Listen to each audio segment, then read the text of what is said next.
Wow. Isaac Kane Brown. Completely saging the room of Joseph Paul Alampi.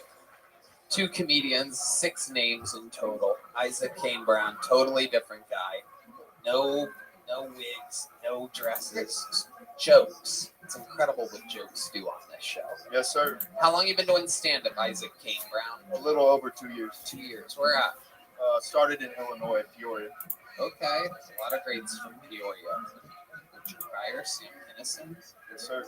And Isaac Kane Brown. What do you do for work? I sell Yu-Gi-Oh cards. James McCann has entered the chat.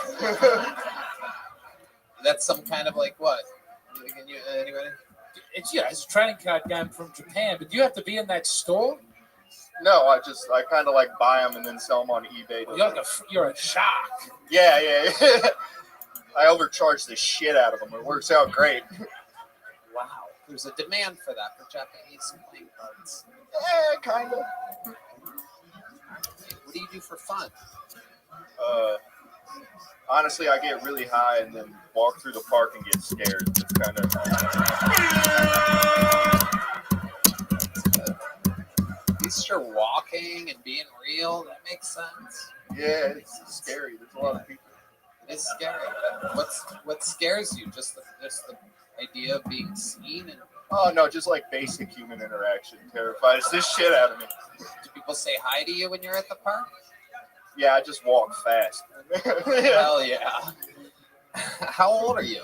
I'm 28. 28. Absolutely. Selling Japanese cards, doing comedy, being scared of the park. I love it. What's your love life like? Are you really dating a girl? I am. I have recently started dating a girl that's been fun. Yeah. How long have you been in this relationship? 4 months. 4 months. What does she do? She's a dog groomer. Dog? Yeah. Wow. Okay. The eye contact's freaking me the fuck out. I can't. Oh, shit. Please acknowledge my eyes tonight. Like emerald eyes, as Joseph Paul Alampi called them. Whatever the fuck that means. They're so blue. They are so blue. Oh. They are blue. Oh, shockingly, strikingly blue. Dude, he is shaking like he just shot a buck. You think my eyes are scary now? Wait till you see me walking in the park. No. Oh yeah, I'm gonna find out what park you go to. No. And I'm just gonna walk around waiting for you. I hate every second of this. This show's so crazy. What a fucking difference one bucket full makes from the next, huh? This guy's just being honest up there, saying he's scared. I don't know what to do with my hands, dude. Fuck. Nobody really does. If you figure it out, you let me know. Yeah. It is an interesting thing. You can grab the stand. You can put them behind your back. You can. Yeah, put them behind your back. Oh, that's powerful. Yeah, right. All right, cool. Yeah, nice. No one's rocking that one. I've been thinking about doing that. Wait, what? I'm thinking about doing all my jokes like this. Hey, everybody, I'm from Australia. A little teacup over. That would be crazy. This one, if you're a gay or a woman, that's an option. Okay. Yeah. I'm neither of those, but yeah, keep going. All right. You also hold the microphone. Oh, the 2 hands? Yeah. We know, Red Band. We know that they can hold the microphone, Red Band. I love it.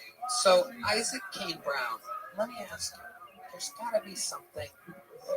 When you go to the park, you just walk with your shoes on and just you just like stay on like a path, you cut through, you go on grass. You take a horse sometimes? You have a little horse? Little miniature pony? I try to start on the trail, but then people keep walking by, and I'm like, fuck, they're looking at me. So I walk straight through the middle of the park as fast as I can to my Uber. Yo, wow. Yeah. Absolutely. Hey, look who it is.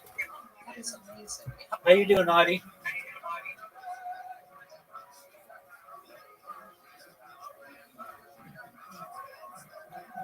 I hope you had a good day. It's a new Kill Tony. Don't get too excited. I'm so excited. Did you get a chance to watch all my other amazing music videos? I didn't watch a lot of them. Of course, I was watching them. Do you like them? They're so cute. Yay! You really did see them? Yeah, I didn't watch them. Excellent. Audie, people come in here and lie to me all the time, so I wouldn't expect it out of you. I'm glad you watched them. Good. That's wonderful. All right, I'm here. I just have to adjust another computer. Be right back. I'm right here. Don't worry. Haven't gone anywhere. Still here. Here we How go. about at nighttime? What do you do for fun at nighttime? Eat yogurt. Honestly, I just try not to masturbate. Love masturbating. It's- Absolutely I want to incredible. give that one a fist bump. I want to celebrate that. I want to. You love it. Oh boy, if you get out there on the road as a stand-up comedian alone in those hotels, good luck, Fred. What do you like to masturbate to, Isaac Kane Brown? You're the kind of guy that looks like you like jerking off to like memories. I really just like the videos where the women are giving like words of encouragement.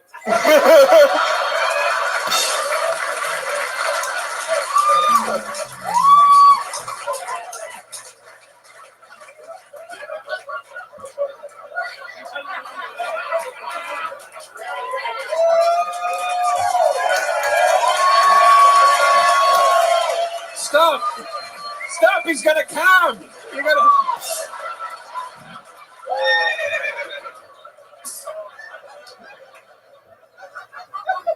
Wow, there's a lot of white people here.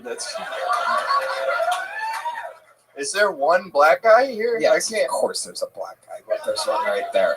Oh, do you guys like Hard to count see them as because they're in the dark. Oh, Yeah. oh, wow, they're so close.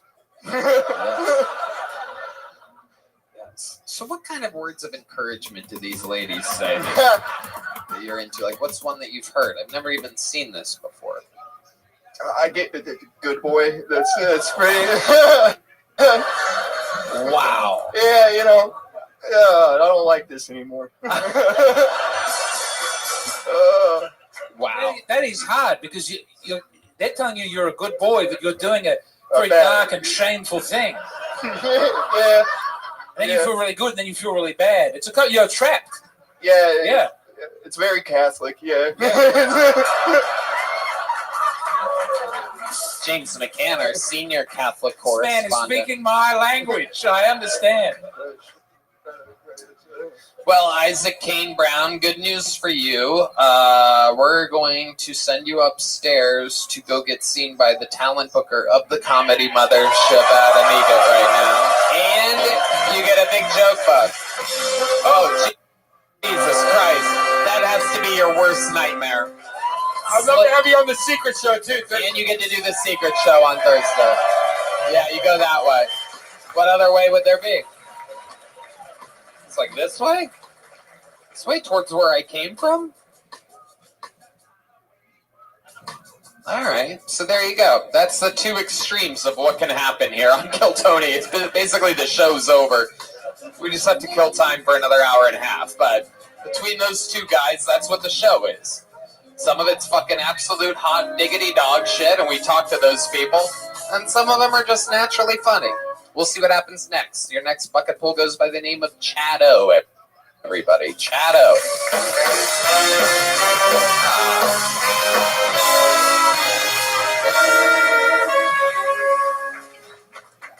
Thanks, guys. I really needed that. It's been a rough week. My son, he came out to me as trans this week. He said, "Dad, I think I'd be happy if I was a woman." I said, "Son, I've never met a happy woman."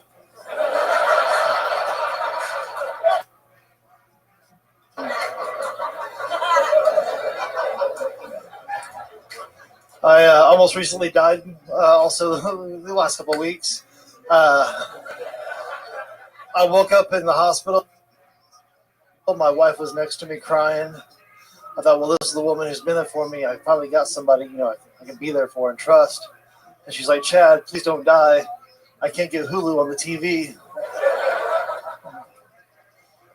Yeah. I have these, we have a lot of animals, but I have this one little girl dog who keeps on getting out of the fence every time I put her in the backyard. And every time she does, she gets fucking pregnant. Yeah. So I've been putting a little Plan B in her dog food. I used to wake up and step in dog shit and be like really mad. Now I wake up in the middle of the night and step in something. I'm like, God, I hope that's dog shit. That's a public persona joke. Chado. There you go. Yeah. Welcome, Chado. You've been on this show before. Yeah, it's been a while, but yeah. I feel like there's a huge improvement since Thank the you, last time you were on the show. Am I correct? Do you Oh, feel yeah. that? Yeah. Huge. Have you been working hard? Oh yeah, well, at least 5 nights a week. Yeah, 5 nights a week. And when's the last time you were on the show? It was September 11th, 23. Wow, that's. Yeah. If I remember, you were so bad. It's one of the worst Yeah, things to ever happen on September 11th. This is proof. I remember looking at your face and body and being like, "This guy's bad." So it's just goes to show. Who knows? A few years from now, Joseph Paul Lampe could come back up here and crush, and I'll be like, "Didn't you once suck up here?" Wow. Well, I appreciate you saying I crushed. That's cool, man. Thank you. Okay. All right, Chado. How old are you? 40. I'll be 44 this year. And how long have you been on stand-up? 3 years now. Right. What do you do for work? I own a cannabis college. Cannabis college. Yeah. Explain to us what that is. I teach people how to work in the cannabis industry, like how good bartenders what they should know to recommend for certain ailments, etc. You look like you would be good at that job. Thank you. A professor. Yeah. A professor of cannabis college. I'm a pot-fessor. Okay. I bet that kills at the cannabis college. It does, with all yeah, the thank you. students. That's some higher education. Am I right, everybody? Come on now. Come on, everybody. Come on now, everybody. I love it. How do you start a cannabis college? Can anybody do that? Yeah, there's no record. Yeah. A website and just a lot of marketing. Yeah. A good, clear website. An easy to spell, easy to know website. Nothing like the way to get tickets for James McCann's USA tour, in which you would have to go to JDFMccann with 2 N's. .com. That's his website. That he 2 was able C's as well. We're working on it. MCCANN. But it's JDF, not James McCann, not James McCann comedy. JDF, so you could just guess 10,000 times. Once again, that's JDF McCann, MCCANN.com, and then you have to click a couple things to get to the ticket. Yeah. But once you get there, it's great. Yes. Chado, what do you do for fun? I just published a novel, a little psychological thriller. Okay, what's it about? It's about a female serial killer. She's got OCD, but she gets her relief through her victims, Okay, so how does it end? She walks away. She just walks away. Don't Walks they away. all? That's the happy ending to your novel is that the serial killer finds inner peace and doesn't have It's told from her point of view, so Yeah. you see her whole life go through it, and you kind of want her to walk away from this point. Yeah, because she's killing innocent people. Yeah. Is she killing innocent people, or is there a specific type that she's killing? Who doesn't deserve to fucking die at this point, right? Whoa. All right. I absolutely agree. He looks a lot like my dad. I really just have to say that. Really? It's fucking weird, yeah. I've been told I have dad dick. Yeah. No, that's not what I was, Wow. that's not what I was saying. Wow. Look at this Just duo. facially. Facially looks like your dad. Yeah, kind of. You also look like adult Rock, but Adult Rock, as in the wrestler? as in Kid Rock if he aged. Oh, yeah. Thank you. Yes. But he does look like my dad. It's weird. Well, Do you play music or anything No, I like just look that? like this. You just look like that. yeah. You just always looked like that. Yeah. And you can't play a single goddamn instrument. I was prophesized that I was going to be a musician growing up in churches. So I tried every fucking thing. I am not musically talented at all. God was wrong on that one. Yeah. Okay. And you have a girlfriend, Chad? I've been married 25 years. You're married 25 Yeah. years. What does she do for a living? Now she she takes calls for UPS or U-Haul. Sorry. Okay. Same thing. Yeah. How do you keep things interesting in the bedroom? 25 years. How often are you guys having sex? Once a month? Once a week? Once A couple a day? times a week still. Okay. Yeah. How does that go? Is it normally at night, in the morning? Usually in the morning. I'm kind of wore out, and I'm usually doing mics and shit. She's, I get it. She's- I she's get it. asleep, So yeah. what's your move? You just, when she's asleep, you I just... close the door and lock it, and that's it. She can't get out. Hey, We're that's fucking. rape, ladies and gentlemen. We just had a rape confession here. Because you got kids who are going to Yeah, burst in and But they're adult kids, but they still live at home. So it's kind How of adult are they? in their 20s, yeah. And how many still live at home? Well, my daughter just moved in with her grandma, but my son still lives in his room. How old's your son? He's 23. What's he doing with his life? Fucking nothing. What do you mean? Yeah. Nothing? You should fuck your wife louder. Yeah. That's what it takes. Instead of locking the door, you should leave it open. Yeah. That should get him. Jesus Christ. That should get him out of there. Yeah, I agree. Either that, or he's gonna come and start jerking off right in the room, watching mom and dad go at it. He's got pretty good bits.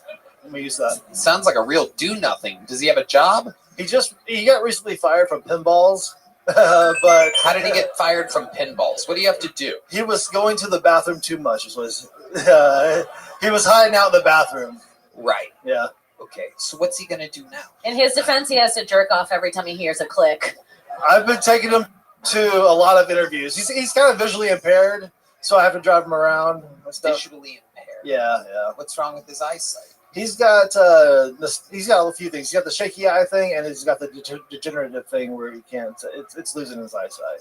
But he draws really good comics right now. Have you thought about teaching him how to play bass guitar? yeah. My talent has passed on. Yeah. Okay. And the daughter lives with your grandma now? Yeah, she couldn't put up with our shit because we were too strict, so she moved in with grandma. So she's living with grandma, Yeah. getting banged out by black dudes at grandma's house. Yeah, Is that pretty much what's going on, you think? but she had a bad relationship here, and that's why she moved there, get away from that shit. Where does grandma live? Grandma lives in Oklahoma. Wow, so she's kind of out there in the middle of nowhere. Yeah, she's yeah. And You guys grandma's are kind of worse shit. than Oklahoma. Yeah. I need to look after my daughter. I'm going to send her to the teen pregnancy capital of the world. I actually love Oklahoma. That's where we're from. Yeah. Tulsa, man. Oklahoma City, Edmond is where I grew up. Also, I'm done with. That's all I know now about Oklahoma. Tulsa, yeah. That's a place called Tulsa in Oklahoma. When you don't know, All you right, I'm trying. Are you Indian? No, just the hair. Okay. You don't have to, like, if you don't you're know. very good at your Yes, job. I know. Yeah, you don't have to just make noise. I mean, Red Band gets away with it every week, but you don't have to just, if you don't have like a thing, you don't have to do anything. Last time you were on, you got a little joke book? I did. Well, guess what, Chad? Yeah. This week, Woo. this time you're leaving with a big joke Thank book. you guys. Yeah. There he goes, Chado, everyone. We're having fun. Look at this. The episode. Hello. This podcast is sponsored by Via. Look, life moves fast, and sometimes you just need a way to relax, recharge, or stay focused without making things more complicated than they already are. You ever tried meditating, but then get stressed about how bad you are at meditating? Same. That's why I love Via, because they actually make feeling good easy. 500,000 customers can't be wrong. Via is changing the game in natural wellness, combining high-quality hemp-derived ingredients with powerful cannabinoids to create real, effect-driven results. Whether you're looking for daily wellness, laser focus, or deep relaxation, Via has it. I personally love their gummies right before bed. I also love that they're made with organic, lab-tested hemp from trusted, independent American farms. Oh. We love American farms. Via legally ships nationwide discreetly, no medical card required. So if you're 21 or older, check out the link into Via in our description and use code Tony to receive 15% off free shipping on orders over $100. And if you're new to Via, get a free gift of your choice. After you purchase, they ask you where you heard about them. Please support our show and tell them we sent you. Enhance your everyday with Via. Hi, this podcast is sponsored by Prize Picks, the best place to turn your sports knowledge into cash. With millions of members, Prize Picks has made daily fantasy sports accessible to all. Run your game all season long on Prize Picks. Cash in on the basketball playoffs with Prize Picks. Don't miss your last chance to add your favorite players from the court to your Prize Picks lineup. Whether it's points, rebounds, assists, take your pick of more or less for your shot to win up to 2,000 times your cash today. Prize Picks also offers weekly promotions that can lead to big payouts like Taco Tuesday. Each Tuesday, Prize Picks discounts select pair projections up to 25% to provide even more value for your lineups. Think LeBron James will get more than 24 points? Giannis or more than 35 points? Cook up hot takes with your friends and win real money this basketball season when you and your crew run your game on Prize Picks. Red Band. Tony, I love Prize Picks. This week on Prize Picks, I'm looking at the basketball board, selecting Luka Doncic for more than 28 points and Jason Tatum for more than 8 rebounds. Prize Picks is so simple to use and makes it easy to start cooking up hot takes and getting big payouts quickly. So download the app today and use code Tony to get $50 instantly after you play your first $5 lineup. That's code Tony to get $50 instantly after you play your first $5 lineup. Prize Picks. Run your game. We're moving on. Your next bucket poll goes by the name of Zach Hollis, everyone. Okay, there's Heidi again. There's Heidi. Here comes Zach Hollis, everyone. The other day, my smartwatch notified me that I was having a fantastic workout. I was taking a shit. I don't think I could ever have a normal job because every time I tighten that tie, my dick gets hard. I'm getting into BDSM lately, or at least that's what my girl tells the cops. Sometimes I fantasize about orgies, so they don't let me near schools anymore. I think I'm pretty good at flirting, but it's hard to tell between all their muffled screams, you know? I don't like to waste leftovers, so I always eat the fetus afterwards. Why do people fantasize about having a zombie apocalypse? You could eat people right now. Like, you don't have to wait, man. All right, I think that's probably about my time. Just a bunch of creepy bullshit. I know, sorry. Wow. That's really frightening. Kim Congdon? I've never seen a comedian do none-liners. Yeah. Is almost impressive. It's a lot of good topics, a lot of good premises, and just a bunch of... You know, it's a short amount of time, so I was really trying to squeeze what I could in there. Yeah, you did. Yeah. It's not much, I get it. It is the same amount of time that everybody's always gotten on this show. Okay, how long you been doing stand-up? About 2 years now. Where at? Oh, all around town, Roscoe's, Kick Butt. So, Austin is Austin. the answer. What do you do for work? Right now, I'm a karaoke DJ on the weekends. Ooh, a karaoke DJ. Yeah. Tell us about that. What is that like? Oh, it's awful, man. They're always trying to skip the line, bullshit around, yeah. Do they offer you money? Do you... Every week, yeah, they try to bribe their way on stage. Like, the worst excuse I've had was, I'm dying of cancer. Wow. Did you let them cut the line? No, of Do you course remember not. what song they wanted to do? No. I mean, it was a while ago. Well, very incredible stuff. Karaoke DJ. Nothing else about it? I mean, I'm doing DoorDash on the weekends, or I'm doing DoorDash in between doing DJ stuff. But When really, you say you're doing DoorDash, does that mean you're ordering it clearly? Yeah. I mean, as much as I can, you know. What do you like to eat? You are shaped a specific way.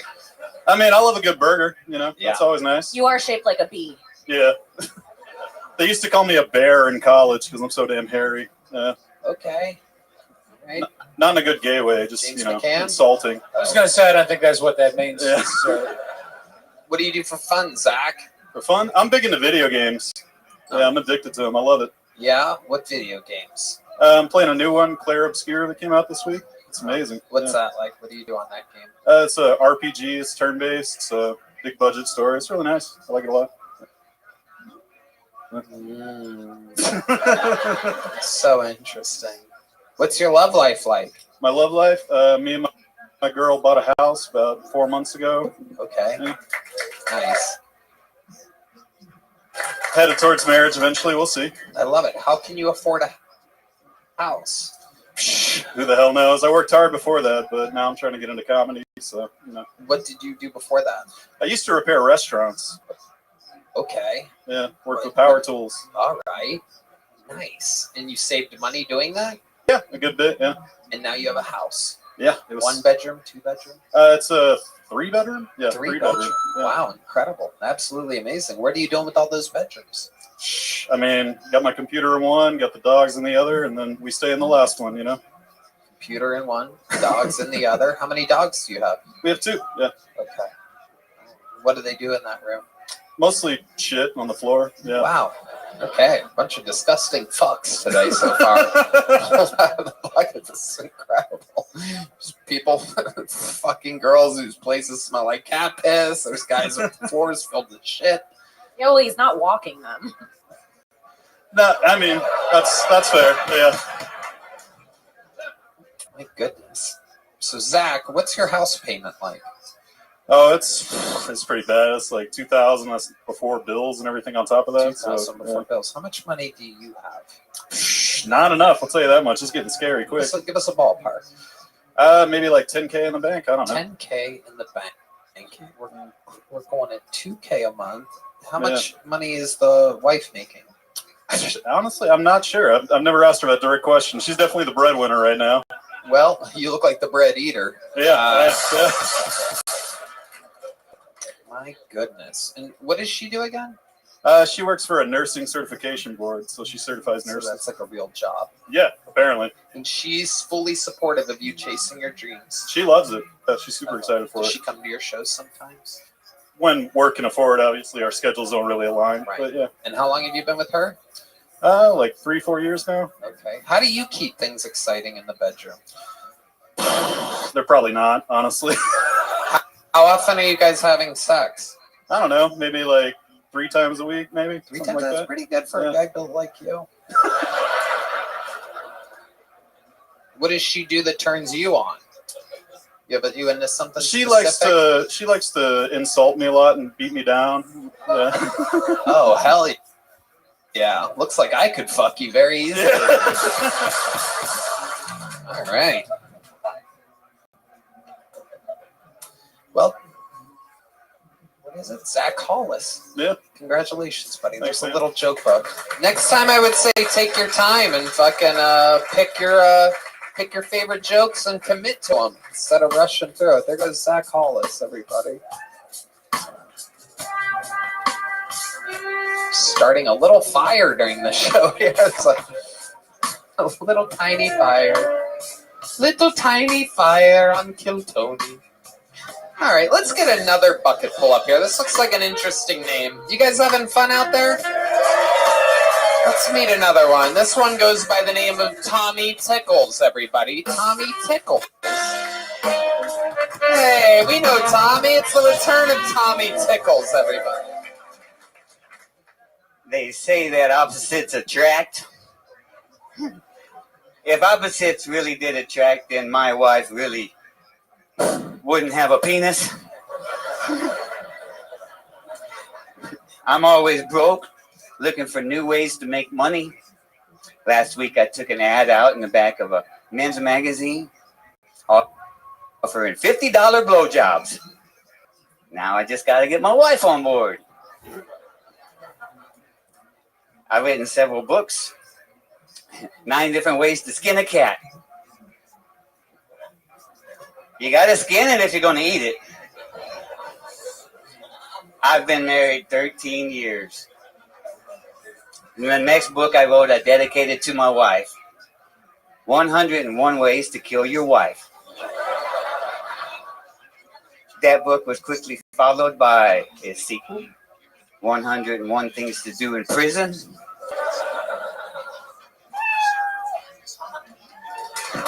Okay, Tommy Tickles.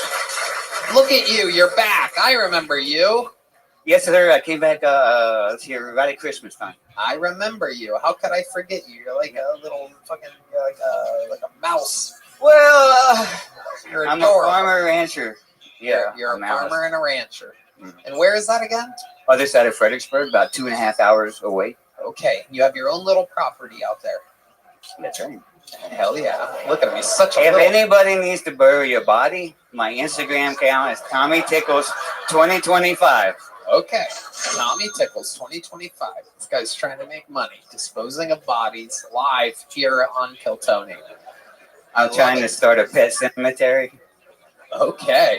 Wow. Everybody tonight is frightening out of the bucket. I don't know if anybody's keeping track of that. I'm pretty sure that everyone pulled out of the bucket tonight has made a joke about eating either humans or an animal. Dude, I think don't ever I've make me noticed sit on the end again. Yeah, it's Scary. It's okay. Tommy will just bury you on his property for $50. That's all. What is there to be scared of? If you have a pet, then you need to bury a pet. I'm less scared of the murder and more scared of the tickles, to be honest. Tommy Tickles. If your pet's not dead yet, I'll knock $50 off if you let me kill it. Wow. Oh my God. Tommy, That's you're a not true. wild boy. Tommy Tickles, how old are you? I'm 50 years old. 50. Take note that Tommy is the same age as the first comedian. You never stop dreaming. Oh, and you. Red Band's also 50. Tommy Tickles, absolutely incredible. I'm looking better. Yeah, you're looking good, Tommy Tickles. You're in good shape. Last time you let me roast you. I did? Yeah, you ready? Okay, yes. Go ahead, Tommy Tickles. I'm ready for more, Tommy Tickles. Ranker.com recently. Hold on, wait. What is that? You're about to find Oh, okay. Go ahead, Tommy. out. Ranker.com just ranked its top comedians of all time. Ron White was ranked at number 14. Joe Rogan came in at number 89. Tony Hinchcliffe comes in his pants every time he sees Ron White and Joe Rogan. That's a very good one, Tommy Tickles. That's very good. That's every Tuesday, Wednesday, and Thursday. I come in my pants when I see two of my good friends, Ron White and Joe Rogan. Give me another one, Tommy. Roast me, buddy. You're Snow White's 8th dwarf. Okay, I'm 5'9", but all right, Tommy. I guess I'm a fucking dwarf, even though I'm taller than you, you old... Jesus Christ. Piece of shit. You're a very good-looking guy. You, some might say you're easy on the eyes. Yeah, emerald eyes. There's no eyes in the word. Because there's no eyes in the word. Okay. Very good. That's too sweet. We literally, by the way, it's funny. We have a new job we had to make today. We have two people now. A fun fact about the backbone behind the scenes of Kiltony. We don't really reveal stuff often, but we have two. We had to hire 2 people to keep track of every time we say the word on the show, because if we accidentally miss it and it goes on YouTube, it gets completely demonetized. Therefore, we're wasting an unbelievable amount of money. Who are these f***s working at YouTube? That's right. It turns out it's a computer now. They have a computer, and it takes us 2 humans to compete with a computer, because somehow they will find a in an episode. There's nothing you could do to hide. All right. You also have a very nasal voice. Like when you get stuck in traffic, they call it nasal congestion. Okay, there you go. Tommy, I swear to God, you make fun of me one more time, I'm going to fuck the shit out of you. Okay. Here we go. Tommy, you live out in the country. What's some crazy shit that goes on out there? Like, you ever have someone like fucking run out of fuel and come up and like, or anything, like knock on your door? You have guns? Oh, yeah. Yeah. I love country people. I love it. How many guns do you have, Tommy? I don't count. A lot of them were inherited, like passed down. Uh-huh. So we just have, guns for just doing what guns are supposed to be used for, Yeah. What do you use the guns for? If you need your pet killed, you go to Tommy Tickles 2025. Are you out there killing pets? When's the last time you killed a pet? No, I don't kill pets.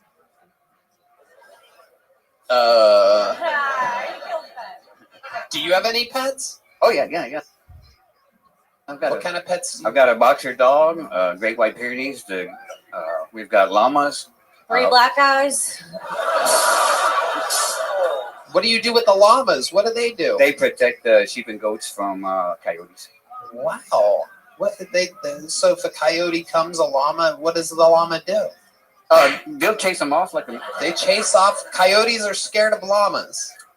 Yeah. Can't a coyote kind of fuck up a llama? No. I guess so. If the they really, size intimidates them, huh? If they ganged up on them, he could. But normally, the best thing about a llama is the scent that they put off. So it kind of smells like a horse or a mule, and coyotes don't like that either. So just having them around protects the babies from even other critters like raccoons, fox. Wow, I could just hear And they're them cute. talk about this. We shit just had a forever. baby llama. Wow, it's incredible. Tell us more what it's like out there on the ranch of Tommy Tickles. What else could one expect Tickle Ranch? Ew. if we drove up on your property? What would be some things that we saw or would recognize out there? It looks like a circus. There's just a mass of chickens, and we bottle maybe a lot of animals that come in from other ranches. And if they have a problem, they can bring it to us, and we've got a few tricks to where we can keep the babies alive. So there's right now my wife's bottle feeding 19 different little baby goats and sheep. 19 baby goats and sheep. Uh-huh. Oh my God! It's a full-time This shit job. is dripping. Lots of bottles. This is absolutely incredible. And now they think that they are your best friend, and they kind of think that they're human. And my wife is about the same way. She treats them way better than she treats me. Look at She's fucking them. Look at the smile on your Always face. comes up. It's incredible. All these other people that we pulled out of the bucket tonight, up here trying to keep it together. They seem so stressed out. Then Tommy Tickles drives out from the countryside, having the time of his life, happy to be here. Yeah. What you got like an old timey pickup truck, don't you? No. All right. Well, what is this? Chevy Silverado 2500. Oh wow. Okay. So yeah, because you use it for shit. Yeah, right? yeah. And that You gets put me down the road. haystacks in it and whatnot. Hay and heavy equipment. I know a lot about ranching. Yeah. Sometimes you got to throw a haystack in the old pickup truck, Red Band knows a lot about blue cheesing. That's true. That's a salad dressing joke. Ranch and blue cheese. You should really record all of this stuff that's going on at your ranch, though. Like, that's so popular on TikTok and YouTube. Have you ever thought about a lot of money? I do my stand-up set in front of I one mean, of those. the animals. Oh yeah. Absolutely no. Oh, I'm. Hold on. You're doing stand up to the goats? Yeah. No shit. You're doing kid-friendly stand up on the TikTok? My goat ate my homework. Really, it ate half my notes one day. So Really? good jokes. What's that goat's name? Clown face. Clown face. Oh my God, this guy's adorable. I would watch your reality show. Oh yeah, no, it's a circus. It's worth watching if I ever get around to it. Sure. Wow, this is absolutely incredible. What were you about to say just then? You and Red Band remind me of IHOP's signature dish. Rudy Tooty, fresh and fruity. Okay. You know what? Here I am being nice. I'm being a nice guy saying I'm more interested in your life. I'd watch a reality show. And then here you are insulting me. I have watched your roasts on YouTube, and there's nothing that I could say that would come close to how good you do your roast, but you're also kind of evil. So I don't really feel bad about it. Reputation of mine that people think I help more people than any. I treat these bucket pools like you treat farm animals. I give them all a chance. Sometimes I fucking psychologically bottle feed them. Tommy, I've been asking people this question. How long have you been with your wife? 13 years. How do you keep things exciting in the bedroom? Oh, she keeps things exciting. Okay, give us Yeah. a little bit of that. What do you mean by that exactly? Sometimes I don't know if she's going to cut me or fuck me.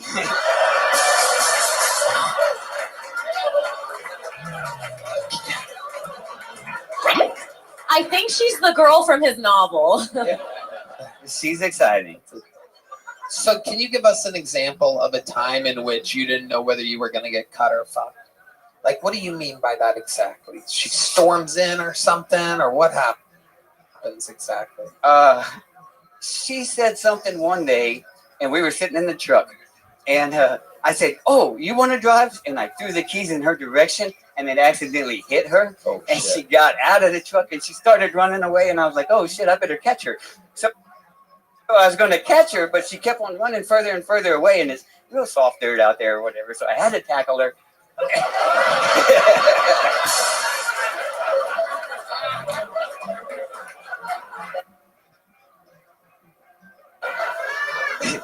She keyed my truck. Yeah, and then it was better after that, Nothing domestic abuse at the Tickle Farm. Yeah. I thought it was going to end in you guys fucking. I didn't realize there was going to be a... Yeah, then things got exciting. You guys had makeup sex right after that? Very passionate, this woman. Wow. Was it in the truck, or did you guys... No. Back when you got back home? At the circus, yeah. Right. Absolutely. Wow. Hell yeah. Well, Tommy Tickles, the last time you were on, did you get a big joke book? Yes, I did. Would you sign it? Okay, yeah, I'll sign it. Okay, yeah, I'll sign it. If you want me to do it now, yeah. Adorable.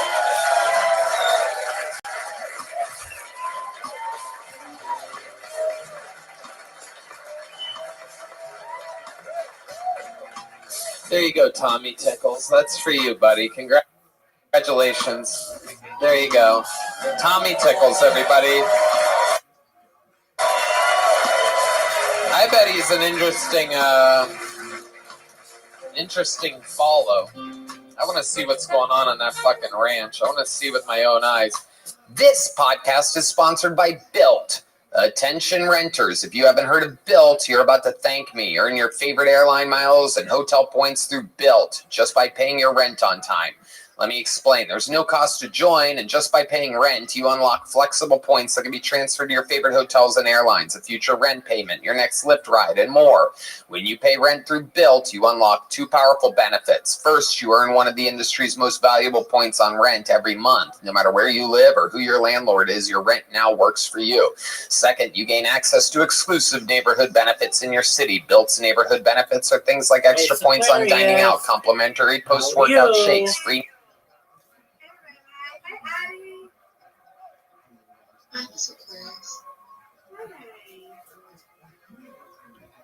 Are you ready? Yeah, are you ready? Are y'all ready to play with you a few couple of games? Yes, ma'am. Let's go. LFG.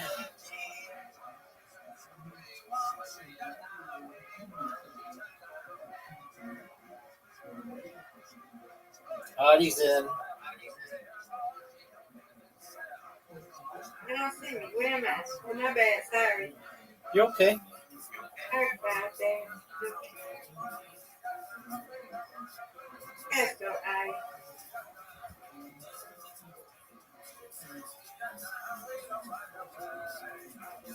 Get it. That's what I'm talking about, girl.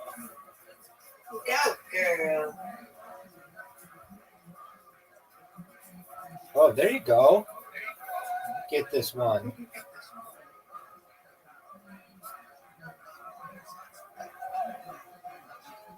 There you go. Perfect. All right, you both get spares. No, honey. Come on, Rabbi. Get it. Ooh, not even close to as good as yours. Look at this spare. Got it. Got it. We all got spares. Yay. Come on, Addie. Oh, that's good. That was good. She's got this. No doubt, no doubt. Sometimes she does that. She's doing so well, and then all of a sudden she gets drunk for a turn. It's like her finger slips.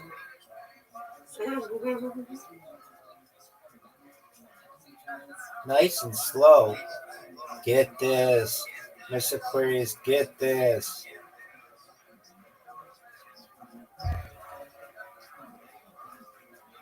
Oh, she got it. Beautiful. Get it.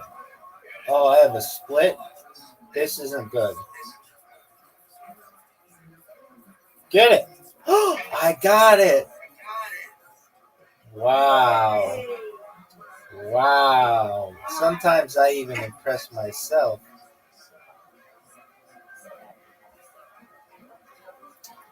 All right, Audie. Get these two. No doubt, no doubt. Get it. Oh. I don't know how you didn't get that one. All right, Miss Aquarius, you've got it. That's okay. Knock down a bunch.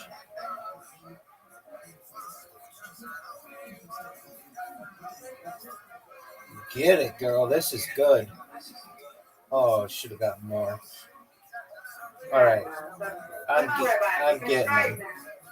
You got it. Oh, that's garbage. That is garbage. And I missed. Boo. Come on, Addie. Right. Oh, that's good. That was pretty. She's got this.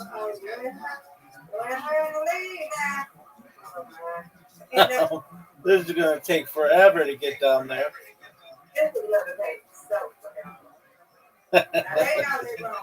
This is gonna take so forever. I love it. You're so funny, Mr. Aquarius.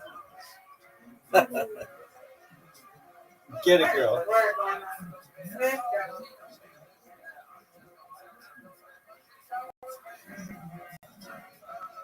Get this.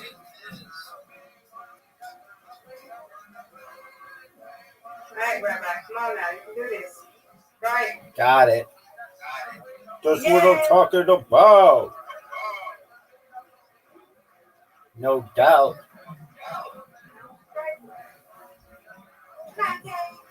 Audie's so good at that first shot. Get this. Oh, yeah.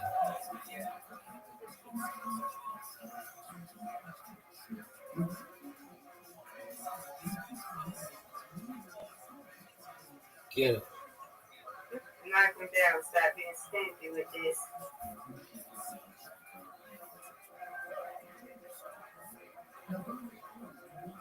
Get it. You got this. For the win.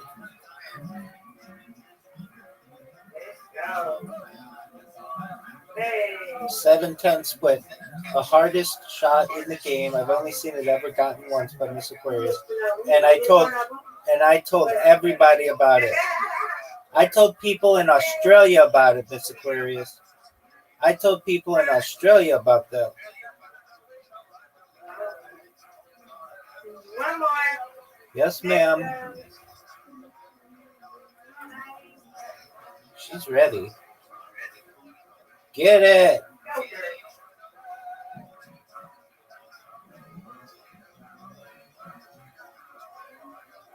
What are you doing there? Are you sleeping? What do you do? Like, what? How does that happen? It's like you're throwing the ball in the other lane. Why does that happen, Audie? Do you know?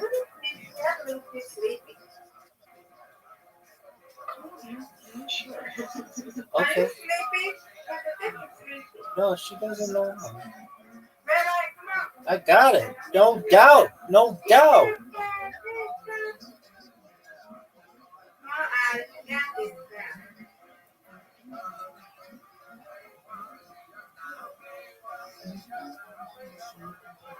She's gonna get this.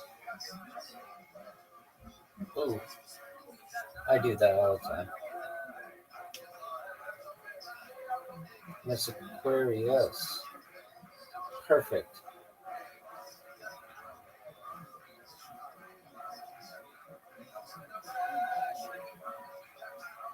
Nope. Okay.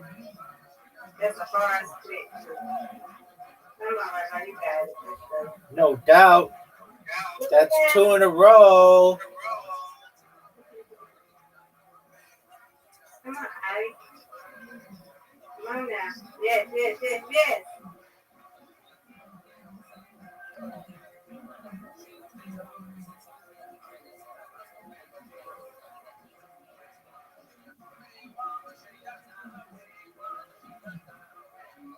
Miss Aquarius has this.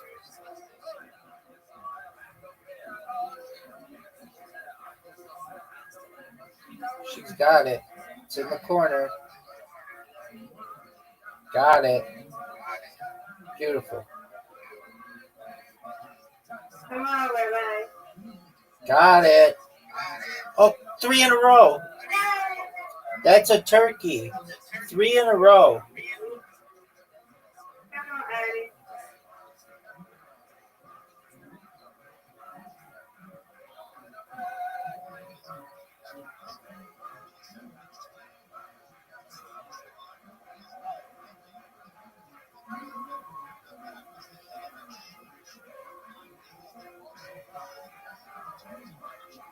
Get it.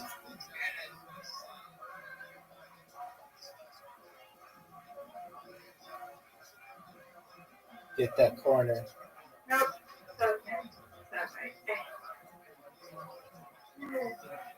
Okay. Oh.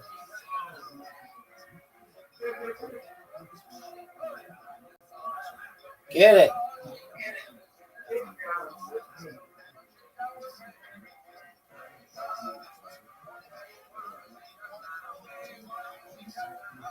Oh, what a strike.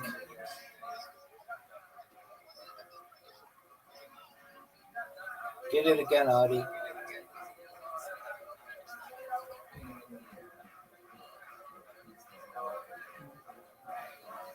You got it. Get it. Audie. She's got it. She got the one in the corner.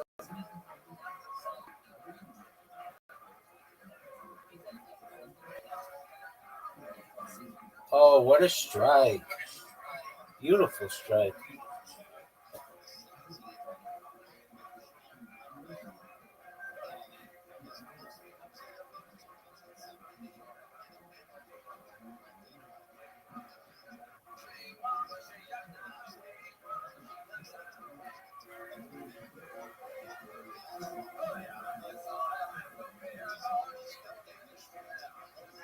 Get it.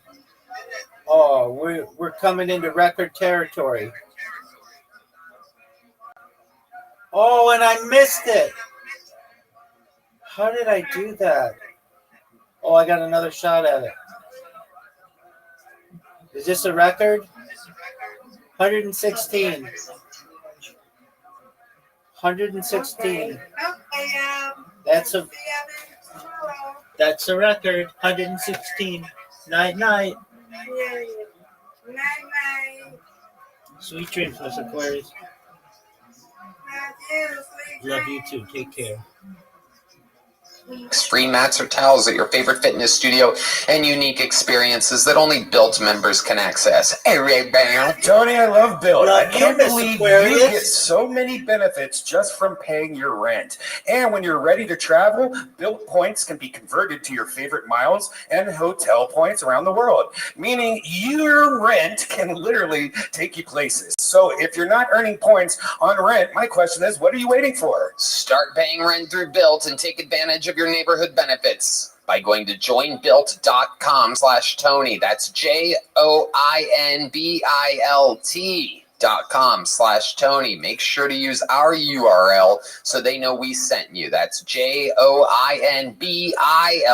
joinbuilt.com/Tony to sign up for Built today. Okay, we're going to break things up here for a second as I introduce one of the newest golden ticket winners on this show. I'm getting this guy on back-to-back weeks because he has to go back to Toronto and be a very Asian man in Toronto soon, and he's going to be there for months. So here he is before he leaves Austin, Texas, with a brand new minute. This is Kansai Yasuda.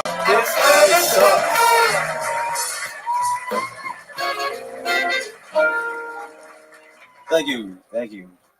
I guess. Do well. I used to date with this girl, beautiful girl, and after we dated for 1 month, she dumped me, and I was devastated. I was sad because she didn't tell me at least why. So I went up to Facebook and see what was going on in her life. Turns out she used to date with this huge black masculine man, and after dumping me, she's back with this huge same black masculine man again. And do you guys eat sushi? Do you guys eat? Do you guys know there's the reason why there's a little ginger right next to sushi? Yeah, it's a palate cleanser. Yeah. So this bitch used me for palate cleanser. Because she didn't want to eat big black tuna twice in a row. You know, she has to eat pickled ginger peanuts in between. Thank you. Kansai Yasuda. Hello. Hi. Wow. Hi, Tony. Hello, Kansai. Hello. One of my favorite interviewees in the history of the show. You're so stoic. You're so Asian.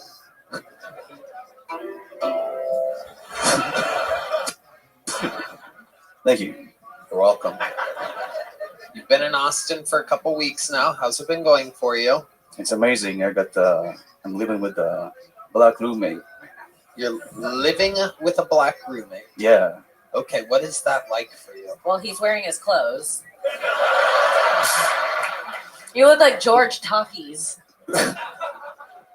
What? George Talkies. George Tokis. Uh, What do you think that means, Kansai? George Talkies. If you get it right, I'll give you $1 million.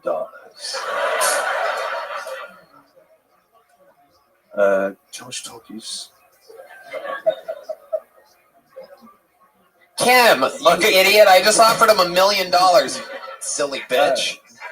Just out here like explaining with many words. Black man. That is correct. Black man. Black man. There you go. You just won $1 million. Yes. Okay. Thank so you. what's it like having a black roommate? It's very new culture to me. Yeah. Explain exactly what you mean. What is different about the black culture than what you're used to in both Canada and Japan?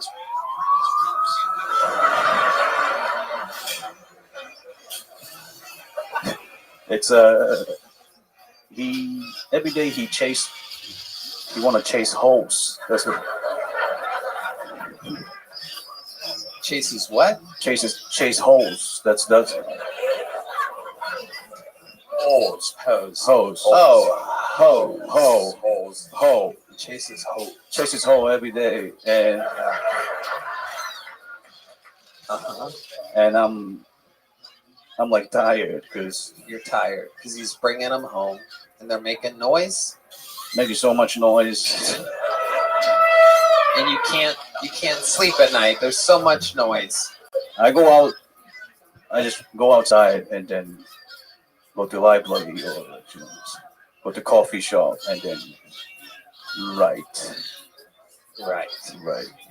See, a Japanese man knows he doesn't have to chase the hose, you know? No. You stand next to them on public transport and you grab. That's the...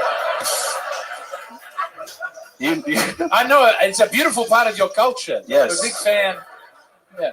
We tap that ass, Yeah, and train.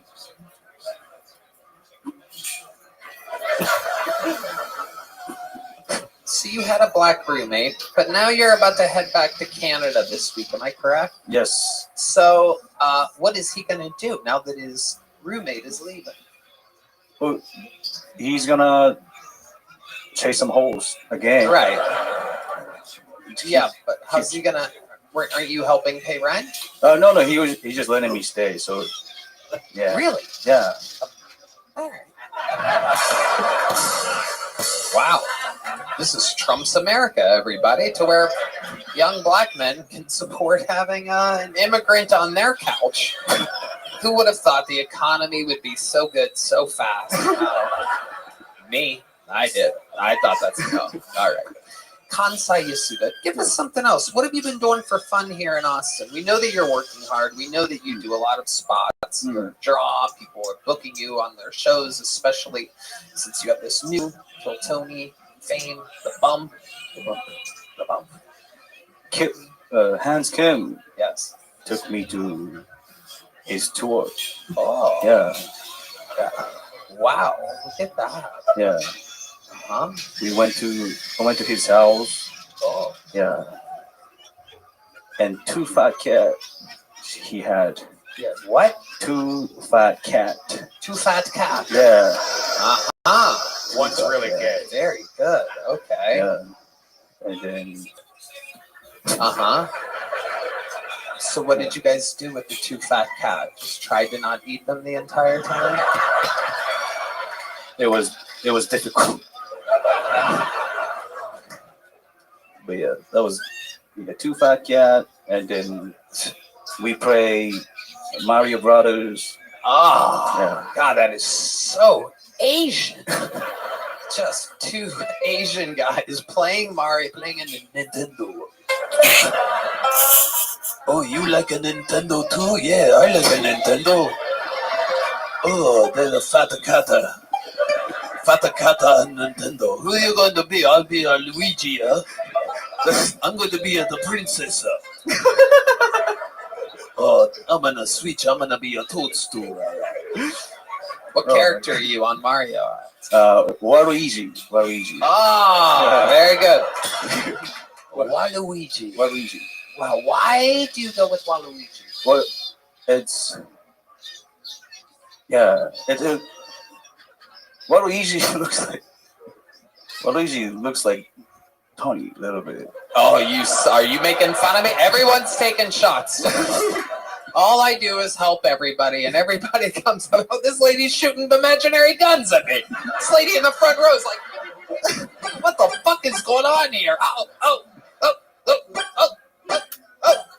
I'm getting fireballs.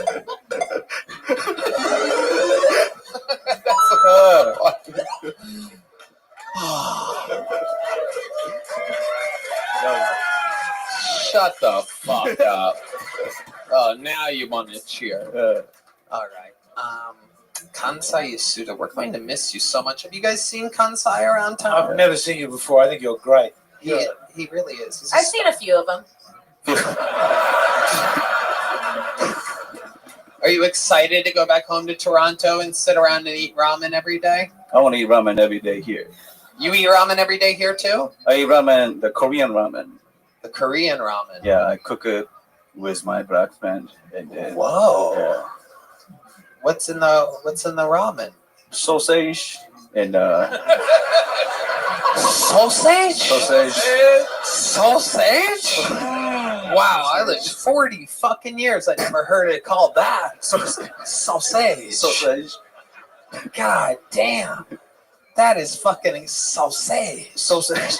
Wow. Sausage. Sausage. Sausage. Try it like this. Try it like this. Go. Sausage. I eat sausage.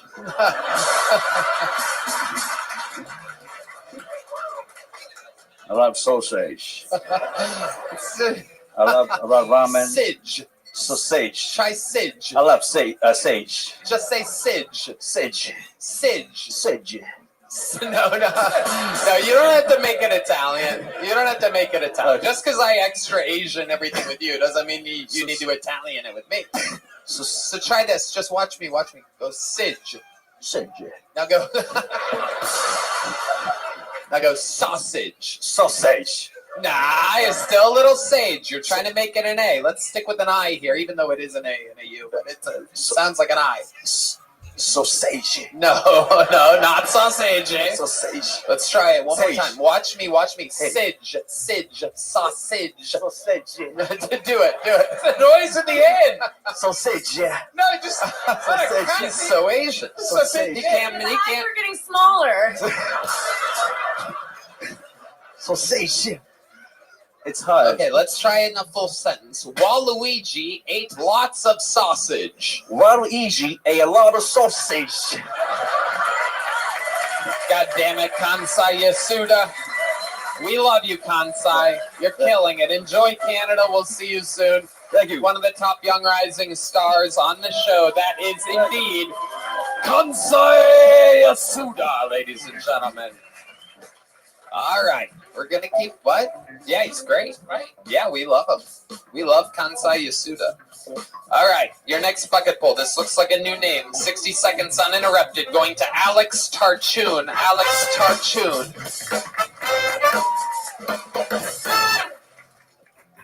So I'm not transgender right now, but I am thinking about it. So I might be a translator. I'm actually kind of odd. I'm odd like an 8-ball. I'm even, black. I'm even black. I got this odd problem I'm trying to figure out. So there's 3 planes that depart from a Boston airport within a 20-minute window and collide with a building each. Now, if X represents the plane that hit the Pentagon, I'm trying to solve for why the government won't show me the footage.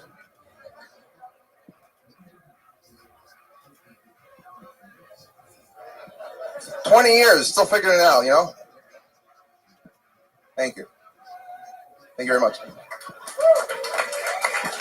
58 seconds from Alex Tarchoon. Am I saying that correctly? Tarchoon? Tarchoon. Tarchoon. Mm-hmm. Okay, what ethnicity are you exactly? I'm African and Italian.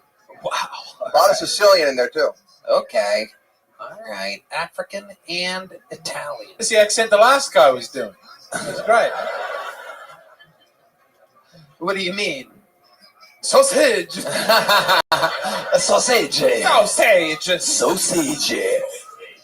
Alex, how long have you been doing stand-up comedy? About 11 years. Wow. 11 years. Where at? Mostly New York. Okay. A little bit of Portland. Didn't work out well. Right. Okay. How did you end up in New York? Is that where you're from? Oh, yeah. I'm from Westchester. Okay. All right. And do you live here now? Mm-hmm. Yep. What made you move here? Yes, baby. Okay, baby. Jesus Christ. Those eyes, dude. It's just the old emerald eyes of Tony Hinchcliffe. That's my new nickname, Emerald Eyes. Okay, look at you. I mean, holy shit. You look like you would be the first pick in the Garbage Man draft. It is just incredible what's happening here. Well, you know what? I've been trying to sign up for a while, and I keep trying different things. Like, I actually just gave up on socks completely. Hold on a second. I'm going to need a second here, everybody. So you're saying that you've been signing up for the show for a while, and you haven't been getting pulled randomly out of the bucket. Yeah. And you think that doing different things, for example, not wearing socks, would help make you lucky enough to get pulled out of the bucket. Well, I kept wearing like pants and like clothes and stuff. And I was like, you know what? It's not working.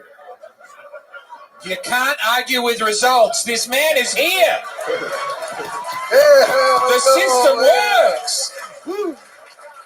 There's gonna be fucking 65 people that stop wearing socks next week because of this fucking moment right here. Wow. What are some other things that you did to help you? How many weeks have you signed up? This is a question that I always wanted to ask people more. I should do. It's been about like 20 months. 20 months in a row. Yep. And every Monday you sign up and you don't get pulled out of the bucket. And then this is the first week that you go, what do I Pretty sweet. fuck can I do to get out of there? I'm going to stop wearing socks. And look at you now. Wow. Do you always wear the do-rag on your head? Yeah, usually I like to wear a hat, but that big like I'm black reveal. You know? But, We can see your hair. thank you. It is incredible because you don't really seem black or Italian. I guess when blacks and Italians mate, it just comes out Persian print or something like that. His smoke detector just goes off whenever he makes spaghetti. I'm actually second generation inbred. Explain to us exactly what you mean. All right, so I don't know if you can see it from here, but I got this mini pinky. Oh yes, we can. I got one of those minis. You could have warned people before that happened. D Madness saw that little pinky. That is unbelievable. That is the most random thing to say. It's like, well, I don't know if you could see it from there, but I have a very tiny pinky. It's like a blatant thing. Anybody from any distance can notice that you have a shockingly small pinky. That is amazing. Yep. I love the presentation of your small pinky, and you're saying that this is because family members above you, your ancestors, were fucking one another? Yeah, so like my dad's parents were related, but like not my parents. Is that like the black or the second Italian side? No, on the black side. What? Baking soda. What? Well, technically, most Sicilians are kind of, because it's an island, so it's a lot of, my only problem is the pinky. Trust me, it's just the pinky. Very suspicious. I don't think anyone's believing that. Now that you say it, no one's believing it. So do you have brothers and sisters? Four, 3 brothers, 1 sister. I think I got 8 dogs too. Do they have some things wrong with them? My younger brother's on steroids. That's not. He's trying to grow his pinky.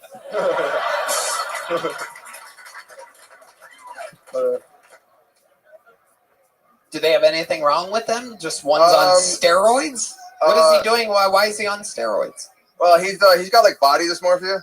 And he thinks that's gonna win his his girlfriend back or something. Ooh, wow, that is a ruthless thing to say on the show. Do you and your brother not get along? No, we're good friends. Okay, hell yeah. You got anything you'd like to say about people you don't like? Sorry. I got my best friend's Adam J, and then Andrew just want to shout him out. Love those guys. Don't do that. Sorry. Don't do that. We're gonna bleep those out. I promised them. Because we bleep facts on the show now. Full. What are we at? 7, 9 if we count your little buddies. All right.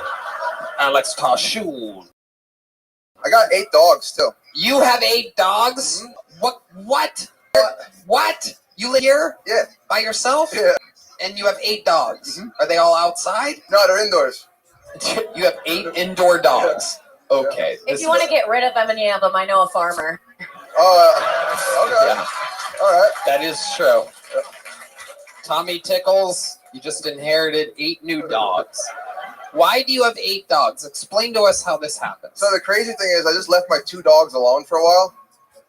And then they just I thought my little dog was just getting fat. Do they all, do the new dogs, do they all have tiny pinkies? No, they're great though. They're cool. They're really sweet. So you left your 2 dogs alone, unneutered, unspayed. They fuck. Yep. Did some of the puppies die? No, I got all of them, all 6. Wow. So now, how long ago did that happen? About almost 7 weeks. 7 weeks. So you have 7-week-old puppies? Yeah, it's pretty sweet. Are you you're just keeping them? Yeah. You're gonna keep them. So I have to get emotional services, get a doctor's note for 8 dogs because you can't have more than You can't have more than like 5 dogs in Austin. So you go ahead, James McCain. What, you going to try and take 8 emotional support dogs on a jet? What are you talking about? Have you seen this guy's pinky? He needs it. He's got to nibble down the rest of the fingers with wild dogs. But you need the government to approve having more than 5 dogs. Yeah, or you need to have a Trump's farm. going to ship these things to El Salvador. That's what's going on. This is a new era we're living in, buddy. No breaking the rules with this new federal government. What kind of dogs are they? Mostly pit bull. So, all right, that's the black side. that is. I know what he's doing with these 8 dogs. Okay. So you're teaching them how to fight? Well, one of them bit the other one's tail today. So apparently something called littermate syndrome, where like they're just automatically going to start fighting. They're not normally people don't keep their dogs together like that. So You don't even need to train them. Look at that. You start filming it for TikTok. You make the ultimate fighter, but for dogs. You see which one's got some fight in it. That's the one you keep. You send the rest to the farm. Are you proud of the one that bit the other one? Is that your favorite one now? my favorite one's Porky. Okay. His wife. Why is Porky your favorite? Porky was the only brown one. Everyone else is black. You know? Okay.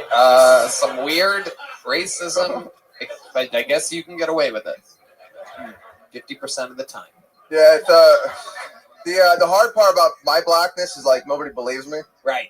I So- agree. I could see why. Yeah. It makes sense. What do you do for work? I do a Jets pizza delivery on South Lamar. Wow, you were expecting the crowd to go wild. Red Band, you tried this pizza? Our senior pizza? It's my favorite pizza. Really? It's really good. Wow. You got to get the crust with all the shit on it. What's Oh, We're giving away free pizzas. How are you doing that? Explain to us what. I talked to my boss. He said if I got on, we could give away free pizzas. Okay. What's the normally when someone comes up with a promotion plan like that, they would say where or when the free pizzas would happen. If you don't wear socks, Just show up to South Lamar Jets Pizza and ask for a big win. Is that you? That's my boss, Mr. Wynn. Wow. Now, what do you think this guy's going to do when he gets absolutely overwhelmed with people saying, "Hey, I'm here from the Kill Tony guy. He said that I'd get a free pizza." What do you think's going to happen? I'm just hoping for a big delivery, a lot of tips. Hell yeah. By tip, you mean to your finger? Personally, I'm going off the rails. I'm losing it. You're doing just fine. You're doing great. On paper, you are the best interviewee ever. Yeah, you're doing great. You're a black Italian cripple with too many dogs. Yes. It's true. I take the stats here. I got it written down here. Charshun. I spelled it. I misspelled it how it's pronounced. 11 years, African Italian, New York, Westchester, Little Pinky. Productive incest. I mean, you're ticking a lot of boxes. 8 dogs. So here's a big question for you. All right, I specialize in different cultures and stereotypes. That's my bread and butter. And now I happen to know for a fact a half black, half Italian is someone that loves women. Yeah, right? Yeah. You do. It's a problem. It's a problem. Let's talk about that problem. Go ahead. Tell us why it's a problem, how it's a problem, some things that have come up in your life. You have 8 dogs that you're living with, and you want pussy all the time. Yep, absolutely. So tell the people what it's like. So basically, I've come to a conclusion that basically women, they all say they're different, but they all sound the same. So that's why I've only been going after deaf women.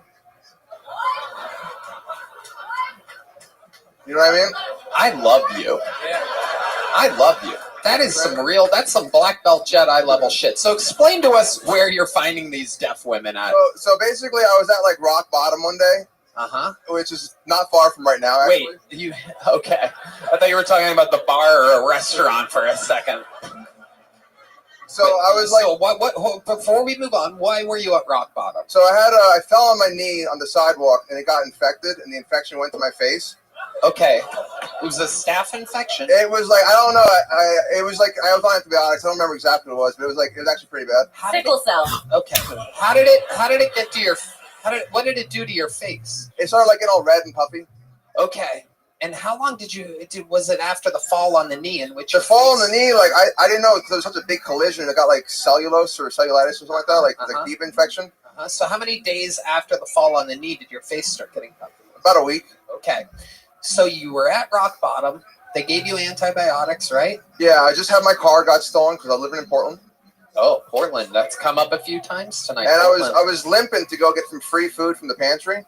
And all of a sudden, there's this beautiful woman, and she's holding, this is a true story, she's holding like a pile of money in her hands. And she just goes, "Do you want any money?"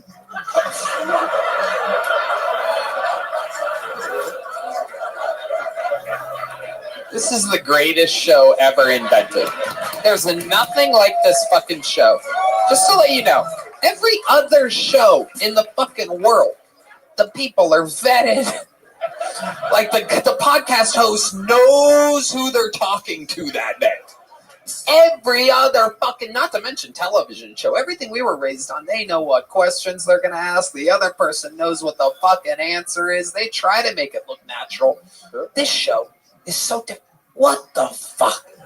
What the fuck is going on? A deaf woman with a pile of cash, and she said that sounded accurate. That sounded like a deaf woman. So you're next to her, and what do you say to that? I said, well, a couple things. I was like, you kind of caught me at a bad time. You told her that? Yeah, it's not a great time for me. But I said one day I'm going to be on TV. When you see me on TV, you give me a call. And she said, okay, bye. See you on TV. You gave her your number? Nope. Well, how would she give you a call? Well, I was hoping she'd see me on TV. He's gonna get famous and Def Jammer in the ass. Well, I figured while I'm getting through my phase of having no money and 8 dogs, I'd get to the point where I could finally have a relationship. You know what I mean? Now's not a good time for it. You know what I'm saying? So you got a knee injury that infects the face, and you go home to your house with no money and 8 dogs, and you go, one day, love. Yeah. This is. You don't find a lot of women like that. No, you don't ever. No one ever has. No one has ever seen a deaf woman with a pile of cash. I'm going for it. Asking to give it out. It's starting to sound like a 3-year-old grown up and tells a story. You know, and kids are like, and then there was an apple, and the apple talked to me, and then I fell on my knee, and the knee hurt my face, and there was a woman, and she couldn't hear, and she gave me money. But I walked away. I went home. I had 8 dogs at that house. I love you. You're the best quality person I've ever met. Hey, thank you. Especially great person for the blood that runs through your veins. I mean, Italians are real pieces of shit. You know what I mean? Okay, all right. That was too much. All right. God, I thought you were talking about being inbred. I didn't know you were talking about anything. Okay. Thank you, Red Band, for all the help that you provide over here. 16 minutes into this interview, I still feel like I haven't gotten enough. Well, it's nice meeting y'all. Oh, you're so sweet. This fucking guy. You're unbelievable. He's gotta go. He has 8 dogs. So this deaf woman changed your life to the point to where you are now into deaf women, but you didn't do anything with her. No, basically, and I thought to myself, same day, I was because she was offering me money, and I was like, this is pretty sweet. And then later on, I'm walking in the grocery store, and I sit down, and some other woman offers me money, and I was like, well, it wasn't the same because she thought I was homeless, and I was like, all right, so not just that she was offering me money, you know. Did you take the money? No. And also, she was black too, so I wasn't really feeling it. You know? You're not into black women? No, not really. Not really. You've been with the black woman? Yeah, one time. What was it that stood out to you? She had a really nice afro. I thought she was pretty, but she also had some kind of I ended up kind of getting sick afterwards. Tell us about that. What kind of sick did you get from the black woman? Oh, you might be the greatest interview in the history of the show. So honest. So putting on a clinic. It was basically a couple hours into this, and my air mattress was already mostly deflated.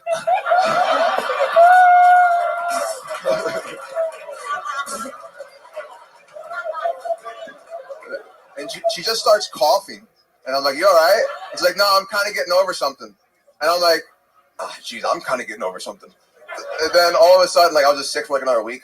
Oh, it sucks. So that was it. Wow. And then there was one.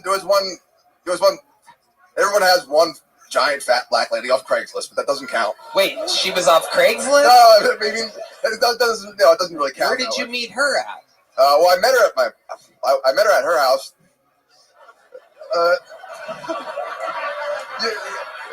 You got to understand, it was Albany.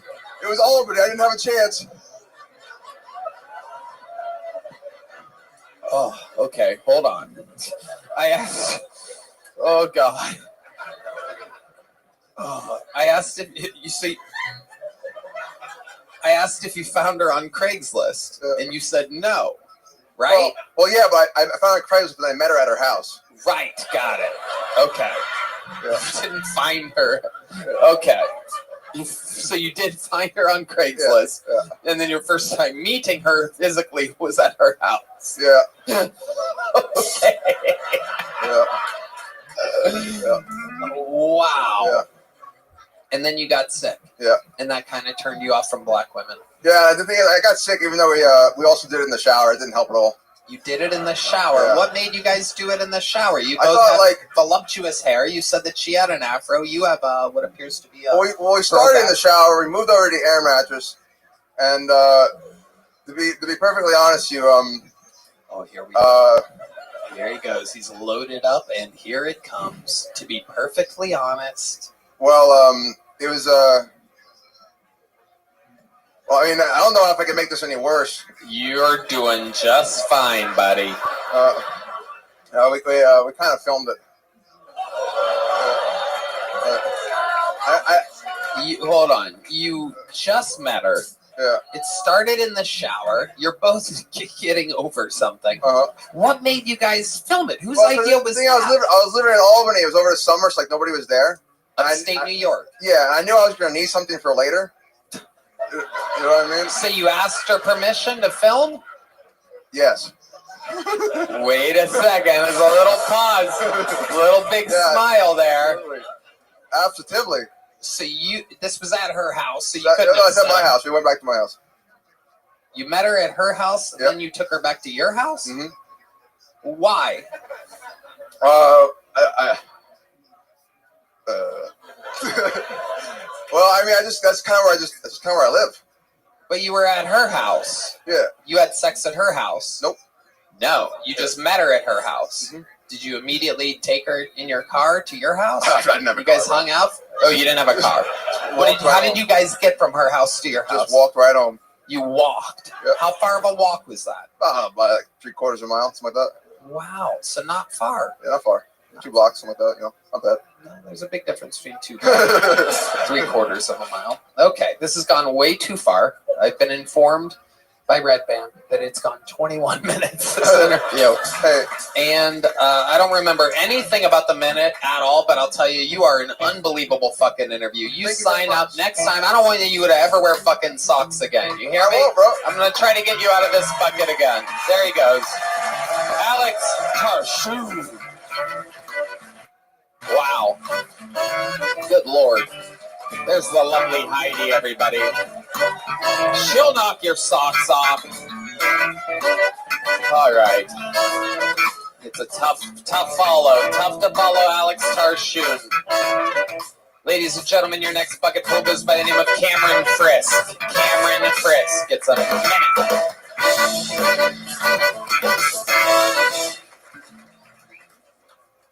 My buddy's dad just died in a motorcycle accident, and then he got super religious after it happened. And he's like, Cameron, I accept Jesus as my one true father. I'm like, nice, now you got 2 dads that don't talk to you, jackass.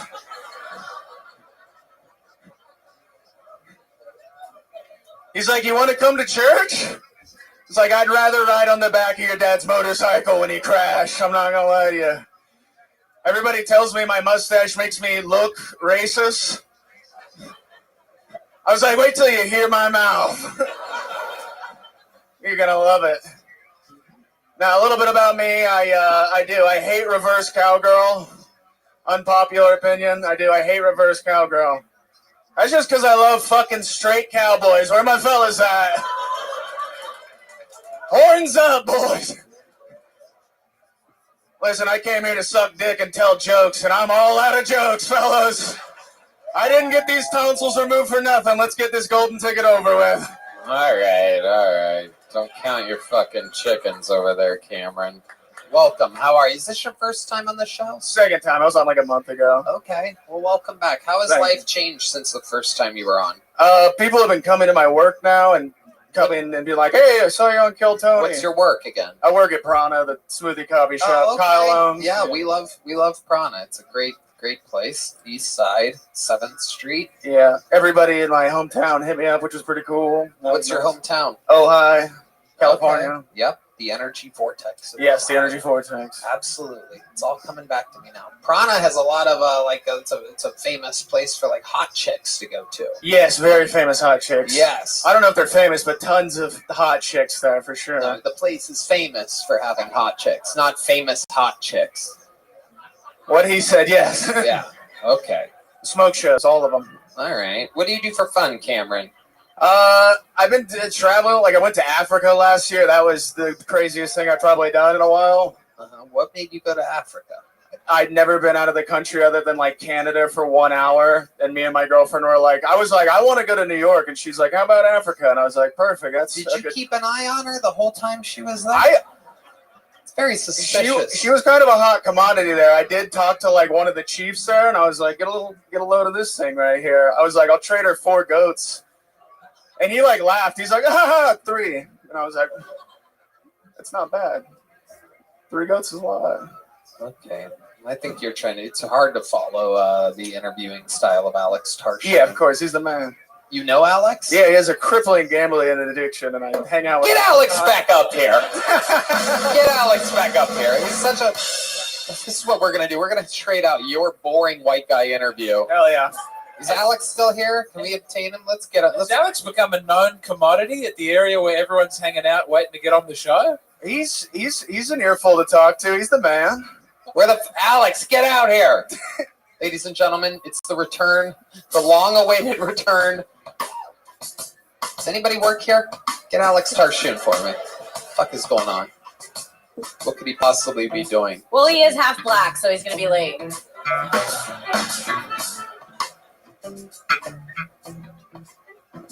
So yes, he's in the back, but no, he's not here.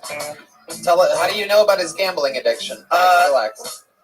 We were just hanging out and talking, and he was like frantically pacing, looking at his phone. It was on like 5%, and he was just tweaking. He's like, I don't know. I think my phone's gonna die. Should I pull out? I might lose $100.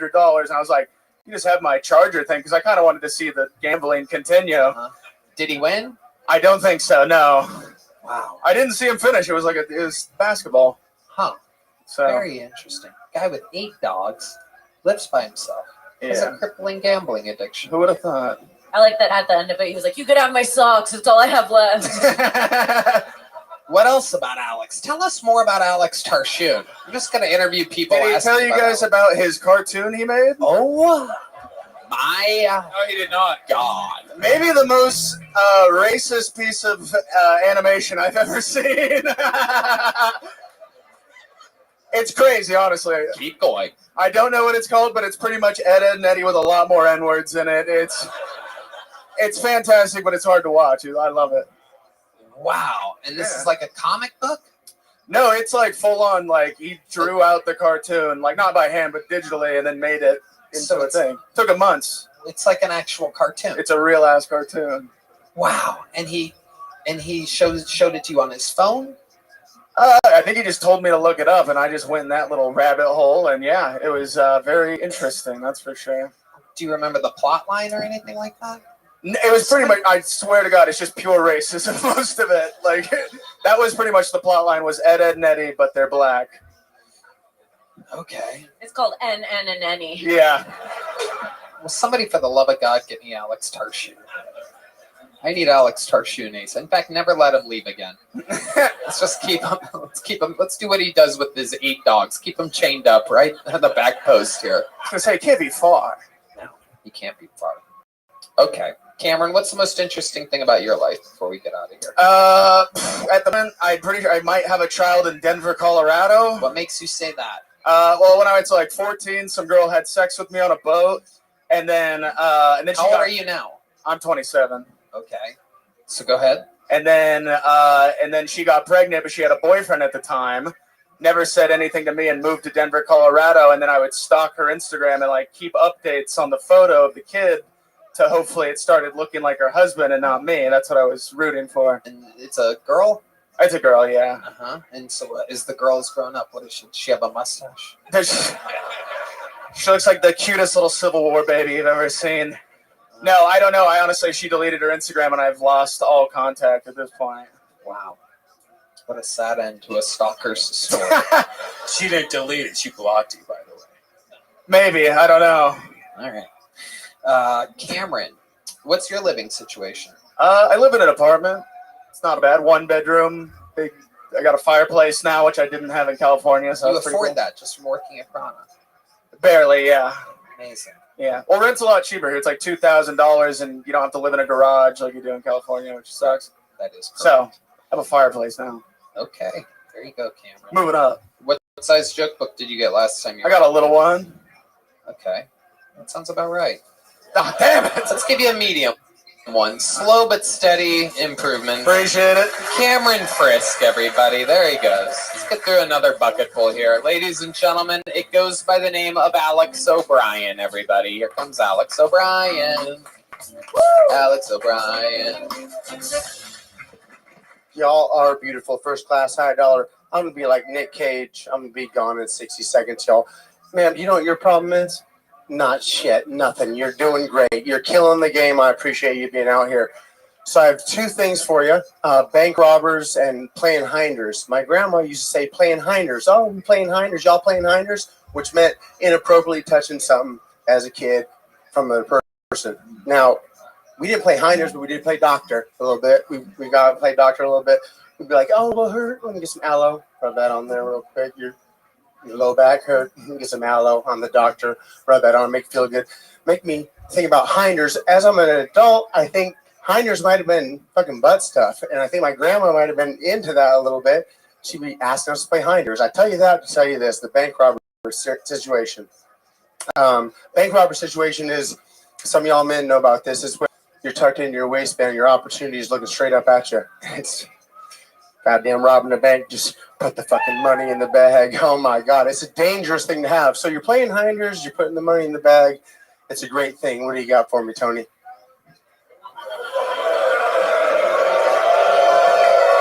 Okay. Jesus Christ almighty. Kim Congdon. This guy is talented as fuck. I'm going to say it right now. He made 60 seconds feel like an hour. That was beautiful. That's all I can ask. Have you ever done stand-up before? Only fucking 5 times. Okay. And how many times have you signed up for this show? This is my 9th. 9th time signing up, and your first time on, correct? That's accurate. God. What do you do for work? Well, I'm a substitute teacher Uh-huh. and a comedian. No, you're not. Thank you so much. I was waiting for that. That felt Definitely good. not Got me that. dialed in. Substitute teacher. How old are you? 38. Okay. What made you start stand-up now at 38 years old? So I got super good at Coke over COVID, like really good. I wasn't teaching, and I was like, yo, man, this stuff is, keeping me occupied in my house. And so I had to reset my life. And when I did that, I said to myself, Jesus, maybe I should just move the fuck out of Seattle where it rains too much and pretend like I'm funny on stage. So far, no good. You're the worst. You're the worst. You're adorable, but you're the worst. Where are you originally from? Florida? Seattle, Washington. Oh, that makes sense. That makes perfect sense. Fucking sad, seasonal affective disorder. Come on here, and I'm feeling a little bit better, but You still not do so coke? much right now. No, siree, Bob. What 2.5 happened? years. 2.5 years sober. Yeah, I was like borderline schizo. I was really good. Tell it kind of stuck with you. Some people do enough to where they just kind of stay. Maybe that was just the natural effect, and it was just enhancing a little bit. Right. Okay.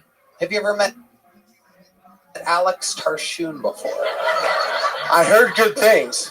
What have you heard? My name repeated over and over again. Me going, "Oh, I'm on yet?" and backstage, and then the person in front of me. That's as much as I've heard. Okay. Right. What's the most interesting thing about your entire life? Nobody has any idea what you talked about for your minute, by the way. Just a bunch of Gibberish. absolute Fucking jargon. gibberish. All right, noted. I appreciate that feedback. I did a background dance. I was a background dancer for Run DMC one time at a PE conference. I killed it.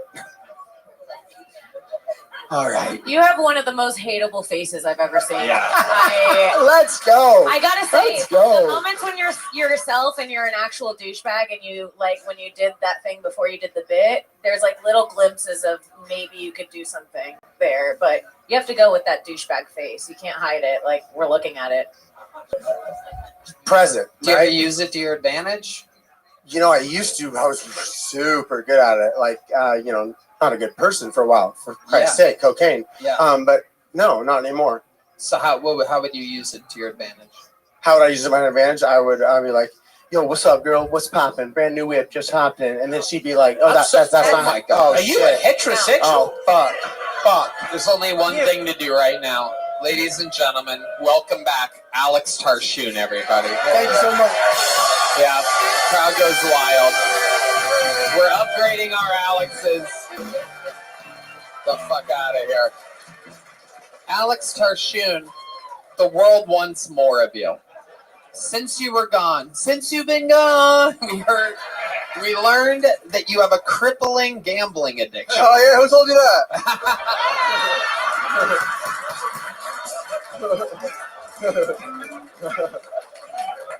Even Matt Mueling just gave a good, oh, fuck. Like, it's like, you are a geyser, my friend. You are just a flowing vat of natural material. Yeah, we heard about it. We heard about it from Cameron Frisk. You know Cameron? Yeah, you know Cameron. So tell us about this gambling problem.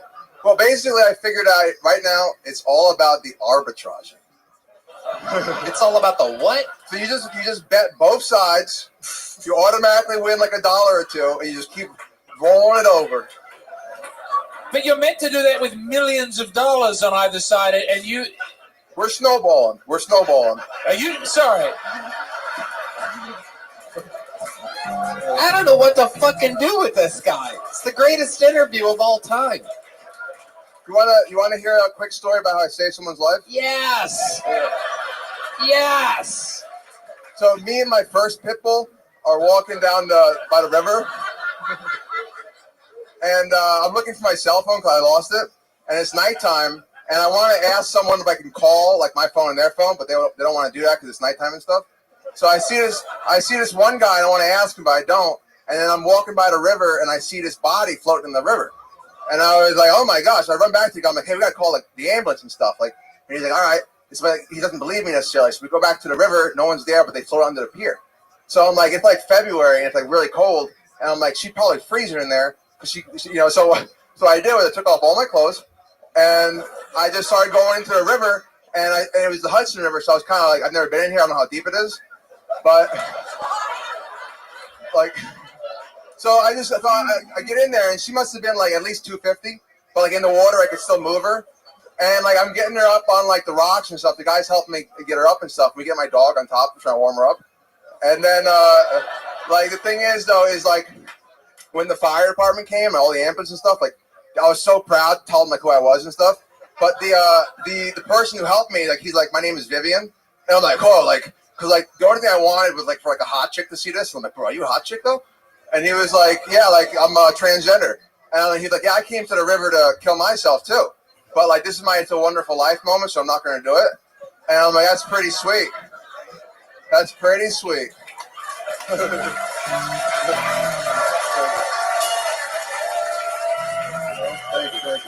you.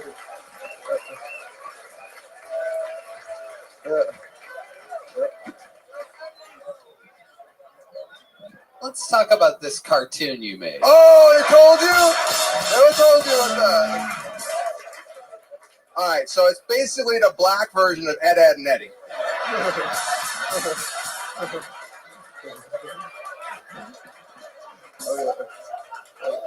Keep going. Okay. So Basically, it's called Nig Nig and Nigga.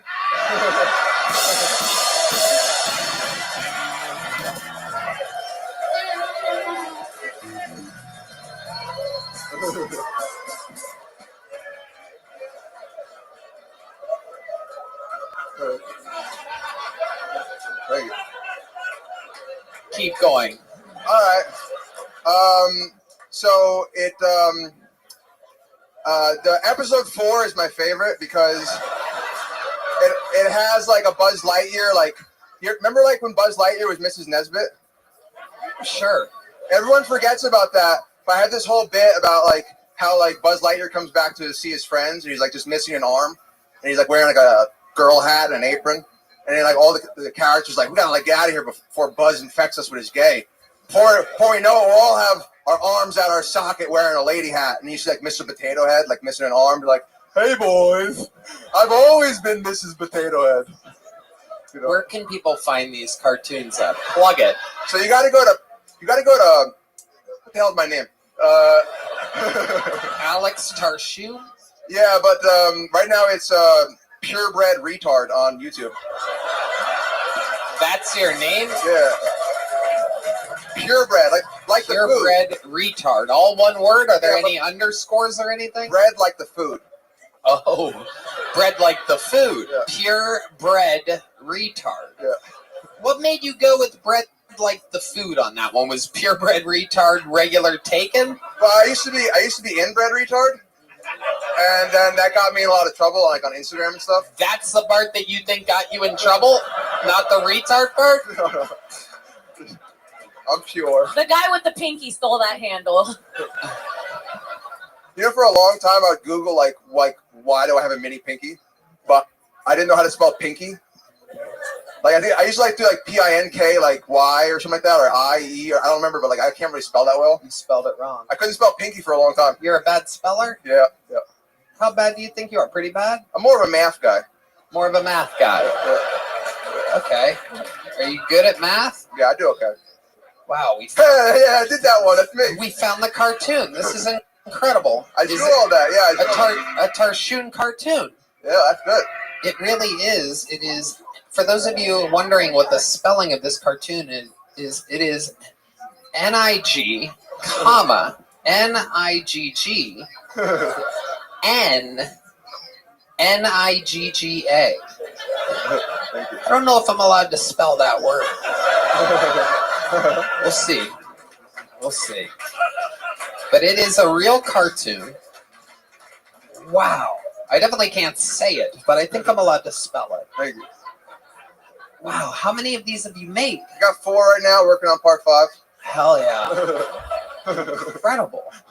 Even the 20th most interesting things about you are so interesting. Hey, you want to see the feast de resistance? The what? You want to see the best part?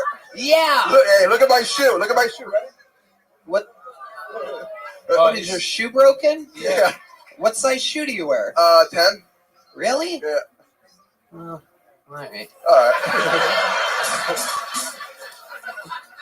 My shoes would be a little too big on you. I was going to give you my shoes. Someone's got a size 10 in here. Come on. Who's got a good size 10? Anybody? Someone give these men your shoes. Look. Hold on. There's a guy in a Hawaiian shirt standing up. There he goes. I think he's leaving, everybody. He's leaving. Okay. You got a size 10? No, 12's not going to work. No, he's going to get an infection in his face. You got a pair of 10s? Yes. Throw them up here. Throw them up there. Ew, wait, those look terrible. No, pass them back. Pass them back. He's better off. He's better off without. I'll tell you what. Here's what I'm going to do. I'm going to give you an automatic minute next week. Woo! And I'm going to present a new pair of size 10 shoes to you. Yeah! A brand new pair. And we're going to go through another interview. This one lasted 10 minutes. You had that to the 21 before. That's 31 minutes. Technically, I do believe with the 2 combined, you do hold the record for the most interviewed person in the history of the show in a single night. I I already gave you a big joke book. There you go, Alex Tarshoon, ladies and gentlemen. We're going to keep it moving along. We realize that we haven't had a female comedian here tonight, so we're going to get one up. Ladies and gentlemen, this is a minute from Lisa Jane Spencer. Make some noise for Lisa Jane Spencer. Hello. I know I sound retarded, but I'm just Australian.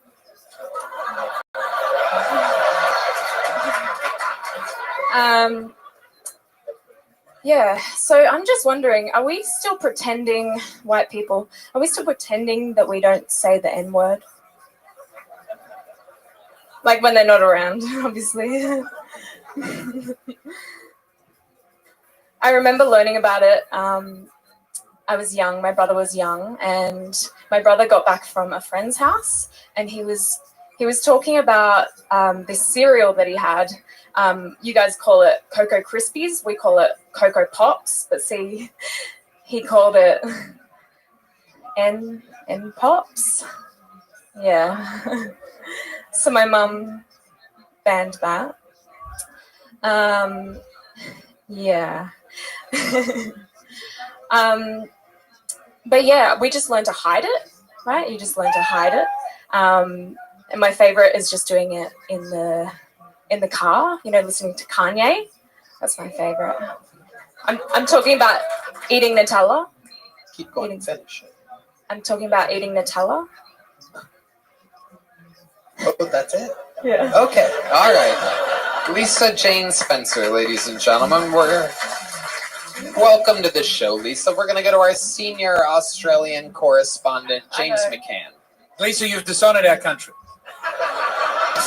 These people already think we're extremely racist because of our racism. I was just talking about Nutella, though. I was just talking about eating Nutella. Can you tell me what it meant? Okay, well, I was alluding to that, yeah, the N-word, but actually, I was talking about Nutella. You were saying the N-word that you weren't meant to say was Nutella. Yeah, Nutella. You guys, the two Australians are creating some kind of feedback here, it seems. And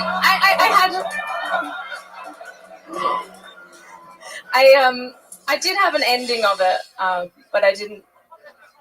Yeah, you had an ending to the joke? I did have an ending. Okay, what was the ending of the joke that I asked you to do? And I was gonna. Thank you. 3 times. Yeah. I was gonna say, relax. I'm just Australian. We just call it. Okay, red band. Okay, you're just Australian. What? We just call each other c***s. That's right. Very good. We do. We're gonna have to bleep that one. Why? That's another bleep. Even in Australia, when an Australian says that, it counts. Even though you guys, you can probably say poofta though. Yeah, poofta's our. But I don't think YouTube knows about poofta yet. YouTube's robots don't know about poofta. What does that mean exactly? Sort of a light in the loafers type of individual. It means gay. You're gay. Oh, okay. Yeah. Okay. Where are you from, Australia? Melbourne. Terrible city. I know. I apologize. Oh, I love Melbourne. You love Melbourne? I love Melbourne. How? My favorite city in Australia. It is nice. There's like nice parts of it, like the peninsula, Dandenong Ranges. Uh-huh. No, I had an engagement breakdown in Melbourne. It's a shit city. Like, I can't say enough bad things about it. They monopolised our football. They stole our Grand Prix. They talked down on the people of Adelaide. Shame on Melbourne. Wow. Damn. But there's not a lot of Nutellas. There's actually, Kim, Exactly. after the South Sudanese War, there was a huge influx of Nutellas into Melbourne. And they have changed the game in Australian football. Every team has a great big 7-foot Nutella now out there. Yeah.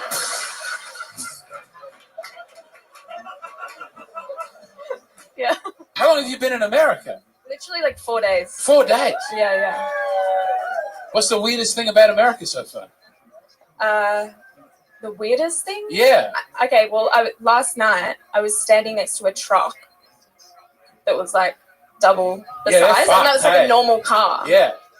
No, I don't know why they made trucks so big here. They just made them big enough to kill children without knowing about it. Yeah. And they want them big enough to kill a basketball playing Nutella. You know what I'm saying about these trucks? It's too much. I apologize. And Have you ever seen a half Italian, half Nutella before? Let me show you one. Ladies and gentlemen, this is Alex Tarshoon, everybody.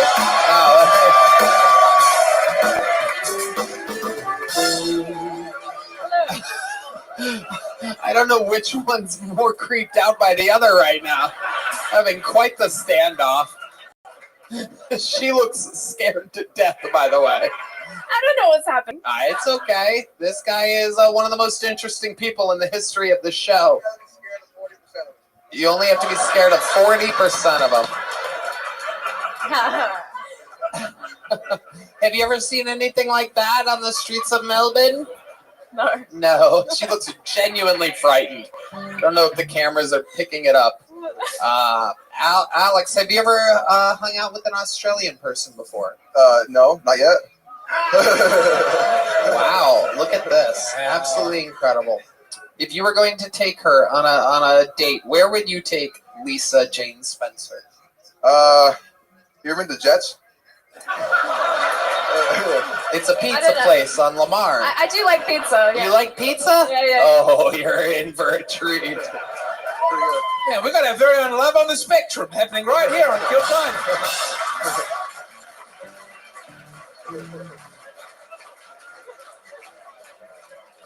That's true. Yeah. Do you like dogs? What? Do you like dogs? Dogs. I love dogs. What kind of do you like? How many dogs do you love? What would be a reasonable number of dogs for a man to have?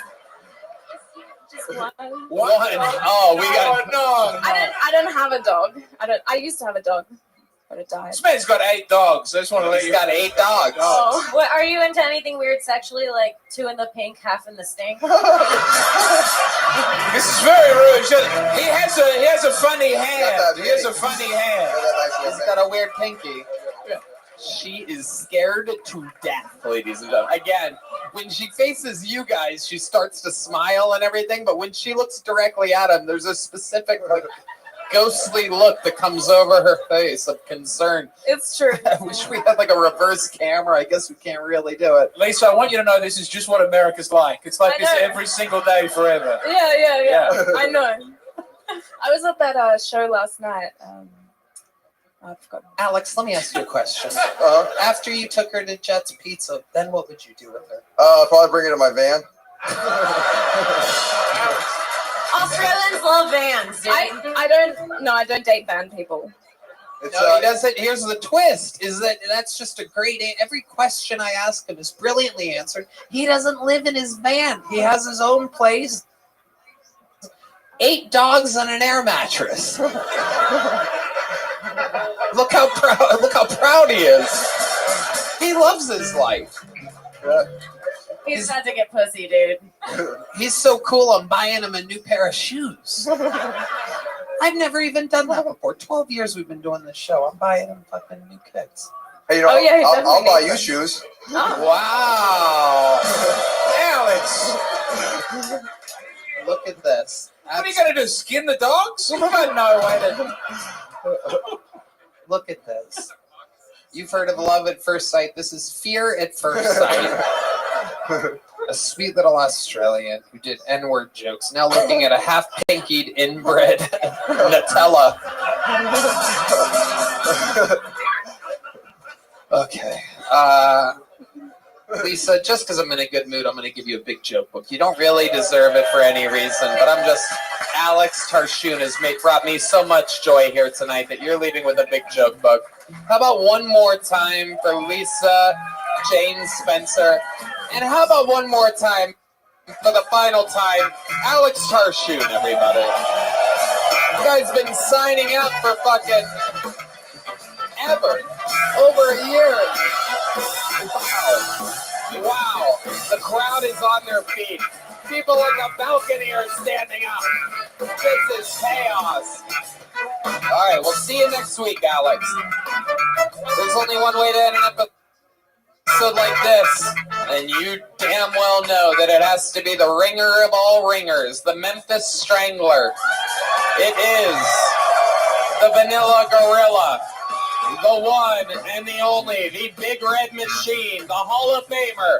This is William Montgomery.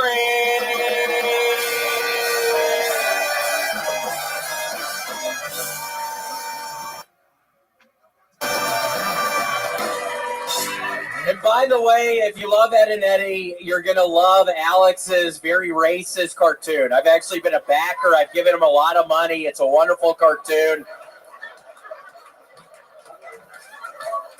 Well, it happened. Virginia Giffrey got suicided this past week in Australia after having been hit by a school bus going 80 miles an hour a couple of weeks before. In the immortal words of Hillary Clinton, if at first you don't succeed, try again. So the Philadelphia Eagles drafted a guy named Jihad Campbell. My math may be off, but wasn't he born after 9/11 and they named him Jihad Campbell? He's an explosive linebacker, really willing to sacrifice his body. He'll fast. I mean, he's fast. In college, I heard he banged 99 virgins, and if you think the New York Giants can tower over him, he will fly right into them two at a time. If he launches into two people hard enough, a third might fall down, and folks will claim it was a controlled demolition. Also, there's a rumor Mossad knew about Jihad Campbell but failed to warn the Patriots. Okay. I ain't taking no shit. That's my impression of a constipated man. Okay. Wow. Damn. We know who the interview of the night was, but my God, let there be no question. The set of the night goes to the man who's done it more than anybody. Hundreds and hundreds and hundreds of times, and meanwhile, here he comes, swinging his sledgehammer of destruction. Demolition.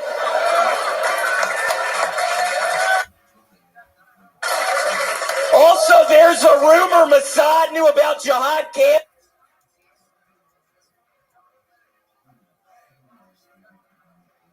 Happened. Virginia Giffrey got suicided this past week. James Spencer. And how about one more time for the final time, Alex Tarshoon, everybody. You guys been signing up for fucking ever. Over a year. Wow. The crowd is on their feet. People in the balcony are standing up. This is chaos. All right, we'll see you next week, Alex. There's only one way to end an episode like this, and you damn well know that it has to be the ringer of all ringers, the Memphis Strangler. It is the Vanilla Gorilla. The one and the only, the Big Red Machine, the Hall of Famer. This is William Montgomery.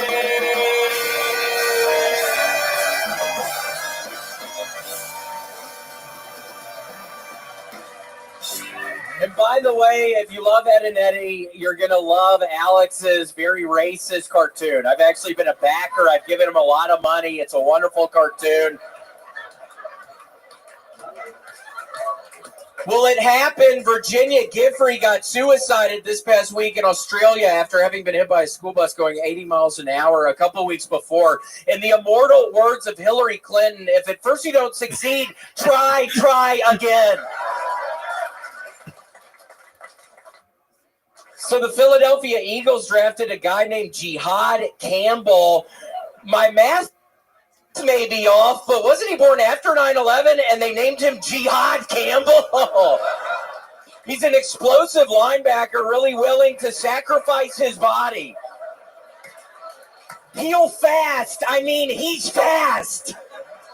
In college, I heard he banged 99 virgins, and if you think the New York Giants can tower over him, he will fly right into them two at a time.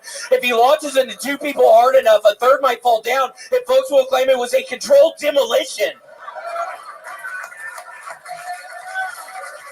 Also, there's a rumor Mossad knew about Jihad Campbell but failed to warn the Patriots. Okay. I ain't taking no shit.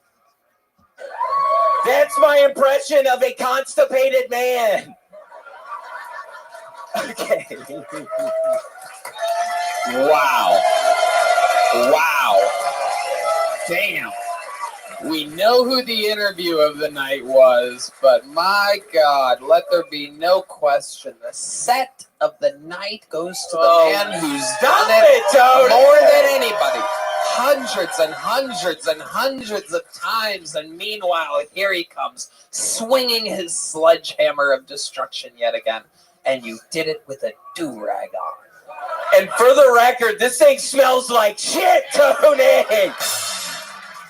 No, I'm kidding. Alex is so funny, but I swear I was smelling his ass, and I was like, oh my God, is he going to let me wear this? And then he put it on me, and I'm like, dude, this smells like shit. Yeah.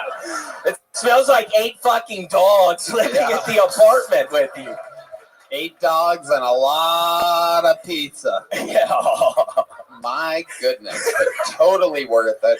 The hardest I've laughed all night was on your entrance. Your material followed the entire way through. An entire 60 seconds of laughter. Well, it's all gas, no brakes. The big red machine has arrived.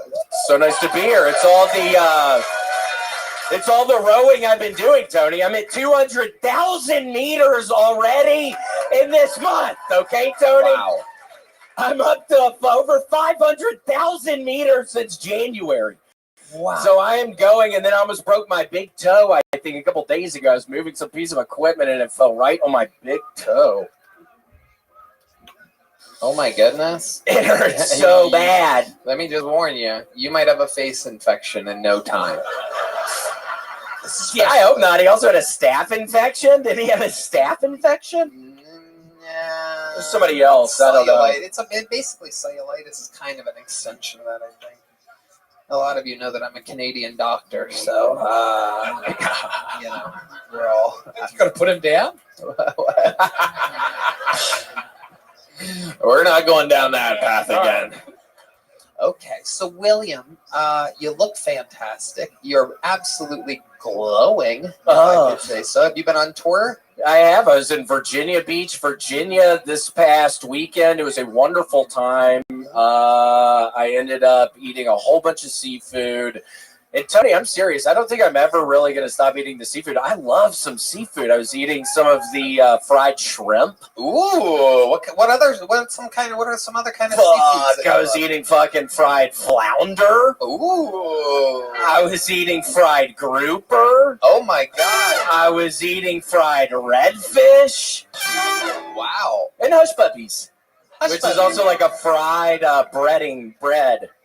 Wow. But yeah, it was really good. And I walked on Virginia Beach and had a really good time. And it honestly, I felt like I was in Mogadishu or something. It seems kind of crazy. I'm looking out at the ocean as this just big fucking ships cruising around everywhere and just the people on the beach. It's like, where am I? But I loved it in Virginia Beach. Everybody that came to see me was great. What about Mogadishu? It's just, I swear, I just had this feeling of what fucking country am I in? It just looks like crazy looking out.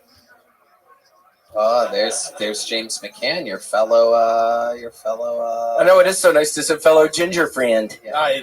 You look so cool with the do-rag. Thank you so much, man. I think you could get away with it because I feel like I can get away with it right now. So I think you could get away with it. I'm afraid that there's stuff in it like a flea or something. James, let's switch hats. No, I think you could. No, I don't think that's any let's switch hats. Oh, the crowd wants it, James. Wow. Oh my God. That's crazy. Oh my God. Wow. James McCann. I think his pinky's getting shorter in real time. James. Somehow you look totally different than everybody. Shut your bitch ass.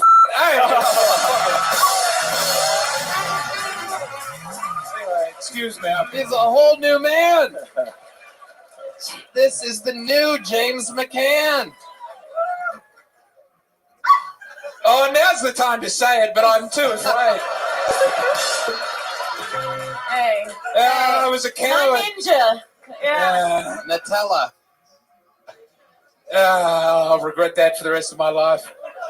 Yep. Damn! No, I won't do it anymore.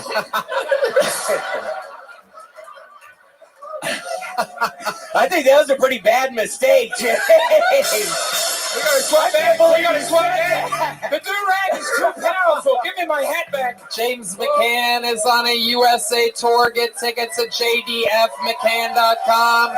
William Lights Out Montgomery has done it again, ladies and gentlemen. He's on tour. Kim Congdon's on tour. KimCongdon.com with a CONGDON. She's a Brea, May 14th. Oxnard, May 15th. James McCann is everywhere. It is a true American tour. Again, JDFMcCann with 2 N's.com. She has 3 N's now. Shit. Feel free to bleep that. Maybe it's one of the parts of the show that just stays in the room. ExpressVPN, ZipRecruiter, Prize Picks, and Tacovas. The drawing from Ryan J. Ebelt is in. It is incredible. How about one more time for the best damn band in the land? Red Band. Check out the Sunset Strip, ATX.com. Love you guys. No doubt about it. Here we go. London, England, Madison Square Garden. Everything's right around the corner. A lot of other fun stuff. Another more huge announcements and everything nonstop with this goddamn show. Somehow it just continues on and on we go. Live audience, thank you. We love you. Thank you. Good night, everybody. James McCann, Kim Congdon.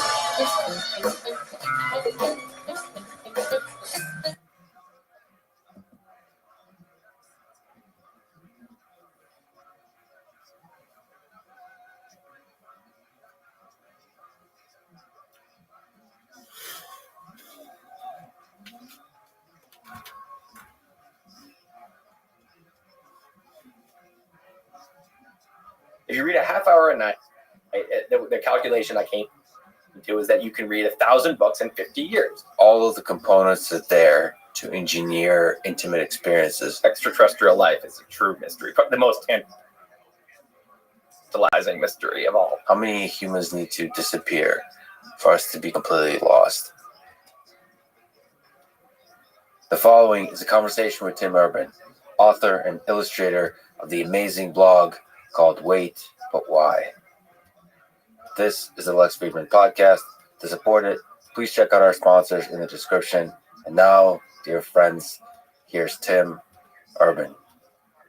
You wrote a Wait, But Why blog post about the big and the small, from the observable universe to the atom. What world do you find most mysterious or beautiful, the very big or the very small? The very small seems a lot more mysterious. And I mean, the very big, I feel like we kind of understand. I mean, not the very, very big, not the multiverse, if there is a multiverse, not anything outside of the observable universe. But the very small, I think we really have no idea what's going on, or very, much less idea. But I find so I think the small is more mysterious, but I think the big is sexier. I just cannot get enough of the bigness of space and the farness of stars, and it just continually blows my mind. I mean, we still, the vastness of the observable universe has the mystery that we don't know what's out there. We know how it works, perhaps. Like, general relativity can tell us how the movement of bodies works, how they're born, all that kind of things. But, like, how many civilizations are out there? How many, what are the weird things that are out there? Oh, yeah, life. Well, extraterrestrial life is a true mystery, the most tantalizing mystery of all. But that's like our size. So that's maybe it's that the actual the big and the small are really cool, but it's actually the things that are potentially our size that are the most tantalizing. Potentially our size is probably the key word. Yeah, I mean, I wonder how small intelligent life could get. Probably not that small. And I assume that it limit that you're not gonna. I mean, you might have like a whale, blue whale size intelligent being. That would be kind of cool. But I feel like we're in the range of order of magnitude smaller and bigger than us for life. But maybe not. Maybe you could have some giant life form. Just seems like, I don't know. There's got to be some reason that anything intelligent between kind of like a little tiny rodent or finger monkey up to a blue whale on this planet. I don't know. Maybe when you change the gravity and other things.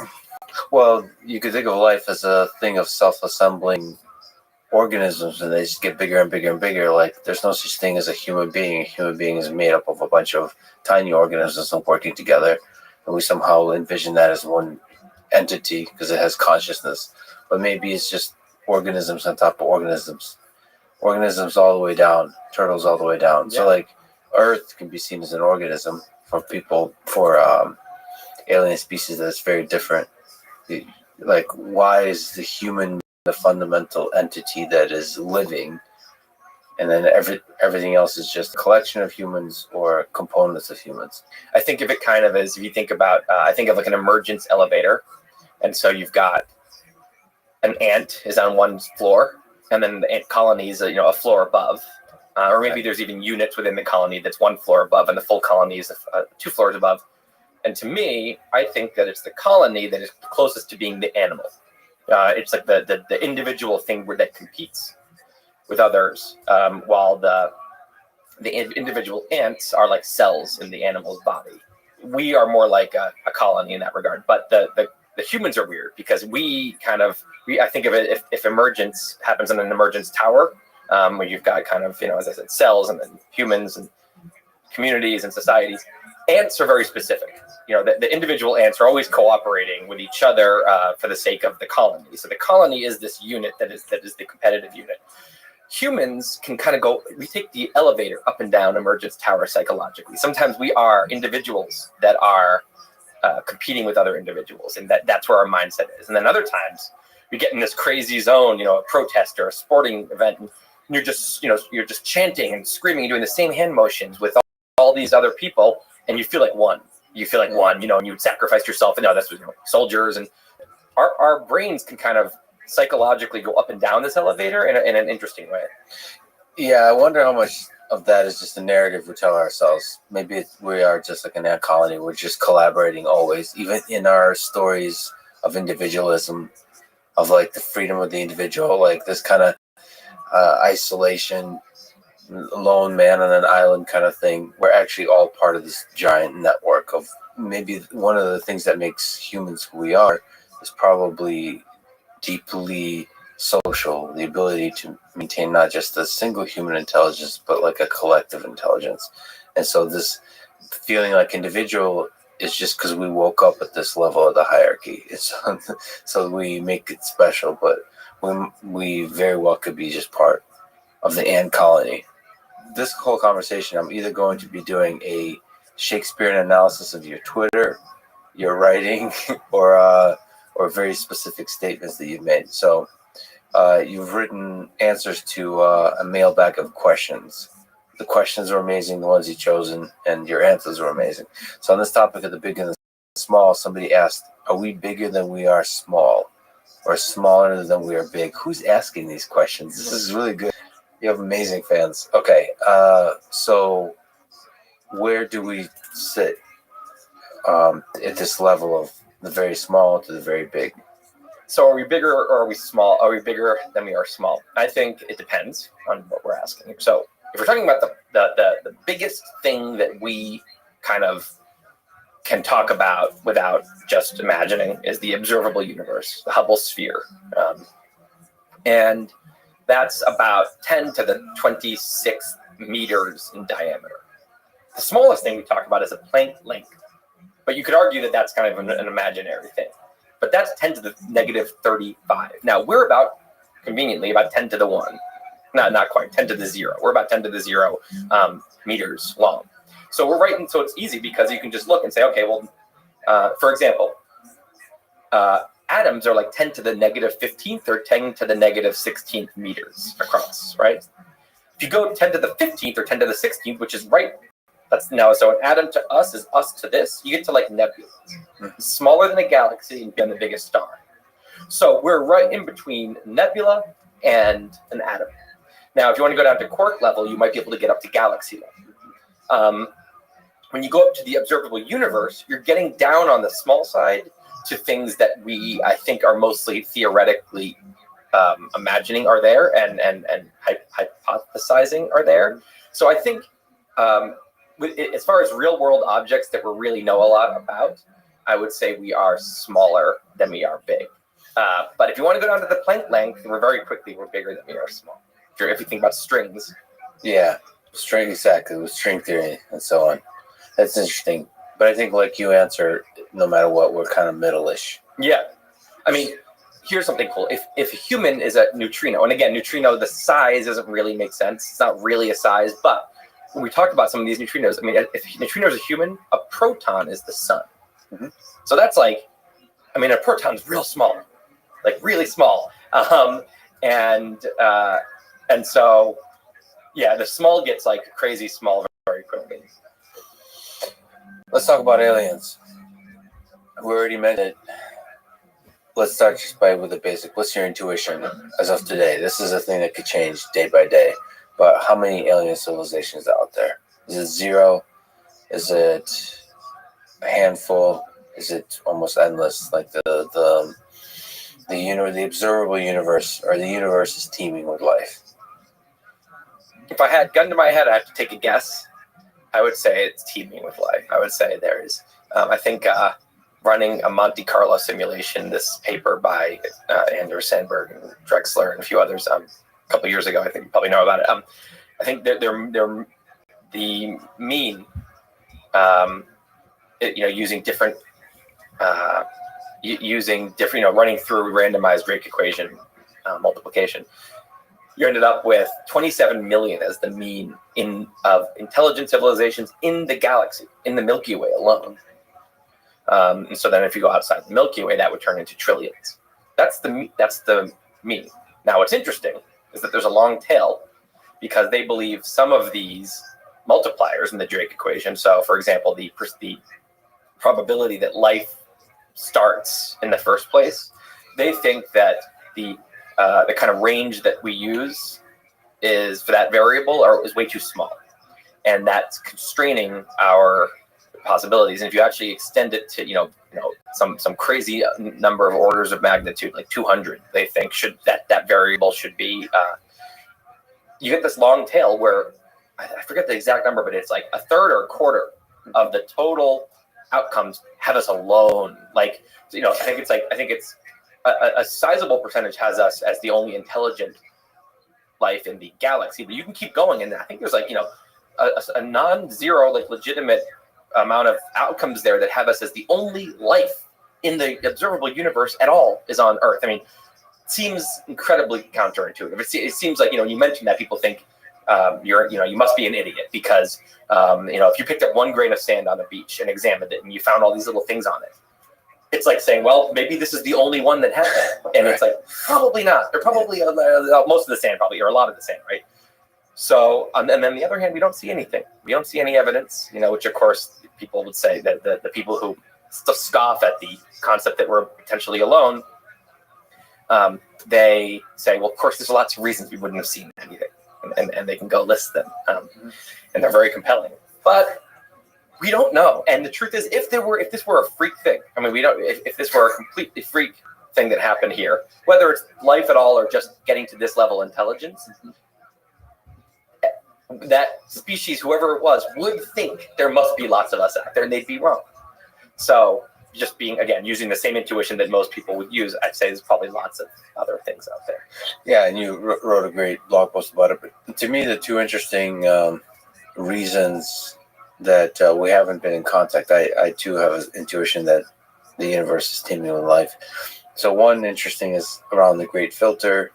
So we either, the Great Filter is either behind us or in front of us. So the reason that's interesting is you get to think about what kind of things can ensure the survival of an intelligent civilization or lead to the destruction of intelligent civilization. That's a very pragmatic, very important question to always be asking. And we'll talk about some of those. And then the other one is, I'm saddened by the possibility that there could be aliens communicating with us all the time. In fact, they may have visited, and we're just too dumb to hear it, to see it. Like the idea that the kind of life that can evolve is just the range of life that can evolve is so large that our narrow view of what is life and what is intelligent life is preventing us from having communication with them. But then they don't seem very smart, because if they were trying to communicate with us, they would surely, if they were super intelligent, they would be very, I'm sure if there's lots of life, we're not that rare. We're not some crazy weird species that hears and has different kinds of ways of perceiving signals. So they would probably be able to, if you really wanted to communicate with an Earth-like species, with a human-like species, you would send out all kinds of things. You'd send out, radio waves, and you send out gravity waves and lots of things. So if they're communicating in a way, they're trying to communicate with us, and it's just we're too dumb to perceive the signals. It's like, well, they're not doing a great job of considering the primitive species we might be. So I don't know. I think if a super intelligent species wanted to get in touch with us and had the capability of, I think probably they would. Well, they may be getting in touch with us. They're just getting in touch with the thing that we humans are not understanding that they're getting in touch. I guess that's what I was trying to say, is there could be something about Earth that's much more special than us humans. Like the nature of the intelligence that's on Earth, or the thing that's of value and that's curious and that's complicated and fascinating and beautiful, might be something that's not just like tweets. Okay, like English language that's interpretable, or any kind of language, or any kind of signal, whether it's gravity or radio signal that humans seem to appreciate. Why not the actual? It could be the process of evolution itself. There could be something about the way that Earth is breathing, essentially, through the creation of life and this complex growth of life. It's a whole different way to view organisms and view life that could be getting communicated with. And we humans are just a tiny fingertip on top of that intelligence. And the communication is happening with the main mothership of Earth, versus us humans that seem to treat ourselves as super important, and we're missing the big picture. I mean, it sounds crazy, but our understanding of what is intelligent, of what is life, what is consciousness is very limited. And it seems to be, and just being very suspicious, it seems to be awfully human-centric. Like, this story, it seems like the progress of science is, constantly putting humans down on the importance, like on the cosmic importance, the ranking of how big we are, how important we are. That seems to be, the more we discover, that's what's happening. And I think science is very young. And so I think eventually we might figure out that there's something much, much bigger going on, that humans are just a curious little side effect of the much bigger thing. That's what I mean. That, as I'm saying, it just sounds insane. But well, it sounds a little like religious. It sounds like a spiritual. It gets to that realm where there's something that more than meets the eye. Well, yeah, but not so. Religious and spiritual often have this kind of woo-woo characteristic, like, and people write books about them and then go to wars over whatever the heck is written in those books. I mean more like it's possible that collective intelligence is more important than individual intelligence, right? It's the ant colony. What's the primal organism? Is it the ant colony or is it the ant? Yeah, I mean humans, just like, any individual ant can't do shit, but the colony can make this incredible structures and has this intelligence, and we're exactly the same. I mean, yeah, the famous thing that no human knows how to make a pencil. Have you heard this? No. Basically, I mean, this is great. There's not a single human out there has absolutely no idea how to make a pencil. So you have to think about, you have to get the wood, the paint, the different chemicals that make up the yellow paint. The eraser is a whole other thing. The metal has to be mined from somewhere, and then the graphite, whatever that is. And there's not one person on Earth who knows how to kind of collect all those materials and create a pencil. But together, that's child's play. It's just one of the easiest things. So the other thing I like to think about, I actually put this as a question on the blog once.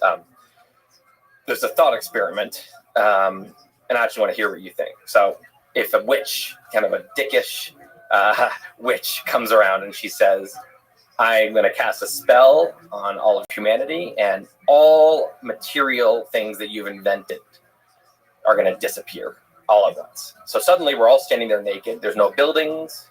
There's no cars and boats and ships and no mines, nothing, right? It's just the Stone Age Earth and a bunch of naked humans, but we're all the same. We have the same brain. So we all know what's going on. And we all got a note from her, so we understand the deal. And she says, she communicated to every human, here's the deal. You lost all your stuff. You guys need to make one working iPhone 13. And you make one working iPhone 13 that could pass in the Apple store today, in your previous world, for an iPhone 13, then I will restore everything. How long do you think? And so everyone knows this is the mission. We're all aware of the mission. Everyone, all humans. How long would it take us? That's a really interesting question. So obviously, if you do a random selection of 100 or 1,000 humans within the population, I think you're screwed to make that iPhone. I tend to believe that there's fascinating specialization among the human civilization. Like there's a few hackers out there that can solo build an iPhone. But with what materials? So no materials whatsoever. It has to. It's virtually. Okay, you have to build factories. To fabricate. Okay. And how are you going to mine them? You got to mine the materials where you don't have any cranes. You don't have any. Okay, you 100% have to have everybody's naked.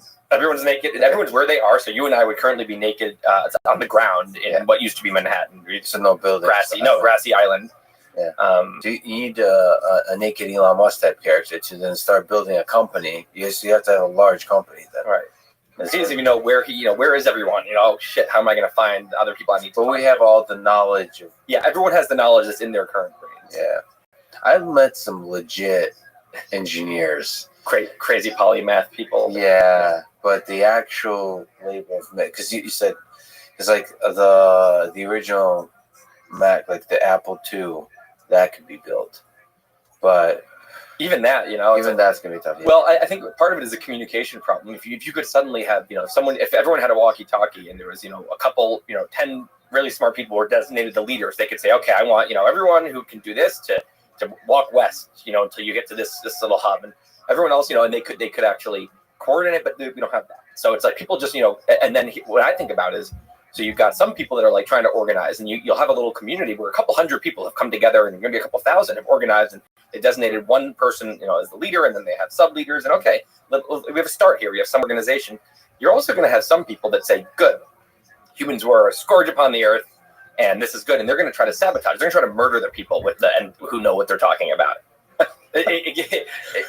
The elite that possess the knowledge. Yeah. Well, and so everyone's hopeful for we're all civilized and hopeful for the first 30 days or something, and then things start to fall off. People start to lose hope, and there's new kinds of governments popping up. New kinds of societies, and they're and they don't play nicely with the other ones. And I think very quickly, a lot of people will just give up and say, you know what, this is it. We're back in the Stone Age. Let's just create agrarian.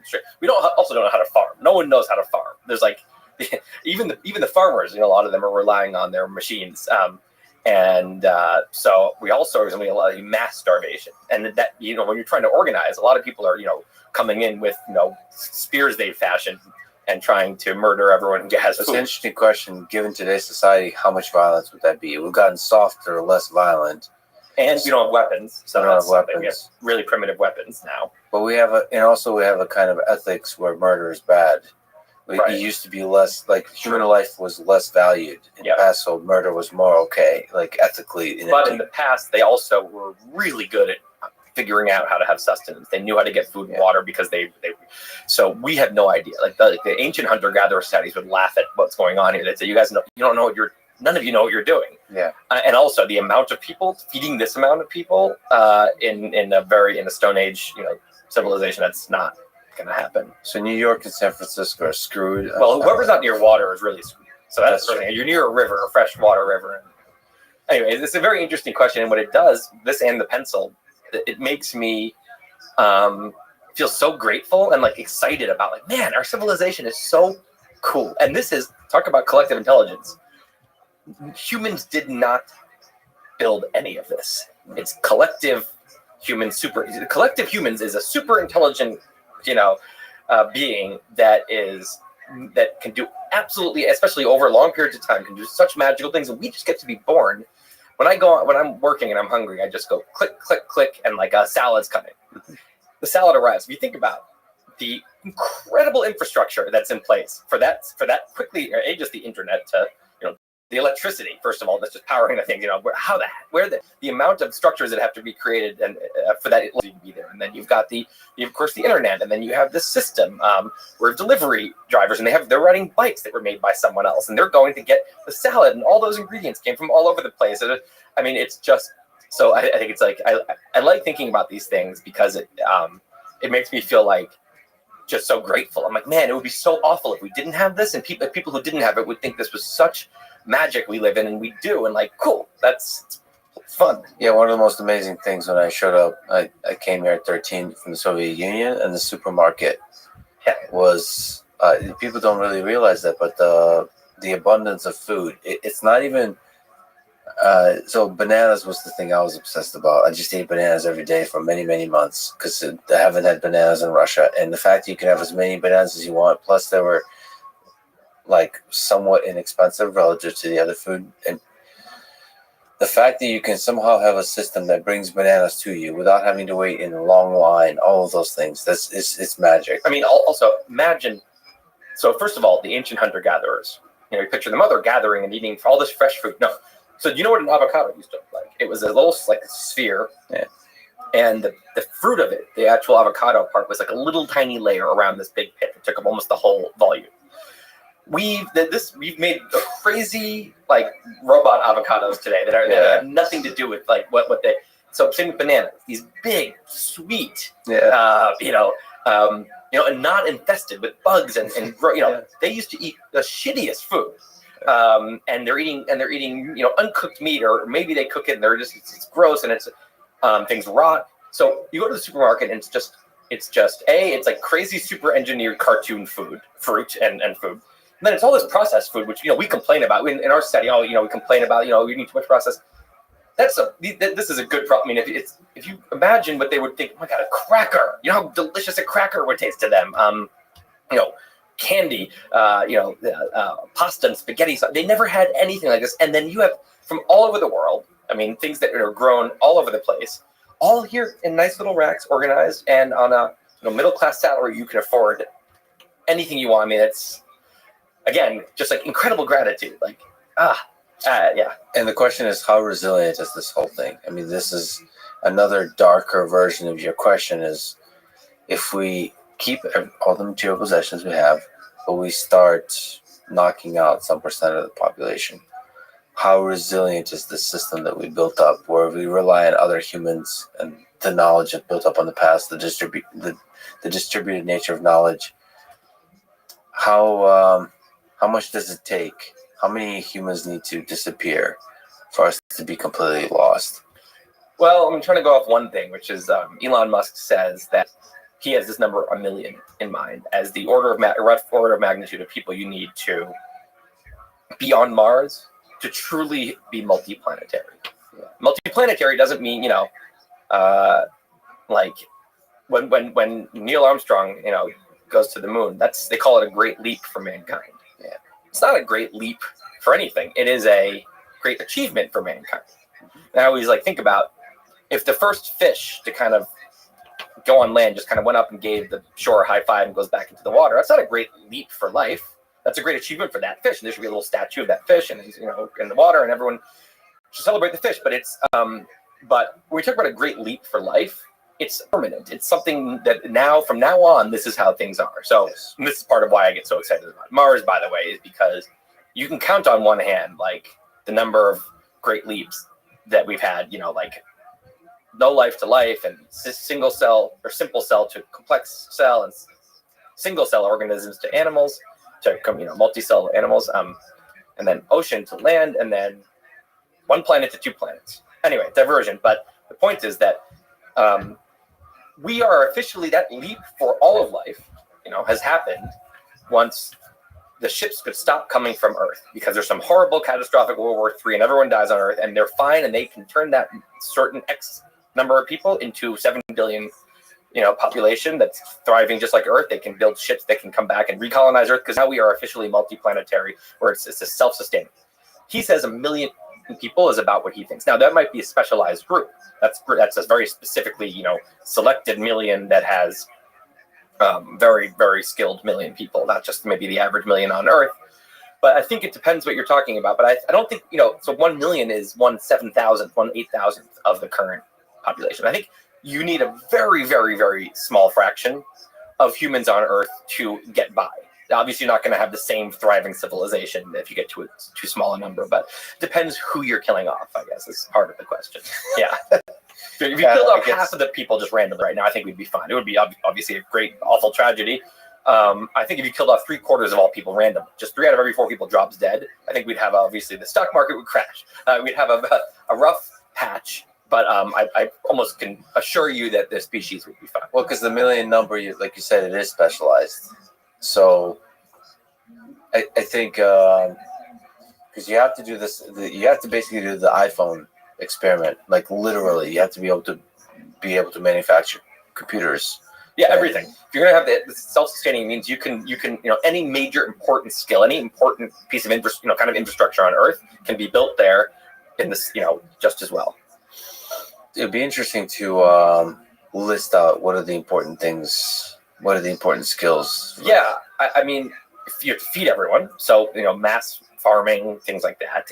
You have mining. These questions, it's like the materials might be, I don't know, 5 miles, 2 miles underground. I don't know what that actual, but like, it's amazing to me just that these things got built in the first place. And no one built the mine that we're getting stuff for the iPhone for probably wasn't built for the iPhone, or in general, early mining, was for, I think obviously I assume the Industrial Revolution, when we realized, fossil fuels, we want to extract this magical energy source. I assume that like mining took a huge leap without knowing very much about this. I think, you need mining, you're going to need like a lot of electrical engineers. If you're going to have a civilization like ours, and of course you could have oil and lanterns, we could go way back, but if you're trying to build our today thing, you're going to need energy and electricity, and mines that can bring materials, and then you're going to need a ton of plumbing and everything that entails. Yeah. And like you said, food, but also the manufacturer. So like turning raw materials into something useful. Yeah. That whole thing, like factories, some supply chain, transportation. Right. You think about, when we talk about like world hunger, one of the major problems is, there's plenty of food, and by the time it arrives, most of it's gone bad in the truck, in a kind of an impoverished place. So it's like, we take it so for granted. All the food in the supermarket is fresh. It's all there, and which always stresses me. If I were running a supermarket, I would always be so like miserable about like things going bad on the shelves, or if you don't have enough, that's not good. But if you have too much, it goes bad. And of course, there would be entertainers too. Like somebody would have a YouTube channel that's running on Mars. There is something different about a civilization on Mars and Earth existing versus like a civilization in the United States versus Russia and China. Like that's a fundamentally different distance. Like, yeah, philosophically.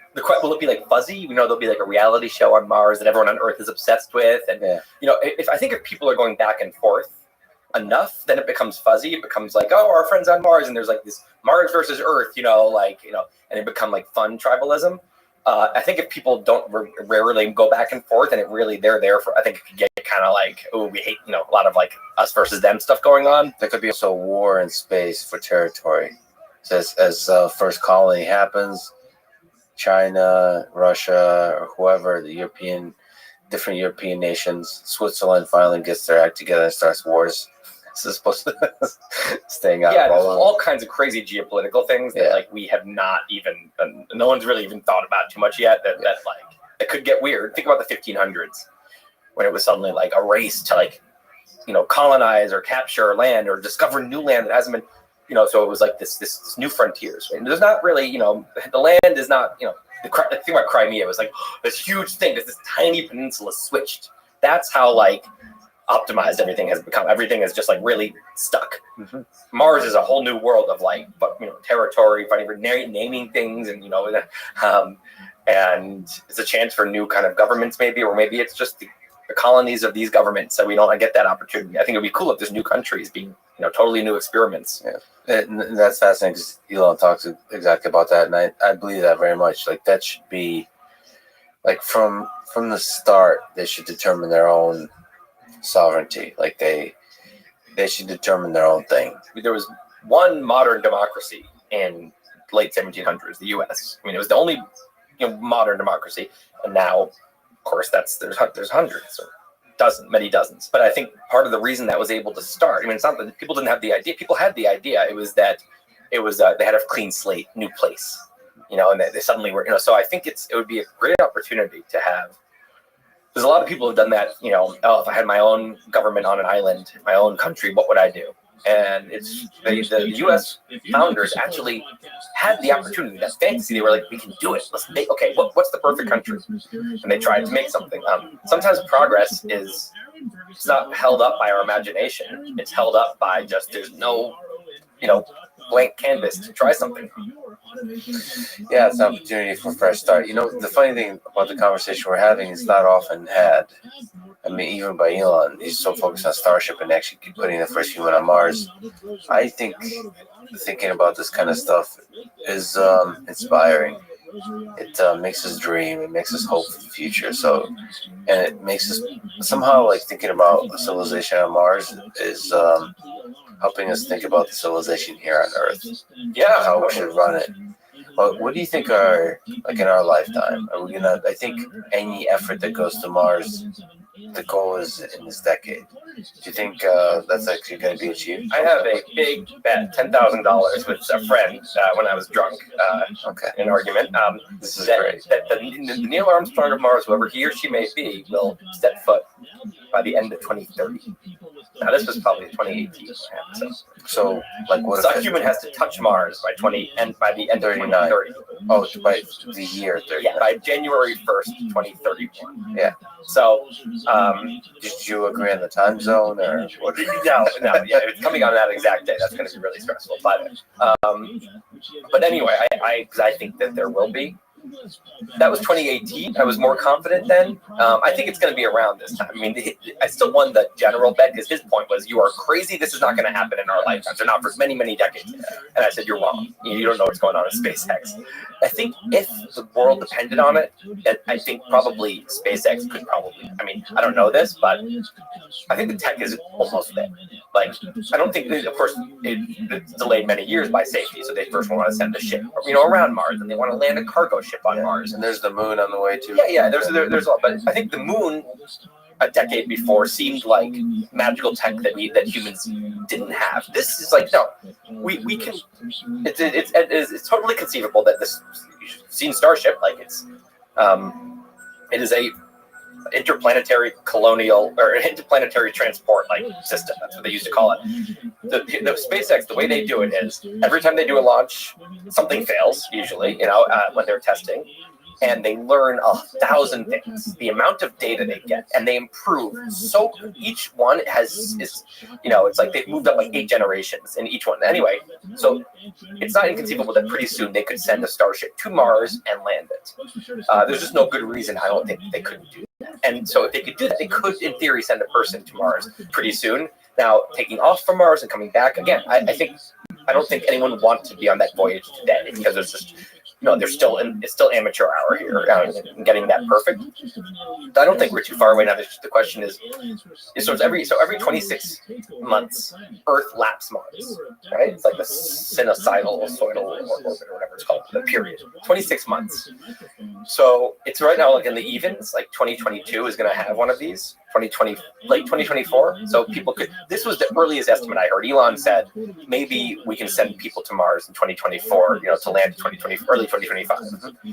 That is not going to happen because that included 2022 sending a cargo ship to Mars, maybe even a one in 2020. And so I think they're not quite on that schedule. But to win my bet, 2027 I have a chance, and 2029 I have another chance. Nice. We're not very good at like backing up and seeing the big picture. We're very distracted by what's going on today and what we can believe because it's happening in front of our face. There's no way that a human's going to be landing on Mars and it's not going to be the only thing everyone is talking about, right? I mean, it's gonna be the moon landing, but even bigger deal, going to another planet, right?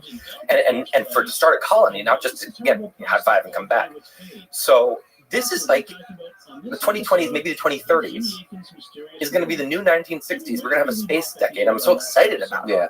And it's, again, it's one of the great leaps for all of life happening in our lifetimes. Like, that's wild. To paint a slightly cynical possibility, which I don't see happening, but I just want to put sort of value into leadership. I think it wasn't obvious that the moon landing would be so exciting for all of human civilization. Some of that had to do with the right speeches, with the space race. Like, space, depending on how it's presented, can be boring. I don't think it's been that so far, but I agree. I think space is quite boring right now. Not SpaceX is super great, but like 10 years ago, space. Yeah. Some writer, I forget who wrote, it's like the best magic trick in the show happened at the beginning, and now they're starting to do this like easy hazard. It's like you can't go in that direction. And the line that this writer said is like watching astronauts go up to the space station. After watching the moon is like watching Columbus sail to Ibiza. It's just like, everything is so practical. You're going up to the space station not to explore, but to do science experiments in microgravity, and you're sending rockets up. Mostly here and there there's a probe, but mostly you're sending up a satellite to, for direct TV, an eye or whatever it is. It's kind of like lame Earth industry, usage. So I agree with you. Space is boring there. The first human setting foot on Mars, that's gotta be a crazy global event. I can't imagine it not being. Maybe you're right. Maybe I'm taking for granted the speeches and the space race and I think the value of, I guess what I'm pushing is the value of people like Elon Musk and potentially other leaders that hopefully step up is extremely important here. Like, I would argue without the publicity of SpaceX, it's not just the ingenuity of SpaceX, but like what they've done publicly by having a figure that tweets and all that kind of stuff like that. That's a source of inspiration. Totally. NASA wasn't able to quite pull off with the shuttle. That's one of his two reasons for doing this. SpaceX exists for two reasons. One, life insurance for the species. If we're, if you're, I always think about it this way: if you're an alien on some faraway planet and you're rooting against humanity, and you win the bet if humanity goes extinct, you do not like SpaceX. You do not want them to have their eggs in two baskets. Yeah. Sure. It's like obviously this. You could have some, something that kills everyone on both planets, some AI war or something. But the point is, obviously, it's good for our chances, our long-term chances, to be having, two self-sustaining civilizations going on. The second reason he values this, I think, just as high is it's the greatest adventure in history. Going multi-planetary, and that it's people need some reason to wake up in the morning and it'll just be this hopefully great uniting event too. I mean, I'm sure in today's nasty, awful political environment, which is like a whirlpool that sucks everything into it. So it doesn't, you name a thing and it's become a nasty political topic. So I hope that space can, Mars can just bring everyone together. But it could become this hideous thing where it's billionaire, some annoying storyline gets built, so half the people think that anyone who's excited about Mars is an evil, something. Yeah. Anyway, I hope it is super exciting. So far, space has been a uniting, inspiring thing, and in fact, especially during this time of a pandemic, has been just commercial entity putting out humans into space for the first time was just one of the only big sources of hope. Totally, and awe, just like watching this huge skyscraper go up in the air, flip over, come back down and land. I mean, it just makes everyone just want to sit back and clap and kind of like, the way I look at something like SpaceX is it makes me proud to be a human. And I think it makes a lot of people feel that way. It's like good for our self-esteem. It's like, what, we're pretty, we have a lot of problems, but like, we're kind of awesome. Yeah, we're awesome. And if we can put people on Mars, sticking up an Earth flag on Mars, like, damn, we should be so proud of our like little family here. Like, we did something cool. And by the way, I've made it clear to SpaceX people, including Elon, many times, and it's like once a year reminder that if they want to make this more exciting, they send the writer to Mars on the thing, and I'll blog about it. So I'm just continuing to throw this out. Which I'm trying to get them to send me to Mars. I understand that. So I just want to clarify, on which trip does the writer want to go? I think my dream one, to be honest, would be like the Apollo 8, where they just looped around the moon and came back. Because landing on Mars give you a lot of good content to write about. Great content, right? I mean, the amount of kind of high-minded, and so I would go into the thing and I would blog about it. And I'd be in microgravity, so I'd be bouncing around my little space. They can just send me in a dragon. I don't need to do a whole starship. And I would bounce around, and I would get to. And I've always had a dream of going to like one of those nice jails for a year. Yes. Because I just have nothing to do besides like read books and no responsibilities and no social plans. So this is the ultimate version of that. Anyway, it's a side topic, but I think it would be. But also, Hugh, I mean, to be honest, if you land on Mars, it's epic. And then if you die there, like finishing your writing, it would be just even that much more powerful for the impact. Yeah, but then I'm gone, and I don't even get to like experience the publication of it, which is the whole point. Well, some of the greatest writers in history didn't get a chance to experience the publication of their. I don't really think that. I think back to Jesus, and I'm like, oh man, that guy really like crushed. No, but then if you think about it. It doesn't like you could literally die today and then become just like 2,000 years from now in this civilization that's like they're like magical in the clouds and they're worshiping you. They're worshiping Lex and that sounds like your ego probably would be like, wow, that's pretty cool, except irrelevant to you because you never even knew it happened. This feels like a Rick and Morty episode. It does. Okay, you've talked to Elon quite a bit. You've written about him quite a bit. Just it'd be cool to hear you talk about what are your ideas of what the magic sauces you've written about with Elon. What makes him so successful? His style of thinking, his ambition, his dreams, his the people he connects with, the kind of problems he tackles. Is there kind of comments you can make about what makes him special? I think that obviously there's a lot of things that he's very good at. He's obviously super intelligent. His heart is very much in I think the right place. I really, really believe that. And I think people can sense that. He just doesn't seem like a grifter of any kind. He's truly trying to do these big things for the right reasons. And he's obviously crazy ambitious and hardworking, right? Not everyone is. Some people are as talented and have cool visions, but they just don't want to spend their life that way. So, but that's none of those alone is what makes Elon. I mean, if it were, there'd be more of him because there's a lot of people that are very smart and smart enough to accumulate a lot of money and influence, and they have great ambition and they have their heart's in the right place. To me, it is the very unusual quality he has is that he's sane in a way that almost every human is crazy. What I mean by that is we are programmed to trust conventional wisdom over our own reasoning for good reason. If you go back 50,000 years, and conventional wisdom says, don't eat that berry, or this is the way you tie a spearhead to a spear. And you're thinking, I'm smarter than that. You're not. That comes from the accumulation of life experience, accumulation of observation and experience over many generations, and that's a little mini version of the collective superintelligence. It's it's the equivalent of making a pencil today.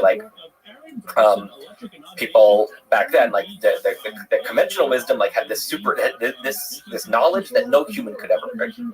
So we're very wired to trust it. Plus, secondary thing is that the people who just say they believe the mountain is they worship the mountain as their god, right? And the mountain determines their fate. That's not true, right? And the conventional wisdom's wrong there, but believing it was helpful to survival because you were were part of the crowd and you stayed in the tribe, and if you started to insult the mountain god and say that's just a mountain, it's not, you didn't fare very well, right? So for a lot of reasons, it was a great survival trait to just trust what other people said and believe it. And truly, obviously, the more you really believed it, the better.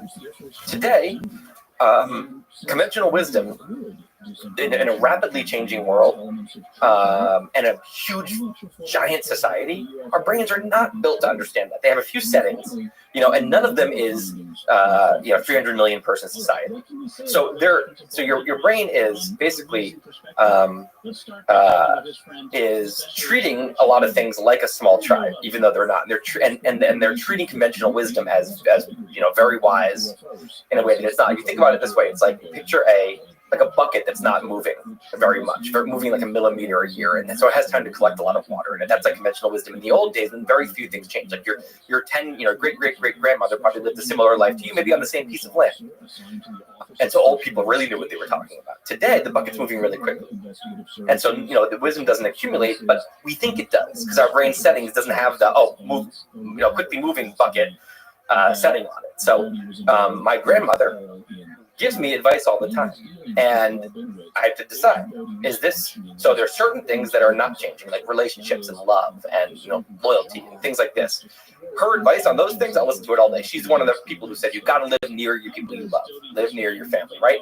I think that is like tremendous wisdom, right? That is wisdom, because that happens to be something that doesn't change from generation to generation. For now, right? For now. She's also telling, right? So I'll be the idiot telling my brain that they'll actually be in the metaverse, like exactly. It doesn't matter, and I'm like, you have to. It's not the same when you're not in person. They're going to say it's exactly the same, and they'll also be thinking to me with their link, and I'm going to be like, slow down. I don't understand what you're saying. You just talk like a normal. Anyway, so my grandmother then she says, you're I don't know about this writing you're doing. You should go to law school, and you want to be secure. And that's not good advice for me.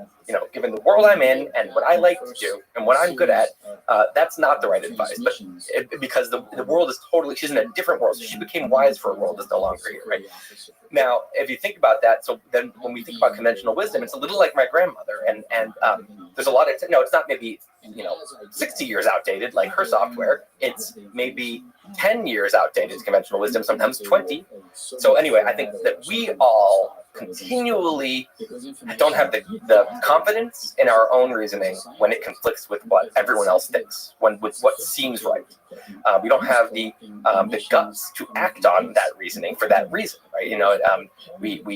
And so there's so many Elon examples. I mean, just from the beginning, building Zip2 was the first company, and it was internet advertising at the time when people said, this internet was brand new, kind of thinking of like the metaverse, VR metaverse today. People would be like, oh, we facilitate internet advertising. People were saying, yeah, people can advertise on the internet. Yeah, right. But actually, it wasn't that he's magical and saw the future. It's that he looked at the present, looked at what the internet was, thought about, the obvious advertising opportunity this was going to be.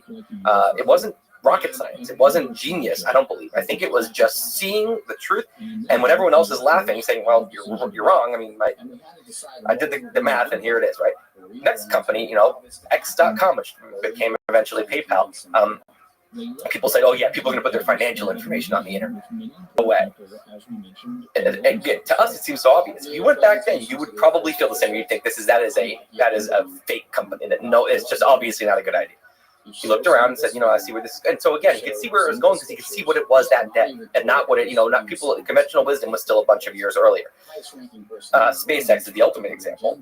A friend of his apparently compiled a video montage of rockets blowing up to show him this is not a good idea. And but just even the bigger picture, the amount of billionaires who have thought this was, I'm going to start launching rockets, and the amount that failed. I mean, it's not. Conventional wisdom said this isn't a bad endeavor. He was putting all of his money into it. Landing rockets was another thing. Here's the classic kind of way we reason, which is, if this could be done, NASA would have done it a long time ago because of the money it would save. This could be done. The Soviet Union would have done it back in the 60s. It's obviously something that can't be done. And the math on his envelope said, well, I think it can be done. And so he just did it. So in each of these cases, I think actually in some ways Elon gets too much credit, as people think it's that he's it's that his Einstein intelligence, or he can see the future, or he has incredible guts. He's so courageous. I think if you actually are looking at reality, you're just assessing probabilities, and you're ignoring all the noise, which is wrong, so wrong, right? And you just have to be pretty smart and pretty courageous. And you have to have this magical ability to be sane and trust your reasoning over conventional wisdom, because your individual reasoning, part of it is that we see that we can't build a pencil, we can't build, the civilization on our own, right? We kind of count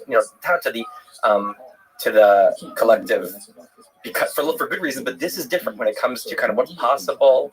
The Beatles were doing their kind of Motown-y chord patterns in the early 60s, and they were doing what was normal. They were doing what was clearly this kind of sound is a hit. Then they started getting weird because they were so popular. They had this confidence to say, we're going to start just experimenting. And it turns out that if all these people are in this one groove together doing music, and it's just there's a lot of land over there. And it seems I'm sure the managers would say, and that all the record execs would say, no, you have to be here. This is what sells. And it's just not true.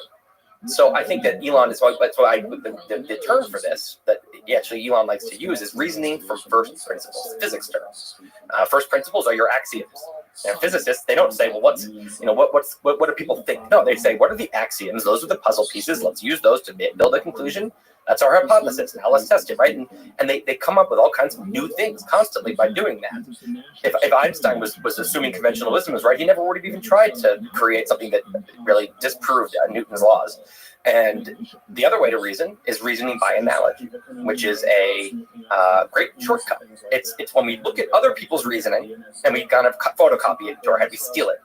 So reasoning by analogy we do all the time, and it's usually a good thing. I mean, it takes a lot of mental energy and time to reason from first principles. It's actually, you don't want to reinvent the wheel every time, right? You want to often copy other people's reasoning most of the time. And most of us do it most of the time, and that's good. But there's certain moments when you forget just for a second, succeeding in the world of Elon, just who you're going to marry, where are you going to settle down, how are you going to raise your kids, how are you going to educate your kids, how you should educate yourself, what kind of career paths in church.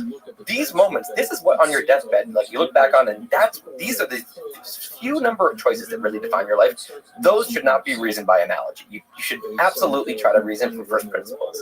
And Elon, not just, by the way, in his work, but in his personal life. I mean, if you just look at the way he's on Twitter, it's not how you're supposed to be when you're a super famous, industry titan. You're not supposed to just be silly on Twitter and do memes and get in little quibbles with you. He just does things his own way, regardless of what you're supposed to do, which sometimes serves him and sometimes doesn't. But I think it has taken him where it has taken him. Yeah, I mean, I probably wouldn't describe his approach to Twitter as first principles, but I guess that's the same. I think it is. Well, first of all, I will say that a lot of tweets people think, oh, he's going to be done after that. He's fine. He's on. He's just one man, Time Man of the Year. It's something. It's not sinking him, and I think it's not that I think this is super reasoned out. I think that Twitter is his silly side, but I think that his reasoning did not feel like there was a giant risk in just being his silly self on Twitter, when a lot of billionaires would say, well, no one else is doing that, so it must be a good reason, right?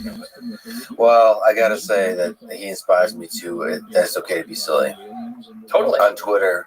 And but yeah, you're right. The big inspiration is the willingness to do that when nobody else is doing it. Yeah, and I think about all the great artists, all the great inventors and entrepreneurs, almost all of them, they had a moment when they trusted their reasoning. I mean, Airbnb was over 60 with VCs. A lot of people would say, obviously, they know something we don't, right? But they didn't. They said, I think they're all wrong. I mean, that takes some kind of different wiring in your brain. And then that's both for big picture and detailed, engineering problems. It's fun to talk to him. It's fun to talk to Jim Keller, who's a good example of this kind of thinking about manufacturing, how to get costs down. They always talk about they talk about SpaceX rockets this way. They talk about manufacturing this way, cost per pound or per ton to get to orbit or something like that. This is how they reason. We need to get the cost down. It's a very kind of raw materials, just very basic way of thinking. First principles. It's really, And the first principles of a rocket are the price of raw materials and gravity, and wind. I mean, these are your first principles, and fuel.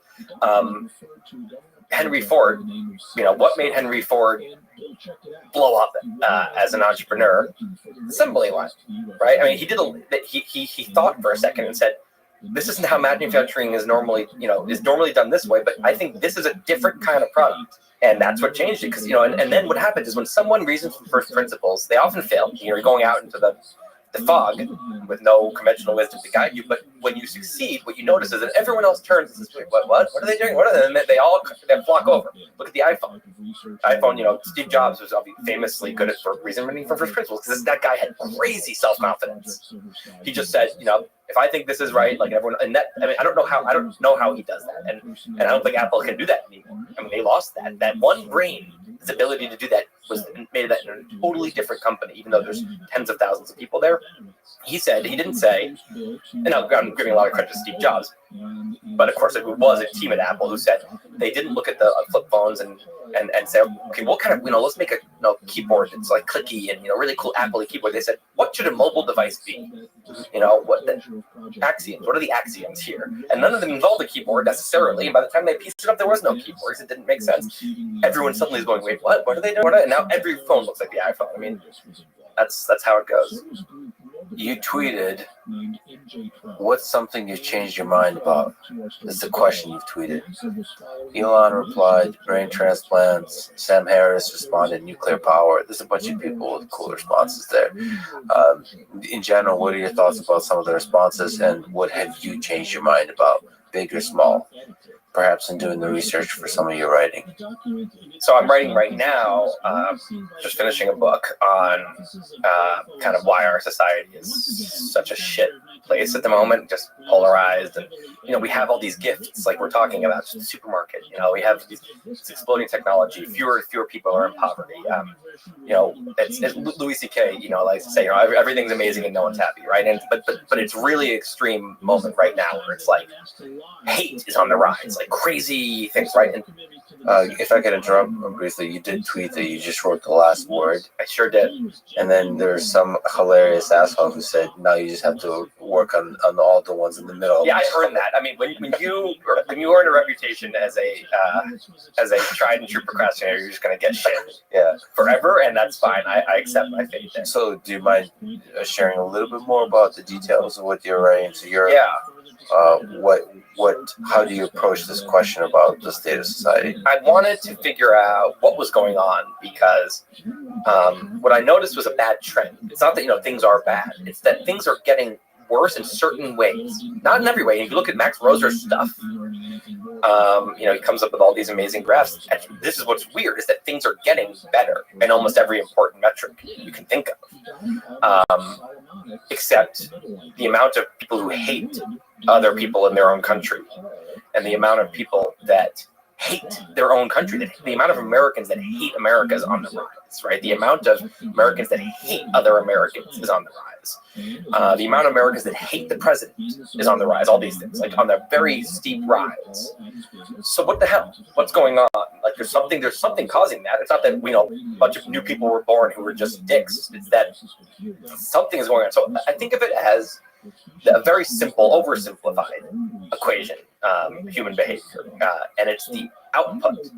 That I think the two inputs are human nature and environment, right? And this is basic, super kindergarten level, like, animal behavior. But I think it's worth thinking about. You've got human nature, which is not changing very much, right? And then you throw that nature into a certain environment, and it reacts to the environment, right? It's shaped by the environment, and then eventually what comes out is behavior, right?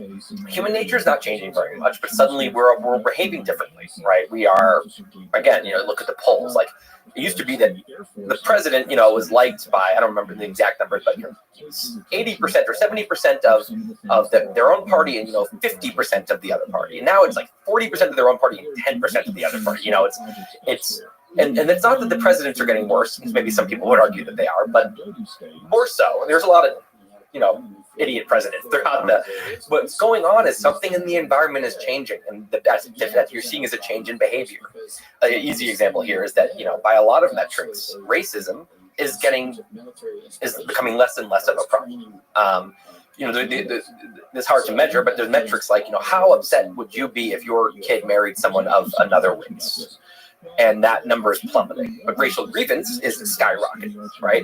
There's a lot of examples like this. So I wanted to look around and say, and the reason I took it on, the reason I don't think this is just an unfortunate trend, unpleasant trend that hopefully we come out of, is that all this other stuff I like to write about, all this future stuff, right? Is this magical? I always think of this, like, I'm very optimistic in a lot of ways, and I think that our world would be a utopia. It would seem like actual heaven. Like whatever Thomas Jefferson was picturing as heaven, other than maybe the eternal life aspect, I think that if he came to 2021 US, it would be better. It's cooler than heaven. But we live in a place that's cooler than 1700s. Yeah. Again, other than the fact that we still die. Now, I think that the future world actually probably would have, quote, eternal life. I don't think anyone wants eternal life, actually. If people think they do. Eternal is a long time. But I think the choice to die, maybe we're uploaded. Maybe we can refresh our bodies. I don't know what it is. But the point is, I think about that utopia. And I do believe that, like, if we don't botch this, we'd be heading towards somewhere that would seem like heaven, maybe in our lifetimes. Of course, if things go wrong, now think about the trends here. Just like the 20th century would seem like some magical utopia to someone from the 16th century, the bad things in the 20th century were kind of the worst things ever in terms of just absolute magnitude. World War II, the biggest genocides ever. You've got, maybe climate change, if it is the existential threat that many people think it is. I mean, we never had an existential threat on that level before. I mean, so the good is getting better and the bad's getting worse. And so when I think about the future, I think of us as in some kind of big, long canoe as a species, 5 million mile long canoe, each of us sitting in a row. We each have one oar. We can paddle on the left side or the right side. And what we know is there's a fork up there. And the river forks, and there's a utopia on one side and a dystopia on the other side. And I really believe that we're probably not headed for just an okay future. It's just the way tech is exploding, like it's probably going to be really good or really bad. The question is, which side should we be rowing on? We can't see up there, right? But it really matters. So I'm writing about all this future stuff, and I'm saying none of this matters if we're squabbling our way into kind of like a civil war right now. So what's going on? So it's a really important problem to solve. What are your sources of hope in this? So, like, how do you steer the canoe? One of my big sources of hope, and this is I think my answer to what I changed my mind on, is I think I always knew this, but it's easy to forget it. Our primitive brain does not remember this fact, which is that I don't think there are very many bad people. Now, you say bad, are there selfish people? Most of us, I think that if you think of people, there's digital languages, ones and zeros, and our primitive brain very quickly can get into the land where everyone's a one or a zero. Our tribe, we're all ones. We're perfect. I'm perfect. My family is that other tribe. There are zeros, and you dehumanize them, right? These people are awful. So zero is not a human place. No one's a zero, and no one's a one. You're dehumanizing yourself.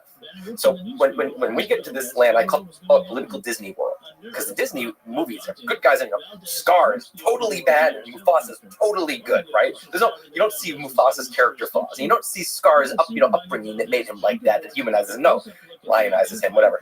You are well done. Yeah, Mufasa's a 1, Scar's a 0. Very simple. Yeah. So political Disney World is a place, a psychological place that all of us have been in. And it can be religious Disney World, it can be national Disney World, or whatever it is. But it's a place where we fall into this delusion that there are protagonists and antagonists, and that's it, right? That is not true. We are all 0.5s, or maybe 0.6s to 0.4s.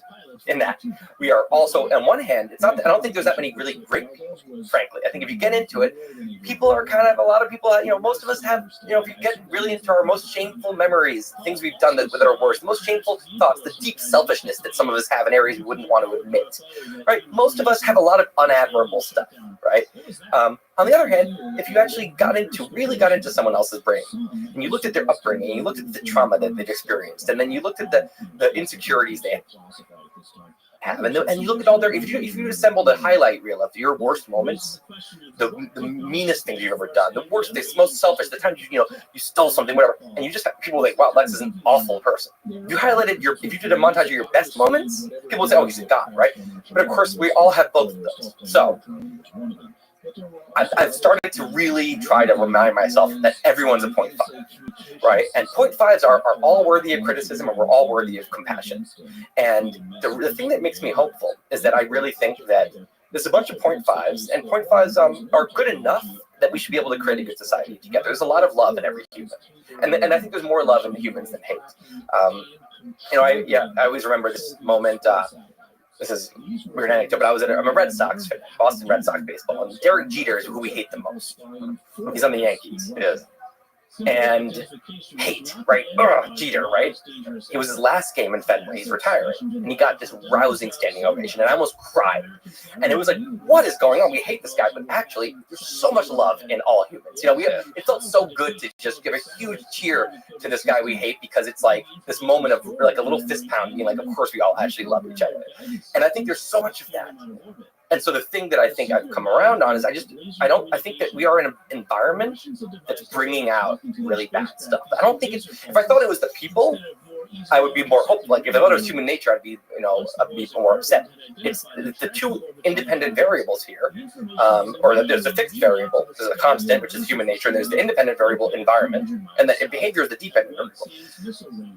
I like that the thing that I think is bad is the independent variable, the environment, which means I think the environment can get better. And there's a lot of things I can go into about why the environment I think is bad, but I have hope, because I think the thing that's bad for us is something that can change. The first principles idea here is that most people have the capacity to be a 0.7 to a 0.9 if the environment is properly calibrated with the right incentives. I think maybe if we're all 0.5s, I think that environments can bring out our good side. So maybe we're all on some kind of distribution, and the right environment can bring out our higher sides. And I think in a lot of ways you could say it has. I mean, the U.S. environment, we take for granted how the liberal laws and liberal environment that we live in. I mean, like in New York City, right? If you walk down the street and you assault someone, if anyone sees you, they're probably going to yell at you. You might get your ass kicked by someone for doing that. You also might end up in jail. If it's security cameras, and there's just norms. We're all trained. That's what awful people do, right? So it's not that human nature doesn't have it in it to be like that. It's that this environment we're in has made that a much, much, much smaller experience for people.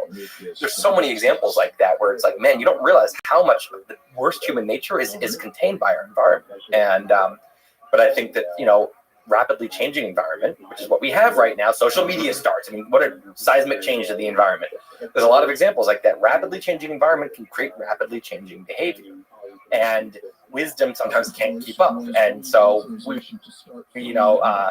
can really kind of lose our grip on some of the good behavior.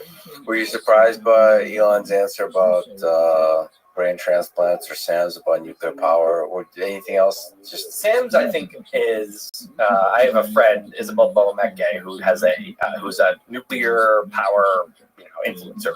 I've become very convinced, and I've not done my deep dive on this. Yeah.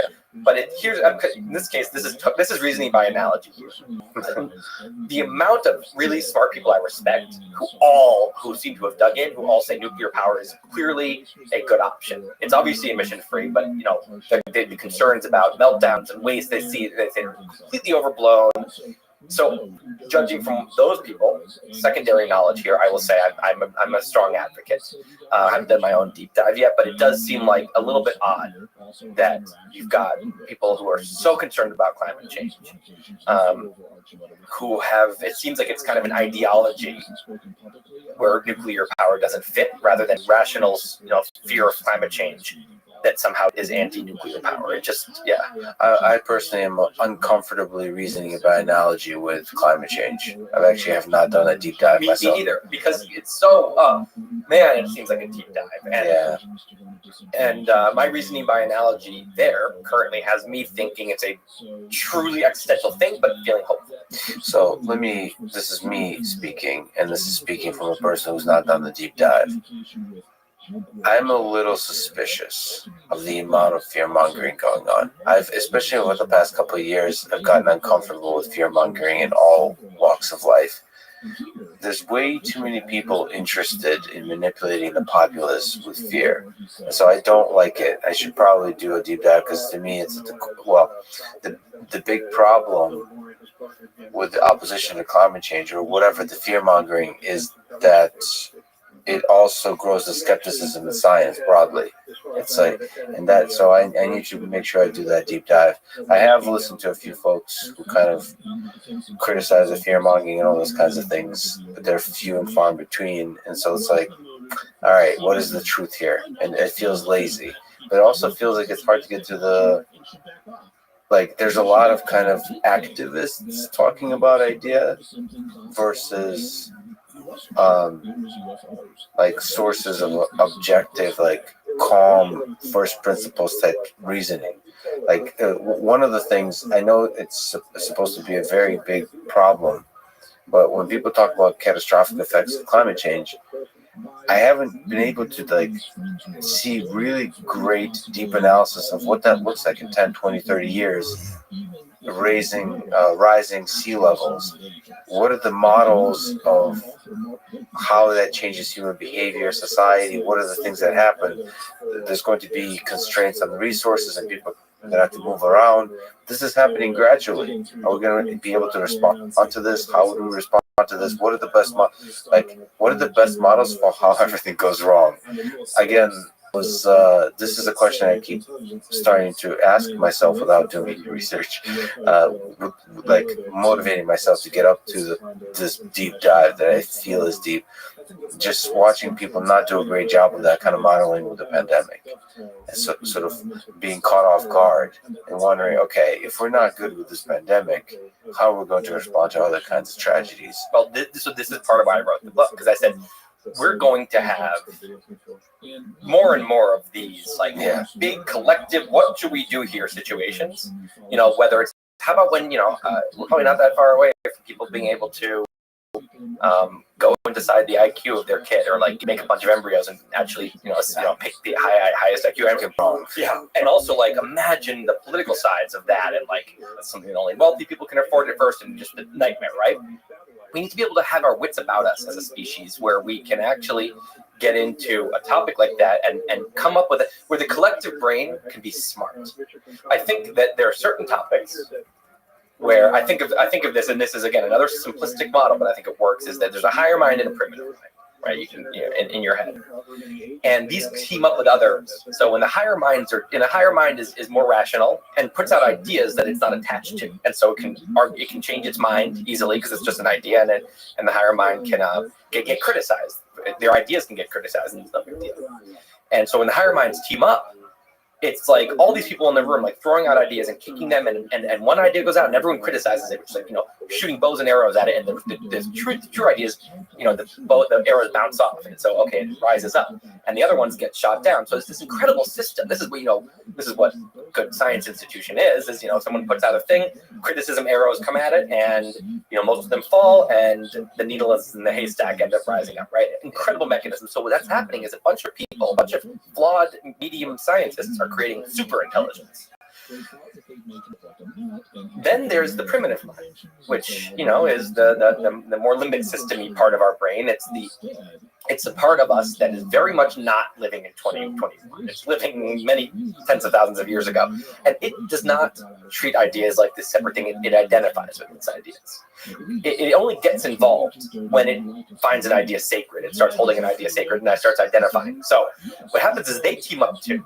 And so when you have a topic that a bunch of primitive, that really rouses a bunch of primitive minds, it quickly, the primitive minds team up and they create an echo chamber where suddenly no one can criticize this. And in fact, if the idea is powerful enough, people outside the community, no one can criticize it. We will get your paper retracted. We will get you fired. Right? That's not higher mind behavior. That is crazy primitive mind. And so now what happens is the collective becomes dumber than an individual, dumber than a single reasoning individual. You have this collective is suddenly attached to this sacred scripture with the idea, and they will not change their mind, and they get dumber and dumber. And so climate change, what's worrisome is that climate change has in many ways become a sacred topic, where if you come up with a nuanced thing, you might get called branded a denier. Yes. So there goes the super intelligence all the arrows, no arrows can be fired. But if you get called a denier, that's a social penalty for firing an arrow at a certain orthodoxy, right? And so what's happening is the big brain gets like frozen, right, and it becomes very stupid. Now, you can also say that about a lot of other topics right now. You just mentioned another one. I forget what it was, but that's also kind of like this. The world of vaccine. Yeah, COVID. Okay, and here's my point earlier: is that what I see is that the political divide is like a whirlpool that's pulling everything into it, and in that whirlpool, thinking is done with the primitive mind tribes. And so I get, okay, obviously something like race, right? That makes sense. That also right now, the topic of race, for example, or gender, these things are in the whirlpool. But that at least is like, okay, that's something that the primitive mind would always get really worked up about. It taps into like our deepest kind of like primal selves. COVID, make this COVID in a way too, but climate change, like that should just be something that our rational brains are like, let's solve this complex problem. But the problem is that it's all gotten sucked into the red versus blue whirlpool, and once that happens, it's in the hands of the primitive minds, and we're losing our ability to be wise together, to make decisions. Where it's like the big species brain is like, or the big American brain is like getting drunk at the wheel right now. And we're about to go into a future with more and more big technologies, scary things. We have to make big, right decisions. Not, we're getting dumber as a collective, and that's part of this environmental problem. So within the space of technologists and the space of scientists, we should allow the arrows. That's one of the saddest things to me about it's like the scientists. Like I've seen arrogance. There's a lot of mechanisms that maintain the tribe. It's the arrogance. It's how you build up this mechanism that defends this wall that defends against the arrows. It's arrogance, credentialism, like just ego, really, and then just it protects you from actually challenging your own ideas. This ideal of science that makes science beautiful in a time of fear. And in a time of division created by perhaps politicians that leverage the fear, it, like you said, makes the whole system dumber. The science system dumber, the tech developer system dumber if they don't allow the challenging of ideas. What's really bad is that, like, in a normal environment, you're always going to have echo chambers. And so what's the opposite of an echo chamber? I created a term for it because I think we need it, which is called an idea lab. An idea lab, right? It's like people act like scientists, even if they're not doing science. They just treat their ideas like science experiments, and they toss them out there, and everyone disagrees. And disagreement is like the game. Everyone likes to disagree, on a certain text thread where everyone is just, saying, it's almost like someone throws something out and just is an impulse to the rest of the group to say, I think you're being like overly general there, or I think like, aren't you kind of being? I think that's like your bias showing. And it's like no one's getting offended because it's like we're all just messing. We all, of course, respect each other. Obviously, we're just trashing each other's ideas, and that the whole group becomes smarter. You're always going to have idea labs and echo chambers, right, in different communities, and most of us participate in both of them. And maybe in your marriage is a great idea lab. You love to disagree with your spouse, and maybe but this group of friends or your family at home, in front of that sister, you do not bring up politics because she's now enforced. When that happens, her bullying is forcing the whole room to be an echo chamber to appease her. Now, what scares me is that usually you have these things existing kind of in bubbles, and usually there's they each have their natural defenses against each other. So an echo chamber person stays in their echo chamber. They don't they will cut you out. They don't like to be friends with people who disagree with them. You notice that they will cut you out. They'll cut out their parents if they voted for Trump or whatever, right? So they're that's how they do it. They will say, I'm going to stay inside of an echo chamber safely. So my ideas, which I identify with, because my primitive mind is doing the thinking, are not going to ever have to get challenged because it feels so scary and awful for that to happen. But if they leave and they go into an idea lab environment, people are going to say, what? No, they're going to disagree. And they're going to say, and the person's going to try to bully them. They're going to say, that's really offensive. And people are going to say, no, it's not. And they're going to immediately say, these people are assholes, right? So the echo chamber person, it doesn't have much power when they leave the echo chamber. Likewise, the idea lab person, they have this great environment, but if they go into an echo chamber where everyone else is, and they do that, they'll get kicked out of the group. They'll get branded as something, a denier or a racist, a right winger, a radical, these nasty words. the thing that I don't like right now is that the echo chambers have found ways to forcefully expand into places that normally have a pretty good immune system against echo chambers, like universities, like science journals, places where usually it's like there's a strong Idea Lab culture, Veritas, that's an Idea Lab slogan. You have is that these people have found a way a lot of people have found a way to actually go out of their thing and keep their echo chamber by making sure that everyone is scared because they can punish anyone, whether you're in their community or not. That's all brilliantly put. When's the book coming out? Any idea? June, July? We're not quite sure. Okay, I can't wait. It's awesome. You have a title yet, or you can't talk about that? Still working on it. Okay. If it's okay, just a couple of questions from Mailbag. I just love these. I would love to hear you riff on these. So one is about film and music. Why do we prefer to watch? The question goes: why do we prefer to watch a film we haven't watched before, but we want to listen to songs that we have heard hundreds of times? This question and your answer really started to make me think. Like, yeah, that's true. That's really interesting. Like, we draw that line somehow. So what's the answer? So I think, let's use these two minds again. I think that when your higher mind is the one who's taking something in and they're really interested, what are the lyrics? Or I'm going to learn something, or what, reading a book or whatever, and the higher mind is trying to get information. And once it has it, there's no point in listening to it again. It has the information. Your rational brain is like, I got it. But when you eat a good meal or have sex or whatever, that's something you can do again and again because it actually, your primitive brain loves it, right? And it never gets bored of things that it loves. So I think music is a very primal thing. I think music goes right into our primitive brain. I think it's, of course, it's a collaboration. Your rational brain is absorbing the actual message, but I think it's all about emotions, and even more than emotions, it literally, like, music taps into like some very, very deep, primal part of us. And so when you hear a song once, even some of your favorite songs, the first time you heard it, you were like, I guess that's kind of catchy. Yeah. And then you end up loving it on the 10th listen, but sometimes you don't even like a song. You're like, oh, this song sucks. You find yourself on the 40th time, because it's on the radio all the time, just kind of being like, oh, I love this song. And you're like, wait, I hated this song. And what's happening is that the sound is actually, music's actually carving a pathway in your brain. And it's a dance. And when your brain knows what's coming, it can dance, it knows the steps. So your brain is, your internal kind of, your brain is actually dancing with the music, and it knows the steps, and it can anticipate. And so there's something about having memorized the song that makes it incredibly enjoyable to us. But when we hear it for the first time, we don't know where it's going to go. We're like an awkward dancer. We don't know the steps, and your primitive brain can't really have that much fun. That's how I feel. And in the movies, that's less primitive. That's a story. You're taking in.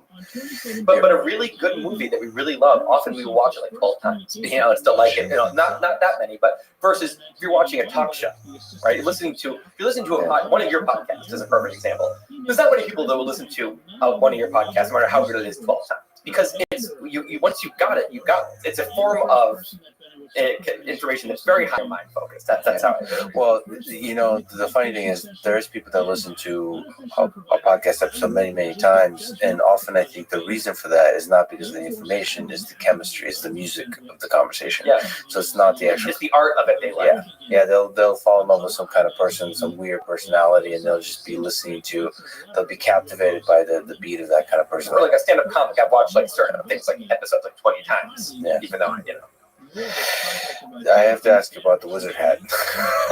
You wrote a blog about Neuralink. I got a chance to visit Neuralink a couple of times, hanging out with those folks.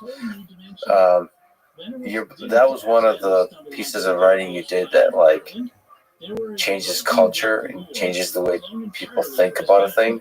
The ridiculousness of your stick figure drawings are somehow.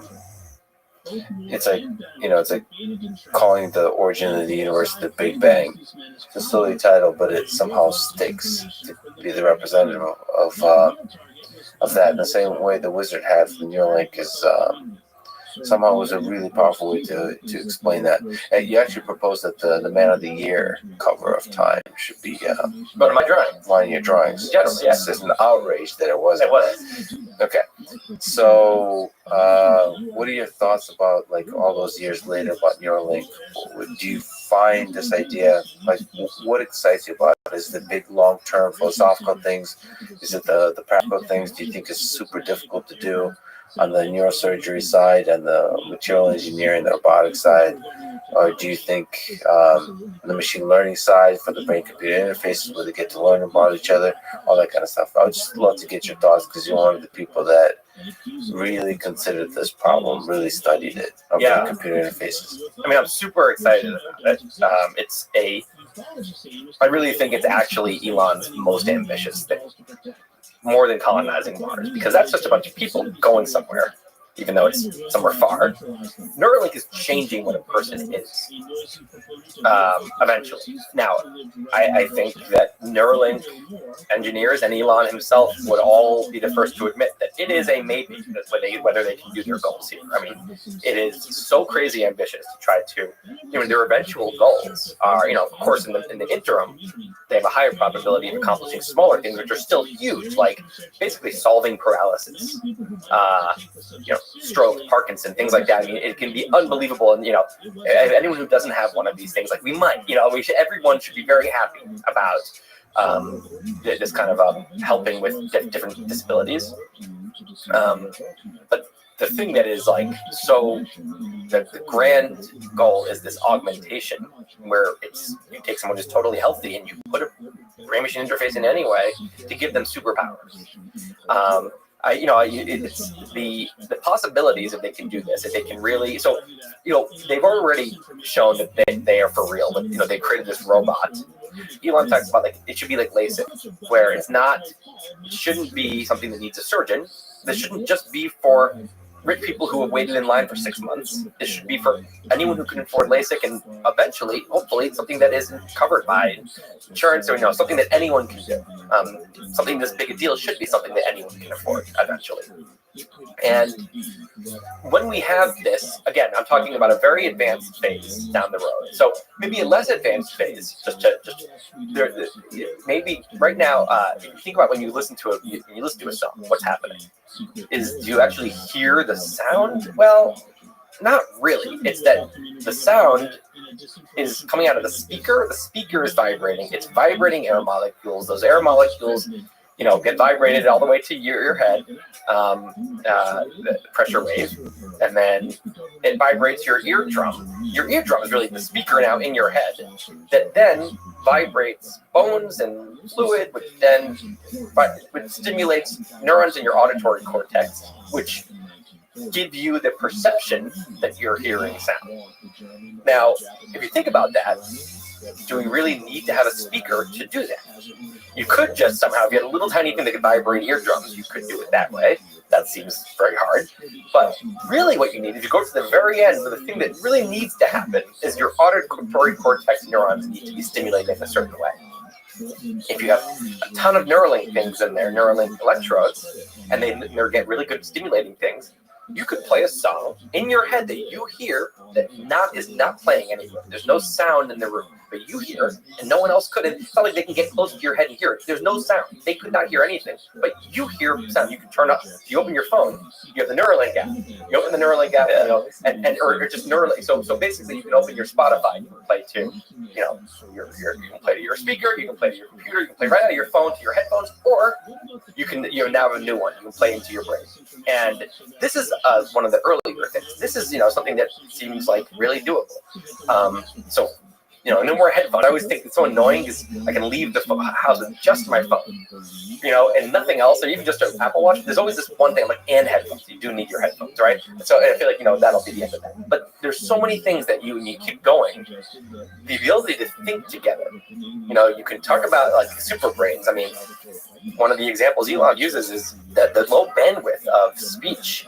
If I go to a movie and I come out of a scary movie and you say, how was it? I say, oh, it was terrifying. Well, what did I just do? I had 5 buckets I could have given you. One was horrifying, terrifying, scary, eerie, creepy, whatever.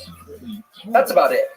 And I had a much more nuanced experience than that.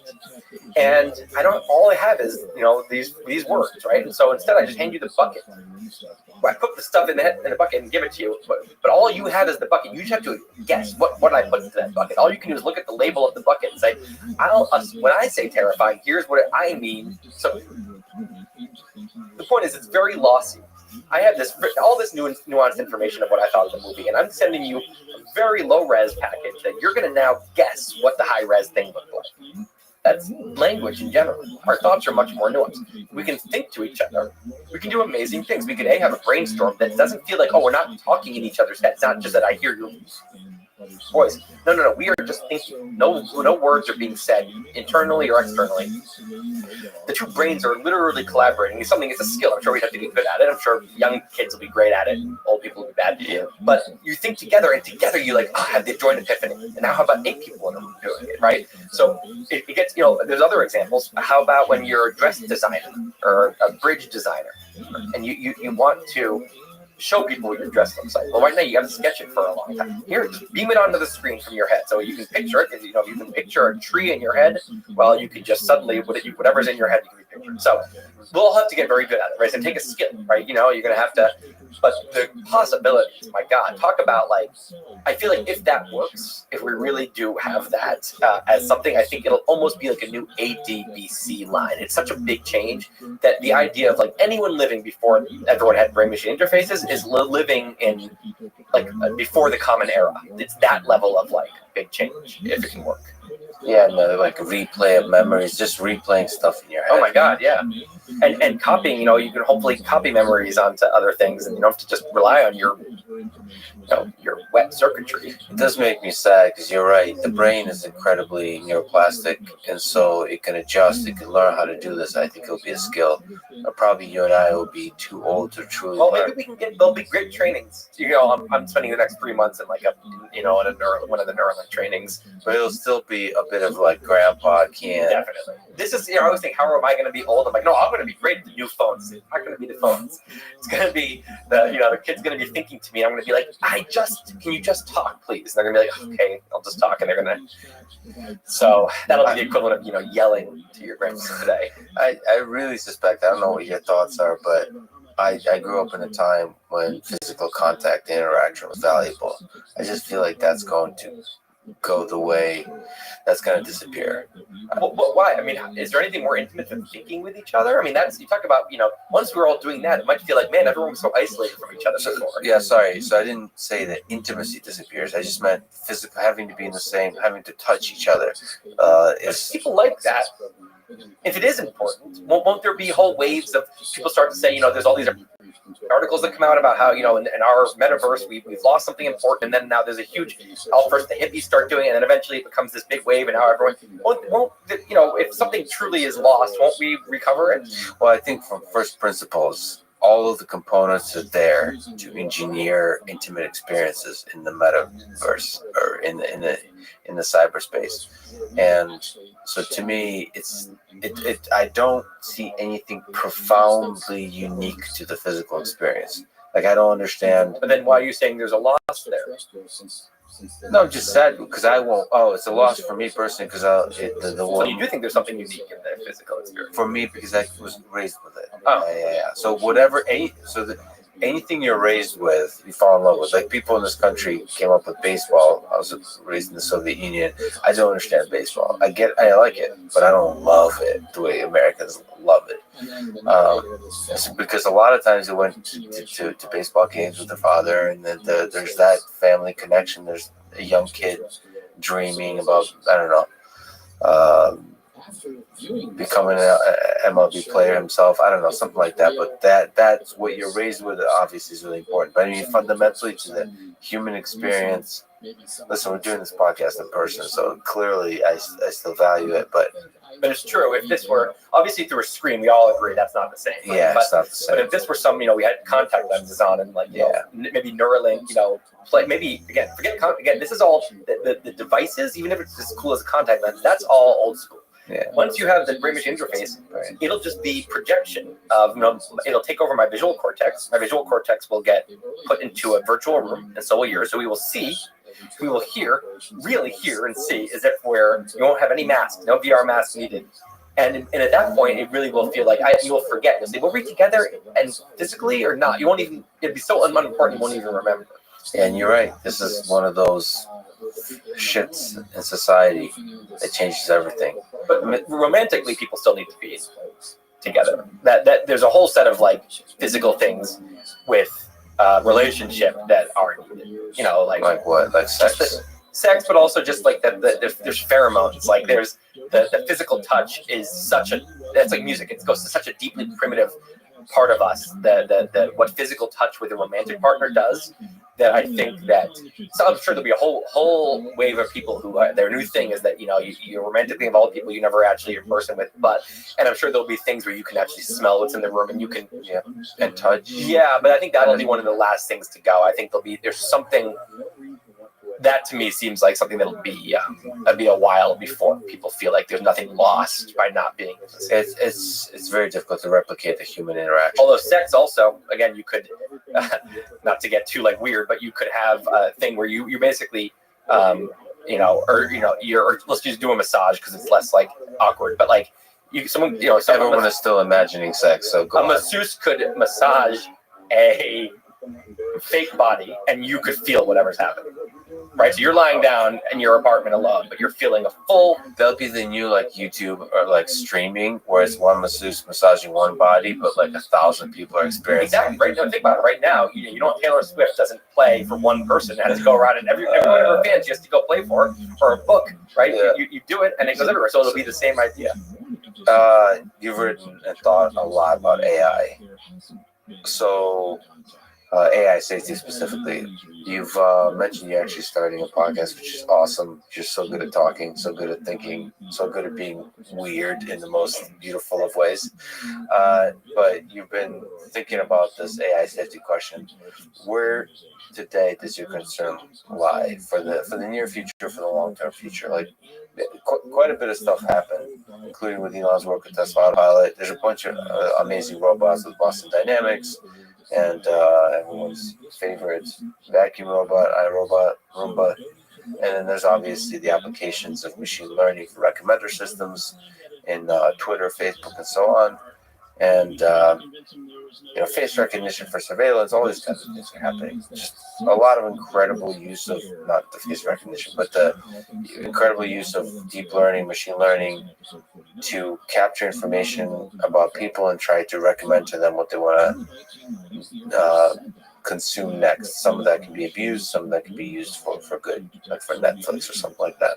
What are your thoughts about all this? Yeah, I mean, I really don't think humans are very smart. All things considered, I think we're like limited, and we're dumb enough that we're very easily, not just like our emotions. People can, our emotions can be pulled like puppet strings. I mean, again, I do look at what's going on with political polarization now, and I see a lot of puppet string emotions happening. So yeah, there's a lot to be scared of for sure. Like very scared of.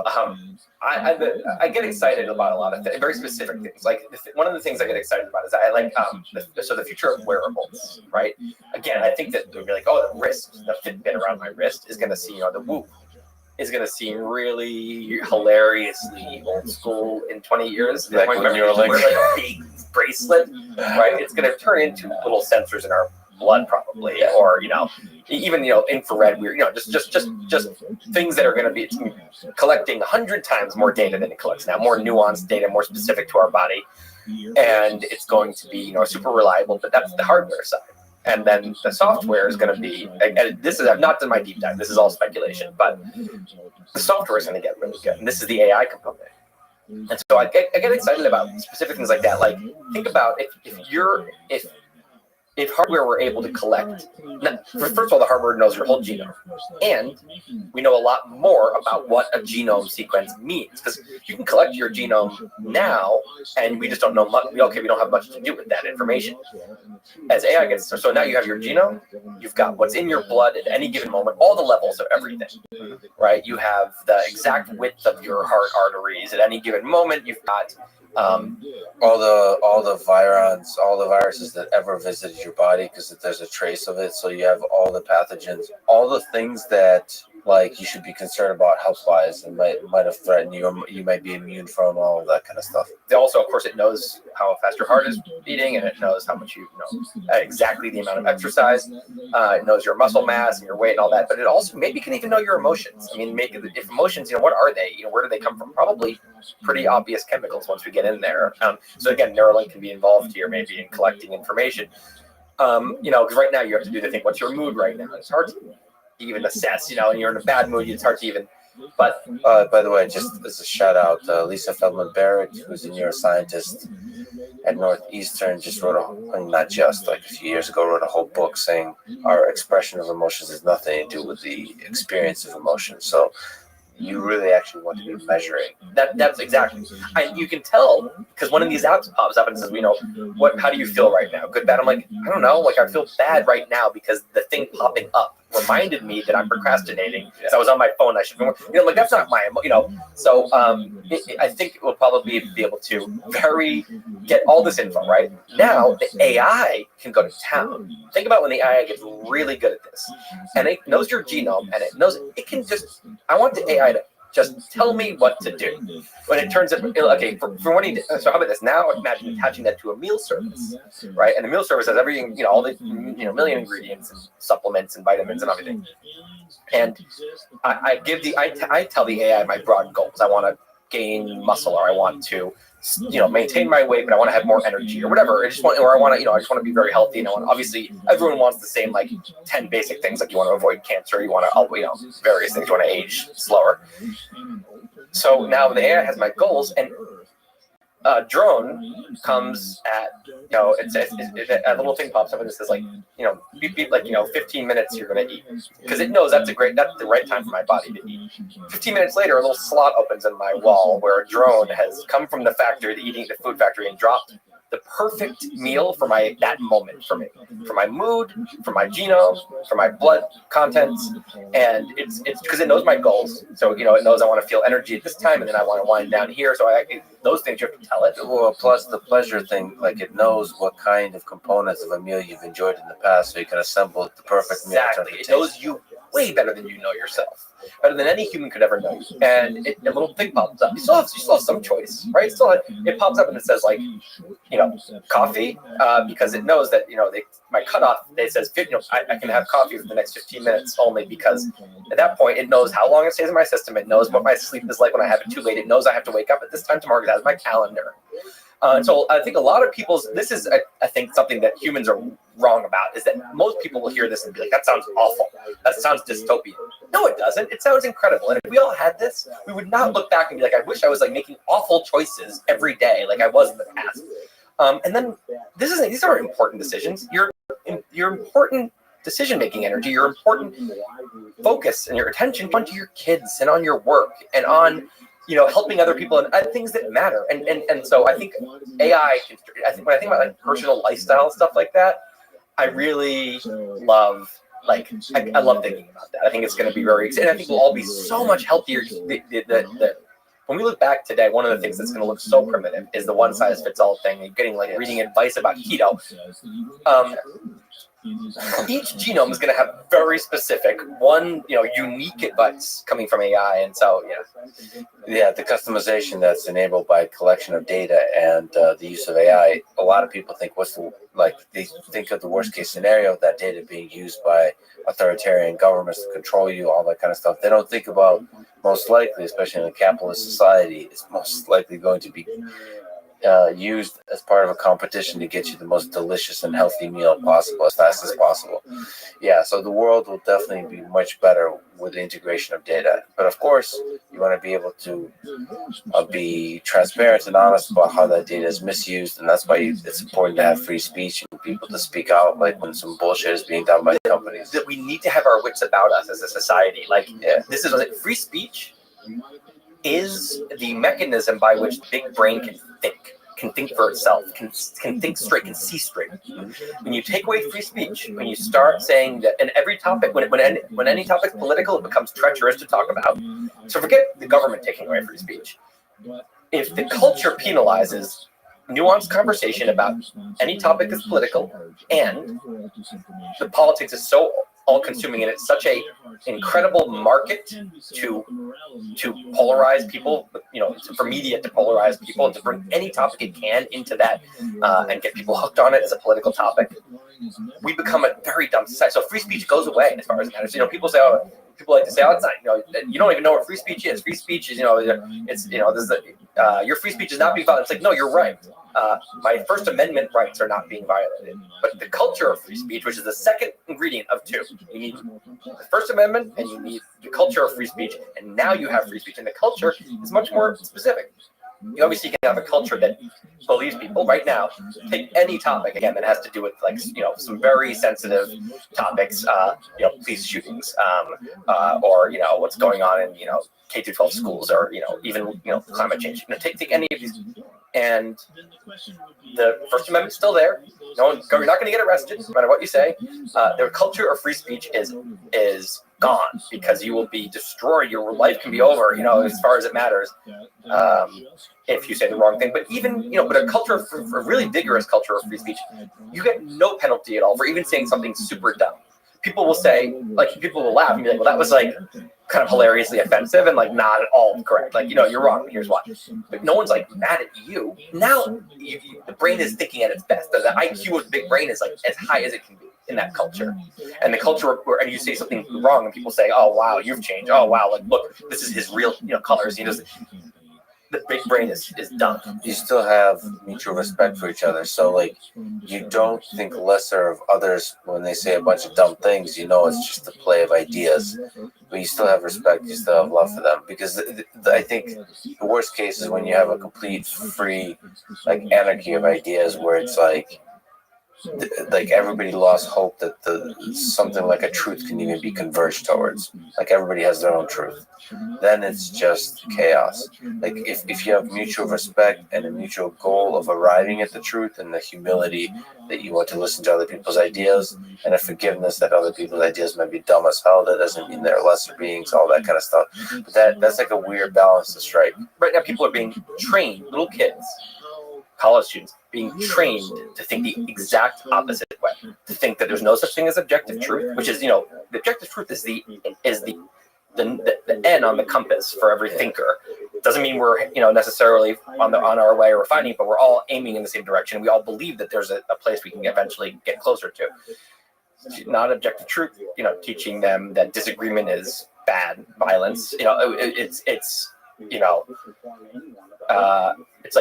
You quickly sound like you're just going on a political rant with this topic, but it's really bad. It's genuinely the worst. If I had my own country,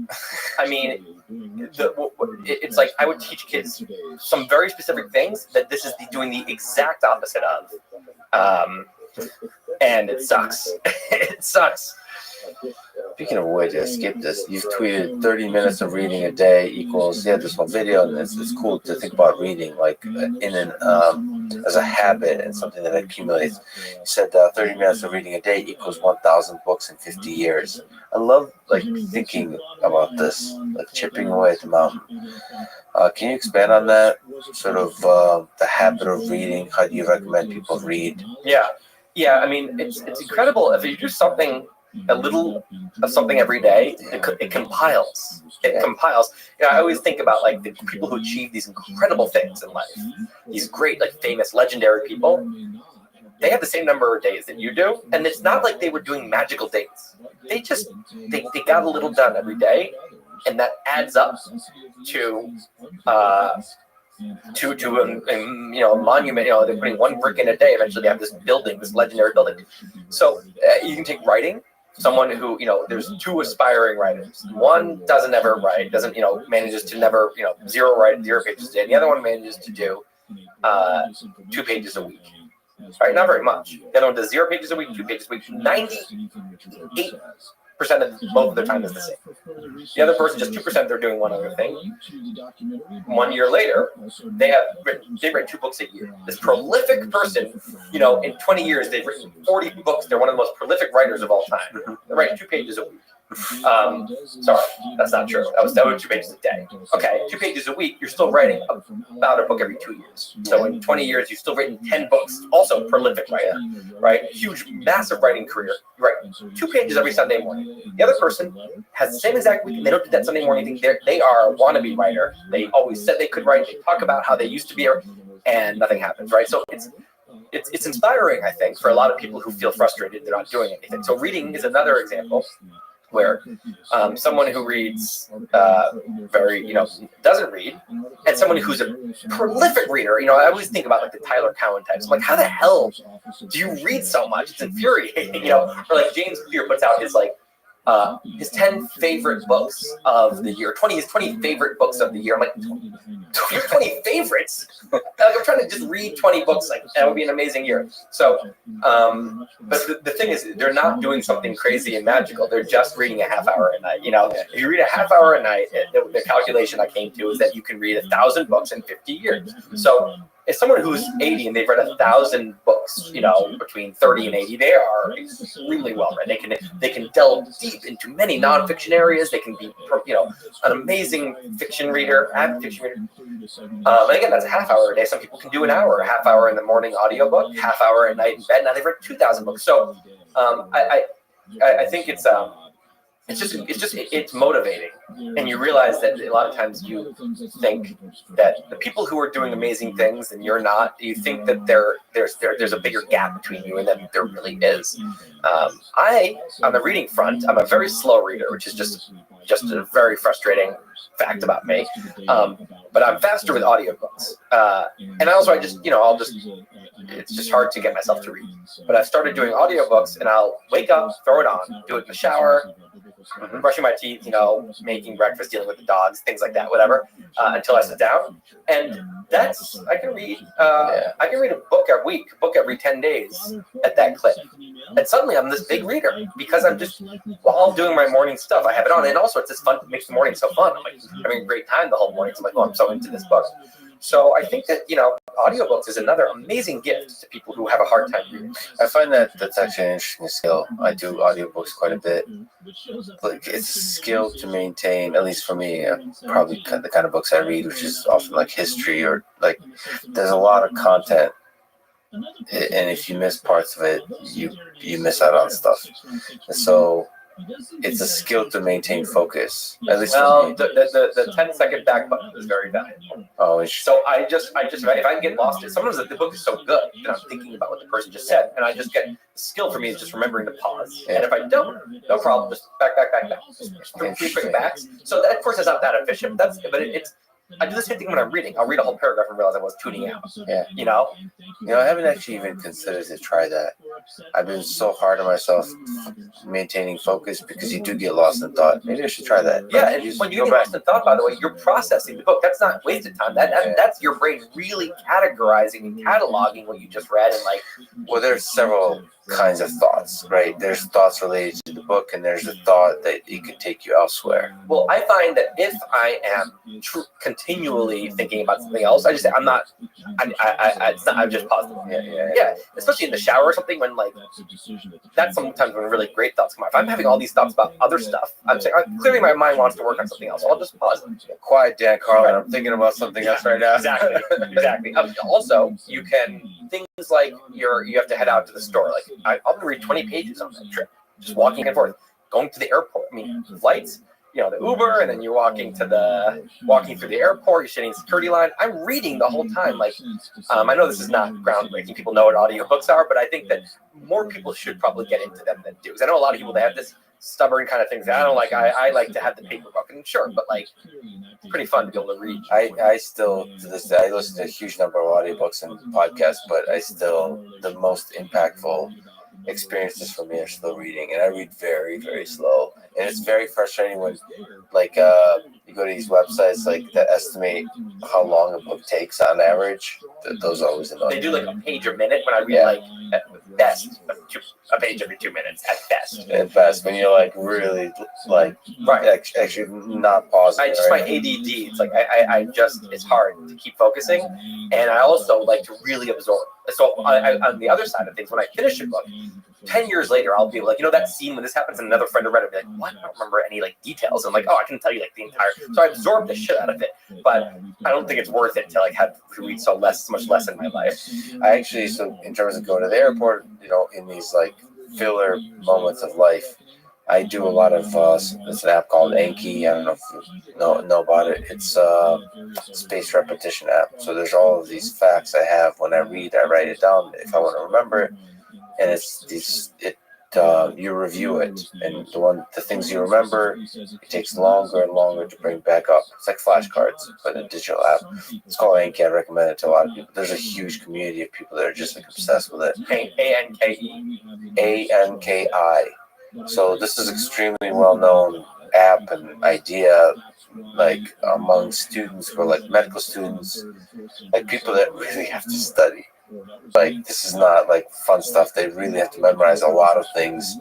They have to remember them well. They have to be able to integrate them with a bunch of ideas. So, and I find it to be really useful for like when you read history, if you think this particular factoid, it'd probably be extremely useful for you because you're that'd be interesting actually thought because you talked about like opening up a trillion tabs and reading things.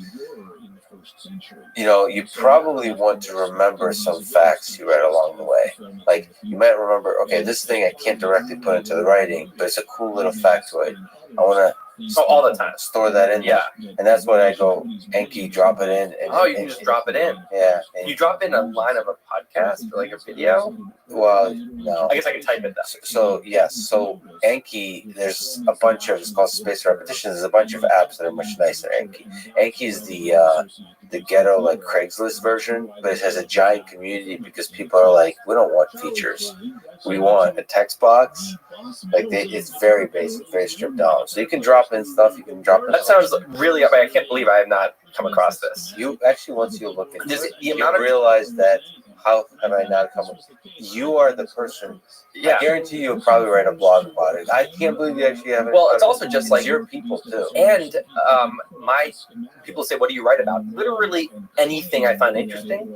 And so for me, once you start a blog, like your entire worldview becomes. Would this be a good blog post? Would this be? I mean, that's the lens I see everything through.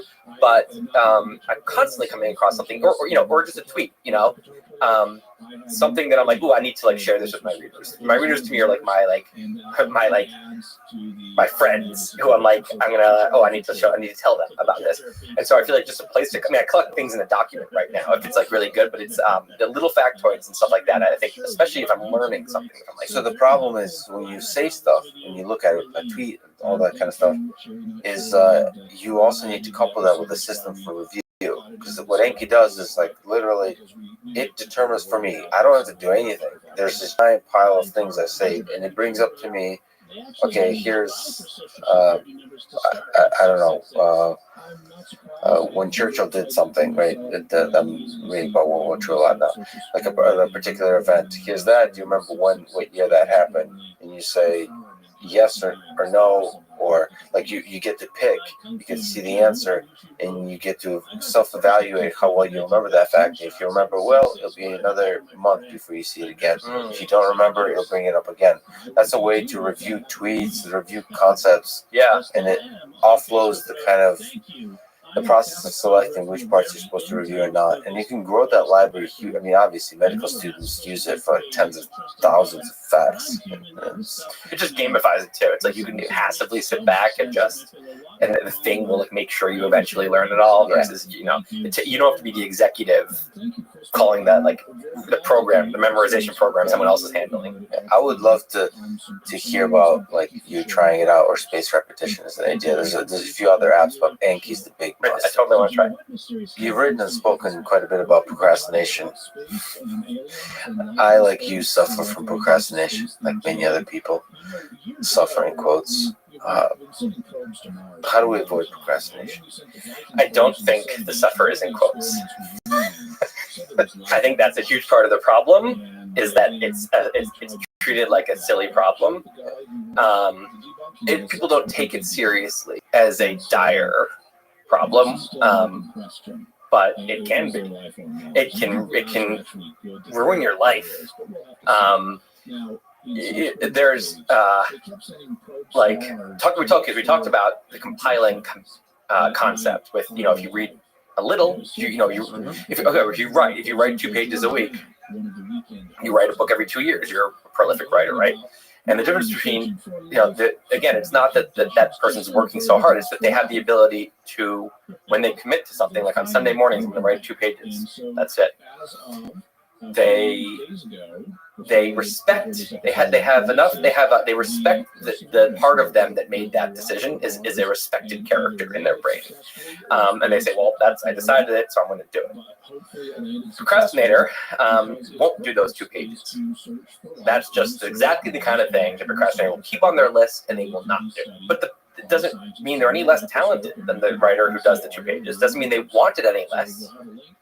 Maybe they want it even more. And it doesn't mean that they wouldn't be just as happy having done it as the writer who doesn't. So what they're missing out on, picture a writer who writes 10 books, bestsellers, and they go on these book tours, and they just are so gratified with their career, and they think about what the other person is missing who does none of that, right?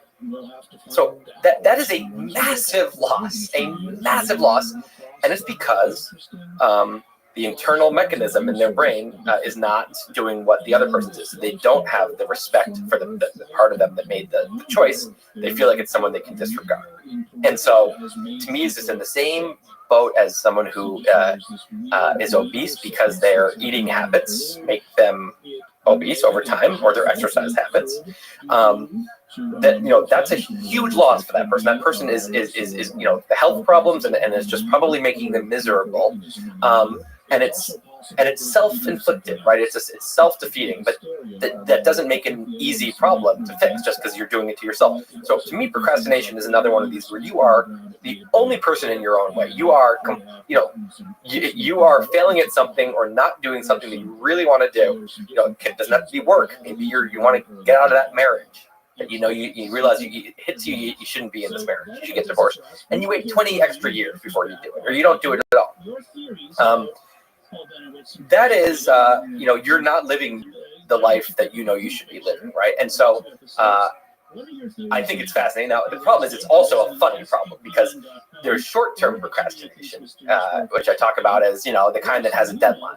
Now, some people, this is when I bring in, there's different characters. There's the panic monster comes in the room, and that's when you actually, the procrastinator can, there's different levels. There's the kind that even when there's a deadline, they stop panicking. They've given up, and they really have a problem. Then there's the kind that when there's a deadline, they'll do it, but they'll wait to the last second. Both of those people, I think, have a huge problem once there's no deadline. And most of the important things in life, there's no deadline, which is, changing your career, becoming a writer when you never have been before, getting out of your relationship, doing whatever you need to, the changes you need to make in order to get into a relationship. There's the thing after launching a startup, right? Or once you've launched a startup, firing someone that needs to be fired, right? Yes. I mean, going out for fundraising instead of just trying to, there's so many moments when the big change that you should be making that would completely change your life if you just did it has no deadline. It just has to be coming from yourself. And I think that a ton of people have a problem where they think this delusion that, I'm going to do that. I'm definitely going to do that, but not this week, not this month, not today, because whatever. And they make this excuse again and again, and it just throw on their list, collecting dust. And so, yeah, to me, it is a very real suffering. And the fix is in fixing the habits. Just I'm still working on the fix, first of all. So there's just say you have a boat that sucks and it's leaking and it's gonna sink. You can fix it with duct tape for a couple of, for one ride or whatever. That's not really fixing the boat, but it can get you by. So there's duct tape solutions. To me, so the panic monster is the character that rushes into the room once the deadline gets too close or once there's some scary external pressure, not just from yourself. And that's a huge aid to a lot of procrastinators. Again, there's a lot of people who won't, do that thing. They write that book they wanted to write, but there's way fewer people who will not show up to the exam. Most people show up to the exam. So that's because the panic monster is gonna freak out if they don't. So you can create a panic monster if you want to. You really want to write music. You really want to become a singer-songwriter. Well, book a venue. Tell 40 people about it and say, hey, on this day 2 months from now, come and see. I'm going to play you some of my songs. You now have a panic monster. You're going to write songs. You're going to have them, right? So there's duct tape things. You can do things. People do. I've done a lot of this with a friend, and I say, if I don't get X done by a week from now, I have to donate a lot of money somewhere I don't want to donate. And you would put that in the category of duct tape solutions. Yeah, because it's not. Why do I need that, right? If I really had solved this is something I want to do for me. It's selfish. I just literally just want to be selfish here and do the work I need to do to get the goals I want to get, right? There's all the incentives should be in the right place, and yet if I don't say that, it'll be a week from now and I won't have done it. Something weird is going on. There's some resistance. There's some force that is in my own way, right? And so doing something where I have to pay all this money, okay, now I'll panic and I'll do it. So that's duct tape. Fixing the boat is something where I don't have to do that. I just will do the things that it's not, I'm talking about super crazy work ethic. Just like, for example, okay, I have a lot of examples because I have a serious problem that I've been working on. And in some ways I've gotten really successful at solving it. In other ways I'm still floundering. So you're the world's greatest duct taper. Yes. Well, I'm pretty good at duct taping. I probably could be even better. And you're procrastinating and becoming a better duct taper. Literally. Like, yes, there's nothing I won't. So here's what I know what I should do, right? It's very obvious to me, is that I should wake up. Don't have to be crazy on 6 a.m. or anything insane, or I'm not going to be one of those crazy people at 5:30 jogs. I'm going to wake up at whatever, 7:30, 8:30, and I should have a block, like just say 9 to noon, where I get up and I just really quick make some coffee and write. It's obvious because all the great writers in history did exactly that. Some of them have done that. That's common. There's some that I like, these writers, they do the late night sessions, but most of them they do wake up. There's a session that's most writers write in the morning, and there's a reason. I don't think I'm different than those people. It's a great time to write. You're fresh, right? Your ideas from dreaming have kind of collected. You have all new answers that you didn't have yesterday, and you can just go. But more importantly, if I just had a routine where I wrote from 9 to noon, weekdays, every week would have a minimum of 15 focused hours of writing, which doesn't sound like a lot, but it's a lot. 15, this is no joke. This is, your phone's away. You're not talking to anyone. You're not opening your email. You are focused writing for 3 hours, 5 hours. That's a big week for most writers, right? So now what's happening is that every weekday is a minimum of a B I'll give myself. An A might be, wow, I really just got into a flow for 6 hours and had, great. But it's a minimum of a B. I can keep going if I want. And every week is a minimum of a B, but that's 15 hours, right? And if I just had to talk about compiling, this is the 2 pages a week. If I just did that every week, I'd achieve all my writing goals in my life. And yet, I wake up, And most days I just either I'll revenge procrastination late at night and go to bed way too late and then wake up later and get on a bad schedule and I just fall into these bad schedules, or I'll wake up and it's just, I'll say I was going to do a few emails and I'll open it up and I'm suddenly I'm texting, or I'll just go and I'll make a phone call and I'll be on phone calls for 3 hours. It's always something. Yeah. Or I'll start writing and then I hit a little bit of a wall. But because there's no this is a sacred writing block, I'll just hit the wall and say, well, this is icky, and I'll go do something else. So, duct tape, what I've done is, White But Why has one employee, Alicia. She's the manager of lots of things. That's her role. She truly does lots of things. And one of the things we started doing is either she comes over and sits next to me where she can see my screen from 9 to noon. That's all it takes. The thing about procrastination is there's usually, you're not kicking and screaming, I don't want to do this. It's the feeling of, in the old days when you had to go to class. Your lunch block is over and it's like, oh, shit, class in 5 minutes. Or it's Monday morning, you go, oh, yeah. But you said, you know what, but you go. You say, okay. And then you get to class and it's not that bad once you're there, right? You have a trainer and he says, okay, next set. You go, oh, okay. And you do. That's all it is. It's some external thing being like, okay, I have to do this. And then you have that moment of like, oh, this sucks, but I guess I'll do it. No one's there though. The problem with the procrastinators, they don't have that person in their head. Other people, I think, were raised with a sense of shame if they don't do stuff. And that stick in their head is hugely helpful. I don't really have that. And so, anyways, Alicia's sitting there next to me. So she's doing her own work, but she can see my screen, and she, of all people, knows exactly what I should be doing, what I shouldn't be doing. That's all it takes. The shame of just having her see me while she's sitting there not working would just be too weird, too embarrassing. So I get it done, and it's amazing. It's a game changer. Duct tape can solve. Sometimes duct tape is enough, but I'm curious. I'm still trying to. What is going on? Yeah, I think part of it is that we are actually wired. I think I'm being very sane human. Actually, is what's happening. Or not sane is not the right word. I'm being a natural human, that we are not programmed to sit there and do homework of a certain kind that we get the results like 6 months later. Like that is not. So we're supposed to conserve energy and like fulfill our needs as we need them and like do immediate things.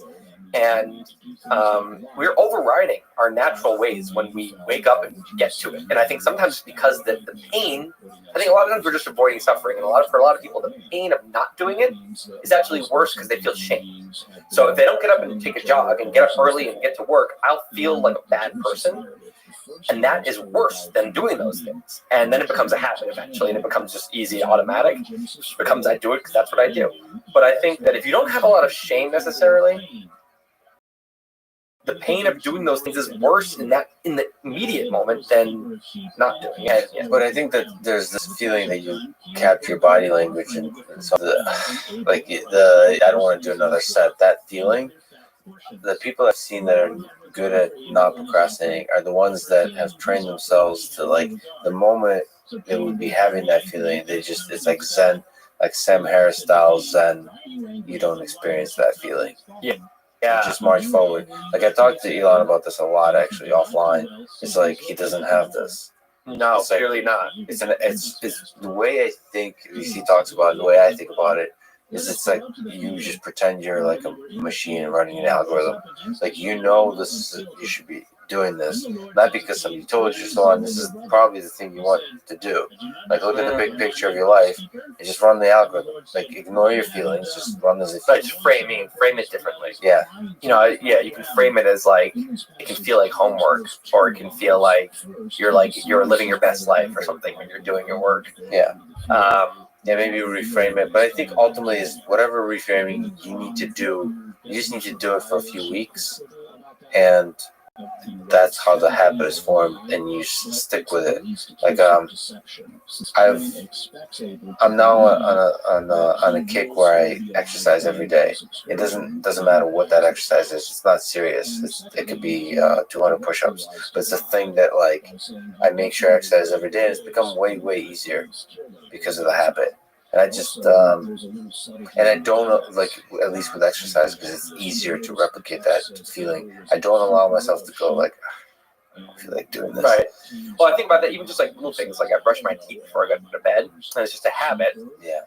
And it is effort. Like if it were something else, I would be like, oh, I'm going to go to the bathroom, I'm going to do that. And I'm just going to lie down right now. But it doesn't even cross my mind. It's just like that I just robotically go and do it. Yeah.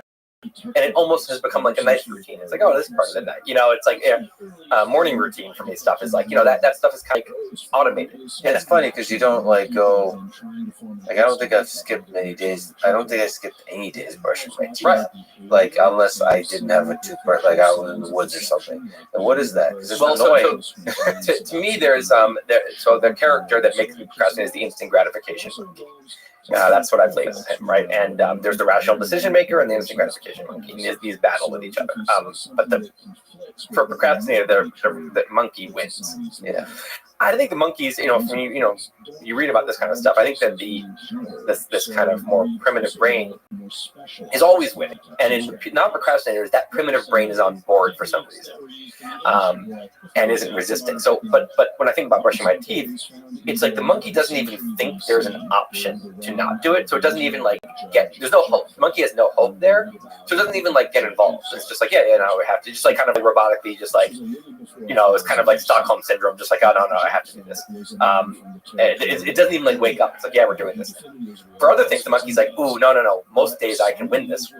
And so the monkey puts up that fierce resistance. And it's like, it's a lot of it's like the initial transition. So I think of it as like jumping in a cold pool where it's like, I will spend the whole day pacing around the side of the pool in my bathing suit, just being like, I don't want to have that 1 second, minute sucks. And then once I jump in, I'm usually, once I start writing, I'm like, oh, this isn't so bad. Okay, I'm kind of into it. And then sometimes you can't tear me away, then I suddenly am like, I get into a flow.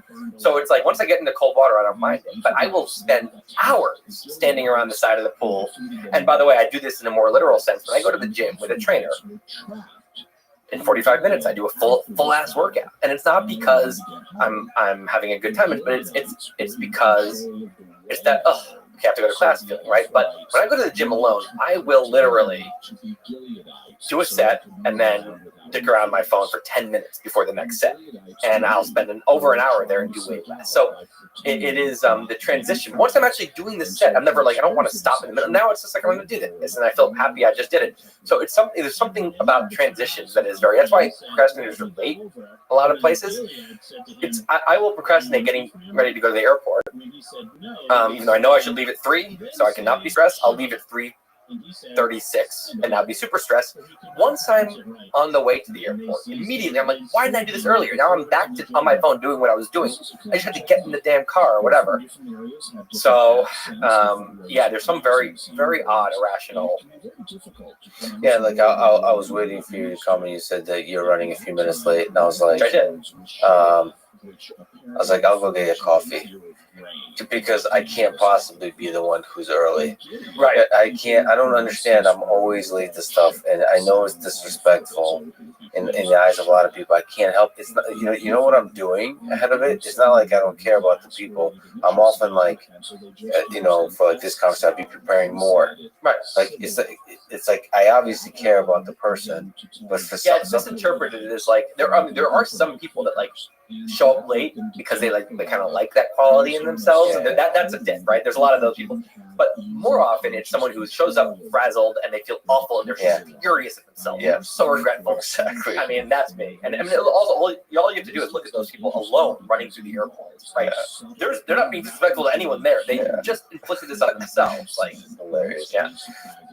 You've tweeted a quote by James Baldwin saying, quote, I imagine one of the reasons people cling to their hates so stubbornly is because they sense once hate is gone, they will be forced to deal with the pain.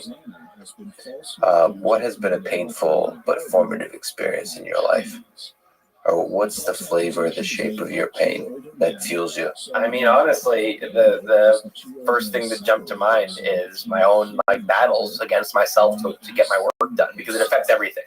When I just took 5 years in this book, and granted, it's a beast. Like I probably would have taken 2 or 3 years, but it didn't need to take 5, and that was a lot of not just that I'm not working, that I'm over researching. I'm making it. I'm adding in things I shouldn't because I'm perfectionist. Being a perfectionist about like, oh, well, I learned that, now I want to get it in there. I know I'm going to end up cutting it later. Just or I over outline something until trying to get it perfect when I know that's not possible. It's making a lot of immature kind of like I'm not actually that much of a writing amateur. I've written, including my old blog. I've been a writer for 15 years. I know what I'm doing. I could advise other writers really well. And yet I do a bunch of amateur things that I know while I'm doing them I know I'm being an amateur. So that it hurts the actual product. It makes it wastes your precious time. C, when you're mad at yourself, when you're in a negative, self-defeating spiral, it almost inevitably you'll be less good to others. Like, I used to, early on in my now marriage, one of the things we always used to do is I used to plan mystery dates. New York City, great. I'd find some weird little adventure for us. It could be anything, and I wouldn't tell her what it was. I said, I'm reserving you for Thursday night, at 7, okay? And it was such a fun part of our relationship. Started writing this book, got into a really bad, personal space where it was like, in my head, I was like, I can't do anything until this is done. No. And I just stopped like ever valuing like joy of any kind. Like I was like, no, that's when I'm done. And that's a trap. We're very quickly, because I always think it's going to be 6 months away, but actually 5 years later, I'm like, wow, I really wasn't living fully for 5 years. We don't live very long. Like, talk about your prime decades. Like, that's like a sixth of my prime years. Like, wow, like that's a huge loss. So to me, that was excruciating. And and there was a bad pattern, a very unproductive, unhelpful pattern for me, which is I wake up in the morning in this great mood every morning. Wake up, thrilled to be awake. I have the whole day ahead of me. I'm gonna get so much work done today. But first I'm going to do all these other things, and it's all going to be great. And then I end up kind of failing for the day with those goals. Usually, sometimes miserably, sometimes only partially. And then I get in bed, probably a couple hours later than I want to, and that's when all of the real reality hits me. Suddenly, so much regret, so much anxiety, furious in myself, wishing I could take a time machine back 3 months, 6 months, a year, or just even to the beginning of that day, and just tossing and turning now. I mean, this is a very bad place. This is why I said suffering. Real procrastinators suffer in a very serious way. So look, I know this probably sounds like a lot of like first world problems, and it is, but it's real suffering as well. Like it's so to me, it's like it's painful because you're not being as good a friend or a spouse or whatever as you could be. You're also not treating yourself very well. You're usually not being very healthy in these moments. You're often. And I'm not being good to my reader. So it's just a lot of this. And it's like, it feels like it's one small tweak away. Sometimes it's like, that's what I said. It's like, you just suddenly are just doing that 9 to 12 and you get in that habit. Everything else falls into place. All of this reverses. So I feel hopeful, but it's like, I haven't figured it out yet. I have duct tape. And you also don't want to romanticize it, because it is true that some of the greats in history, especially writers, suffer from all the same stuff. Like they weren't quite able. I mean, you might only write for 2 or 3 hours a day, but the rest of the day is often spent, like kind of tortured. But well, right. This is the irrational thing. Is and this goes for a lot of people's jobs. People, especially who work for themselves, you'd be shocked how much you could wake up at 9 or 8 or 7 or whatever, get to work and stop at 1, but you're really focused on those hours, 1 or 2, and do 25 really focused hours of stuff, productive stuff a week, and then there's 112 waking hours in the week, right? So we're talking about 80 something hours of free time. You can live, if you're just really focused in your, yin and yang of your time. That's my goal, is black and white time. I really focus time, and then totally like clean conscience free time. Right now I have neither. It's a lot of gray. It's a lot of I should be working, but I'm not. Oh, I'm wasting this time. This is bad, and it's just this mess. So if you can just get really good at the black and the white, so you just wake up and it's just like full work, and then I think a lot of people could have like all this free time, but instead I'll do those same 3 hours. It's like you said, I'll do them really late at night or whatever after having tortured myself the whole day and not had any fun. It's not like I'm having fun. I call it the dark playground, by the way, which is where you are when you know you should be working, but you're doing something else. you're doing something fun on paper, but it feels awful. And so yeah, I spend a lot of time in the dungeon. And you know you shouldn't be doing it, and you still do it. And yeah, it's not clean conscience fun. It's bad. It's toxic. And I think that there's something about you're draining yourself all the time. And if you just did your focused hours, and then if you actually have good, clean fun can be anything. Reading a book can be hanging out with.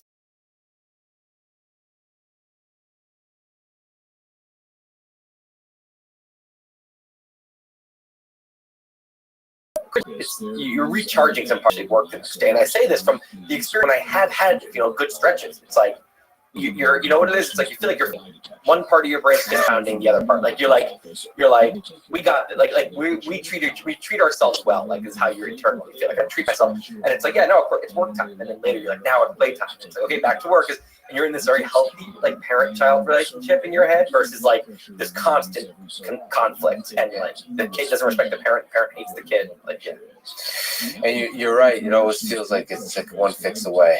So there's hope. And I guess so much of what you said just rings so true. I guess I have the same kind of hope. But this podcast is very regular. I'm impressed. And I think partially there is a bit of a duct tape solution here, which is you just because it's always easy to schedule stuff for the future for myself, right? Because that's future Tim, and future Tim is not my problem. So I'll schedule all kinds of shit for future Tim, and I will not do it. But in this case, you can schedule podcasts, and you have to show up. Yeah, you have to show up. Right. It seems like a good medium for procrastination. But this is not this is what I do for fun. I know, but at least this is the kind of thing, especially if it's not your main thing. Especially if it's not your main thing, it's the kind of thing that you would dream of doing and want to do and never do. And I feel like your regular production here is a sign that something is working, at least in this regard. Yeah, in this regard, but I'm sure you have this same kind of thing with the podcast. In fact, because you're going to be doing the podcast, it's possible the podcast becomes what the podcast is for me. This is you procrastinating. If you're thinking about being 80, and if you can get into that person's head and look back and be like, just deep regret, you just, yearning, you could do anything to just go back and have done this differently. That is desperation. It's just you don't feel it yet. It's not in you yet. The other thing you could do is if you have a partner, if you want to partner with someone, now you could say, we meet these 15 hours every week. And at that point, you're going to get it done. So working with someone can help. Yeah, that's why they say like a co-founder is really powerful for many reasons, but that's kind of one of them. But because actually for the startup case, you, unlike writing, perhaps, it's really like 100-hour plus thing. Like once you really launch, you go all in. Like everything else just disappears. Like you can't even have a hope of a balanced life for a little bit. So, and their co-founder really helps. That's the idea. When you're one of the most interesting people on the internet. So, as a writer, you look out into the future. Do you dream about certain things you want to still create? Is there projects that you want to write? Is there movies you want to write or direct or? So it's just endless ideas. There's specific list of things that really excite me, but it's a big list that I know I'll never get through them all, and that's part of why the last 5 years really when I feel like I'm not moving as quickly as I could, it bothers me because I have so much genuine excitement to try so many different things, and I get so much joy from finishing things. I don't like doing things. But a lot of writers are like that. I publishing something is hugely joyful and makes it all worth it. Or just finishing something you're proud of, putting it out there and have people appreciate it. It's like the best thing in the world, right? Every kid makes some little bargain with themselves, has a little, a dream or something.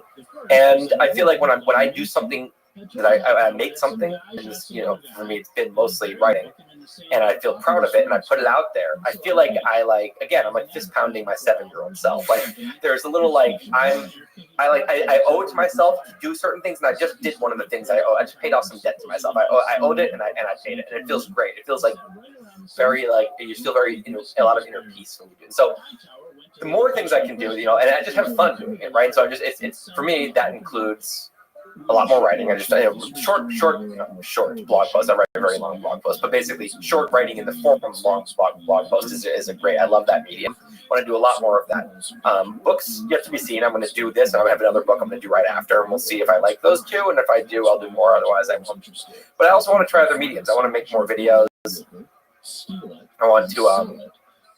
I did a little travel series once. I love doing that. I want to do, more of that. Almost like a vlog, like no, it was I let readers in a survey pick 5 countries they wanted me to go to. Awesome. And they sent me to weird places. They sent me. I went to Siberia. I went to Japan. I went from there to, this is all in a row, to Nigeria, from there to Iraq, and from there to Greenland. And then I went back to New York, like 2 weeks in each place. And I got to, each one I got to, have some weird experiences. I tried to like really dig in and have like some interesting experiences. And then I wrote about it, and I taught readers a little bit about the history of these places. And it was just, I love doing that. I love writing. So, and I'm like, oh man, like I haven't done one of those in so long. And then I have a big like desire to do fictional stuff. Like I want to write a sci-fi at some point, and I would love to write a musical. That's actually what I was doing before Wait But Why. I was with a partner, Ryan Langer. We were halfway through a musical, and he got tied up with his other musical, and Wait But Why started taking off. And we just haven't gotten back to it, but it's such a fun medium. So such a silly medium, but it's so fun. So you think about all of these mediums on which you can be creative and create something, and you like the variety of it. Yeah, it's just that if there's a chance on a new medium, I could do something good. And I want to do it. I want to try it. It sounds like so gratifying, so fun. I think it's fun to just watch you actually sample these. So I can't wait for your podcast. I'll be listening to all of them. I mean that's a cool medium to see like where it goes. The cool thing about podcasting and making videos, especially with a super creative mind like yours, you don't really know what you're going to make of it until you try it. Yeah, podcasts I'm really excited about, but I'm like, I like going on other people's podcasts. Yeah. And I never tried having my own. So there's with every medium, there's the challenges of how the sausage is made. So like the challenge of actually. Yeah, but it's also, I like to I go on as you know, long ass monologues. Yeah. And you can't do that if you're the interviewer, like you're not supposed to do that as much. So I have to rein it in. And that might be hard. But we'll see. You could also do solo type stuff. Yeah, maybe I'll do a little of each. You know what's funny? Because some of my favorite is more like solo, but there's like a sidekick. So you're having a conversation, but you're like friends, but it's really you ranting, which I think you'd be extremely good at. That's funny, yeah. Or even if it's 50-50, that's fine. Like if it's just a friend who I want to really riff with, I just don't. I don't like interviewing someone, which I won't. That's not what the podcast will be. But I can't help. I've tried moderating panels before, and I cannot help myself. I have to get involved, and no one likes a moderator who's too involved. It's very unappealing. So I, interviewing someone, and I'm like, I can't. I don't even. It's not my. I can grill someone. But that's different. That's my curiosity being like, wait, how about this? And I interrupt them, and I'm trying. I see the way your brain works. It's hilarious. Yeah. It's awesome. It's like lights up with fire and excitement. Yeah, I love listening. I like watching people. I like listening to people. Yeah. So this is like me right now, just listening to a podcast. This is me listening to your podcast. I love listening to a podcast because then it's not even like once I'm in the room, I suddenly can't help myself jumping in. Yeah. Okay. Big last ridiculous question. What is the meaning of life? The meaning of an individual life? Your existence here on Earth, or maybe broadly, this whole thing we got going on, descendants of apes. Basically creating. Yeah, well, for me, I feel like I want to be around as long as I can. If I can do some kind of crazy life extension or upload myself, I'm gonna, because who doesn't want to see how cool the year 3000 is? Imagine you did say immortality was not appealing. No, it's not appealing at all to me. Now, it's ultimately appealing, as I said. No one wants eternal life, I believe. If they understood what eternity really was. And, I did Graham's number as a post, and I was like, okay, no one wants to live that many. Yeah. But I'd like to choose. I'd like to say, I'm truly over it now, and I'm going to have, at that point, we'd have our whole society would have we'd have a ceremony, we'd have a whole process of someone signing off, and it would be beautiful, and it wouldn't be sad. Well, I think you'd be super depressed by that point. Like, who's going to sign off when they're doing? Maybe, yes, okay, maybe it's dark. But at least, but the point is, if I'm happy, I can stay around for, I'm thinking 50 centuries sounds great. Like, I don't know if I want more than that. 50 sounds like a right number. And so if you're thinking, if you would sign up for 50, if you had a choice, 51 is what I get. That is bullshit. Like, if you're somebody who wants 51 is a hideous number, right? Anyway, so for me personally, I want to be around as long as I can.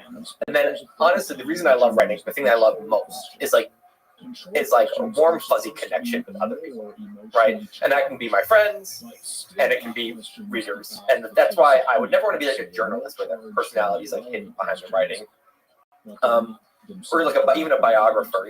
There's a lot of people who would be great writers, but I like to personally connect. And if I can take something that's in my head and other people can say, "Oh my God, I think that too," and this made me feel so much better, or made me feel seen, like that feels amazing. And I just feel like we're all having such a weird common experience on this one little rock in this one little moment of time. We're these weird four-limbed beings, and we're all the same. And it's like we all the human experience. So I feel like so many of us suffer in the same ways, and we're all going through a lot of the same things. And to me, it is very. If I was on my deathbed, I feel like I had a ton of human connection, and like shared a lot of common experience, and made a lot of other people feel like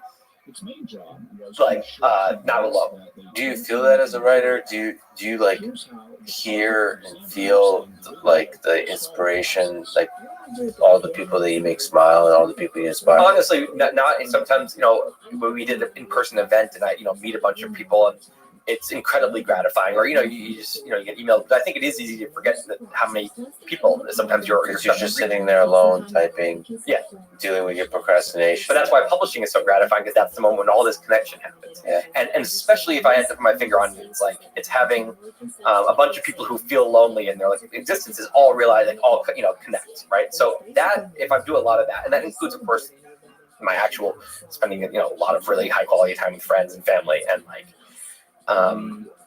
and making the whole thing as heartbreaking as mortality in life can be, make the whhole thing fun, and at least we can laugh at ourselves together while going through it. Yeah, that to me is And then your last blog post will be written from Mars as you get the bad news that you're not able to return because of the malfunction in the rocket. Yeah, I would like to go to Mars and go there for a week and be like, yeah, here we are, and then come back. No, I know that's what you want. Staying there, yeah, and that's fine, by the way. If so you think you're picturing me alone on Mars as the first person there, and then it malfunctions? Right? No, you were supposed to return, but it malfunctions, and then there's this.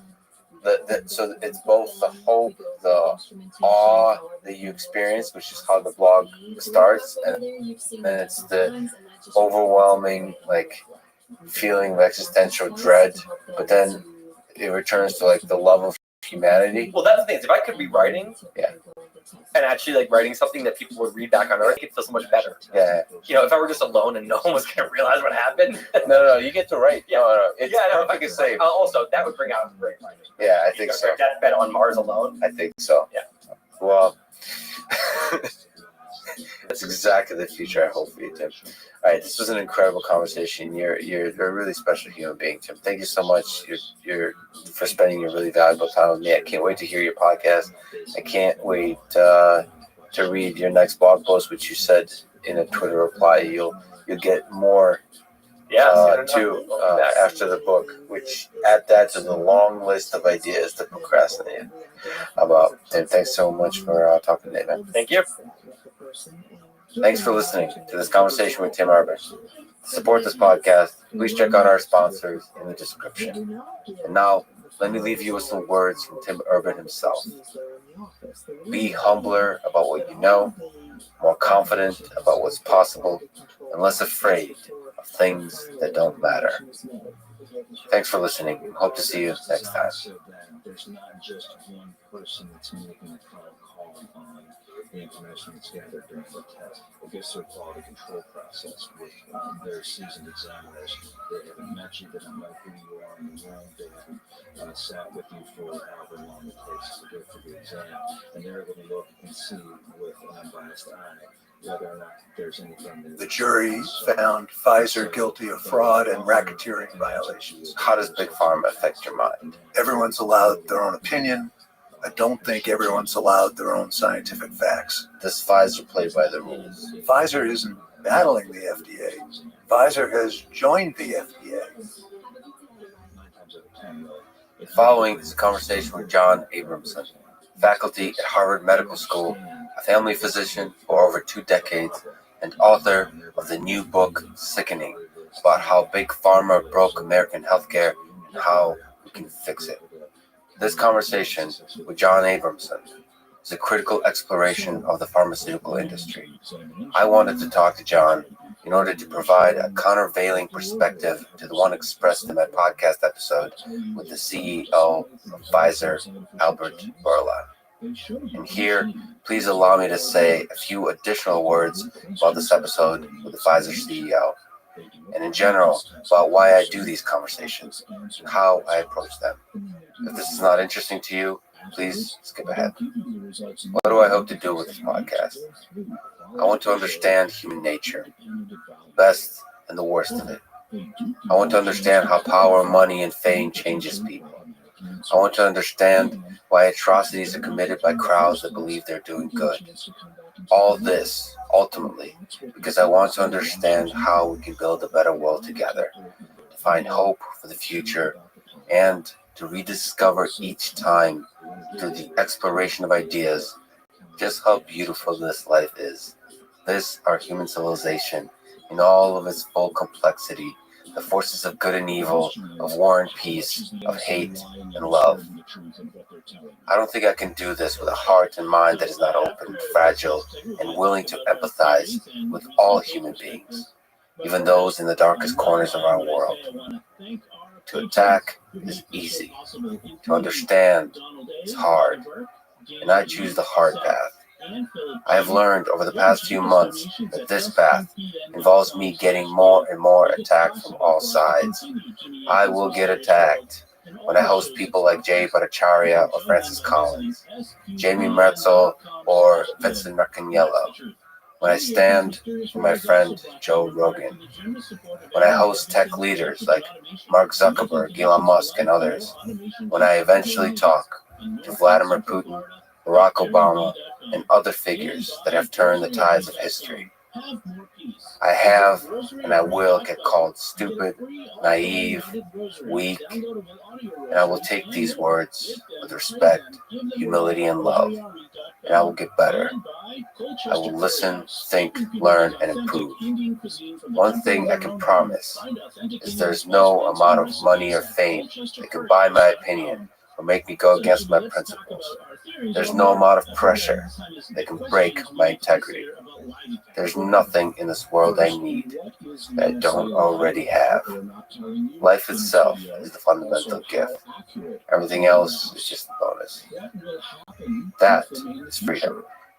That is happiness. If I die today, I will die a happy man.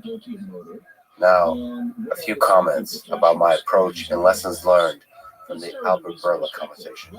The goal was to reveal as much as I could about the human being before me, and to give him the opportunity to contemplate in long form the complexities of his role, including the tension between making money and helping people, the corruption that so often permeates human institutions, the crafting of narratives through advertisements, and so on. I only had 1 hour, so this wasn't the time to address these issues deeply, but to show if Albert struggled with them in the privacy of his own mind, and if he would let down the veil of political speak for a time to let me connect with a man who decades ago chose to become a veterinarian, who wanted to help lessen the amount of suffering in the world. I had no pressure placed on me. There were no rules. The questions I was asking were all mine and not seen by Pfizer folks. I had no care whether I ever talked to another CEO again. None of this was part of the calculation in my limited brain computer. I didn't want to grill him the way politicians grill CEOs in Congress. I thought that this approach is easy, self-serving, dehumanizing, and it reveals nothing. I wanted to reveal the genuine intellectual struggle, vision, and motivation of a human being.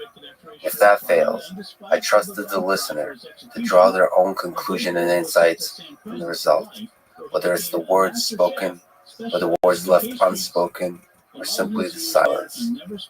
And that's just it. I fundamentally trust the intelligence of the listener. You. In fact, if I criticize the person too hard or celebrate the person too much, I feel I fail to give the listener a picture of the human being that is uncontaminated by my opinion or the opinion of the crowd. I trust that you have the fortitude and the courage to use your own mind, to empathize, and to think. 2 practical lessons I took away. First, I will more strongly push for longer conversations of 3, 4, or more hours versus just 1 hour. 60 minutes is too short for the guests to relax and to think slowly and deeply, and for me to ask many follow-up questions or follow interesting tangents. Ultimately, I think it's in the interest of everyone, including the guest, that we talk in true long form for many hours. Second, these conversations with leaders can be aided by further conversations with people who wrote books about those leaders or their industries. Those that can steelman each perspective and attempt to give an objective analysis. I think of Teddy Roosevelt's speech about the man in the arena. I want to talk to both the men and women in the arena and the critics and the supporters in the stands.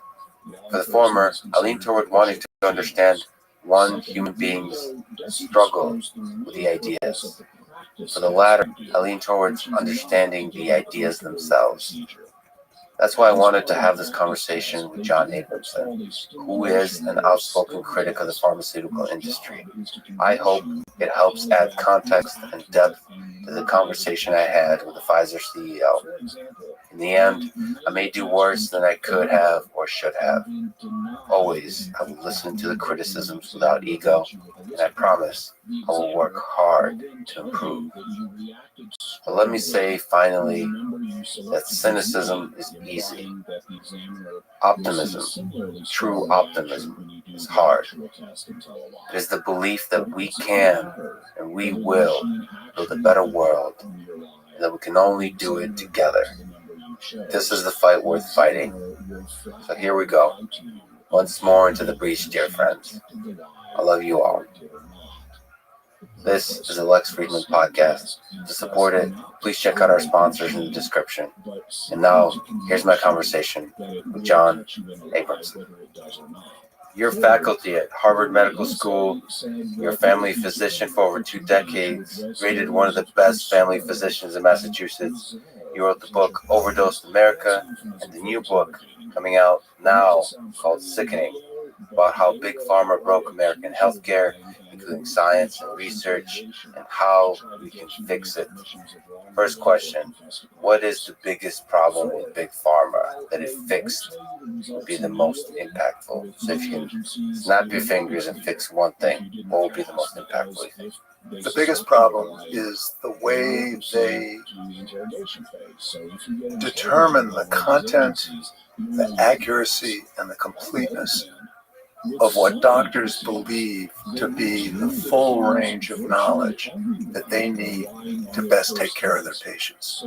So that with the knowledge having been taken over by the commercial interests, primarily the pharmaceutical industry, the purpose of that knowledge is to maximize the profits that get returned to investors and shareholders, and not to optimize the health of the American people. So rebalancing that equation would be the most important thing to do to get our health care back aimed in the right direction. Okay, so there's a tension between helping people and making money.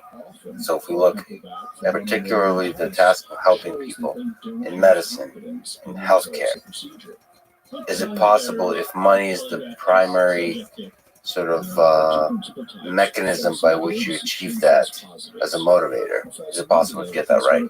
I think it is, Lex, but I think it is not possible without guardrails that maintain the integrity and the balance of the knowledge.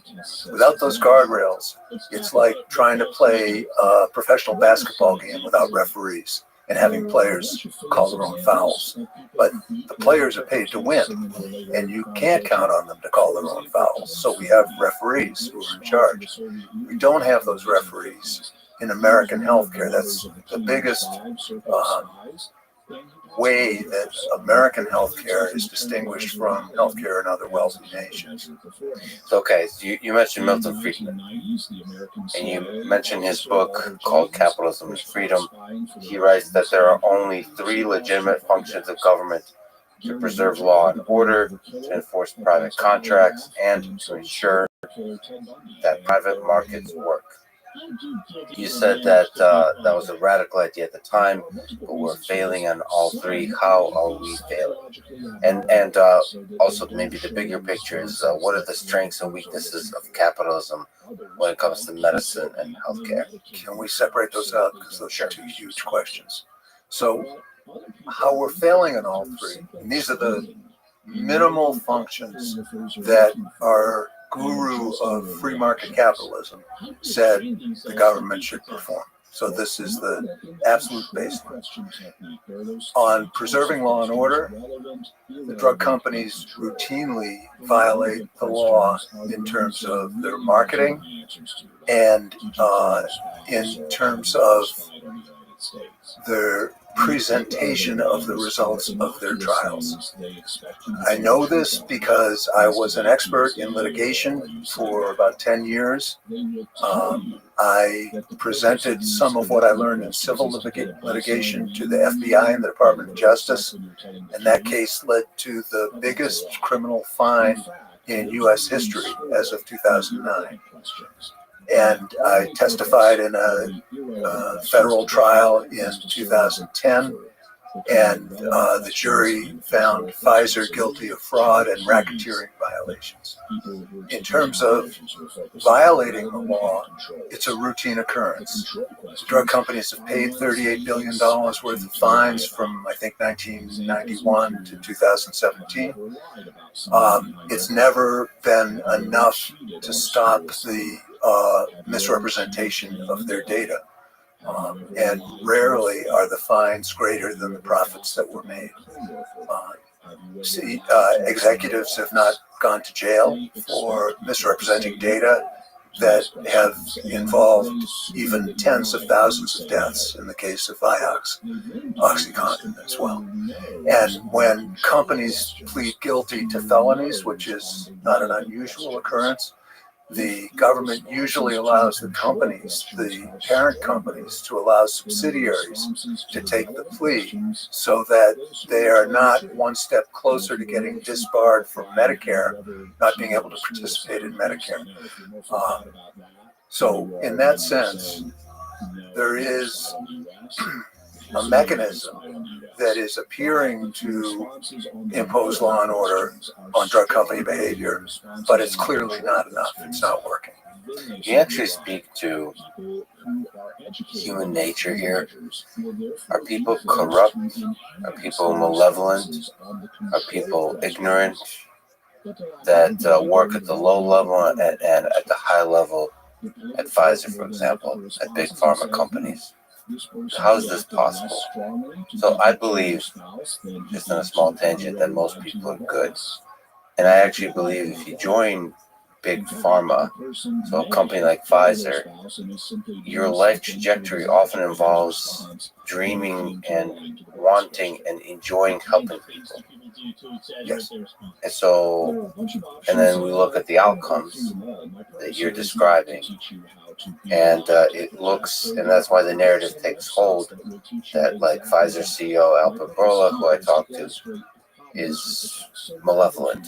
The sense is like these companies are evil. So if the different parts, the people are good and they want to do good, how are we getting these outcomes? Yeah. I think it has to do with the cultural milieu that this is unfolding in. And we need to look at sociology to understand this, that when the cultural milieu is set up to maximize the returns on investment for shareholders and other venture capitalists, and hedge funds, and so forth. When that defines the culture, and the higher up you are in the corporation, the more you're in on the game of getting rewarded for maximizing the profits of the investors. That's the culture they live in. And it becomes normative behavior to do things with science that look normal in that environment and are shared values within that environment by good people whose self-evaluation becomes modified by the goals that are shared by the people around them. And within that milieu, you have one set of standards, and then the rest of good American people have the expectation that the drug companies are trying to make money, but that they're playing by rules that aren't part of the insider milieu. It's fascinating. The game they're playing modifies the culture, of inside the meetings, inside the rooms, day to day. That there's a bubble that forms. Like we're all in bubbles of different sizes, right? And that bubble allows you to drift in terms of what you see as ethical and unethical, because you see the game as just, it's just part of the game. So marketing is just part of the game, right? And paying the fines is just part of the game of science. And without guardrails, it becomes even more part of the game. You keep moving in that direction if you're not bumping up against guardrails. And I think that's how we've gotten to the extreme situation we're in now. So, like I mentioned, I spoke with Pfizer CEO Albert Bourla, and I'd like to raise with you some of the concerns I raised with him. So, one, you already mentioned, I raised the concern that Pfizer is engaged in aggressive advertising campaigns. As you can imagine, he said no. What do you think? I think you're both right. I think that I agree with you that the aggressive advertising campaigns do not add value to society. And I agree with him that they're, for the most part, legal, and it's the way the game is played. Right, so sorry to interrupt, but oftentimes his responses are, especially now, he's been CEO for only like 2 years, 3 years. He says Pfizer was a different company. We've made mistakes, right, in the past. We don't make mistakes anymore. That there's rules, and we play by the rules. So, like, with every concern raised, there's very, very strict rules, he says. In fact, he says sometimes way too strict, and we play by them. And so in that sense, advertisement, it doesn't seem like it's too aggressive because it's playing by the rules. And relative to the other, again, it's the game. Relative to the other companies, it's actually not that aggressive. But relative to the other big pharma companies. Yes. I hope we can quickly get back to whether or not they're playing by the rules, but in general. But let's just look at the question of advertising specifically. I think that's a good example of what it looks like from within that culture and from outside that culture. He's saying that we follow the law on our advertising. We state side effects and we state the FDA approved indications, and we do what the law says we have to do for advertising. And I have I've not been an expert in litigation for a few years, and I don't know what's going on currently, but let's take him at his word. It could be true. It might not be, but it could be. But if that's true, in his world, in his culture, that's ethical business behavior. From a common sense person's point of view, a drug company paying highly skilled media folks to take the information about the drug and create the illusion, the emotional impact, and the takeaway message for viewers of advertisements that grossly exaggerate the benefit of the drug and minimize the harms. It's sociopathic behavior. to have viewers of ads leave the ad with an unrealistic impression of the benefits and harms of the drug. And yet, he's playing by the rules. He's doing his job as CEO to maximize the effect of his advertising. And if he doesn't do it, this is a key point. If he doesn't do it, he'll get fired and the next guy will.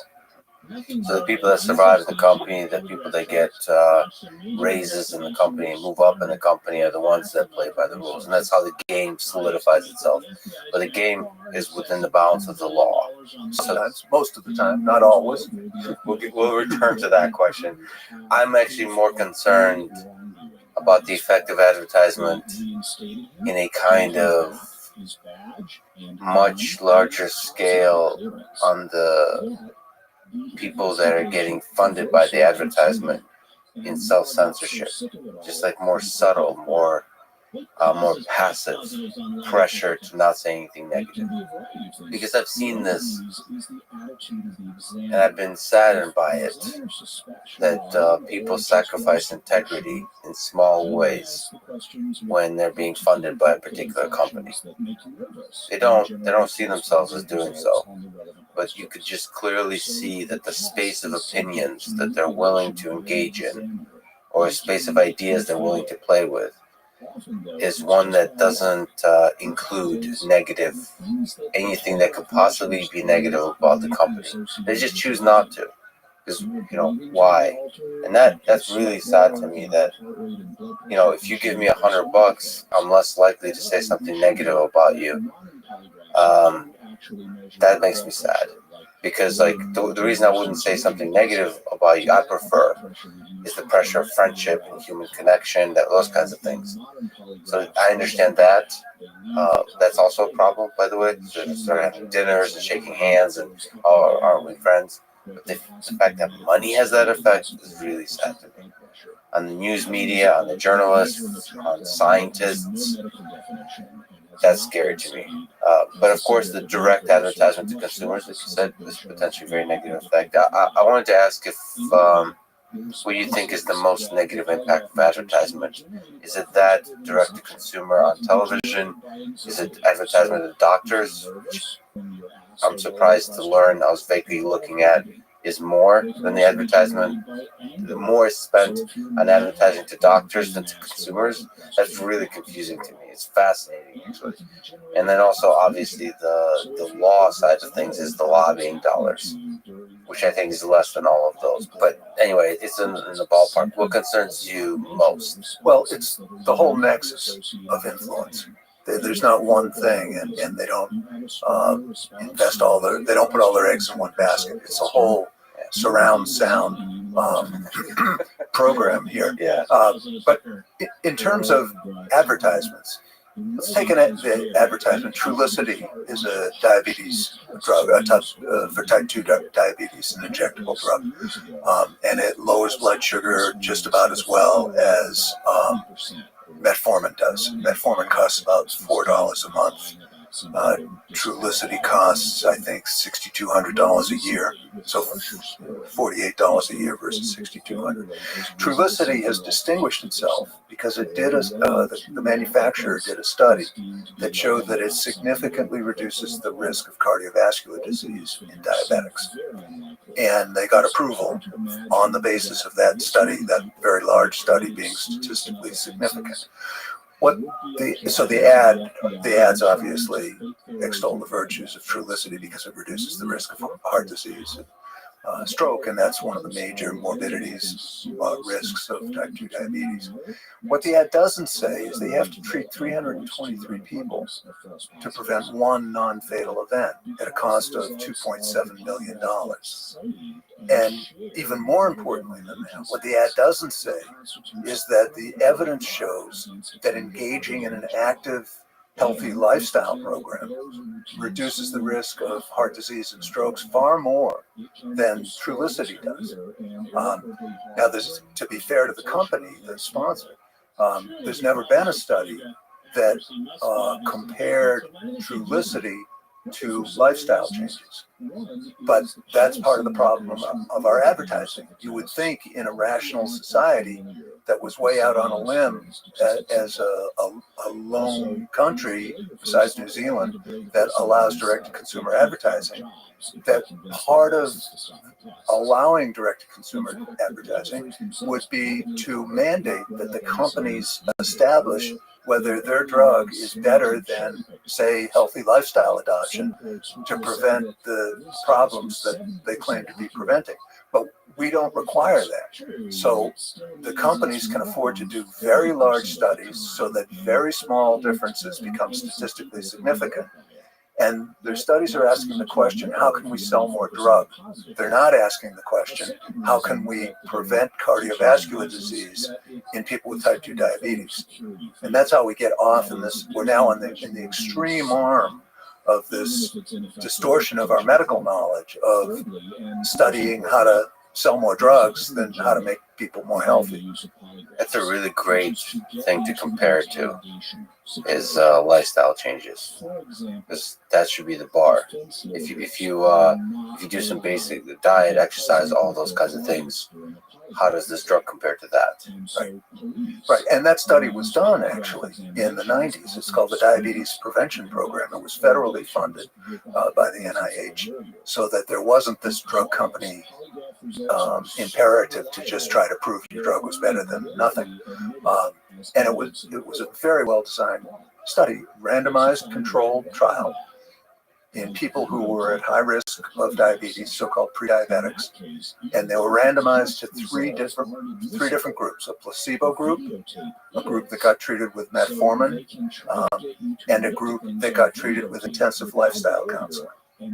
So this study really tested whether you can get people in a randomized controlled trial assigned to intensive lifestyle changes, whether that works. Now, the common wisdom amongst physicians, and I think in general, is that you can't get people to change. You can do whatever you want, you can stand on your head, you can beg and plead, people won't change. So give it up and let's just move on with the drugs and not waste any time. Except this study that was published in the New England Journal, I think in 2002, shows that's wrong.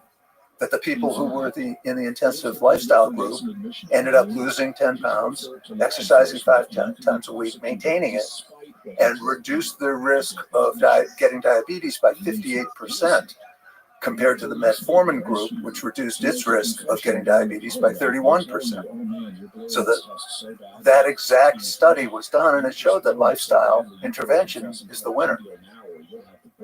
Who, as a small tangent, is the leader who is supposed to fight for the side of lifestyle changes? Where's the big pharma version of lifestyle changes? Who's supposed to have the big bully pulpit, the big money behind lifestyle changes? In your sense, because that seems to be missing in a lot of our discussions about health policy. Right, that's exactly right. And the answer is that we assume that the market has to solve all of these problems, and the market can't solve all of these problems. There needs to be some way of protecting the public interest for things that aren't financially driven, so that the overriding question has to be how best to improve Americans' health, not companies funding studies to try and prove that their new inexpensive drug is better and should be used. Well, some of that is also people sort of like yourself. I mean, it's funny, you spoke with Joe Rogan, he constantly espouses lifestyle changes. So some of it is almost like understanding the problems that Big Pharma is creating in society, and then sort of these influential voices speaking up against it. So whether they're scientists or just regular communicators. Yeah, I think you got to tip your hat to Joe for getting that message out. And he clearly believes it and does his best. But it's not coming out in the legitimate avenues, in the legitimate channels that are evidence-based medicine and from the sources that the docs are trained to listen to and modify their patient care on. Now, it's not 100%. I mean, there are articles in the big journals about the benefits of lifestyle, but they don't carry the same gravitas as the randomized controlled trials that test this drug against placebo or this drug against another drug. So the Joe Rogans of the world keep going. You know, I tip my hat, but it's not going to carry the day for most of the people until it has the legitimacy of the medical establishment. Yeah, like something that the doctors really pay attention to. Well, there's an entire mechanism established for testing drugs.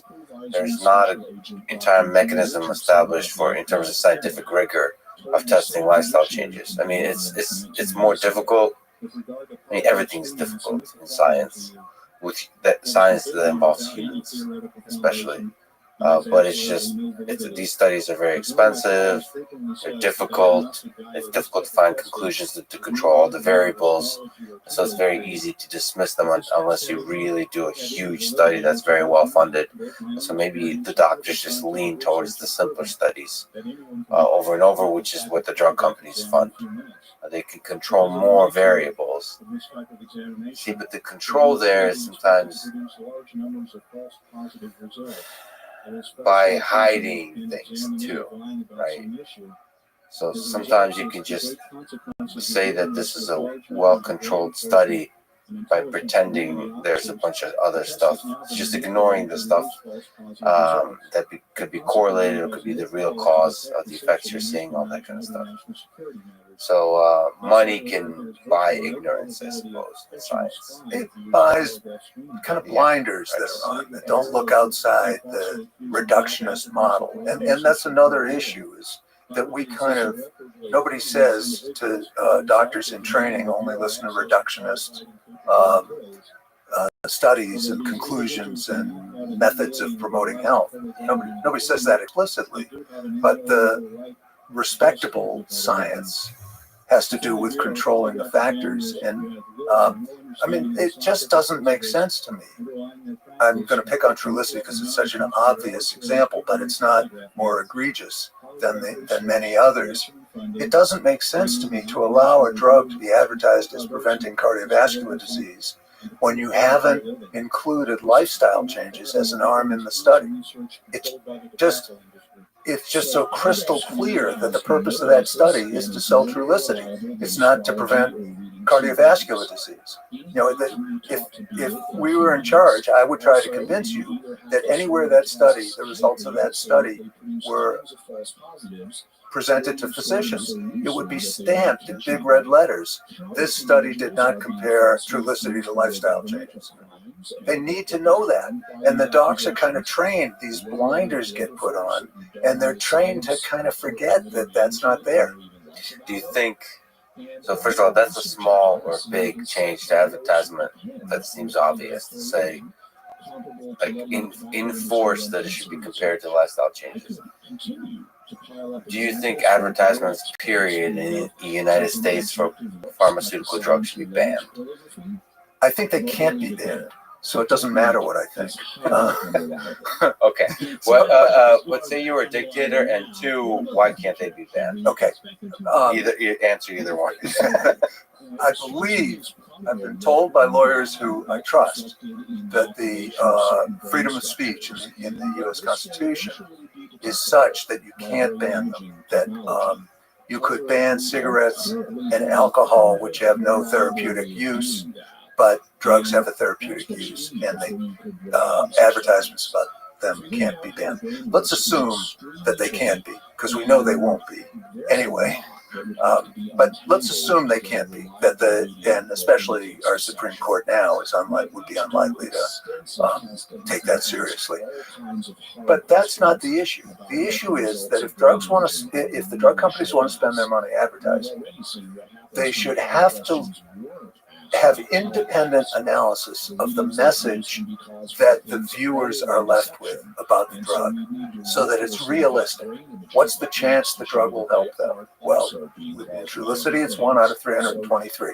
322 people aren't going to benefit from the cardiovascular risk reduction. what's the true cost? When drugs advertise that you may be able to get this for a $25 copay or something, a tens of thousands of dollars a year drug for a $25 copay, what an enormous disservice that is to misrepresent the cost to society. That should not be allowed.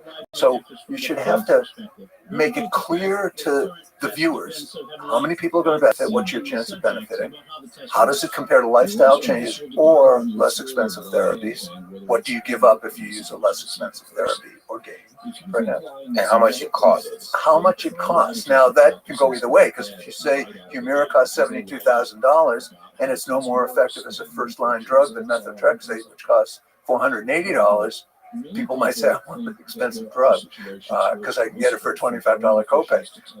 So you'd have to temper that a little bit. Oh, you mean people are so, they don't care. They don't care. Their insurance is going to cover it, and it's a $25 copay. But we could figure out how to deal with it. The main point is that if we assume that advertisements are going to keep going, and they are, we could require that there be outside evaluation of the message that reasonable, unbiased viewers take away from the ads. And the ads would have to tell the truth about the drug.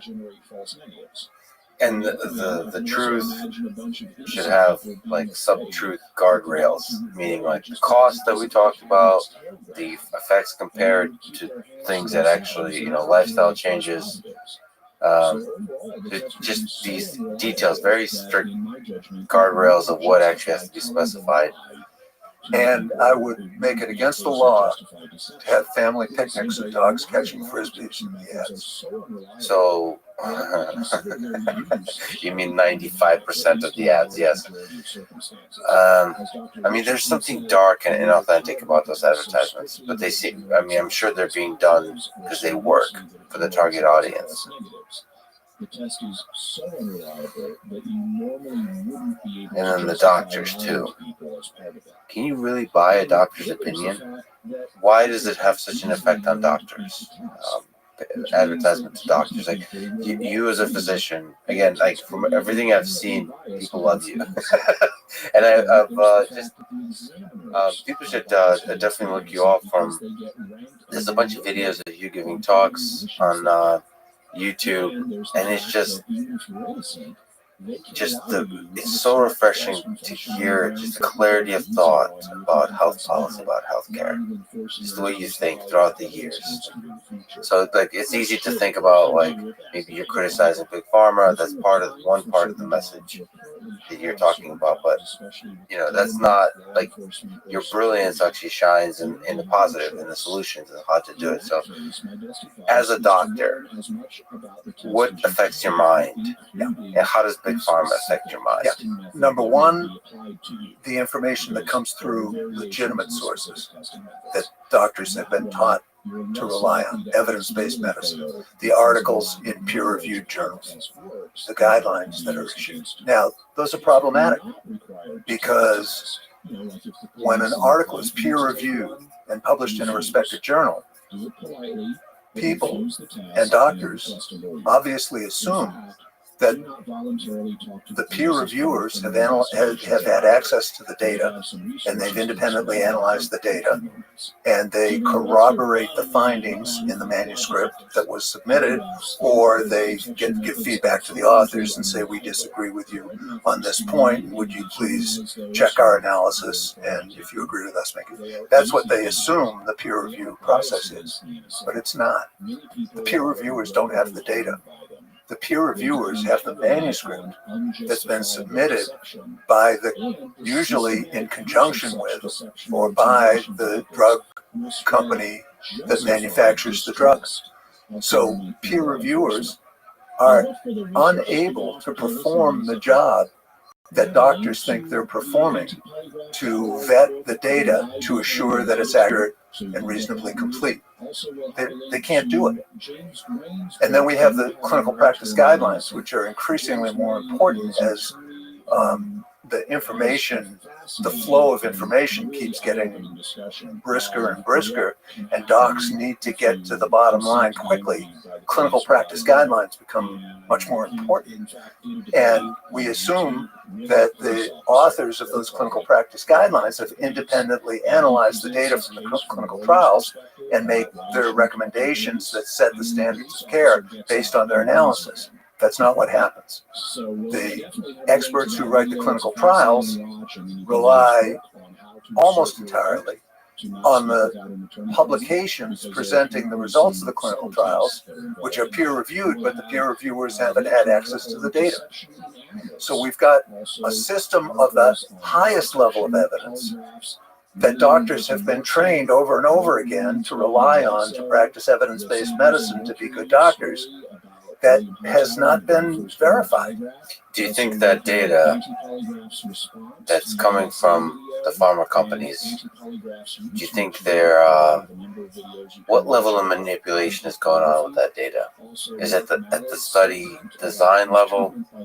Is it at literally there's some data that you just keep off, keep out of the charts? Keep out of the aggregate analysis that you then publish? Or is it the worst case, which is just change some of the numbers? It happened. All three happened. I don't know what the denominator is, but I spent about 10 years in litigation. And for example, in Vioxx, which was withdrawn from the market in 2004 in the biggest drug recall in American history, the problem was that it got recalled when a study that Merck sponsored showed that Vioxx doubled the risk, more than doubled the risk of heart attacks, strokes, and blood clots, serious blood clots. It got pulled then. But there was a study, a bigger study, that had been published in 2000 in New England Journal of Medicine that showed that Vioxx was a better drug for arthritis and pain, not because it was more effective. It's no more effective than Aleve or Advil, but because it was less likely to cause serious GI complications, bleeds and perforations in the gut. Now, in that study that was published in the New England Journal, that was never corrected, it was a little bit modified 15 months after the drug was taken off the market, but never corrected. Merck left out 3 heart attacks. And the FDA knew that Merck left out 3 heart attacks. And the FDA's analysis of the data from that study said that the FDA wasn't going to do the analysis without the 3 heart attacks in it. And the important part of this story is that there were 12 authors listed on that study in the New England Journal. 2 were Merck employees. They knew about the 3 heart attacks that had been omitted. The other 10 authors, the academic authors, didn't know about it. They hadn't seen that data. So Merck they had an excuse, it's complicated, and the FDA didn't accept it, so there's no reason to go into it. But Merck just left out the 3 heart attacks. And the 3 heart attacks, it may seem 3 heart attacks in a 10,000 person study may seem like nothing, except they completely changed the statistics so that had the 3 heart attacks been included, the only conclusion that Merck could have made was that Vioxx significantly increased the risk of heart attack. And they abbreviated their endpoint from heart attacks, strokes, and blood clots to just heart attacks. So those are maybe in their mind, they're also playing by the rules because of some technical excuse that you mentioned that was rejected. How can this? No, because this is crossing. Let me interrupt. No, that's not true. The study was completed. The blind was broken, meaning they looked at the data, in March of 2000. The article was published in the journal in November of 2000. In March of 2000, there was an email by the head scientist that was published in the Wall Street Journal that said, the day that the data were unblinded, that it's a shame that the cardiovascular events are there, but the drug will do well, and we will do well. eventually came to the conclusion this is some kind of But biological removing the 3 heart attacks, how does that happen? Like, who has to convince themselves? Is this pure malevolence? You have to be the judge of that. But the person who was in charge of the Data Safety Monitoring Board issued a letter that said they'll stop counting cardiovascular events a month before the trial is over, and they'll continue counting GI events. And that person got a contract to consult with Merck for $5,000 a day, I think for 12 days a year, for 1 or 2 years. That was signed, that contract was signed within 2 weeks of the decision to stop counting heart attacks. I want to understand that man. I've been reading a lot about Nazi Germany and thinking a lot about the good Germans. Because I want to understand so that we can each encourage each other to take the small heroic actions that prevents that. Because it feels to me, removing malevolence from the table, where it's just a pure psychopathic person, that there's just a momentum created by the game, like you mentioned. And so it takes reversing the momentum within a company, I think, requires many small acts of heroism. Not gigantic, I'm going to leave and become a whistleblower and publish a book about it, but small, quiet acts of pressuring against this. Like, what are we doing here? We're trying to help people. Is this the right thing to do? Looking in the mirror constantly asking, is this the right thing to do? I mean, that's what integrity is. Acknowledging the pressures you're under and then still be able to zoom out and think, what is the right thing to do here? But the data, hiding the data, makes it too easy to live in ignorance. So like inside those companies, your idea is that the reviewer should see the data. That's one step. So to even push back on that idea is, I assume you mean the data remains private except to the peer reviewers. The problem, of course, as you probably know, is the peer review process is not perfect. It's individuals. It feels like there should be a lot more eyes on the data than just the peer reviewers. Yes, this is not a hard problem to solve. When a study is completed, a clinical study report is made, and it's usually several thousand pages. And what it does is it takes the raw patient data and it tabulates it in the ways, supposedly and usually, in the ways that the company has pre-specified, so that you then end up with a searchable, let's say, 3,000-page document. As I became more experienced as an expert in litigation, I could go through those documents pretty quickly. Not quickly, maybe 20 hours or 40 hours, but it doesn't mean 3 months of my work.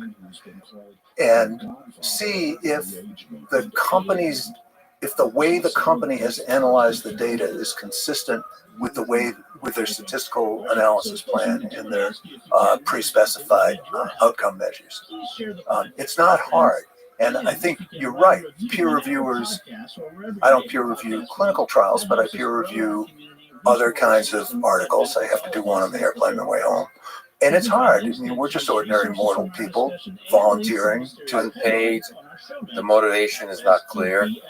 The motivation is to keep, to be a good citizen in the medical community, and to be on friendly terms with the journals, so that if you want to get published, there's sort of an unspoken incentive. As somebody who enjoys game theory, I feel like that motivation is good. Could be a lot better. Yes, you should get more recognition, or in some way academic credit for it. It should go to your career advancement. If it's an important paper and you recognize it's an important paper, as a great peer reviewer, that this is not in that area where it's like clearly a piece of crap paper or clearly an awesome paper that doesn't have controversial aspects to it and it's just a beautiful piece of work. Okay, those are easy.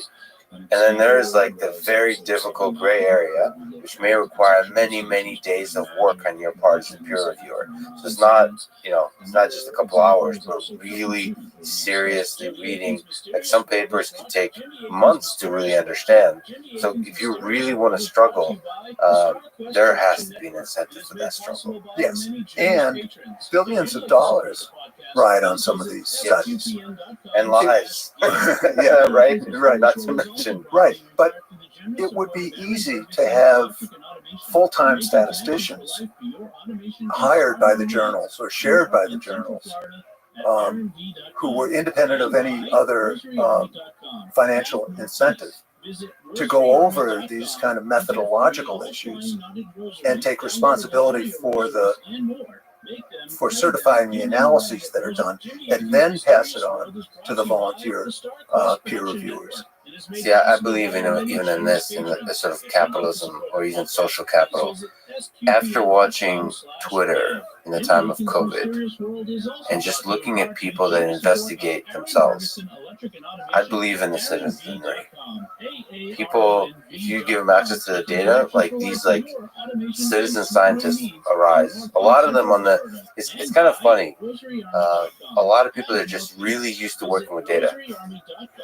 They don't know anything about medicine, and they don't have actually the biases that a lot of doctors and medical and a lot of the people that read these papers, they'll just go raw into the data and look at it with like they're bored almost, and they do incredible analysis.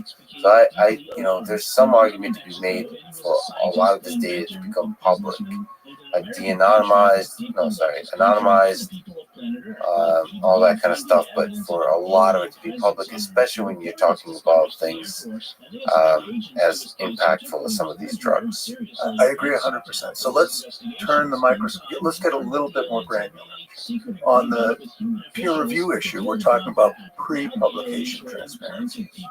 And that is critically important. Once a paper is published, the horses are out of the barn. And docs are going to read it, take it as evidence-based medicine. The economists call what then happens as stickiness, that the docs hold on to their beliefs. And my own voice inside says once doctors start doing things to their patients' bodies, they're really not too enthusiastic about hearing it was wrong.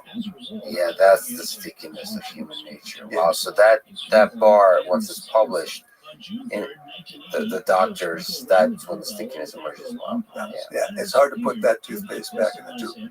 Now, that's pre-publication transparency, which is essential. And you could have whoever saw that data pre-publication could sign confidentiality agreements so that the drug companies couldn't argue that we're just opening the spigots of our data and people can copy it and all the excuses they make. You could argue that you didn't have to, but let's just let them do it. Let the peer reviewers sign confidentiality agreements and they won't leak the data. But then you have to go to post-publication transparency, which is what you were just getting at, to let the data free and let citizens and citizen scientists and other doctors who are interested have at it. Kind of like Wikipedia, have at it. Let it out and let people criticize each other. Okay, so speaking of the data, the FDA asked 55 years to release Pfizer vaccine data. This is also something I raised with Albert Bourla, the Pfizer. What did he say? There's several things I didn't like about what he said. So some things are expected, and some of it is just revealing a human being, which is what I'm interested in doing. But he said he wasn't aware of the 75 and the 55. I'm sorry, wait a minute. He wasn't aware of how long. So here, I'll explain. Do you know that since you spoke to him, Pfizer has petitioned the judge to join the suit in behalf of the FDA's request to release that data over 55 or 75 years? Pfizer's fully aware of what's going on. He's aware. I'm sure he's aware in some formulation. The exact years he might have not been aware, but the point is that that is the FDA, the relationship with Pfizer and the FDA in terms of me being able to read human beings was the thing he was most uncomfortable with. That he didn't want to talk about the FDA. And it was clear that there was a relationship there that if the words you use may do a lot of harm, potentially because, like you're saying, there might be lawsuits going on, there's litigation, there's legal stuff, all that kind of stuff. And then there's a lot of games being played in the space. So I don't know how to interpret it, if he's actually aware or not, but the deeper truth is that he's deeply uncomfortable bringing light to this part of the game. Yes. And I'm going to read between the lines, and Albert Boyle certainly didn't ask me to speak for him. But I think, when did you speak to him? How long? Wow, time flies when you're having fun. 2 months ago. 2 months ago. So that was just recently. It's come out, just in the past week. It's come out that Pfizer isn't battling the FDA. Pfizer has joined the FDA in the opposition to the request to release these documents in the same amount of time that the FDA took to evaluate them. Yeah.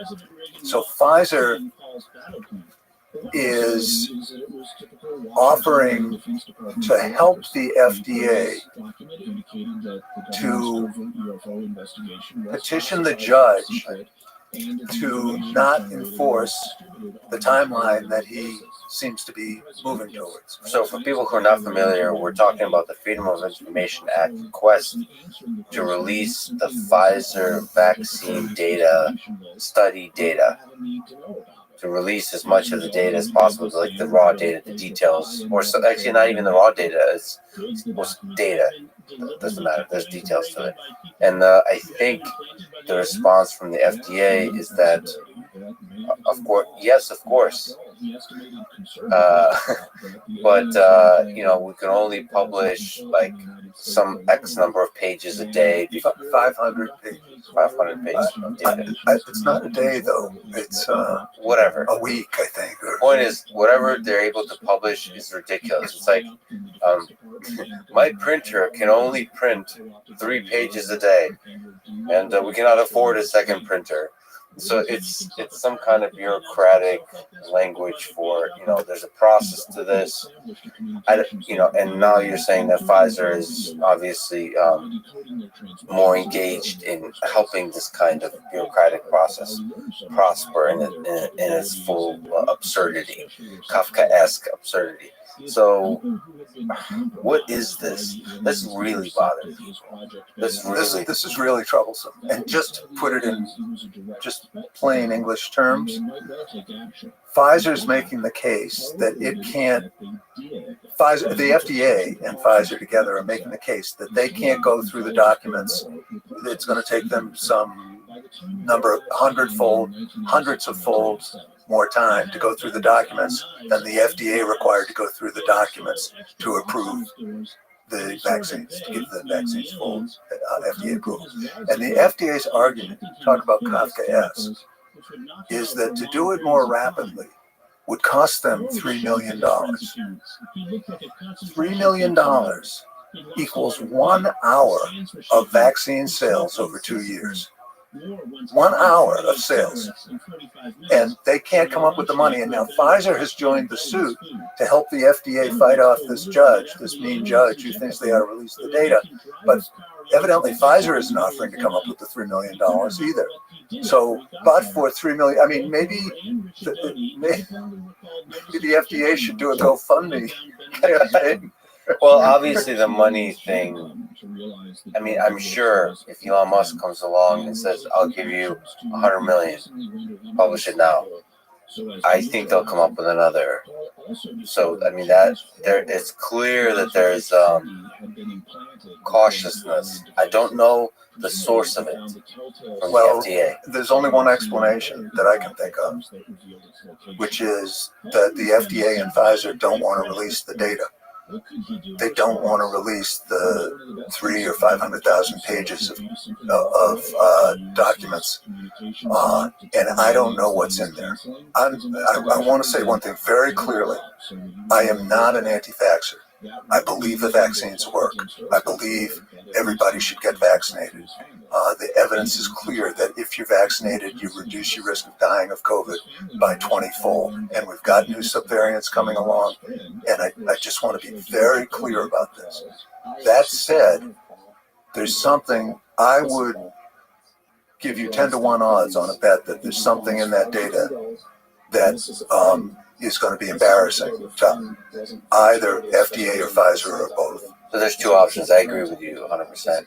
One is they know of embarrassing things. That's option one.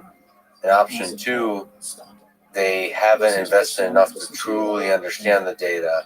It's a lot of data that they have a sense there might be something embarrassing in there, and if we release it, surely the world will discover the embarrassing. And to do a sort of to steelman their argument, they'll take the press, the people will take the small embarrassing things and blow them up into big things. Yes, and support the anti-vax campaign.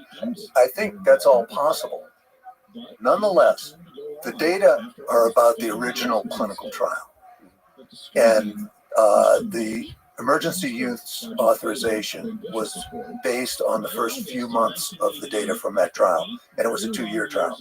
The rest of that data has not been opened up, and there was not an advisory committee meeting to look at that data when the FDA granted full authorization. Again, I am pro-vaccine. I am not making an anti-vax argument here. But I suspect that there's something pretty serious in that data. And the reason why I'm not an anti-vaxxer, having not been able to see the data that the FDA and Pfizer seem to willing not just to put effort into preventing the release of, but seem to have quite a bit of energy in quite a bit of energy in not releasing that data. The reason why that doesn't tip me over into the anti-vaxxer side is because that's clinical trial data, early clinical trial data that involved several thousand people. We now have millions of data points from people who have had the vaccine. This is real world data showing the efficacy of the vaccines. And so far, knock on wood, there aren't side effects that overcome the benefits of vaccine. So I'm with you. I'm now, I guess, 3 shots of the vaccine. But there's a lot of people that are kind of saying, well, even the data on the real world use, large scale data is messy. The way it's being reported, the way it's being interpreted. Well, one thing is clear to me, that it is being politicized. If you just look objectively, don't have to go at the shallow surface level. It seems like there's 2 groups that I can't even put a term to it because it's not really pro-vaccine versus anti-vaccine, because it's pro-vaccine, triple mask, Democrat, liberal, and then anti-mandate, whatever those groups are. I can't quite, because they're changing. Anti-mask, but not really, but kind of. So those 2 groups that feel political in nature, not scientific in nature, they're bickering. And then it's clear that this data is being interpreted by the different groups differently. And it's very difficult for me as a human being to understand where the truth lies, especially given how much money is flying around on all sides. So the anti-vaxxers can make a lot of money too. Let's not forget this. From the individual perspective, you can become famous being an anti-vaxxer. So there's a lot of incentives on all sides here. and there's real human emotion and fear and also credibility. Scientists don't want to ruin their reputation. If they speak out in whatever, like speak their opinion, or they look at some slice of the data and begin to interpret it in some kind of way. It's clear that fear is dominating the discourse here, especially in the scientific community. So I don't know what to make of that. And the only happy people here is Pfizer. It's just plowing all ahead. I mean, with every single variant, there's very, I would say, outside of arguably a very flawed system, there's a lot of incredible scientific and engineering work being done in constantly developing new, like antiviral drugs, new vaccines to deal with the variants. So they're happily being a capitalist machine, and it's very difficult to know what to do with that. And let's just put this in perspective for folks. The best-selling drug in the world has been Humira for a number of years. It's approved for the treatment of rheumatoid arthritis and 8 other indications. And it's sold about $20 billion globally over the past few years. It leveled out. It peaked at that level. Pfizer expects to sell $65 billion of vaccine in the first 2 years of the pandemic. So this is by far the biggest selling and most profitable drug that's ever come along. Can I ask you a difficult question here? In the fog that we're operating in here, on the Pfizer-BioNTech vaccine, what was done well and what was done badly that you can see now? It seems like we'll know more decades from now. Yes. But now, in the fog of today, with the $65 billion flying around, where do you land? So we're going to get to what I think is one of the key problems with the pharmaceutical industry model in the United States about being profit-driven. So in 2016, the NIH did the key infrastructure work to make mRNA vaccines. That gets left out of the discussion a lot. And Pfizer-BioNTech actually paid royalties voluntarily to the NIH. I don't know how much it was. I don't think it was a whole lot of money. But I think they wanted to avoid the litigation that Moderna got itself into by just taking that 2016 knowledge and having that be the foundation of their product. So Pfizer took that and they did their R&D. They paid for their R&D, having received that technology. And when they got the genetic code from China about the vaccine, about the virus, they very quickly made a vaccine, and the vaccine works. And President Trump, to his credit, launched Operation Warp Speed and just threw money at the problem. They just said, we spent 5 times more per person than the EU early on. Just pay them whatever they want. Let's just get this going. And Americans were vaccinated more quickly. We paid a lot of money. The one mistake that I think the federal government made was they were paying these guaranteed fortunes, and they didn't require that the companies participate in a program to do global vaccinations. So the companies, doing their business model, distributed the vaccines where they would make the most money. And obviously they would make the most money in the first world. And almost all, I think 85% of the vaccines went to the first world. And very, very few vaccinations went to the third world. So what happened is there was such a low vaccination rate. In May of 2021, there was all hands on deck cry for help from the World Trade Organization, the World Health Organization, the IMF, and the World Bank made a plea for $50 billion so that we could get to 40% vaccination rate in the third world by the end of 2021. And it was unrequited. Nobody answered. And now Africa has about a 8.9% vaccination rate. India is coming up, but it's been very low.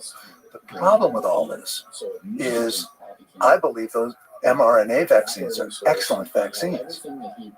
But if we leave the third world unvaccinated, we're going to have a constant supply of variants of COVID that are going to come back into the United States and harm Americans exactly like Delta and Omicron have. So we've made a great drug. It reduces the risk of mortality in Americans who get it by a lot. But we're not doing what we need to do to protect Americans from Omicron. You don't have to be an idealist and worry about global vaccine equity. If you just ordinary selfish people like most of us are, and you're worried about the health of Americans, you would ensure global vaccine distribution. Let me just make one more point. That $50 billion that was requested by the four organizations back in May of 2021, 32 billionaires made $50 billion from the vaccines at that point, took it into their private wealth. So what had been taken, this enormous amounts of money that had been taken into private wealth was enough to do what those organizations said needed to be done to prevent the subvariants from coming back and doing what they're doing. The money was there, but how does the motivation, the money-driven motivation of big pharma, lead to that kind of allocation of vaccines? Because they can make more money in the United States. Yeah, they're going to distribute their vaccines where they can make the most money. All right. Is there a malevolent aspect to this where, boy, I don't like saying this, but they don't see it as a huge problem that variants will come back to the United States? I think it's the issue we were talking about earlier on, where they're in a different culture, and their culture is that their moral obligation, as Milton Friedman would say, is to maximize the profits that they return to shareholders. Yeah, and don't think about the bigger picture. The collateral damage. Don't think about the collateral damage. And also kind of convince yourself that if we give into this capitalist machine, in this very narrow sense of capitalism, that in the end they'll do the most good. This kind of belief that, like, if we just maximize profits, we'll do the most good. Yeah, that's an orthodoxy of several decades ago, and I don't think people can really say that in good faith. When you're talking about vaccinating the third world so we don't get hurt, it's a little bit hard to make the argument that the world's a better place because the profits of the investors went up. Yeah, but at the same time,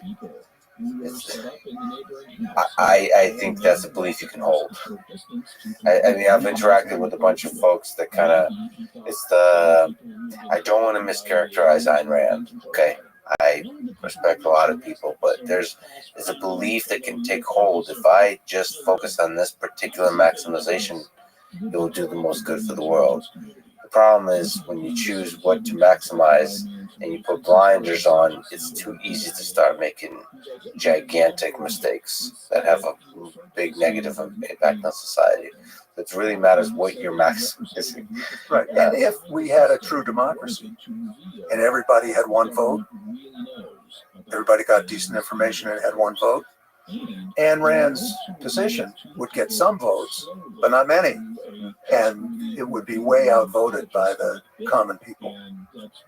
Let me ask you about this very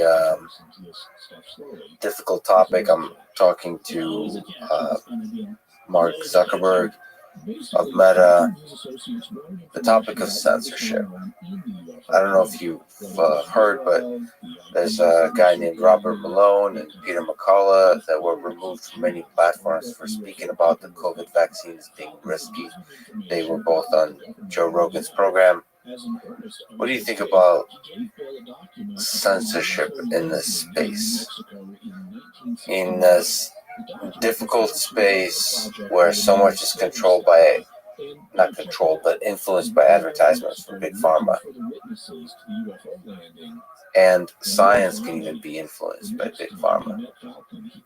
Where do you lean on this? Should we lean towards freedom and just allow all the voices, even those that go against the scientific consensus? Is that one way to fight the science that is funded by Big Pharma?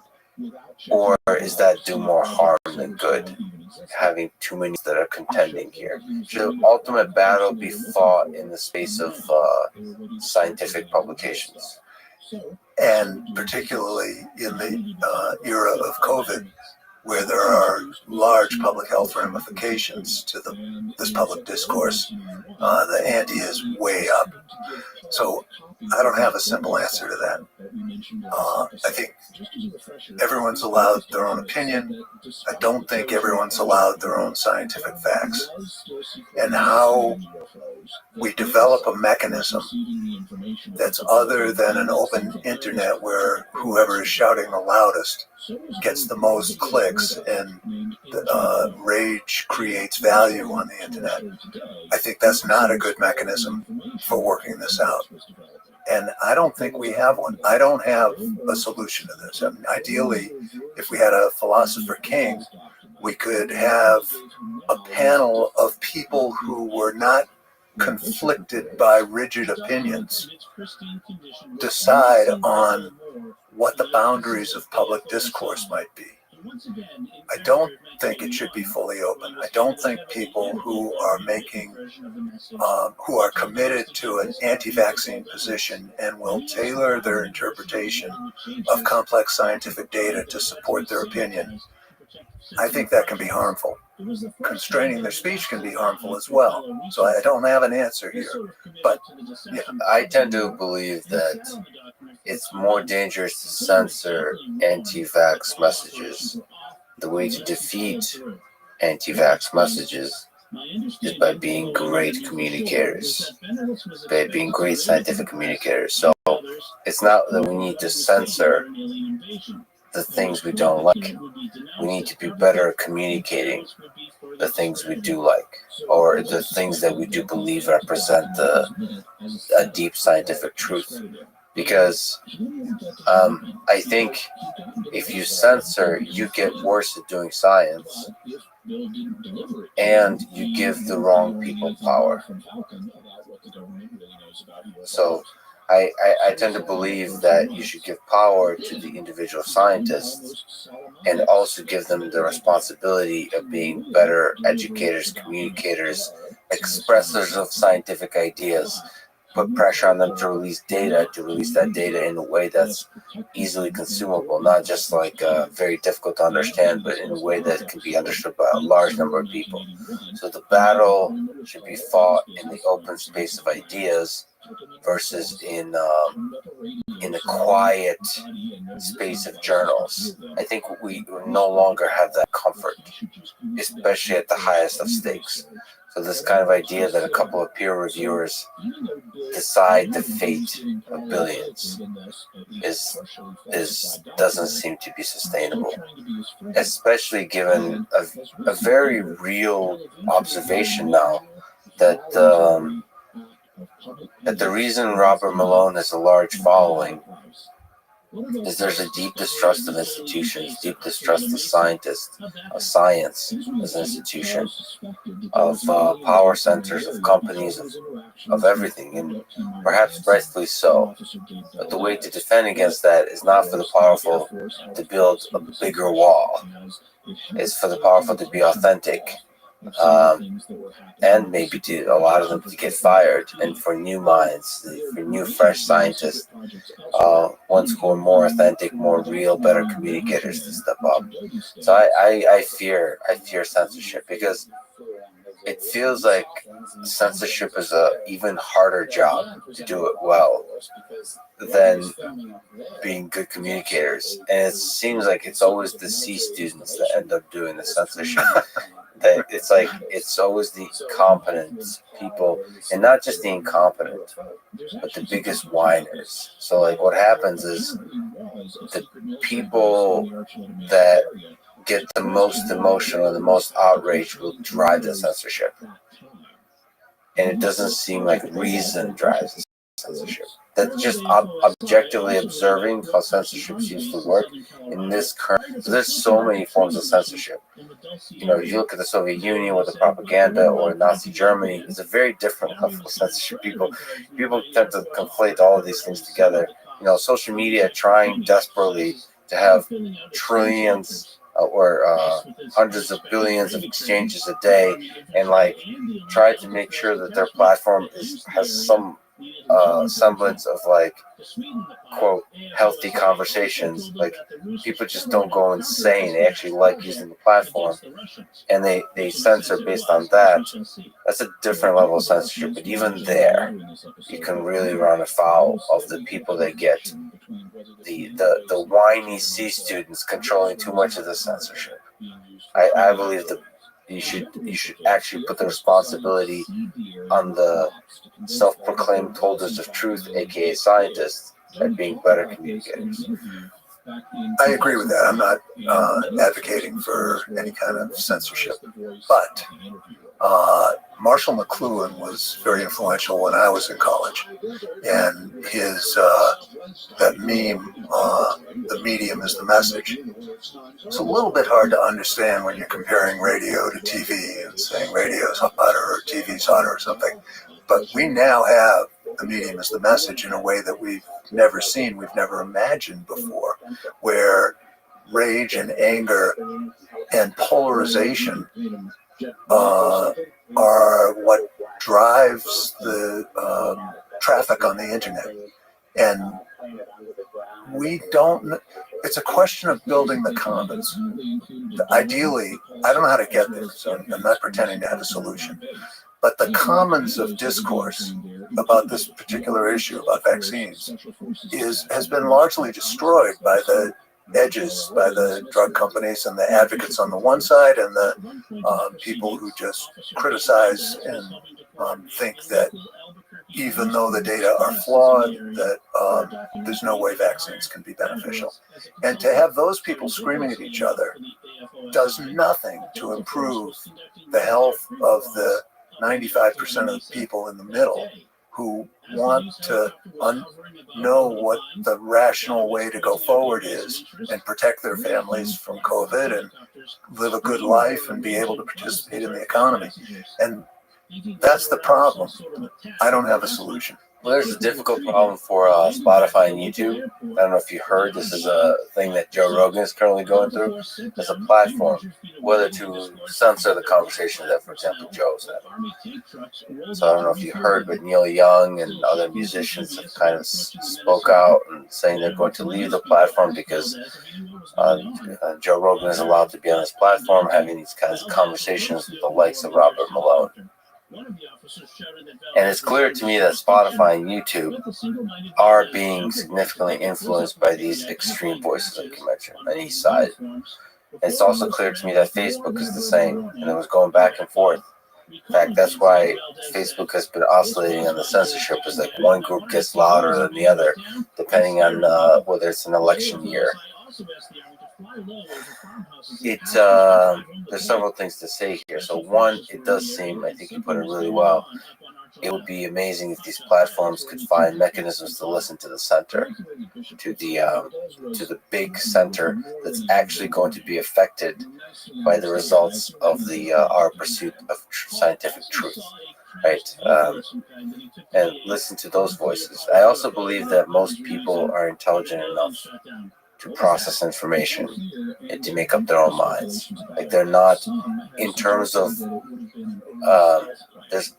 it's complicated, of course, because we've just been talking about advertisement and how people can be influenced. But I feel like if you have raw, long form podcasts or programs where people express their mind and express their argument in full, I think people can hear it and make up their own mind. And if those arguments have a platform on which they can live, then other people could provide better arguments if they disagree with it. And now we, as human beings, as rational, as intelligent human beings, can look at both and make up our own minds. And that's where social media can be very good at, like, this collective intelligence. We together listen to all of these voices and make up our own mind. Humble ourselves, actually, often. You know, you think you know, like you're an expert, say you have a PhD in a certain thing, that there's this confidence that comes with that. And the collective intelligence, uncensored, allows you to humble yourself eventually. Like, as you discover, it all it takes is a few times, you know, looking back 5 years later, realizing I was wrong. And that's really healthy for a scientist. That's really healthy for anybody to go through. And only through having that open discourse can you really have that. That said, Spotify also, just like Pfizer, is a company. Which is why this podcast, I don't know if you know what RSS feeds are, but podcasts can't be censored. The Joe's in the unfortunate position he only lives on Spotify. So Spotify has been actually very good at saying we're staying out of it for now. But RSS, this is pirate radio. Nobody can censor it. It's the internet. So financially, in terms of platforms, this cannot be censored, which is why podcasts are really beautiful. And so if Spotify or YouTube wants to be the host of podcasts, I think where they flourish is free expression, no matter how crazy. Yes, but I do want to push back a little bit on what you're saying. I have anti-vax friends who I love. And they're dear, cherished friends. And they'll send me stuff. And it'll take me an hour to go through what they sent to see if it is credible. And usually it's not. It's not a random sample of the anti-vax argument. I'm not saying I can disprove the anti-vax argument, but I am saying that it's almost like we were talking about how medical science, clinical trials, the presentation of clinical trials to physicians could be improved. And the first thing we came up with is to have pre-publication transparency in the peer review process. So bad information, biased information doesn't get out as if it's legitimate, and you can't put it back, recapture it once it gets out. I think there's an element of that in the arguments that are going on about vaccines, and they're on both sides, but I think the anti-vax side puts out more units of information claiming to show that the vaccines don't work. And I guess in an ideal situation, there would be real-time fact-checking by independent people. Not to censor it, but to just say that study was set up to do this, and this is what the conclusions were. So the way it was stated is on one side of this argument. But that's what I'm arguing. Yeah, I agree with you. What I'm arguing is that this big network of humans that we have, that is the collective intelligence, can do that real time if you allow it to, if you encourage people to do it. And the scientists, as opposed to, listen, I interact with a lot of colleagues, a lot of friends that are scientists. They roll their eyes. Their response is like they don't want to interact with this. But that's just not the right response. When a huge number of people believe this, it is your job as communicators to defend your ideas. It is no longer the case that you go to a conference and defend your ideas to two other nerds that have been working on the same problem forever. I mean, sure, you can do that, but then you're rejecting the responsibility you have explicitly or implicitly accepted when you go into this field, that you will defend the ideas of truth. And the way to defend them is in the open battlefield of ideas. and become a better communicator. And I believe that when you have a large, you said you invested 1 or 2 hours in this particular, but that's little ants interacting at scale. I think that allows us to progress towards truth. At least, at least I hope so. I think you're an optimist. I want to work with you a little bit on this. Let's say a person like Joe Rogan, who, by the way, had me on his podcast and let An me. amazing conversation. I really enjoyed it. Well, thank you. I did too. And I didn't know Joe. I didn't know much about his podcast. You pushed back on Joe a bunch, which is great. And he was a gentleman, and we had it out. In fact, he put one clip. At one point, he said something that was a little bit wrong, and I corrected it. And he had the guy, Jamie. He had Jamie check it and was very forthright in saying, John got it right here. We got to modify this. In any event, you got him. Well, I wasn't trying to get him. No. You totally. It was just a beautiful exchange. There was so much respect in the room, pushing back and forth. It was great. Yeah. So I respect him, and I think when he has somebody on who's a dyed-in-the-wool anti-vax, the question is, how can you balance, if it needs balance, in real time? I'm not talking about afterwards. I'm talking in real time. Maybe you record, well, he does record it, obviously, but maybe when there's a statement made that is made as if it's fact-based, maybe that statement should be checked by some folks imaginary folks who are trustworthy. And in real time, as that discussion is being played on the podcast, to show what independent experts say about that claim. That's a really interesting idea. By the way, for some reason, this idea popped into my head now. I think real time is very difficult, and it's not difficult, but it kind of ruins the conversation because you want the idea to breathe. Yeah. I think what's very possible is before it's published, it's the pre-publication. Before it's published, you let a bunch of people review it, and they can add their voices in post before it's published. They can add arguments, arguments against certain parts. That's very interesting. So sort of as one podcast publishes like addendums, publish the peer review together with a publication. That's very interesting. I might actually do that. That's really interesting because I've been doing more debates where at the same time have multiple people, which has a different dynamic because both people, it's really nice to have the time to pause just by yourself to fact check, to look at the study that was mentioned, to understand what's going on. So the peer review process, to have a little bit of time. That's really interesting. I actually would, I'd like to try that.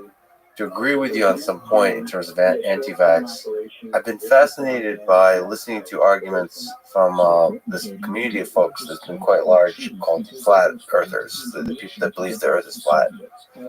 And I don't know if you've ever listened to them or read their arguments, but it's fascinating how consistent and convincing it all sounds when you just kind of take it in.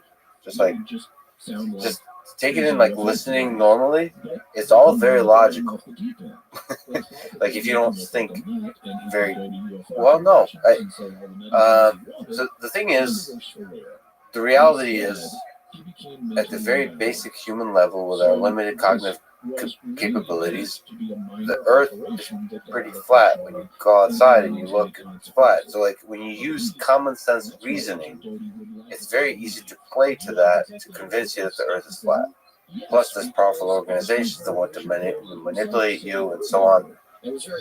But then there's, the whole progress of science and physics of the past, but that's difficult to integrate into your thought process. So it's very true that the people should listen to Flat Earthers because it was very revealing to me how easy it is to be convinced of basically anything.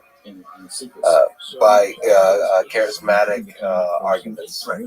And if we're arguing about whether the Earth is flat or not, as long as we're not navigating airplanes and doing other kinds of things, trying to get satellites to do transmission. It's not that important, what I believe.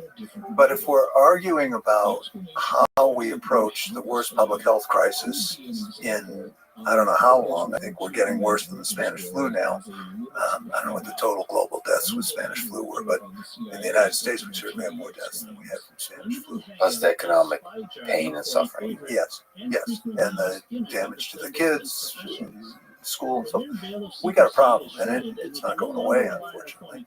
So when we get a problem like that, it's not just an interesting barroom conversation about whether the earth is flat. There are millions of lives involved. Let me ask you yet another question, issue I raised with Pfizer CEO Rabbi. It's the question of revolving doors. That there seems to be a revolving door between Pfizer, FDA, and CDC. People that have worked at the FDA work at Pfizer and vice versa, including the CDC and so on.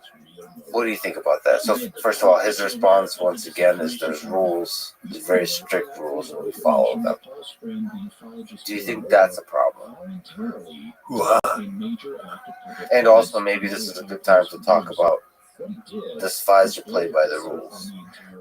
Let's one at a time. One at a time. Okay, and this isn't even about Pfizer, but it's an answer to the question. Yes. So there's this drug Aduhelm that was approved by the FDA maybe 6 months ago. It's a drug to prevent the progression of low-grade Alzheimer's disease. The target for drug development for Alzheimer's disease has been reducing the amyloid plaques in the brain, which correlate with the progression of Alzheimer's. And Biogen showed that its drug Aduhelm reduces amyloid plaques in the brain. They did 2 clinical trials to determine the clinical efficacy, and they found that neither trial showed a meaningful benefit. And in those 2 trials, 33% more people in the Aduhelm group developed symptomatic brain swelling and bleeding than people in the placebo group. There was an advisory committee convened to debate and determine how they felt about the approvability of Aduhelm, given those facts. And those facts aren't in dispute. They're in Biogen slides, as well as FDA documents. The advisory committee voted 10 against approval and 1 abstain.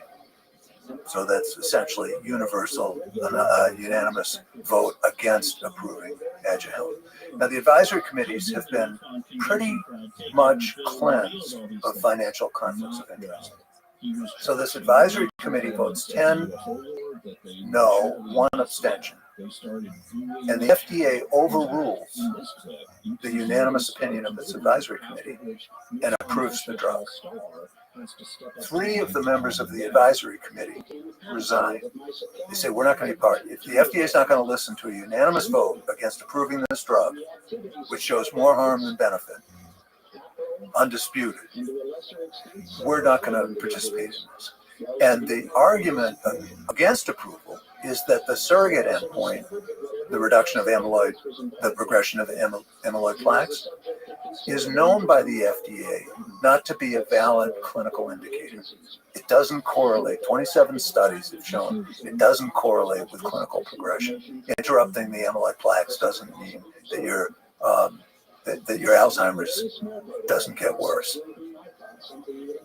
So it seems like it's a slam dunk, and the FDA made a mistake. They should do whatever they do to protect their bureaucratic reputation.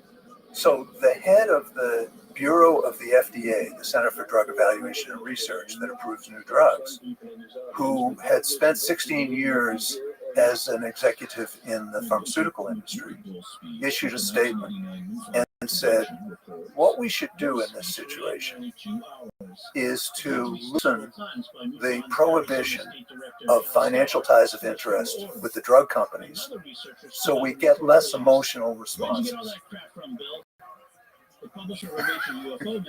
Said this, it's in print. People are just too emotional about this. People were just too emotional. The 10 people who voted against it and the no people who voted for it, it's all too emotional. So this gets back, this is a long answer to your short question. I think this is a wonderful window into the thinking of the FDA that financial conflicts of interest don't matter in a situation when I think it's obvious that they would matter. But there's not a direct financial conflict of interest. It's kind of like it's not like Albert said. That there's rules.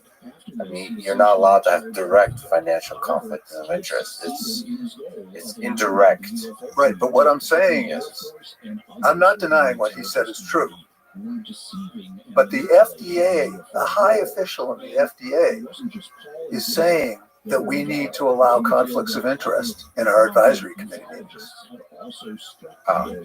And that she wants to change the rules.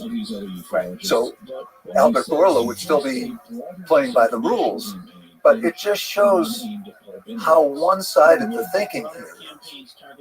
But you think that's influenced by the fact that there were pharmaceutical executives working at the FDA and vice versa? And they think that's a great idea. Who gets to fix this? Do you think it should be just banned? Like if you I don't worked, know. Two separate questions. Yeah. One is, should the officials at the FDA come from pharma and vice versa? Yes. That's one question.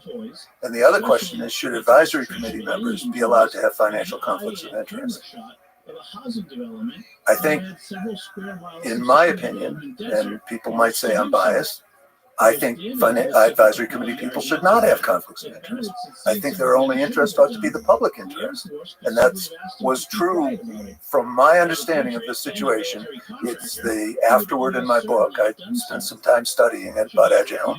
I think it's a slam dunk that there ought to be no conflicts of interest. Now, the head of CEDAR, Center for Drug Evaluation and Research, thinks that that's going to give you a biased result because we don't have company influence.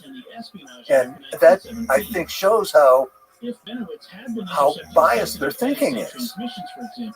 That not having company influence is a bias. Let me try to load that in. I'm trying to empathize with the belief that companies should have a voice at the table. I mean, yeah, it's part of the game. They've convinced themselves that this is how it should be played. But they have a voice at the table. They've designed the studies. Right. That's their voice. That's They the analyze whole the point. data. I mean, what bigger voice do you deserve? But I do also think on the more challenging question, I do think that there should be a ban. If you work at a pharmaceutical company, you should not be allowed to work at any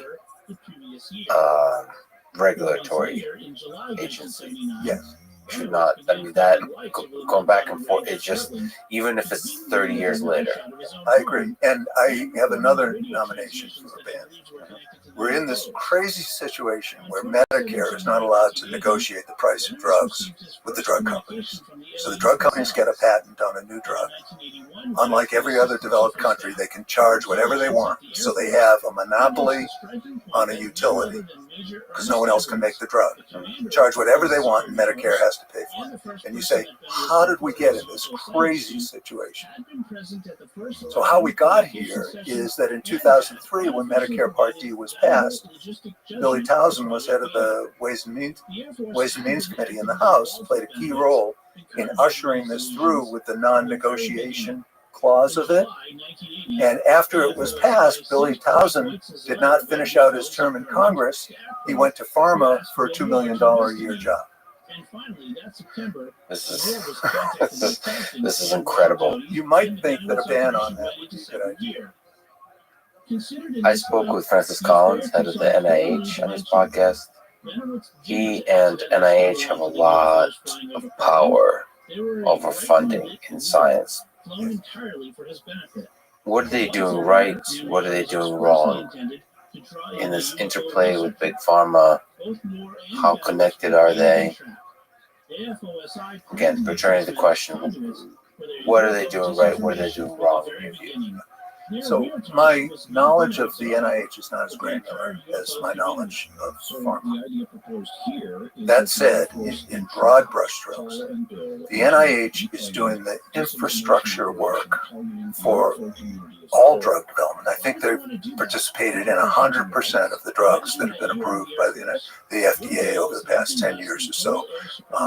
They've done infrastructure work. And what they do is not work on particular drugs, but they develop work on drug targets, on targets in the human body that can be affected by drugs and might be beneficial to turn on or off.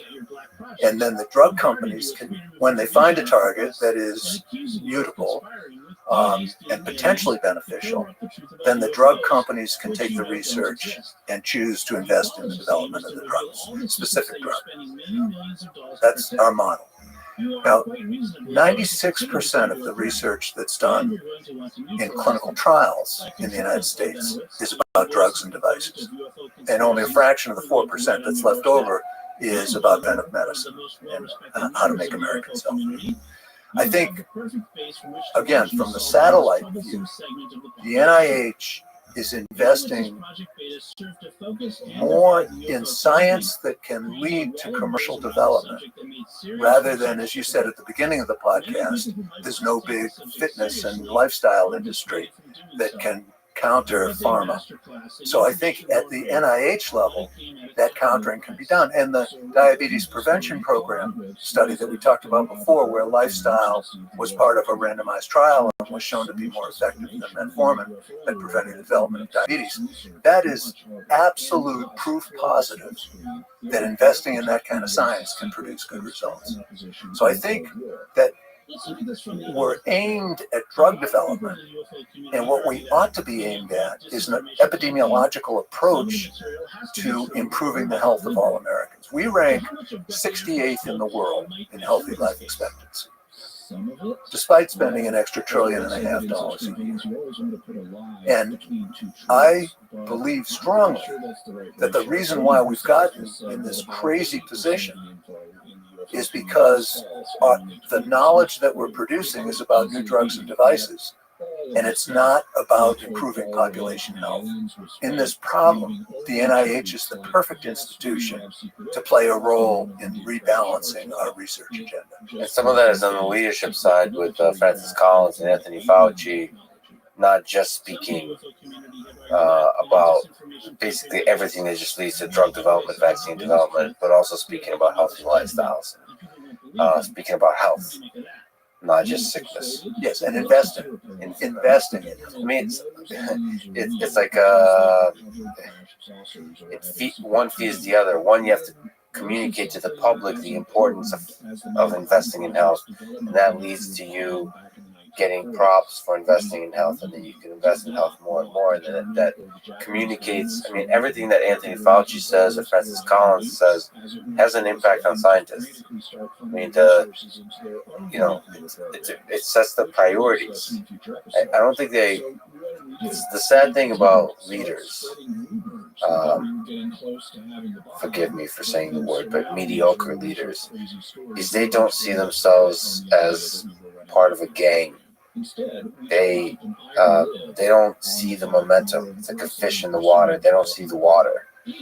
Great leaders stand up and reverse the direction of how things are going. I actually put a lot of responsibility. Some people say too much, but whatever. I think leaders carry the responsibility. I put a lot of responsibility on Anthony Fauci and Francis Collins for not actually speaking a lot more about health, not and bigger, inspiring people in the power and the trustworthiness of science. That's on the shoulders of Anthony Fauci. I'm going to abstain from that because I'm not expert on it. But neither am I, but I'm opinion. I have to, but not on camera. Yes. No, but seriously, the problem is pretty simple. That we're investing 96% of our clinical funding of clinical research in drugs and devices, And 80% of our health is determined by how we live our lives. And this is ridiculous. The United States is going further and further behind the other wealthy countries in terms of our health. We ranked 38th in healthy life expectancy in 2000, and now we're spending $1.5 trillion extra, and we rank 68th. We've gone down. You have this excellent. There's a few charts that I'll overlay that tell the story in really powerful ways. So one is the healthcare spending as percentage of GDP. That on the x-axis is years and the y-axis is percentage. And the United States, as compared to other countries on average, has been much larger and growing. Right. We are now spending 7% more of our GDP, 17.7% versus 10.7% on healthcare. 7%, and I think GDP is the fairest way to compare healthcare spending. Per person in dollars, we're spending the difference is even greater. But other costs vary with GDP. So let's stick with the conservative way to do it. 17.7 or 18% of GDP. 18% of GDP spent on healthcare. 7% higher than the comparable country average. Right. 17.7% versus 10.7. 7% higher. Right. And 7% of $23 trillion GDP is more than $1.5 trillion a year in excess. And then you have another chart that shows healthcare system performance compared to spending. And there's a point cloud of different countries. The x-axis being healthcare spending as a percentage of GDP, which we just talked about. That U.S. is 7% higher than everyone, the average, and then on the y-axis is performance. So x-axis spending, y-axis performance, and there's a point cloud. We'll overlay this if you're watching on YouTube. Of a bunch of countries that have high performance for what they're spending, and then U.S. is all alone on the right bottom side of the chart, where it's low performance and high spending. Correct. So this is a system that is abiding by spending that is directed by the most profitable ways to deliver health care. So you put that in the hands of big pharma. Is you maximize profit, you're going to decrease performance and increase spending. Yes, but I want to qualify that and say it's not all big pharma's fault. They're not responsible for all the problems in our healthcare system. They're not responsible for the administrative costs, for example. But they are the largest component of our rising healthcare costs. And it has to do with this knowledge issue. Controlling the knowledge that doctors have makes it so that doctors can live with this situation, believing that it's optimal when it's a wreck. Yeah. Let me ask you so as a physician, so everything you've seen, we've talked about 80% of the impact on health is lifestyle. How do we live longer? What advice would you give to general people? What space of ideas result in living longer and higher quality lives? Right. This is a very simple question to answer. Exercise for at least a half hour, at least 5 times a week. Number 1. Number 2, don't smoke. Number 3, maintain a reasonably healthy body weight. Some people argue that being lower than a BMI of 25 is healthy. I think that may be true, but I think getting above 30 is unhealthy, and that ought to be. Now, that's largely impacted by socioeconomic status. And we don't want to blame the victims here. So we got to understand that when we talk about all of these things, not cigarettes, but exercise and a good diet and maintaining a healthy body weight, we have to include in doing those things, the impediments to people of lower socioeconomic status being able to make those changes. We've got to understand that personal responsibility accounts for some of this, but also social circumstances accounts for some of it.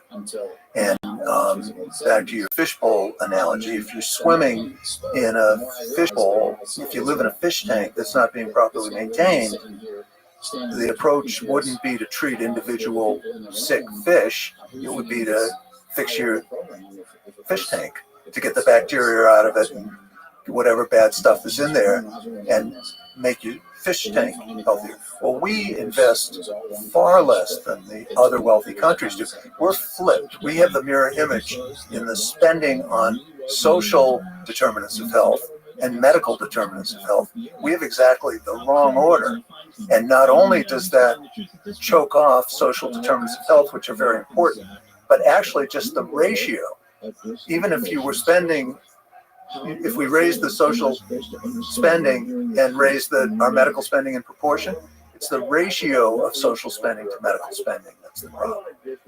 So, and why do we do that? Well, the answer is perfectly obvious, that the way to transfer money from working Americans to investors is through the biomedical model, not through the social health model.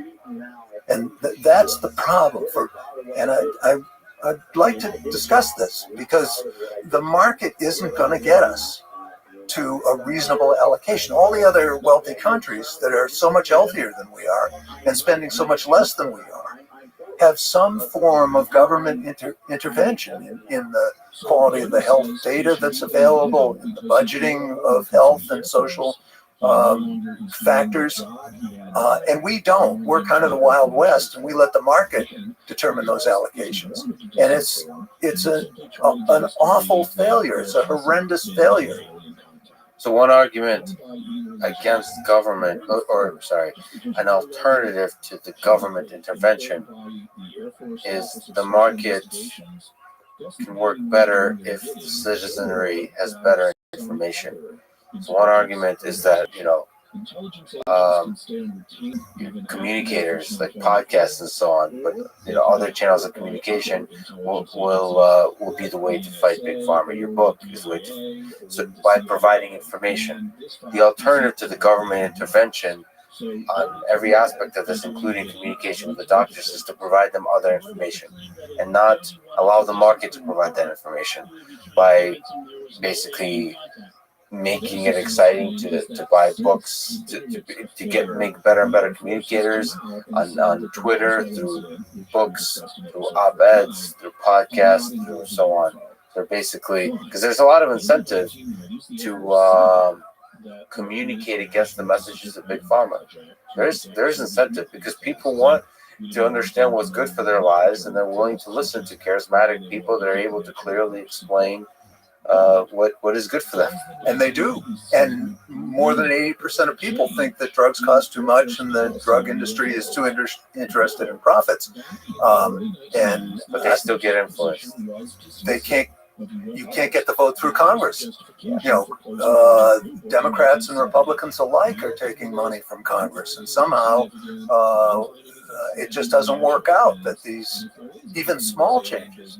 I mean, the pared down part of Medicare, the plan for increasing Medicare negotiation drug costs in Build Back Better, it's literally going to reduce the number of new drugs that are beneficial, uniquely beneficial, by about one new drug, two new drugs over 30 years. It will have virtually an indecipherable impact. And yet pharma is talking about the impact on innovation. And if you vote for this, if you let your congressman vote for this, you're going to severely slow down drug innovation, and that's going to affect the quality of your life. Let me ask you about over medication that we've been talking about from different angles. But one difficult question for me, I'll pick one of the difficult topics: depression. So depression is a serious, painful condition that leads to a lot of people suffering in the world. And yet it is likely they were over-prescribing antidepressants. So as a doctor, as a patient, as a healthcare system, as a society, what do we do with that fact? That people suffer. There's a lot of people suffering from depression. And there's also people suffering from overprescribing of antidepressants. Right. So a paper in the New England Journal by Eric Turner showed that the data, if you put all the data together for antidepressants, you find out that antidepressants are not effective for people who are depressed but don't have a major depression. Major depression is a serious problem. People can't function normally. They have a hard time getting out, performing their normal social roles. But what's happened is that the publicity, Prozac Nation was a good example of making the argument that why should people settle for normal happiness when they can have better than normal happiness?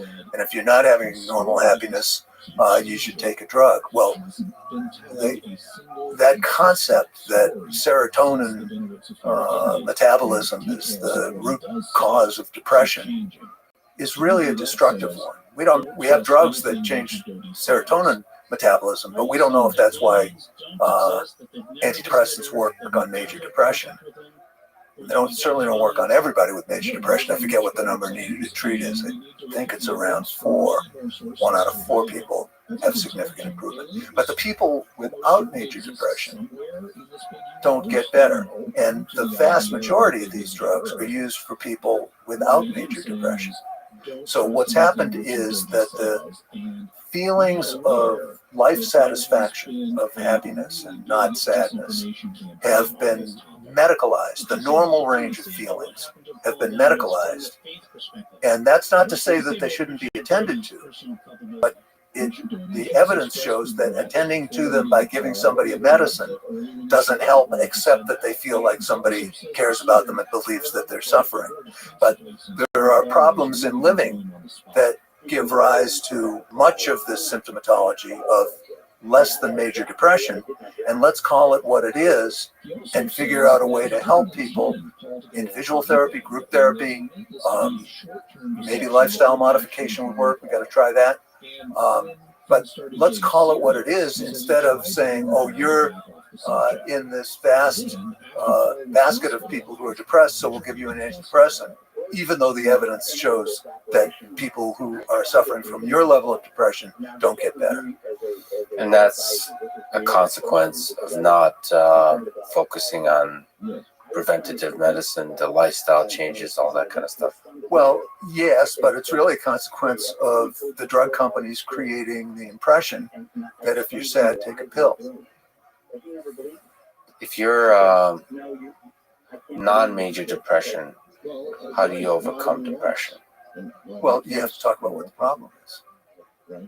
So talk therapy, lifestyle changes. Well, no, I'm not jumping to that. I'm saying that you ought to, the way you feel must be respected. Yeah, acknowledge that you're suffering. Acknowledge that you're suffering and deal with healthcare providers who acknowledge that you're suffering. So let's take that first step. And big first step also. Big first step, yeah. Family docs are pretty good at that. That's kind of the arena that caused me to go into family medicine, the subjective experience of the patient. Okay, so you're a person who is not getting the enjoyment out of their life that they feel they ought to be getting.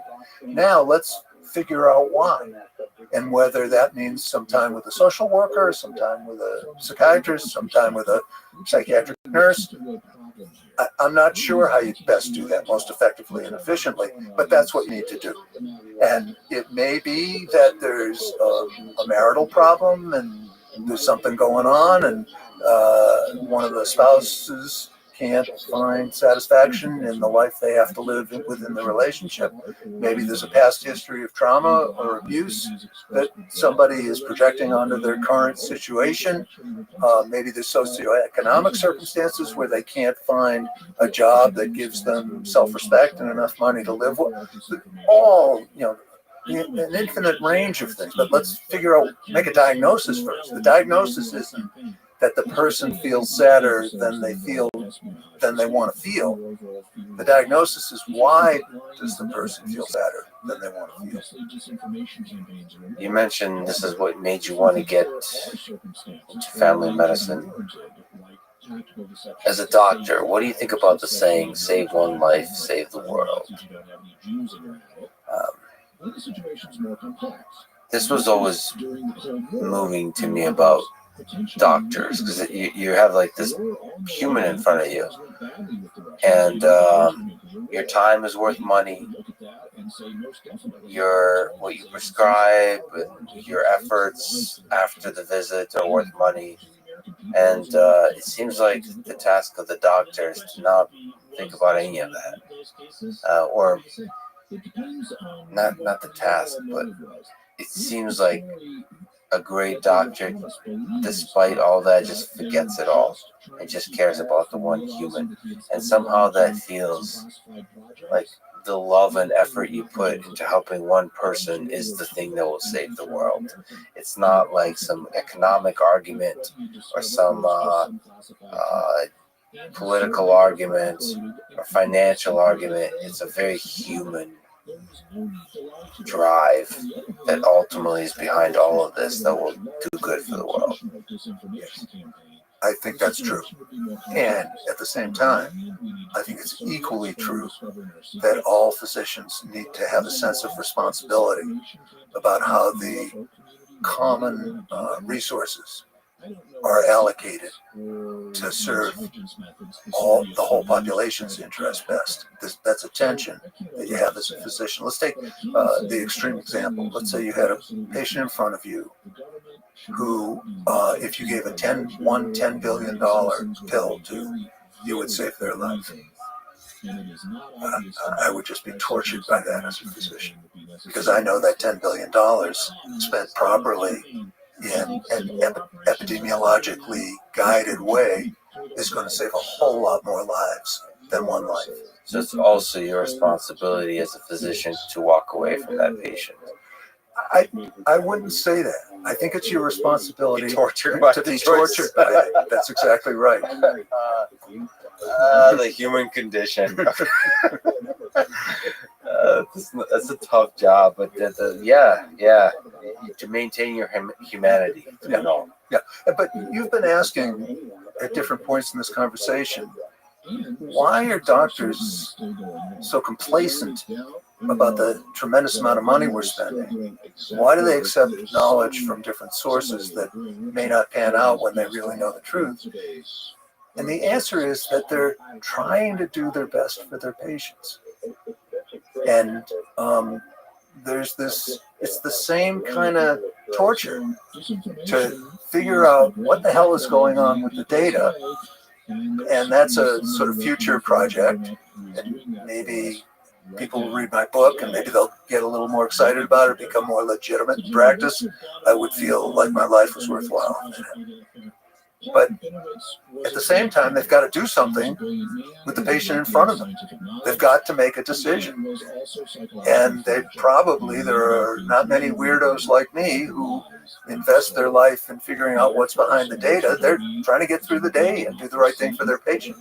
So they're tortured by that decision too. And so if you're not careful, Big Pharma can manipulate that drive to try to help the patient, that humanity of dealing with the uncertainty of it all. Like, what is the best thing to do? Big Pharma can step in and use money to manipulate that humanity. Yeah, I would state it quite differently. It's sort of an opt-out rather than an opt-in. Big Pharma will do that, and you need to opt out of it. What advice would you give to a young person today in high school or college, stepping into this complicated world full of advertisements, of big, powerful institutions, of big, rich companies, how to have a positive impact in the world, how to live a life they can be proud of? I would say, should that person who has only good motives go into medicine? They have an inclination to go into medicine, and they've asked me what I think about that, given what I know about the undermining of American healthcare at this point. And my answer is, if you got the calling, you should do it. You should do it because nobody's going to do it better than you. And if you don't have the calling, and you're in it for the money, you're not going to be proud of yourself. How do you prevent yourself from letting the system change you over years and years, like letting the game of pharmaceutical influence affect you? It's a very hard question, because the sociologic norms are to be effective and to trust the sources of information that are largely controlled by the drug industry. And that's why I wrote Sickening, is to try and help those people in the medical profession to understand that what's going on right now looks normal, but it's not. The health of Americans is going downhill. Our society's getting ruined by the money that's getting pulled out of other socially beneficial uses to pay for health care that is not helping us. So fundamentally, the thing that is normal, question the normal. Don't. If you conform hesitantly. Well, you have to conform. You can't become a doctor without conforming. I just made it through. But there aren't many, and it's hard work. But you have to conform. And even with my colleagues in my own practice, I couldn't convince them that some of the beliefs they had about how best to practice weren't accurate. There's one scene, a younger physician had prescribed hormone replacement therapy. This is back in 2000, 2001, had prescribed hormone replacement therapy for one of my patients who happened to be a really good personal friend. And I saw that patient covering for my colleague at one point, and I saw that her hormone replacement therapy had been renewed. And I said, "Are you having hot flashes or any problem?" No. But Dr. So-and-so said it's better for my health. And I said, no, it's not. The research is showing that it's not. It's harmful for your health, and I think you should stop it. So my colleague approached me when she saw the chart and said, "Wait a minute, that's my patient. Maybe your friend, but it's my patient." And I went to a conference at from my alma mater, medical school, and they said that healthy people should be given hormone replacement. And I said, "There's got to be drug companies involved in this." And she said, no, it was at my university. It was not a drug company thing. We didn't go to a Caribbean island. I said, "Do you have the syllabus?" She said, "Yeah." And she went and got the syllabus, and sure enough, it was sponsored by a drug company. They're everywhere. And it's back to Kuhn, that groups of experts share unspoken assumptions. And in order to be included in that group of experts, you have to share those unspoken assumptions. And what I'm hoping to do with my book, Sickening, and being here, having this wonderful conversation with you, is to create an alternative to this normal that people can pursue and practice better medicine and also prevent burnout. About half the doctors complain that they're burned out, and they've had it. And I think that this is a subject, I don't have data on this is just my opinion.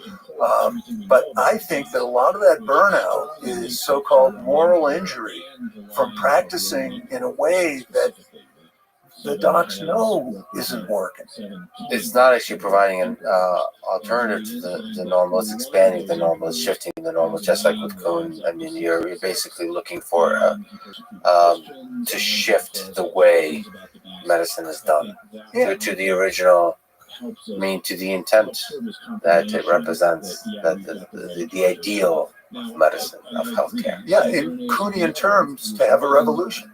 And that revolution would be to practice medicine in a way that will be epidemiologically most effective, not most profitable for the people who are providing you with what's called knowledge.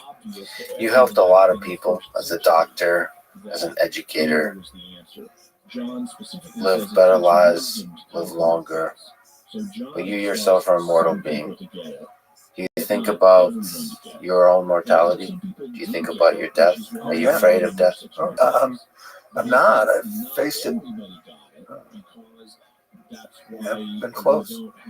Yourself? Yeah.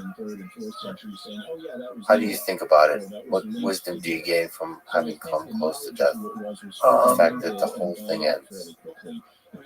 It's liberating. It's very liberating. I mean, I'm serious. I was close, and not too long ago.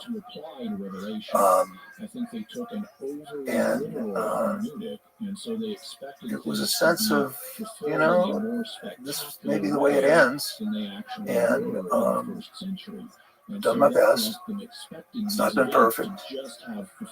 And if it ends here, it ends here. The people around me are trying to do their best.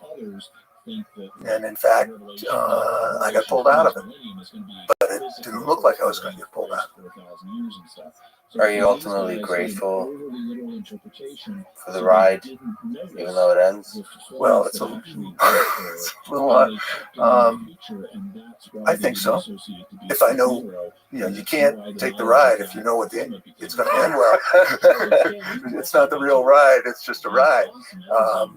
But having gone through the whole thing, I definitely freed me of a sense of anxiety about death. And it said to me, do your best every day, because it's going to end sometime.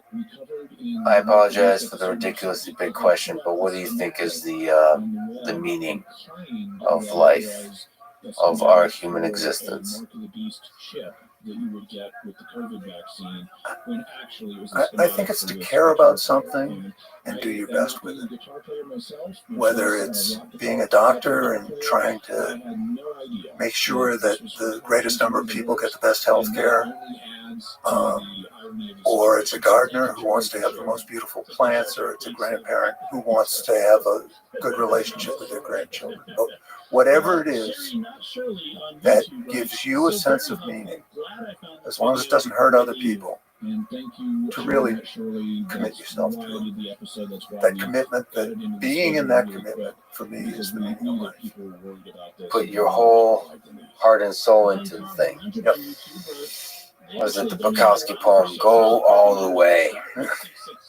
John, you're an incredible human being, incredible educator. Like I said, I recommend people listen to your lectures. It's so refreshing to see that clarity of thought and brilliance.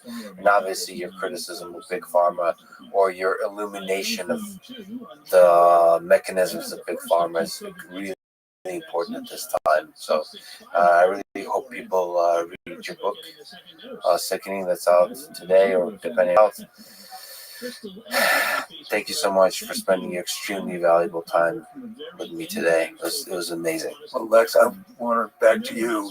Thanks for engaging in this conversation, for creating a space to have it, and creating a listenership that is interested in understanding serious ideas. And I really appreciate the conversation. And I should mention that offline, you told me you listened to the Gilbert Strang episode. So for anyone who don't know, Gilbert Strang, another epic human being that you check out. If you don't know anything about mathematics or linear algebra, go look him up. He's one of the great mathematics educators of all time. So of all the people you mentioned to me, I appreciate that you mentioned him, because he is a rock star of mathematics. John, thank you so much for talking to me. This was awesome. Great. Thank you. Thanks for listening to this conversation with John Abramson. To support this podcast, please check out our sponsors in the description. And now, let me leave you some words from Marcus Aurelius.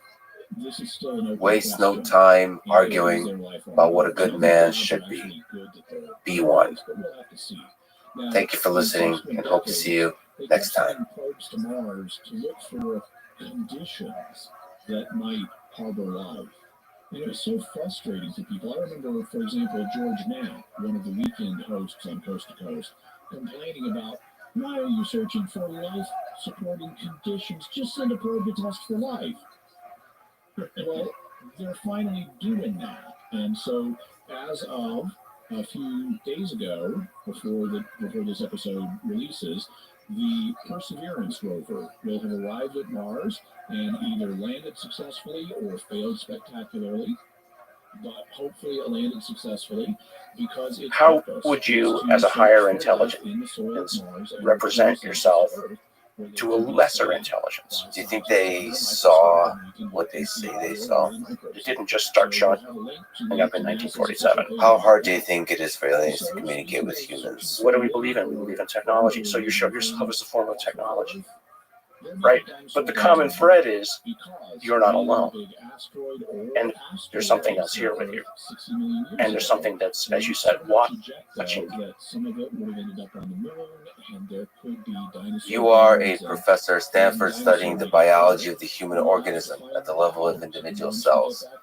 So let me ask first the big, ridiculous philosophical question. What is the most beautiful or fascinating aspect of human biology at the level of the cell to you? The micro machines and the nano machines that proteins make and become, that to me is the most interesting. The fact that you have this basically dynamic computer within every cell that's constantly processing its environment. And at the heart of it is DNA, which is a dynamic machine, a dynamic computation process. People think of the DNA as a linear code. It's codes within codes within codes, and it is actually the epigenetic state that's doing this amazing processing. I mean, if you ever wanted to believe in God, just look inside the cell. So DNA is both information and computer. Exactly. How did that computer come about? A big, continuing on the philosophical question, is this both scientific and philosophical? How did life originate on Earth, do you think? How did this, at every level, so the very first step and the fascinating complex computer that is DNA, that is multicellular organism, and then maybe the fascinating complex computer that is the human mind? Well, I think you have to take just one more step back to the complex computer that is the universe, right? All of the so-called particles or the waves that people think the universe is made of, and appears, to me at least, to be a computational process. And embedded in that is biology, right? So all the atoms of a protein, etc., sit in that computational matrix. From my point of view, it's computing something. It's computing towards something. It was created in some ways, if you want to believe in God, and I don't know that I do, but if you want to believe in something, the universe was created, or at least enabled, to allow for life to form. And so the DNA, if you ask where does DNA come from, then you can go all the way back to Richard Dawkins and the selfish gene hypotheses. The way I look at DNA, though, is it is not a moment in time. It assumes the context of the body and the environment in which it's going to live. And so if you want to ask a question of where and how does information get stored, DNA, although it's only 3 billion base pairs long, contains more information than I think the entire computational memory resources of our current technology. Because who and what you are is both what you were as an egg all the way through to the day you die, and it embodies all the different cell types and organs in your body. And so it's a computational reservoir of information and expectation that you will become. So actually, I would sort of turn it around a different way and say, if you wanted to create the best memory storage system possible, you could reverse engineer what a human is and create a DNA memory system that is not just the linear version, but it is also everything that it could become. When we're talking about DNA, we're talking about Earth and the environment creating DNA. So this, you're talking about trying to come up with an optimal computer for this particular environment. Right. So if you were reverse engineer that computer, what do you mean by considering all the possible things it could become? So who you are today, right? So 3 billion bits of information does not explain Lex Friedman. It doesn't explain me, right? But the DNA embodies the expectation of the environment in which you will live and grow and become. So all the information that is you, right, is actually not only embedded in the DNA, but it's embedded in the context of the world in which you grow into and develop, right? But so all that information, though, is packed in the expectation of what the DNA expects to see. Interesting. So, like, some of the information, is that accurate to say is stored outside the body? Exactly. Yeah. The information is stored outside because there's a context of expectation. Isn't that interesting? Yeah, it's fascinating. I mean, to linger on this point, if we were to run Earth over again 1,000,000 times, how many different versions of this type of computer would we get?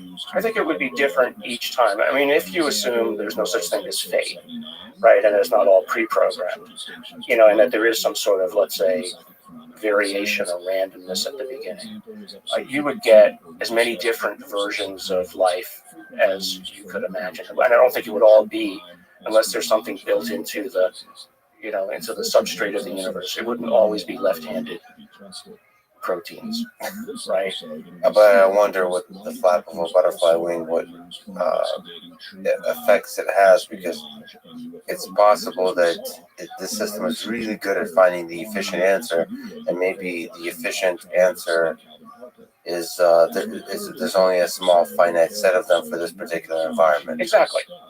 That's the kind of, in a way, the anthropomorphic universe of multiverse expectations, right? That there's probably a zillion other kinds of universes out there if you believe in multiverse theory. We only live in the ones where the rules are such that life like ours can exist. So using that logic, how many alien civilizations do you think are out there? There's like trillions of environments, aka planets, or maybe you can think even bigger than planets.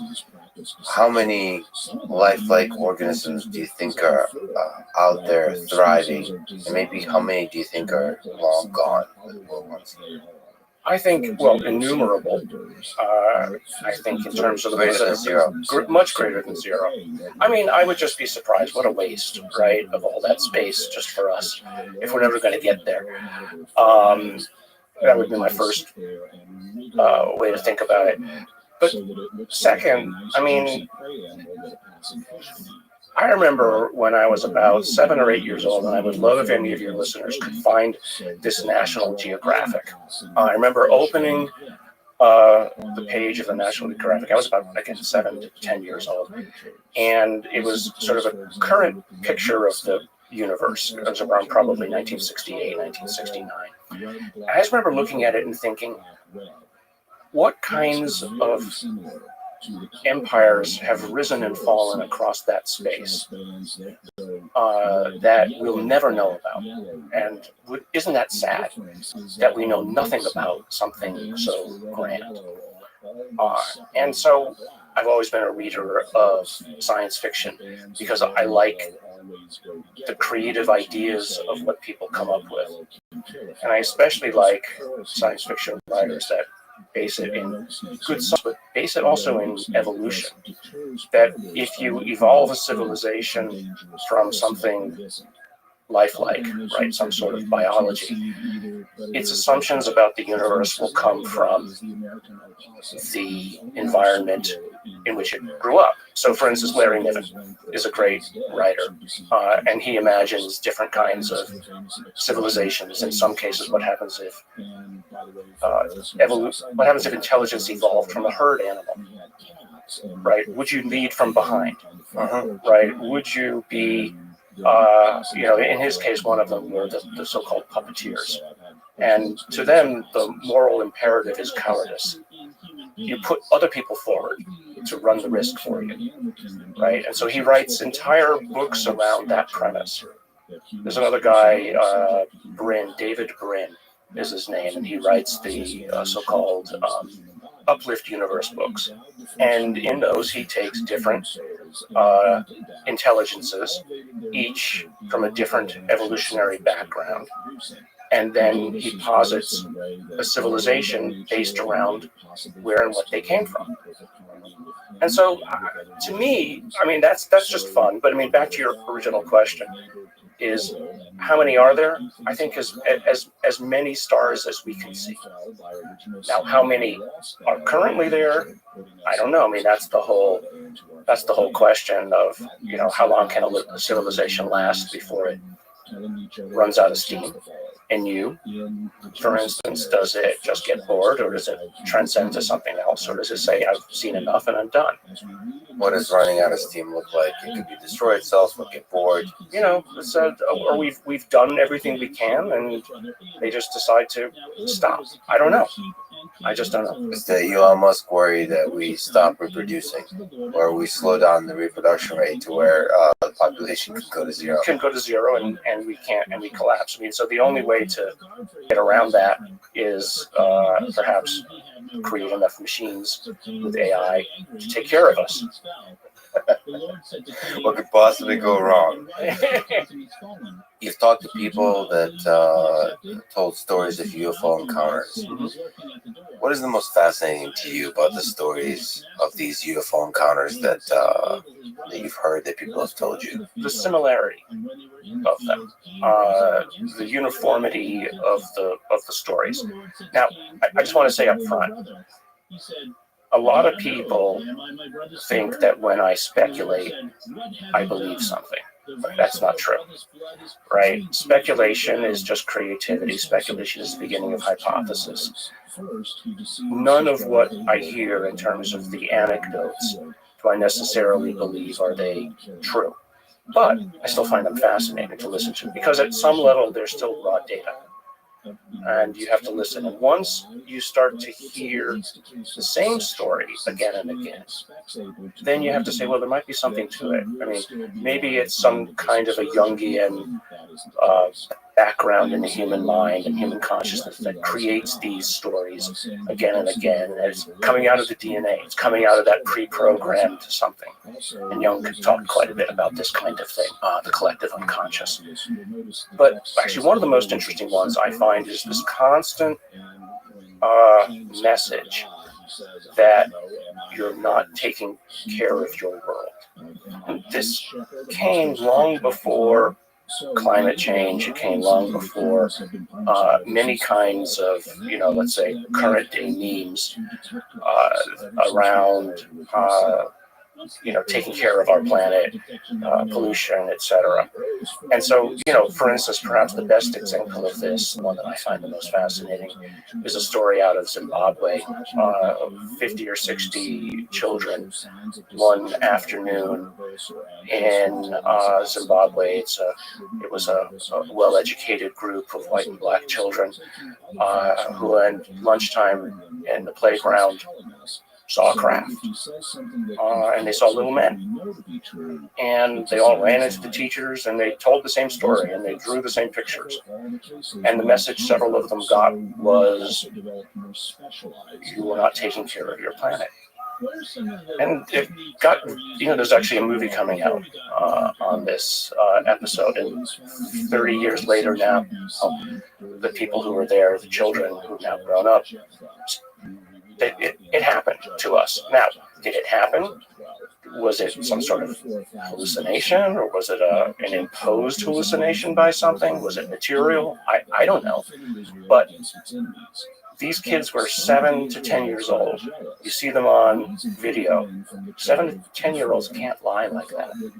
And so, whether it's real or not, I don't know. But I find that fascinating data. And again, it's these unconnected stories of individuals with the same story that is worthy of further inquiry. Yeah, so here we are, humans with limited cognitive capacities, trying to make sense of the world, trying to understand what is real and not. We have this DNA that somehow, in complex ways, is interacting with the environment, and then we get these novel ideas that come from the populace, and then they make us wonder about what it all means, and so how to interpret it. If you think from an alien perspective, how would you communicate with other lifelike organisms? You perhaps have to find endpoints on this interaction between the DNA and its manifestations in terms of the human mind and how it interacts with the environment. To get some kind of, all right, what is this DNA? What is this environment? I have to get in somehow.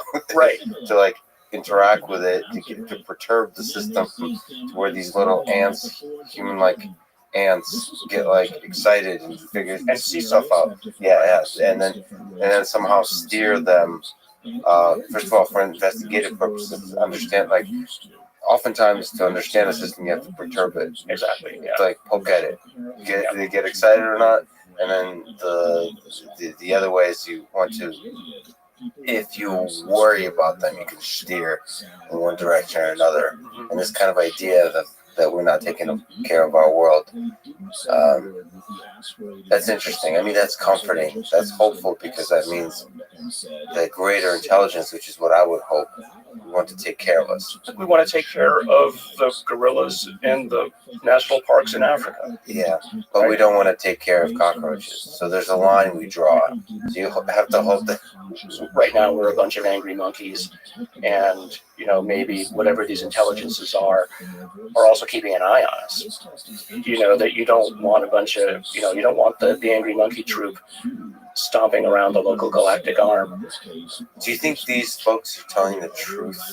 Do you think they saw what they say they saw? I think they saw what they said they saw, but I also think they saw what they were shown. I mean, if you go back to the whole notion of, okay, how long has this been around? It didn't just start showing up in 1947. Right? There are stories going back into the 1800s of people who saw things in their farm fields in the U.S. It's in local newspapers from the 1800s. It's fascinating. But if you can go even further back, so to your point of how would you, as a higher intelligence, represent yourself to a lesser intelligence? Well, let's go back to pre-civilization. Maybe you show yourself as the spirits in the forest, and you give messages through that. Once you get a little bit more civilized, then you show yourself as the gods. And then you're God. Well, we don't believe in God anymore necessarily. Not everybody does. So what do we believe in? We believe in technology. So you show yourself as a form of technology, right? But the common thread is you're not alone. And there's something else here with you. And there's something that's, as you said, watching you, and at least watching over your shoulder. But I think that, like any good parent, you don't tell your student everything. You make them learn. And learning requires mistakes, because if you tell them everything, then they get lazy. You've looked at the brains of, or information coming from the brain of some of the people that have had UFO encounters. What's common about the brain of people who encounter UFOs? So the study started with a group of, let's say, a cohort of individuals that were brought to me, and their MRIs to ask about the damage that had been seen in these individuals. It turns out that the majority of those patients ended up being, as far as we can tell, Havana syndrome. And so, for me at least, that part of the story ends in terms of the injury. It's likely almost all Havana syndrome. That's somebody else's problem now. That's not my problem. But when we were looking at the brains of these individuals, we noticed something right in the center of the basal ganglia in many of these individuals that at first we thought was damage. It was basically an enriched patch of MRI dense neurons that we thought was damage, but then it was showing up in everybody, and then we looked and we said, oh, it's actually not. The other readings on these MRIs showed that actually that's living tissue. That's actually in the head of the caudate and the putamen. And at the time, and I remember even asking a good friend of mine at Stanford, who's a psychiatrist, what does the basal ganglia do? He said, oh, the basal ganglia is just about movement and nerve and motor control. And I said, well, that's odd because, these other papers that we were reading at the time started to suggest that it was involved with higher intelligence and is actually downstream of the executive function and involved with intuition and planning. And if you think about it, if you're motor control, which is centralized in one place, motor control requires knowledge of the environment. You don't want to move something and hit the table. Or if you're walking across a room, you want to be aware and cognizant of what you might bump into. So obviously, all of that planning requires access to all the senses. It requires access to your desires and memory, knowledge of where and what you want, and desire to walk near or by. Like I use the example of you're at a party, you want to avoid that person, you like that person, the waiter's about to drop something. All without thinking, you maneuver. So that actually, all that planning is done in the basal ganglia. And it's actually now called the brain within the brain. It's a goal processing system subservient to executive function. So what we think we found there was not something which allows people to talk to UFOs. I mean, I think the UFO community took it a step too far. What I think we found was a form of higher functioning and processing. So what we then looked at, and this was the most fascinating part of it, we looked then at individuals in the families of those, let's say the index case individuals. And we found that it was actually in families. And more so, this is the most fascinating part, we've probably looked now at about 200 just random cases that you can download off of databases online. You don't see this higher connectivity. You only find it in what Kit Green would have called, or has called, higher functioning individuals, people who are and he called them savants. I don't have the means to, we haven't done the testing, but it turns out my family has it, right? We found it in me, my brother, my sister, my mother. We found it as well in other individuals, husband and wife pairs. So statistically, if you had a group of 20 individuals and you found two husband-wife pairs, both of whom had it, and yet it's only found in about, we think, 1 in 200, 1 in 300 individuals. The fact that two individuals came together, two sets of individuals came together, both of whom had it, implied either a restricted breeding group or attraction. The reason why it seems to be in, let's say, so-called experiencers or people who claim, if intuition is the ability to see something that other people don't, and I don't mean that in a paranormal sense, but being able to see something that's in front of you that other people might just dismiss, well, maybe that's a function of a higher kind of intelligence to say, well, I'm not looking at an artifact, I'm not looking at something that I should just ignore. I'm seeing something and I recognize it for not what it is, but that it is something different than is normally found in my environment. Yeah, I have a little bit of that. I seem to see the magic in a lot of moments. Like I have a deep, it's obviously, not obviously, but it seems to be chemical in nature that I just am excited about life. I love life. I love like stupid things. It feels like I'm high a lot on like mushrooms or something like that, where you'd really appreciate that. So I'm able to detect something about the environment that maybe others don't. I don't know, but like I seem to be over the top grateful to be alive on for a lot of stupid reasons, and that's in there somewhere. I mean, it's kind of interesting because it really is true that our brains, the way we're brought up, but also the genetics, enables us to see certain slices of the world, and some people are probably more receptive to anomalous information. They see the magic, the possibility in the novel thing, right? As opposed to kind of finding the pattern of the common, of the regular. Some people are more, wait a minute, this is kind of weird. I mean, a lot of those people would probably become scientists too. Like, like there's this pattern happening over and over and over, and then something weird just happened. And then you get excited by that weirdness and start to pull the string and discover what is at the core of that weirdness. Like perhaps is that, maybe by way of question, how does the human perception system deal with anomalous information, do you think? Well, it first tries to classify it and get it out of the way. If it's not food, if it's not sex, right? If it's not in the way of my desires, or if it is in the way of my desires, then you focus on it. And so I think the question is how much spare processing power, how much CPU cycles do we spend on things that are not those core desires? What is the most kind of memorable, powerful UFO encounter report you ever heard?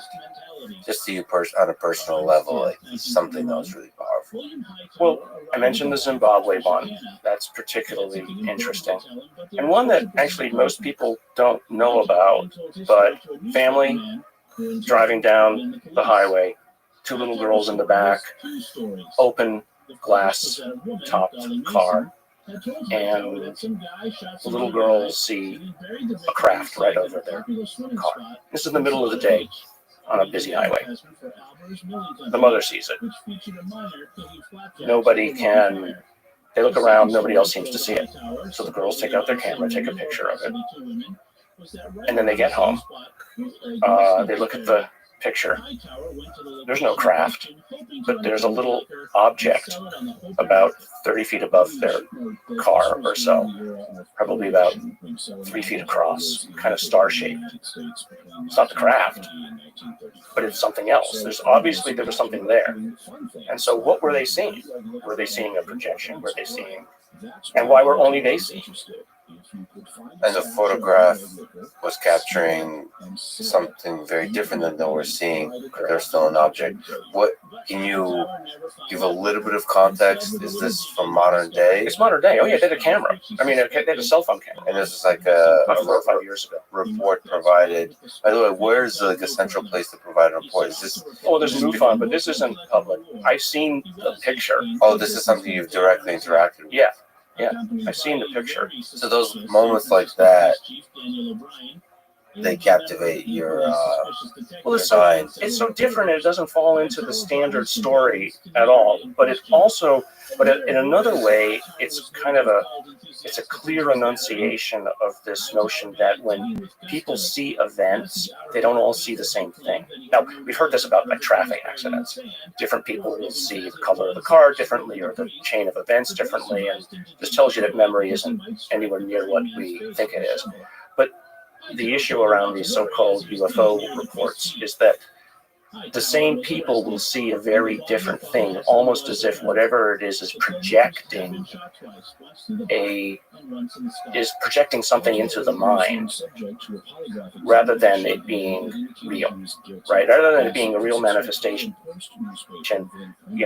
material in front of you, it's actually almost some sort of an altered virtual reality that is imposed on you. I mean, I think the company Meta and all the virtual reality companies would love to have something like that, right? Where you don't have to actually wear something on your face to experience a virtual reality.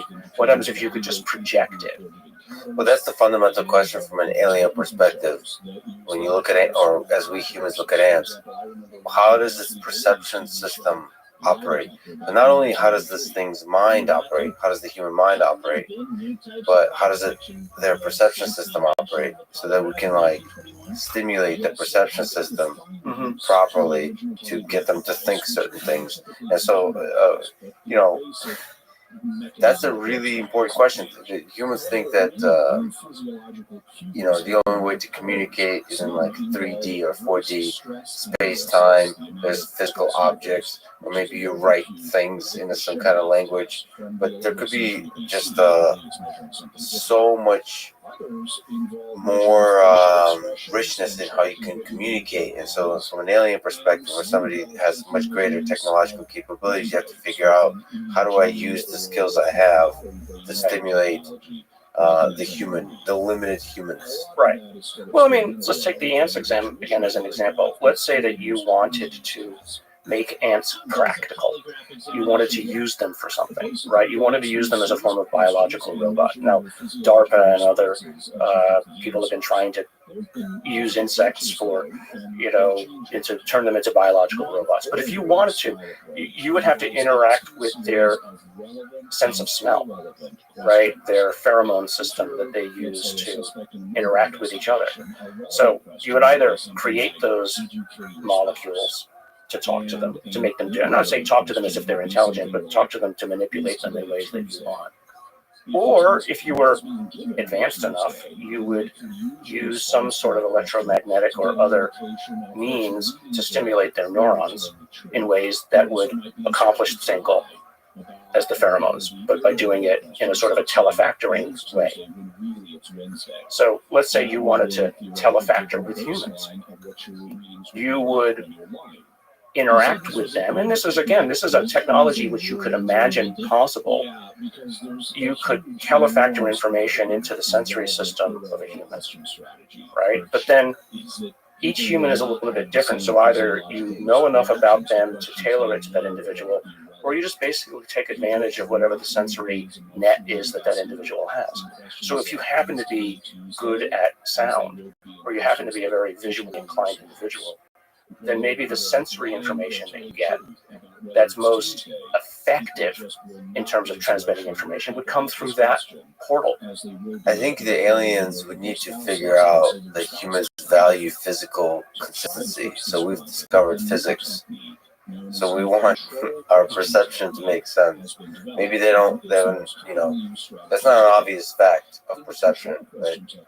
You have to figure out what kind of things are humans used to observing in this particular environment of Earth, and how do we stimulate the perception system in a way that's not anomalous, or not too, doesn't cross that threshold of just well, that's way too weird. Right. So they have to, that's not obvious that should be important. Maybe you want to err on the side of anomaly.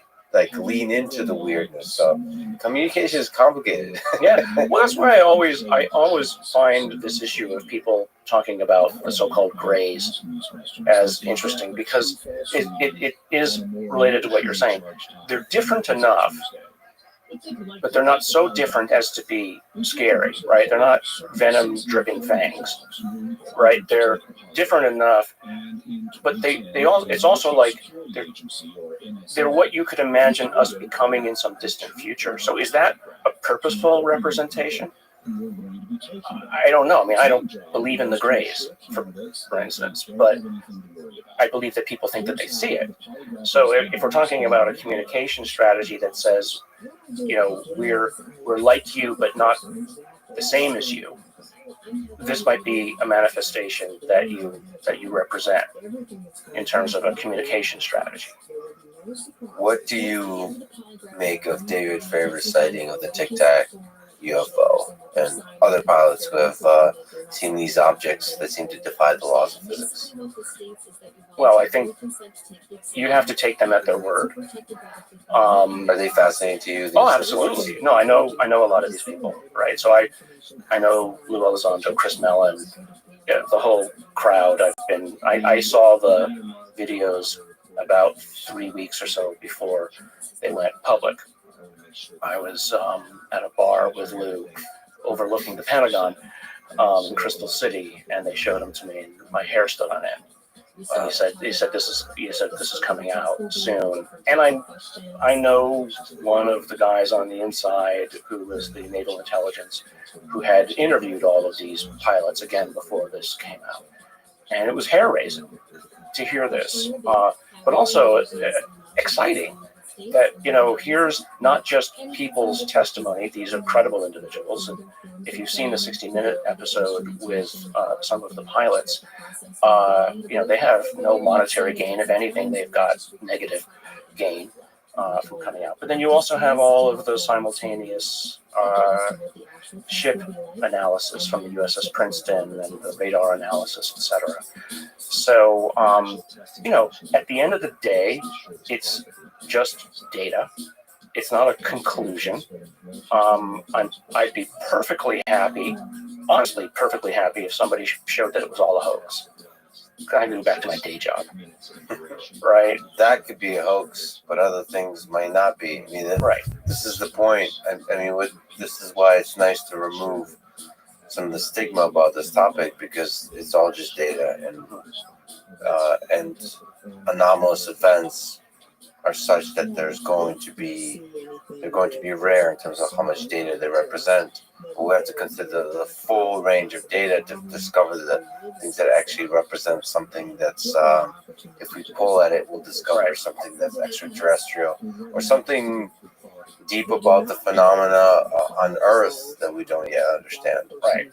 Well, if it only stimulates people, for instance, to think, okay, well, what happens if we could move like that with momentumless movement? And it stimulates young individuals to go into the sciences to ask those questions. That to me is fascinating. I mean, after I've been openly talking about this in the last year, especially, I've had a number of students from top schools who aren't my students come to me and say, if I can help, let me.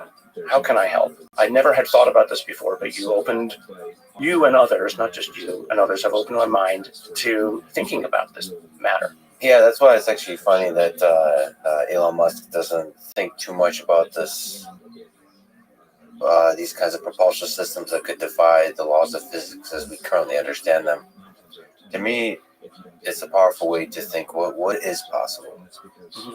It's inspiring, even if some of the data doesn't represent extraterrestrial vehicles. I think the observation itself, it's like something you mentioned, which is hypothesizing, imagining these things, considering the possibility of these things.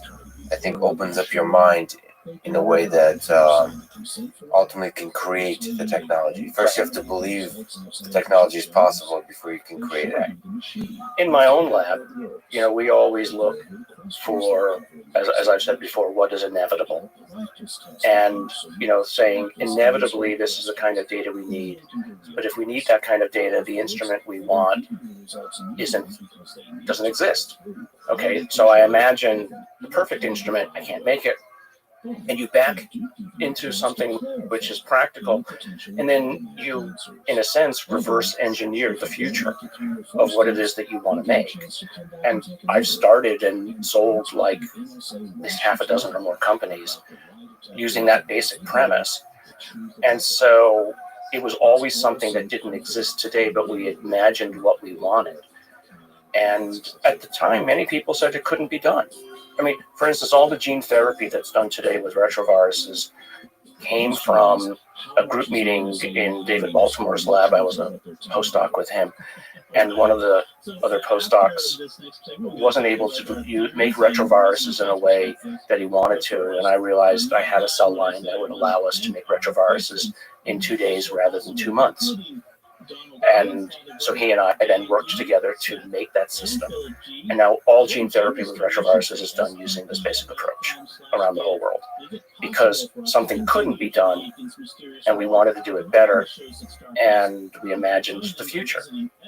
And so that's, I think, what the whole UFO phenomenon is doing for people. It's like, well, let's imagine a future where these kinds of technologies are, but also let's imagine a future where we don't blow ourselves up, right? So if these things are there, they manage to not blow themselves up. So it means that at least one other civilization got past the inflection point. So if some of the encounters are actually representing alien civilizations visiting us, why do you think they're doing so? You suggested that perhaps it's to study and understand their own past. Right? What are some of the motivations, do you think? And again, from our perspective, us as humans, what motivations would we have when we approach other civilizations we might discover? Well, I think one motivation might be to steer us away from the precipice, right? Or on the assumption that, even if we make it past the precipice, at least we're not a bunch of psychopaths, running around. So maybe there's a little bit of motivation there to make sure that the neighbor that's growing up next to you is not, unruly. But I mean, maybe it's sort of a moral imperative, like what we have with, creating national parks where animals can continue to live out their lives in a natural way. I don't know. I mean, the problem is we're imagining from a anthropomorphic viewpoint what an alien might think. And as I've said before, alien means alien, right? I mean, not Hollywood aliens, but a whole different way of thinking and a whole different level of experience and, let's say, wisdom, hopefully, that we could only hope to understand. Now, but if we ever get out there, if we ever make it past our current problems, and even if we don't have faster than light travel, and even if we're only using ram scoops or light sails to get where we want to go, and it takes us 10,000 years to get somewhere or to spread out, we might encounter such things. And are we just going to stomp all over it like we did in colonial South America or Africa or all the rest? On our current path, likely. And so what are we going to learn? Well, we're getting better and better at understanding what is life. And I think we're getting better and better at being careful not to step on it when we see it. And this is one of the nice things about talking about UFOs, is it expands the Overton window. It expands our understanding of what possibly could be life. It gets us to think. It gets the scientific community to think. When we go to Mars, when we go to these different moons that possibly have life, we're not looking at legged organisms. We're looking at some kind of complexity that arises in resistance to the natural world. And there's a lot of interesting resistance to the natural world. Yeah. Somehow there's a rebellious process, complex system going on here. And I don't know, the many ways it could take form. And there's a sense, for aliens that as the technology develops, they take form more and more as information, as something that can influence the space of ideas, of the processing of data itself. So I just, this idea of embodiment that we humans so admire, physically visible, perceivable embodiment may be a very inefficient thing. Right. If you think just about, your area, AI, we're trying to make smaller and smaller and smaller circuitry that is basically closer and closer to the physics of how the universe operates, right down at the level of quantum computers are basically right down about quantum information and storage. So fast forward 10,000, 100,000 years, maybe somebody found a way to embody AI directly into the physics of the universe, right? And it doesn't require physical manifestation. It just sits in space-time. It's just a locally ordered space. We're just locally ordered space-time, right? But maybe they found a way to embody it there. They probably have to get really good at not, trampling on the ants. Mm-hmm. The better your technology gets, the easier it is to accidentally, oops, just destroy these simpleton biological systems. We constantly think about whatever these things might be. We think that they are some sort of a unified force. Well, maybe they're not unified. Maybe they are as disparate as you and I are. And maybe what keeps them from stomping all over the ants is each other. Right? That they are in a self-tension to prevent one or more of them from running amok. Oh, yeah. That's kind of the anarchy of nations that we have on Earth. So there's always going to be this there's a hierarchy. This hierarchy that's formed of greater and greater intelligences. Right. And they're all probably also wondering, wait, what's bigger than me? Exactly. That's what I always wonder, is that maybe that what keeps them in line is something that is beyond them. Like, what created the universe? That's probably a question that bothers them too. What about the communication task itself? How hard do you think it is for aliens to communicate with humans? Is this something you think about this barrier of communication between biological systems and something else? How difficult is it to find a common language? Well, I think if you're smart enough or technologically enabled enough, it's relatively straightforward. Now, whether your concepts can ever be dumbed down to us, that might be hard. Again, talking to the ants. Talking to the ants. They don't. Instagram. So, you want to look good in this picture? Let me explain to you why. Yeah. So, that's the essential problem of. Perhaps they realize who it is that they're talking to, and they say, rather than muddy the picture, we're only going to give them limited information, right? And maybe we could sit down like you and I and have a conversation, but then they would make assumptions. The humans would then make assumptions about us that aren't true, because we're not humans. Right, so let's stay at arm's length. Let's just let them know that we're here, right? And here's the limited amount of communication. Again, this notion that if you give somebody everything, they'll get lazy. And if they've been around as long as they have, they've seen every kind of thing that can go wrong. And so it's they know, as much as they might want to step in, that would be a wrong thing. Yeah, you have to also understand that the amount of wisdom they carry. Yeah. And so it's very easy as well for religions to. I don't want to get into a whole religious conversation, but it's very easy for you can see how religions could call them angels or devils or what have you, because again, if you're trying to fit it into a framework of cultural understanding, the first thing you reach for is God. And so when you look at what these things are, and again, with the angels and the devils, in a similar sort of way, their communication is limited. they just kind of give little, what's the Oracle of Delphi? They kind of give these Delphic pronouncements, and then it's up to you to figure out what it is that they really mean. Stephen Greer claimed that a skeleton discovered in Atacama region of Chile might be an alien. He reached out to him and took on the task of proving or disproving that with the rigor of science. The result is a paper titled "Whole Genome Sequencing of Atacama Skeleton Shows Novel Mutations Linked with Dysplasia." Can you tell this full story? The story was, as you put it right there, correct.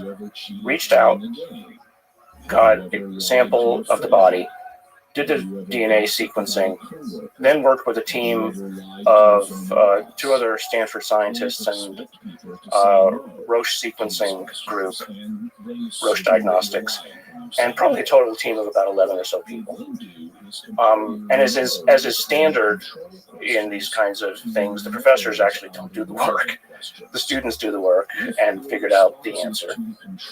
And then we helped them put together the story.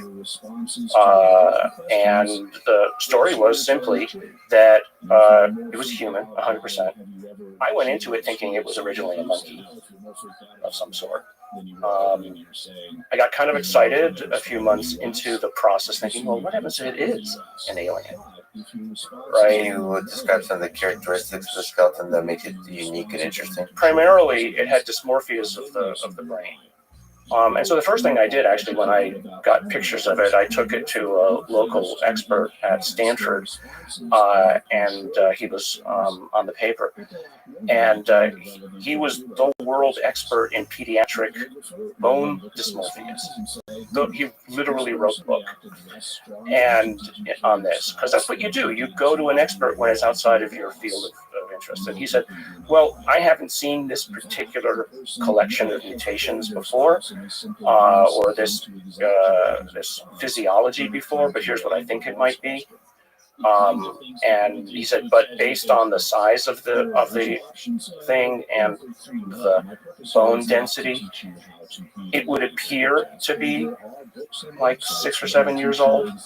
Now, again, that's the thing where I think the lay public doesn't understand or takes a speculation like that and turns it into a fact.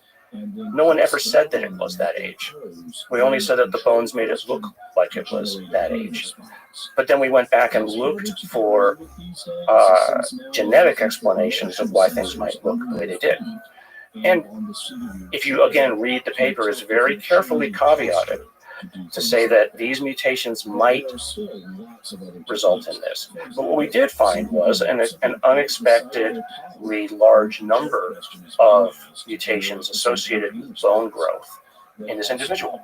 And it was just a bad roll of the dice, right? You roll the dice enough times with enough people born every year, and someone will roll the wrong dice all at once.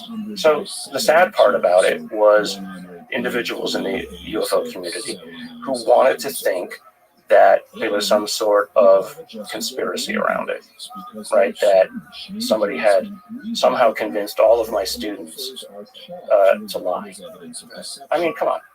You know, I would lose my job, first of all, and they would all be, in trouble forever.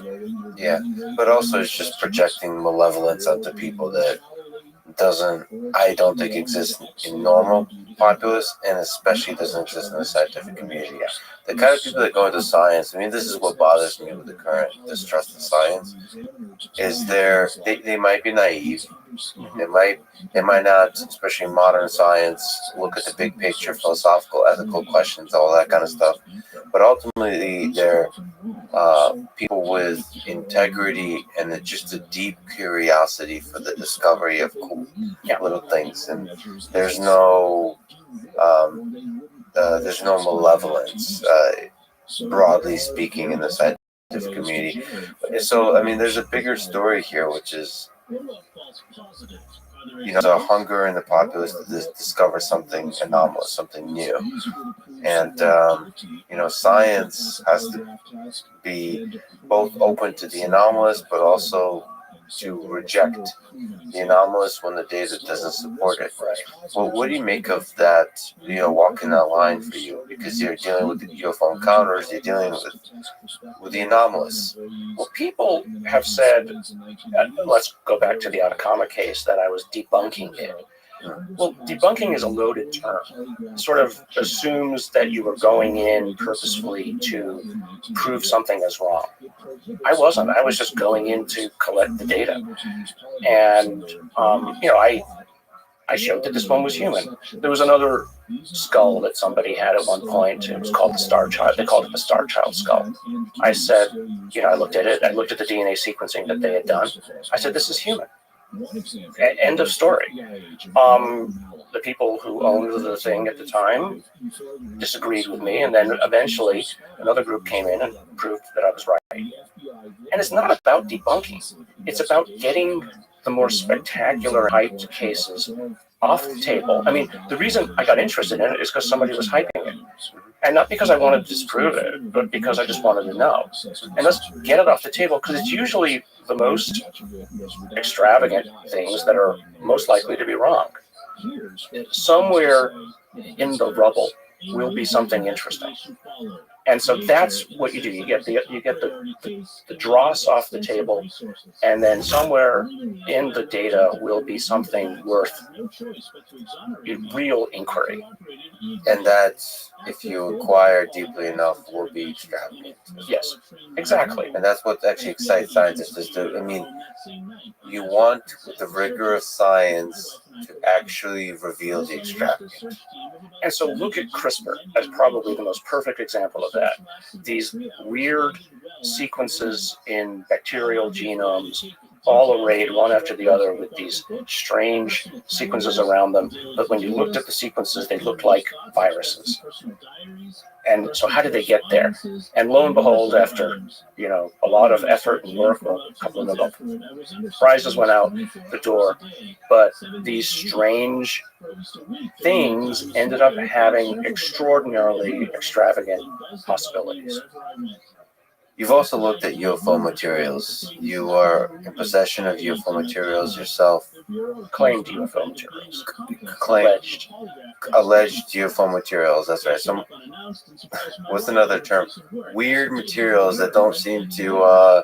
They have a story. They have a story that doesn't seem to be of natural origins, but it's not...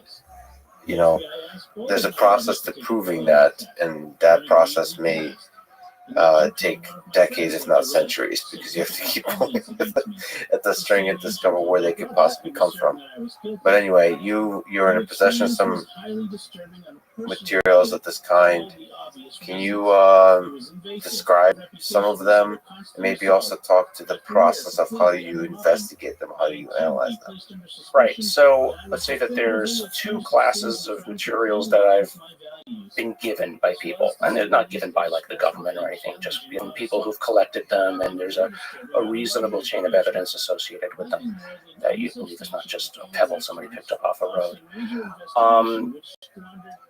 There are almost always things that people have claimed have either been dropped off as like some sort of a leftover material, molten metals, or they are from an object that was released from this that kind of exploded. They're almost always metals. I have some couple of things that might be biological that are interesting that I haven't really spent a lot of time on yet. When you look at a metal, you basically, what are the elements in it? And what's it made of? And so there's pretty standard approaches to doing that. Most of them involve a technology called mass spectrometry. And there's probably about 5 or 6 different kinds of mass spectrometry that you could bring to bear on answering it. And they either tell you, depending upon the limit of the resolution of the instrument, they either tell you the elements that are there, or they tell you the isotopes that are there, and you're interested not just in knowing whether something is there or not. You're interested in knowing whether there are, the amounts of it, and in the case of elements, how many different isotopes are there? And that's kind of where, in some of these cases, it gets interesting, right? Because in at least one of the materials, as we first studied it, the isotope ratios of, in this case, it was magnesium, were way off normal.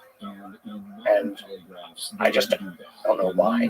It doesn't prove anything. It just all it proves is that it was probably accomplished by some kind of an industrial process, whether it's the result of a process or whether, and this is sort of the leftover, or whether it was made that way for a particular purpose. I don't know. All I know is that it was engineered. That's it, right? But then the question is sort of, you go one step deeper. Why would you engineer? Right. Why engineer? What does engineered means? There's all kinds of. It could be a byproduct. It could be the main result of an engineering process. It would be a small part of the engineering process that is the main part. Well, so the ratios of isotopes for any given element are basically the result of stellar processes. A supernova blew up sometime several billion years ago. That became a cloud.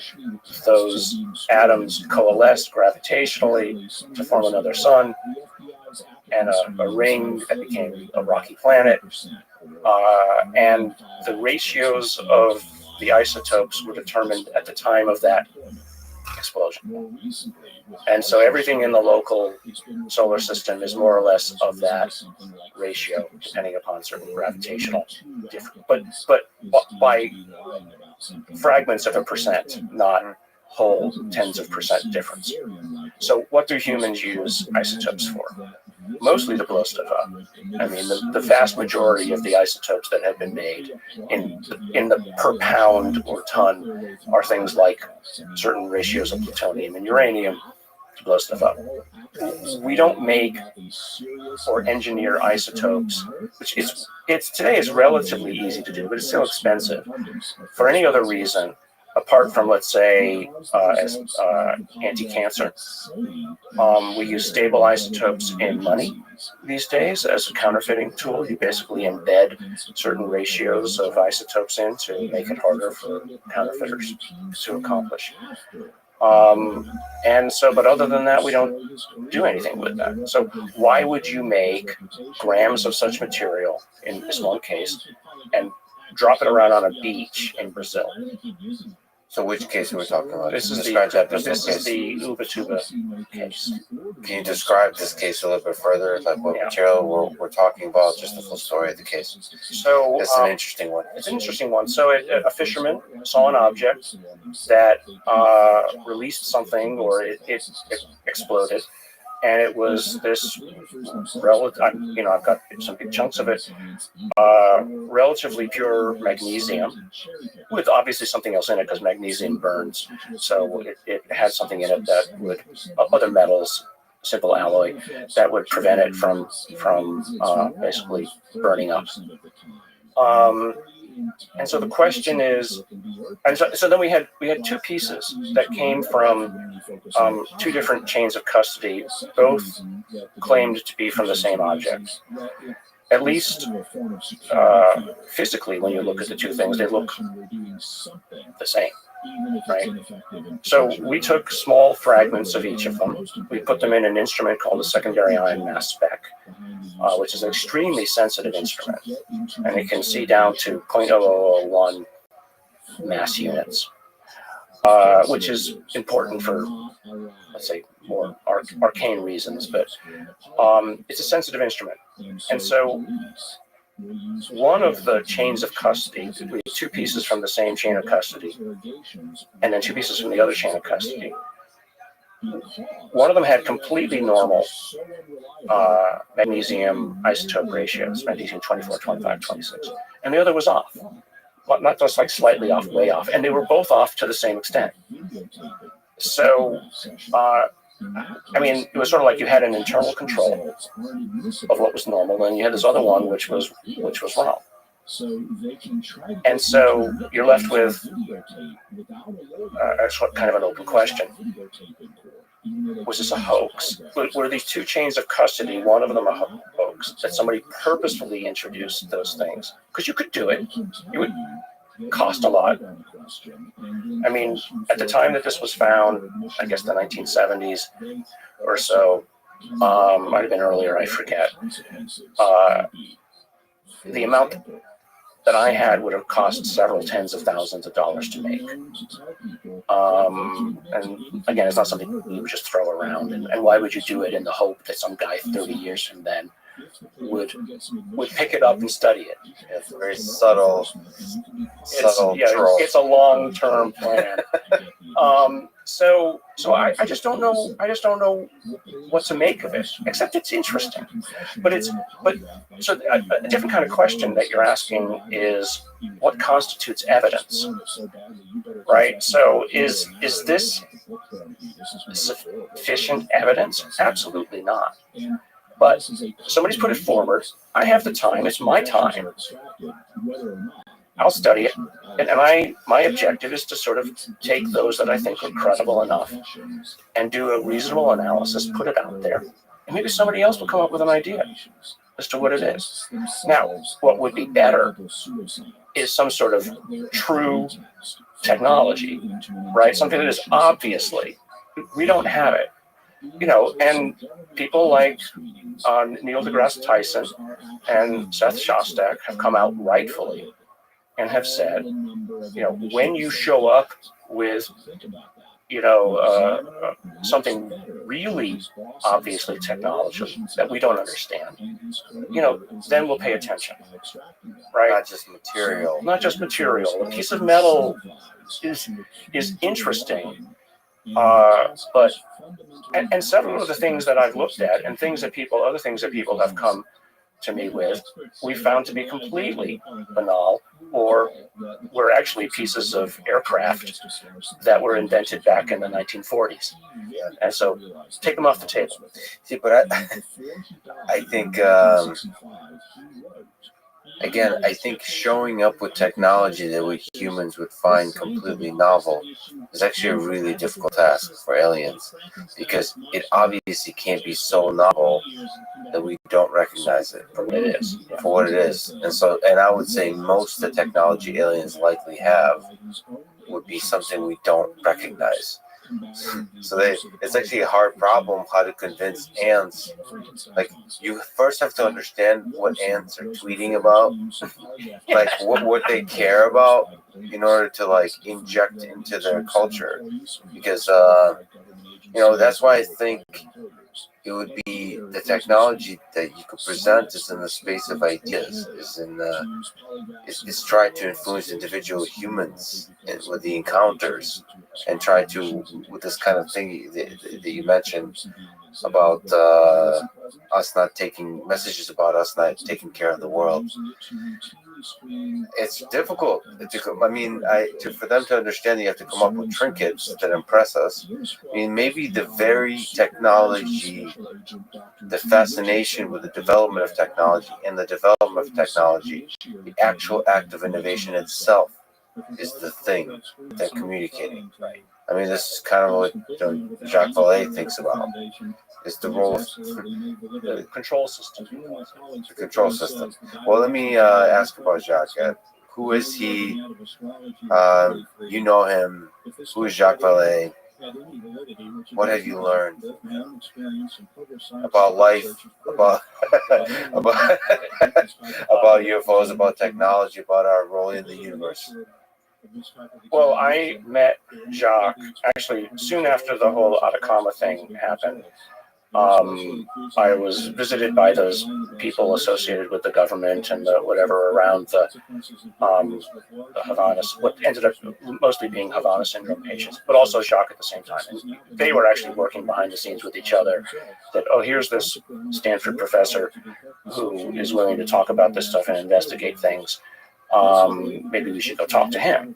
And he reached out through a colleague, and he and I had lunch actually at the Rosewood Inn up on near Sandhill.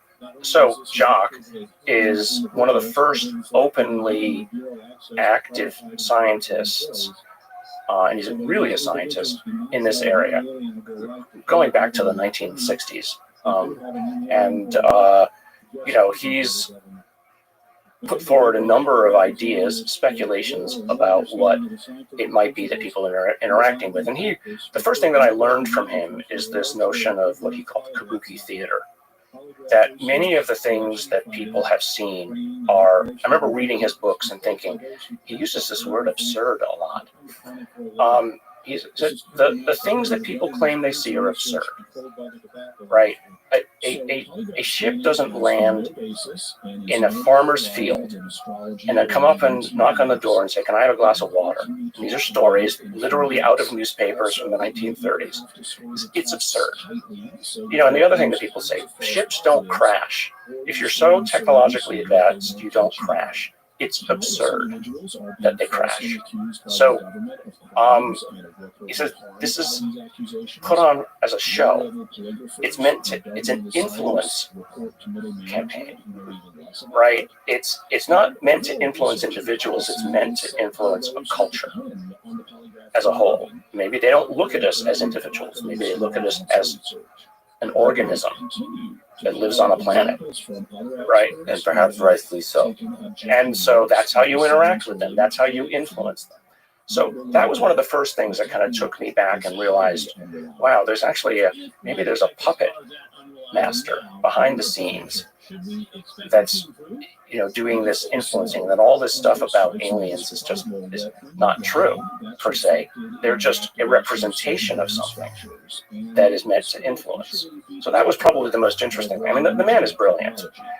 He's also, it can be, and I'm sorry, Jacques, he can also be incredibly annoying to have a conversation with, because he will pick apart your arguments or anything that you think you know and show you why you don't know what you think you know.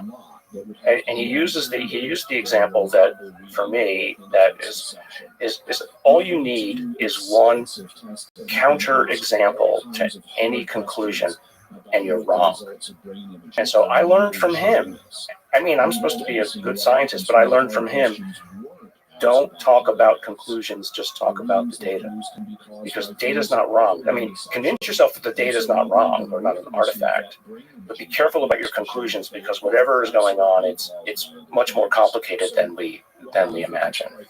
Wow, that's powerful. Being able to always step back. Because we humans get excited. Yeah. We start to jump to conclusions from the data, but always step back. Well, powerful. Being able to always step back. Because we humans get excited. Yeah. We start to jump to conclusions from the data, but always step back. Well, in some of my Twitter feeds, when I dare to go on Twitter, are full of, well, when are you going to give us the answer? Science is not immediate. You're going to have to be patient. And even some of my science colleagues have said, well, where's the data? My answer to them has been, where's been your work to try to produce any? I'm not here to give you everything on a silver platter. We talked offline how much I love data and machine learning and so on. And it's been really disheartening to see that the U.S. government not invest as much as they possibly could into this whole process. So let's jump to the most recent thing, which is, what do you make of the report titled Preliminary Assessment Unidentified Aerial Phenomena that was released by the Office of the Director of National Intelligence in June 2021? So this was like, okay, we're going to step back and we're going to where do we stand and where do we hope the future is? What do you make of that report? Is it hopeful? Is it? I see it as very helpful. Very helpful. I think the adults are finally stepping up and being in charge, right? In a good sense of adult. What's that? In the good sense. In the good sense of adult. Because childlike curiosity is a pretty powerful thing. That's true. Yeah. But it's also, I think, the people who were worried that the populace at large might run screaming into the streets and riot. They basically, the empiric evidence is they're wrong. These videos and all these things have been out for now, 5 years? Most people don't even know about it, right? So as hyped as it's been and all over the newspapers that it's been and et cetera, even Tucker Carlson has talked about it many times on his news program. Joe Rogan has. A lot of people don't know about it. So I think people, if it's not affecting their day-to-day life, they're going on with their day-to-day life. So, but that said, I think it was an important sea change in the internal discussions going on in the government because, and the reason being that I think this is actually partly true with the maturation of human social technology. It was becoming so obvious that this stuff was showing up again and again and again around our ships. They just couldn't keep it quiet anymore. Right? And so it's like, we need to do something about it. And Lou Elizondo and Chris and others, to their great credit, found the right angle to talk about this. Says, well, okay, let's say it's not out there. Maybe it's the Russians, the Chinese, or somebody else. We should know about this because we damn sure know it's not us. So that, to me, is an important thing to finally be a little bit more open about the matter. But like I often say, I'm not looking for people to give me permission to do anything. I'm just going to do the analysis myself with what I have. Avi Loeb has taken the same approach. He said, I'm not going to wait for the government to give me telescopic information about technologies or things that might be even on our own solar system. I'm just going to collect it myself. And that's the right way to do it, right? Don't wait for somebody else to give it to you. It's also possible to inspire a large number of people to do a wider spread data collection. Yes. I mean, you yourself can't do a large enough data collection that would, if you're talking about anomalous events, right, you should be collecting high resolution data about everything that's happening on Earth in terms of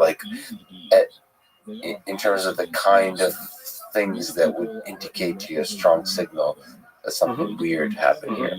And this is why, governments can be good at funding large scale efforts. Yes. NASA and so on, working with SpaceX, with Blue Origin, fund capitalistic sort of fund companies, fund company efforts to do huge moonshot projects, and in the same way do huge moonshot data collection efforts in terms of UFOs. I mean, we're not. It needs to be like 10x, like 1 or 2 orders of magnitude more funding to do this kind of thing. And I understand on the flip side of that, if you make it about what are the Russians, what are the Chinese doing, make it a question of geopolitics, it gets touchy because now you're kind of taken away from the realm of science and making it military. Some of the greatest, this is what makes me, as an engineer, makes me truly sad that some of the greatest engineering work ever done is by Lockheed Martin, and we will never know about it. Yeah, I agree. I wish it was different, but it's the world we live in. But related to that UAP task force announcement that you just said, the bill was passed in the Department of Defense and now it formally establishes an office to collate that information and also to be transparent about it. Money is now set aside, right? What do you think of, just in case people don't know, the DoD established a new department to study UFOs called Airborne Naming, come on. But yes, Airborne Object Identification and Management Synchronization Group. Hey, do you know how to pronounce that? No, I do not. No. AOI MSG. It's stupid and needs to be renamed, but AOI MSG. AO. All right. It's directed by the Undersecretary of Defense for Intelligence and Security. What do you make of this office? Are you hopeful about this office? I think there's still a tug of war going on behind the scenes as to who's going to control this. But I do know, though, that money has been set aside that will be used to make things more public, right? To start to get others involved. And, I'm involved with an effort to get other academics involved. Do you think that might be some of that money could be directed towards funding maybe like groups like yours to do some research? Right. So they would be open to that, you think? I hope so. I mean, nothing is set in stone yet. So, and I'm not hiding anything because I just don't know anything, right? But I do think that there will be public efforts. Now, there are being set up other private efforts to bring monies involved and to use that to leverage and get access to some of the internal resources as well. So what you're seeing is kind of an ecosystem building up in a positive sense of people who are willing to do the research. So, before it would be, you couldn't even go to a scientist and ask them to help. Now, if there's money, as I said before, scientists are essentially capitalists. We go where the money is, the work that I've done, I did out of my own pocket. And probably about $50,000, $60,000, $70,000 of money went into the paper we published out of my own pocket. But the amount of money that needs to go in is in at least a few millions to do a proper analysis of these materials. The work I know that the Galileo project is involved with is probably in the 5 to 10 million range to get stuff done. But that's actually a relatively modest amount of money to accomplish something that has been in the zeitgeist for decades. I should also push back a little bit on something you probably will agree with. You said scientists are essentially capitalists. What I've noticed is there's certainly an influence of money, but oftentimes when you're talking about basic research and basic science, the money is a little bit ambiguous to what direction you're doing the research in. And the scientists get really good at telling a narrative of like, yeah, we're fulfilling the purpose of this funding, but they end up doing really what they're curious about. Yes. And of course, you cannot deviate. Like, if you're getting funded to study penguins in Antarctica, you can't start building rockets, but probably you can, because you'll you concoct a narrative saying rockets are really important for studying penguins in Antarctica. I think that's actually, this is one thing I think people don't generally understand about the scientific mind, is I don't know how capitalistic it is, because if it was, they would start a effing company. No. I mean, when I meant capitalist, I didn't mean in the they'll start companies per se. I mean, we can only do the research where there's money. And so from maybe it's a bad use of the term capitalist. So, but we will only do the research where there's money. I mean, why do most people work, many biologists work in cancer research? Because there's a lot of money there, important problem. But I might not have ever gotten involved in it if there wasn't money. I might have gone and I was going to be a botanist when I was a kid. That's what I wanted to do. So having money available will bring people to bear. Now, another mistake that's often actually made, I think, by the lay public about science is that people think that we're paid to do things. Just as you said, I get a research grant, and luckily from the NIH, they give you a fair amount of latitude. I will go my own way, and I'll find something. I might have proposed something, but I'll end up somewhere entirely different by the end of the project. And that's how good science is done. You follow the data, you follow the results.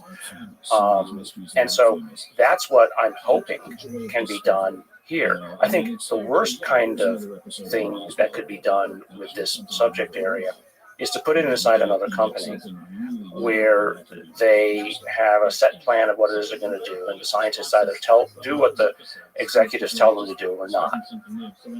That isn't how anything will really get discovered.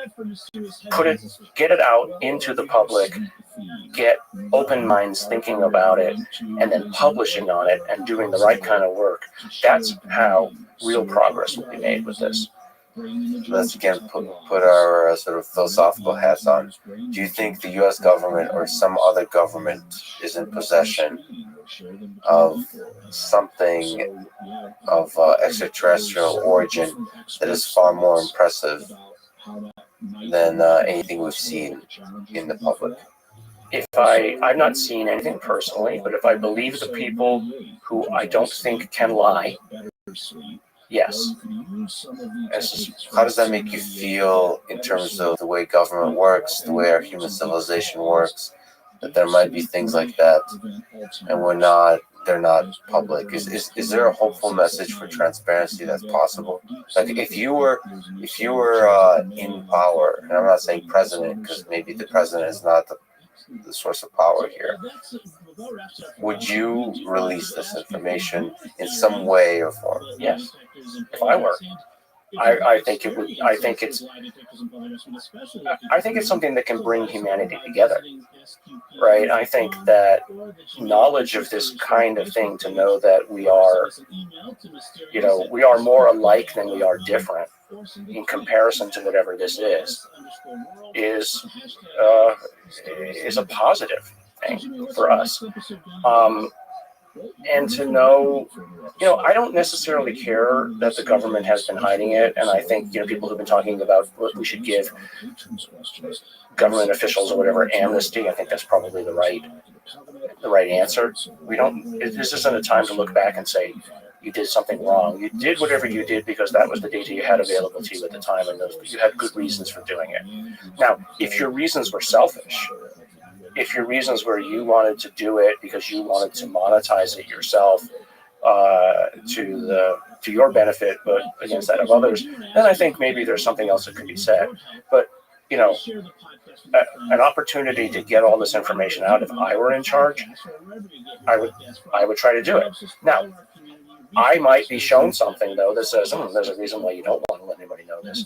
Maybe you don't want everybody having access to unlimited energy, because maybe you might turn it into a bomb, or something that gives you hints that something like unlimited energy is possible, but you haven't figured it out yet.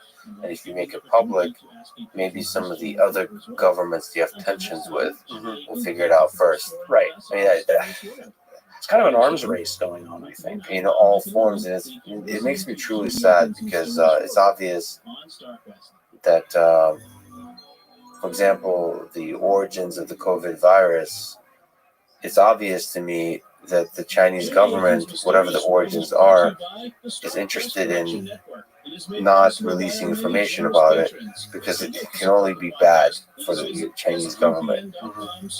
And every government thinks like this. Like this has been disappointment to me talking to PR folks at companies. Like they're always nervous. They're always like conservative, right? In the sense like, well, if we release more stuff, it can only be bad. And then an Elon Musk character comes along who tweets ridiculous memes and doesn't give a fuck. And I've been encouraging CEOs, I've been encouraging people to be transparent. And of course, government, national security is really like another level. It's human lives at stake. But let's start at the lighter case of just releasing some of the awesome insides of the technology, how the sausage is made, the technology, and being transparent about it, because it excites people. It, like you said, it connects people. It inspires them. It's good for the brand. It's good for everybody. I honestly think this kind of idea that people will steal the information and will use it against you is an idea that's not true and is an idea of the 20th century. Like you said, some of the benefits of the social media our social world is that transparency is beneficial, and I hope governments will learn that lesson. Of course, they're usually the last to learn such lessons. Right. What do you make of Bob Lazar's story in terms of possession of aircraft? Do you believe him? I don't believe in the Bob Lazar story, to be quite honest. I mean, Jeremy Corbell has done a great job interviewing him and has done some, beautiful documentaries. I just don't. I don't know how to interpret it, and again, just some of the people who fraternize with think it's all rubbish. But maybe he's right, but I don't know. I mean, the problem is, and this is a little bit different about how I approach the whole area than a lot of others. I'm less interested in going over old paperwork and all these old histories of who said what, the whole he said, she said of the history of UFOs. I'm a scientist. I worked on the brain area because it's something I can collect data on. I can go back to the same individual, collect their MRI again, and redo it. I can hand that MRI to somebody else. They can analyze it. I can get materials. I can analyze them. I can get some of these skeletons. I don't touch any skeletons ever again, but I can analyze it and somebody else can reproduce the data. I mean, that's what I'm good at. And so, I'm not going to go into the whole, I'm not a historian. Yeah, that's true, but there's a human side to it. Sometimes I think with these, because again, anomalous, rare events, some of the data is inextricably connected to humans. Mm-hmm. The observations, right? I hope in the future, that sensory data will not be polluted by human subjectivity, but that's still powerful data, even direct observations. Yeah. Like if you talk about pilots. And so it's an interesting question to me whether Bob Lazar is telling the truth, whether he believes he's telling the truth too, and what impact his story and stories like his have on the willingness of governments to be transparent, and so on. So, you have to credit his story for captivating the imagination of people and getting the conversation going. He's maintained his story for all these years with little to no change that I'm aware of. So, but there's so many other people who are, let's say, experts in that story. Their gut, you accumulate a set of sort of circumstantial evidence where your gut will say that somebody is not telling the truth. Yeah. You mentioned Avi Loeb. I forgot to ask you about Oumuamua. Mm-hmm. Because you've analyzed specimens here on Earth. Mm-hmm. What do you make of that one?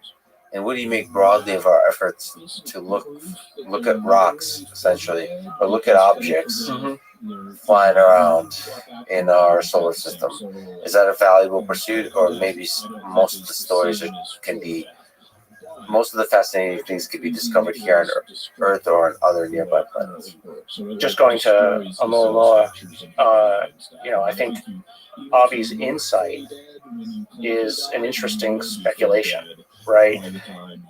Like I was saying before, people can sometimes look at something and not see it for what it is.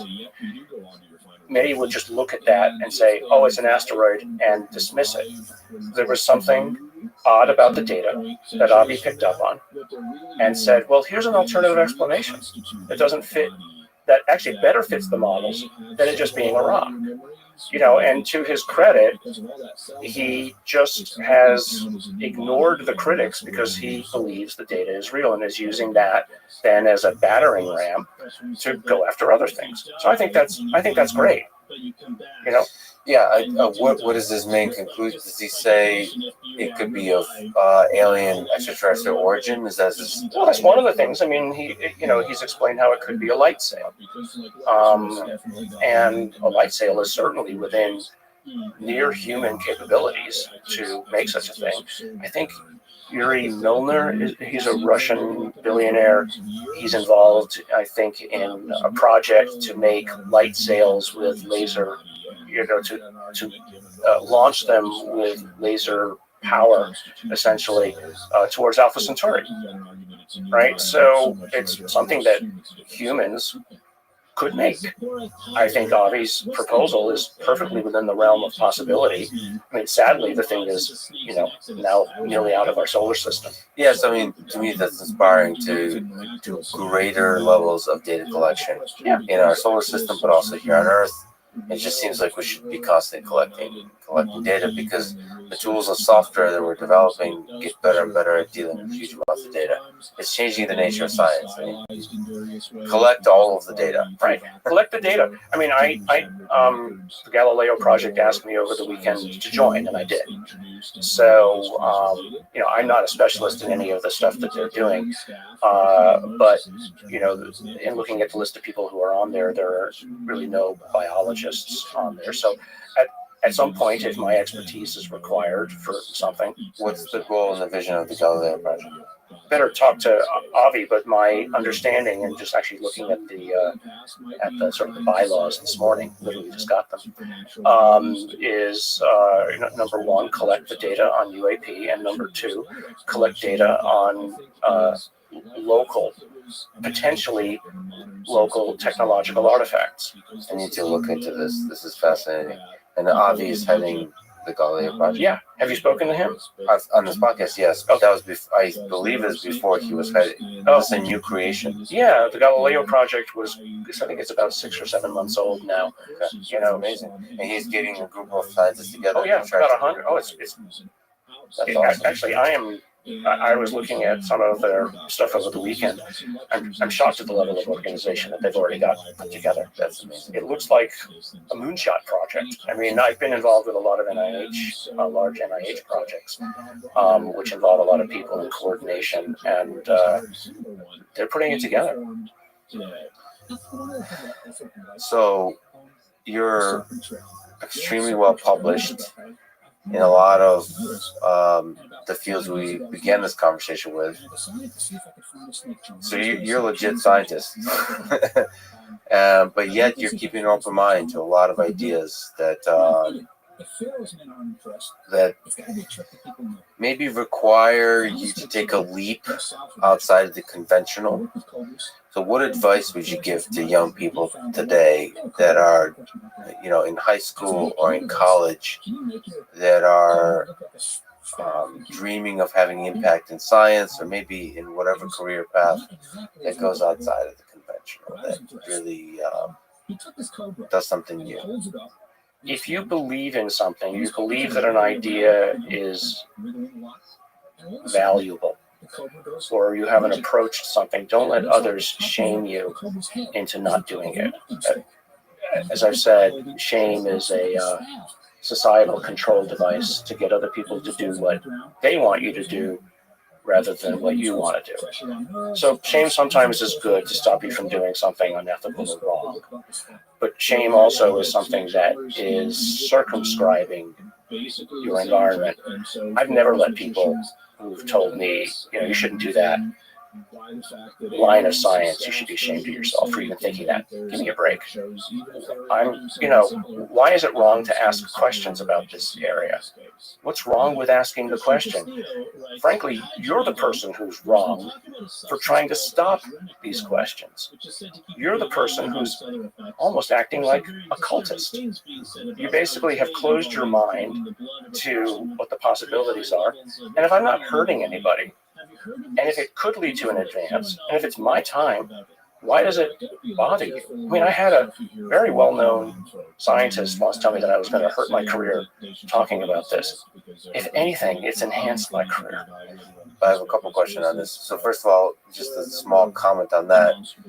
I've realized that it feels like a lot of the progress in science is done by people pursuing an idea that another senior faculty would probably say, this is going to hurt your career. I think it's actually a pretty good indicator that there's something interesting when a senior wise person tells you this is going to hurt your career. I think that's just the one, if I were to give advice to young people, if somebody senior tells you this is going to hurt your career, think twice about taking their advice. Yeah.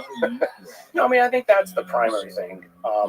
And the other, I tell my own students, I have a lab of about 20, 30 people, and it's been that big since 1992. People come and go. It's not the data that falls in line that's so interesting. It's the spot off the graph that you want to understand. You want to, when something is way off the graph, that's the interesting thing, because that's usually where discovery is. And a number of times that I've stopped people in my lab and said, wait a second, go back a few slides. What was that? And then it ended up being something interesting that made their careers. I could, count on a few hands. Yeah, get excited by the extraordinary that's outside of the thing that you've done in the past. Just on a personal psychological level, is there? I'm sure at Stanford, I'm sure in you exploring some of these ideas, there's pressure. How do you not give in to the pressure? How do you not give in to the people that say, that push you away from these topics? What would you say? Shame. I just point to my successes. I say, you're the ones who told me not to start companies all this time ago. And now you're the one coming to me for advice for how to start a company. Right. But from the scientific area, it's you're wanting to take something off the table that might be an explanation. How is that the scientific method? So I reverse shame them. So purely with reason through conversation, you're able to do that. So it doesn't feel, because to me it would just feel lonely. There's a community. Yeah. There's a community of science, and when you're working on something that's outside a particular conventional way of thinking, it can be lonely. I mean, there's in the AI field, if you were working on neural networks in the 90s, it could be lonely. I have met some of the most fascinating people ever that, had I stayed the conventional track, I would never have met. I mean, truly. Brilliant people because of this.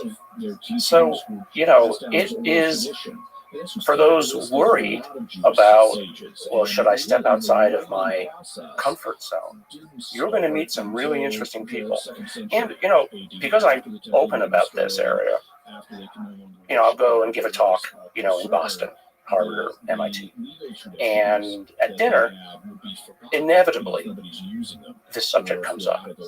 And inevitably, somebody else at the table will admit both that they're interested or that they've seen something. And suddenly the whole tone of the conversation changes. It's kind of like there's safety in numbers. And then, or I've had people come to me afterwards, after dinner, and say, hey, I don't talk about this openly. So the number of scientists who know that there's something else going on is much larger than the scientific community would like to think. That's a really powerful one, which is, I don't talk about this, openly, but here's what I believe.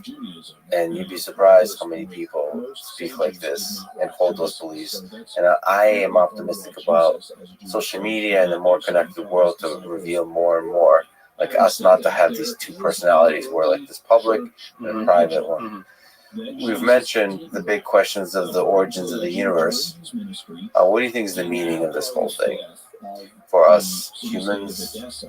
Our human existence here on Earth, or just at the individual level of a human life? What, Gary, is the meaning of life? I think that what we're going through today with this realization, it's kind of like you've lived on an island your whole life and you've looked across the ocean and you've never imagined there was another island with anybody else on it. And then suddenly a ship with sails shows up. You don't understand it, but you realize that suddenly your world just got a lot bigger. I think we're in one of those moments right now, that our world view, our galactic view, is opening, right, to something a little bit bigger. And not just that there might be somebody else, but that there's something else. And what it is yet to be understood. And the fact that it isn't understood, to me, is what's exciting. Because I can fill it with my dreams. And this discovery, our world might is about to get a lot more humbling and a lot more fascinating. Once we look out and realize we were on an island all along. It makes us both smaller but larger at the same time, to me. I can look outside at the stars and think and imagine what else might be out there. And although I know that I will never see it all, it excites me to know that it's there. Well, Gary, both to respect your time and also because at 12 I turned into a princess, let me just say thank you for doing everything you're doing as a great scientist, as a person willing to reject the conventional. And thank you for spending your extremely valuable time with me today. Thanks for talking. Thanks so much. It was great talking. Thanks for listening to this conversation with Gary Nolan.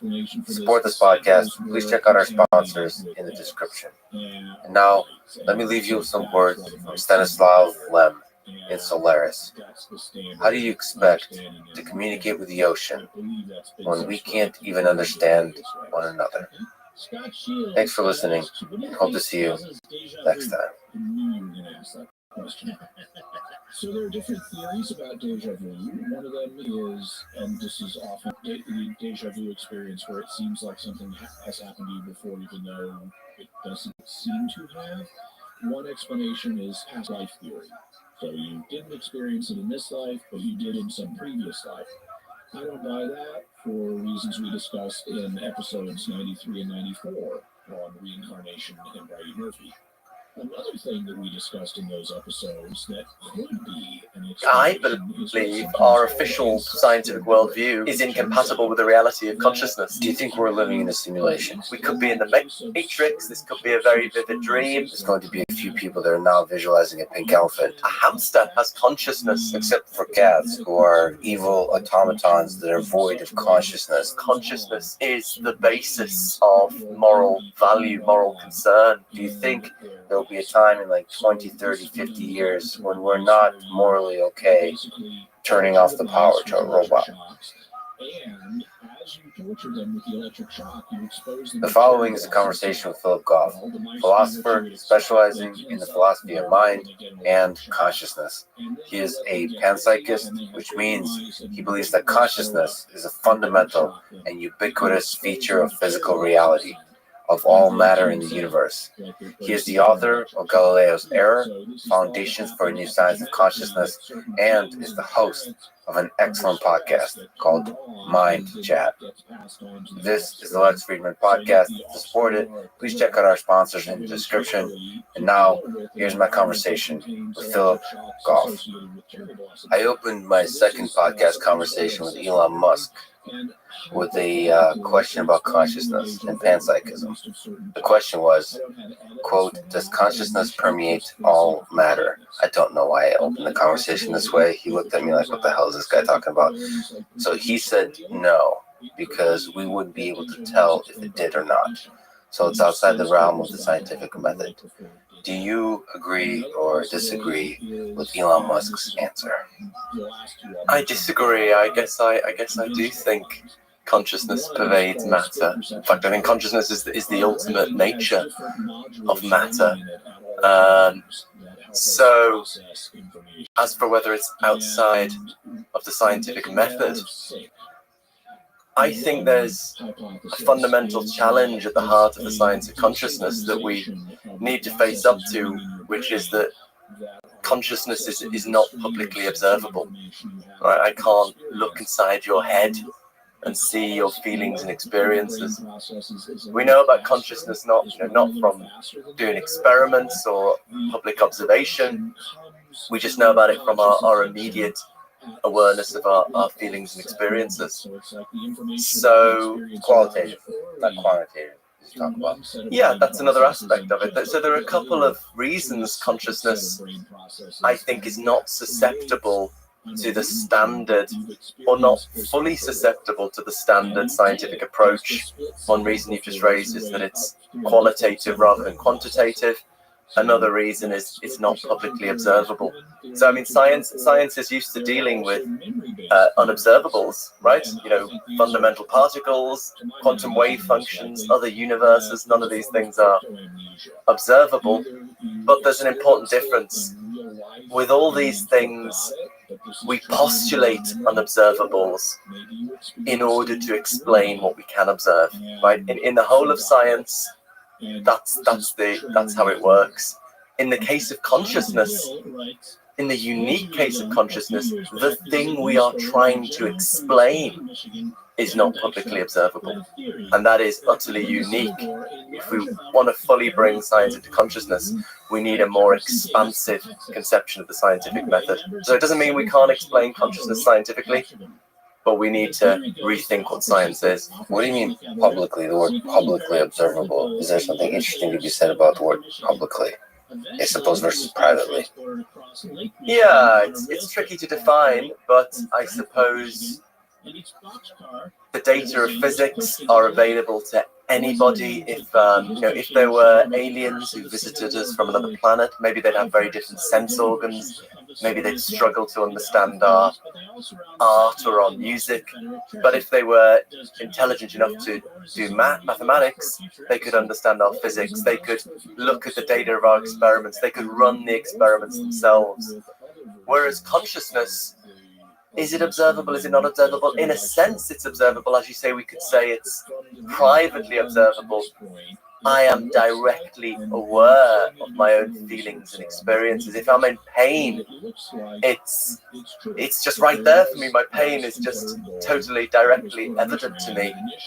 But you from the outside cannot directly access my pain. You can access my pain behavior, or you can ask me, but you can't access my pain in the way that I can access my pain. So I think that's a distinction. It might be difficult to totally pin it down how we define those things, but I think there's a fairly clear and very important difference there. So you think there's a kind of direct observation that you're able to do of your pain that I'm not. So my observation, all the ways in which I can sneak up to observing your pain is indirect versus yours is direct. Can you play devil's advocate? Is it possible for me to get closer and closer and closer to being able to observe your pain, like all the subjective experiences, yours, in the way that you do? Yeah, I mean, it's of course it's not that we observe behavior and then we make an inference. We are hardwired to instinctively interpret smiles as happiness, crying as sadness, and as we get to know someone, we find it very easy to adopt their perspective, get into their shoes.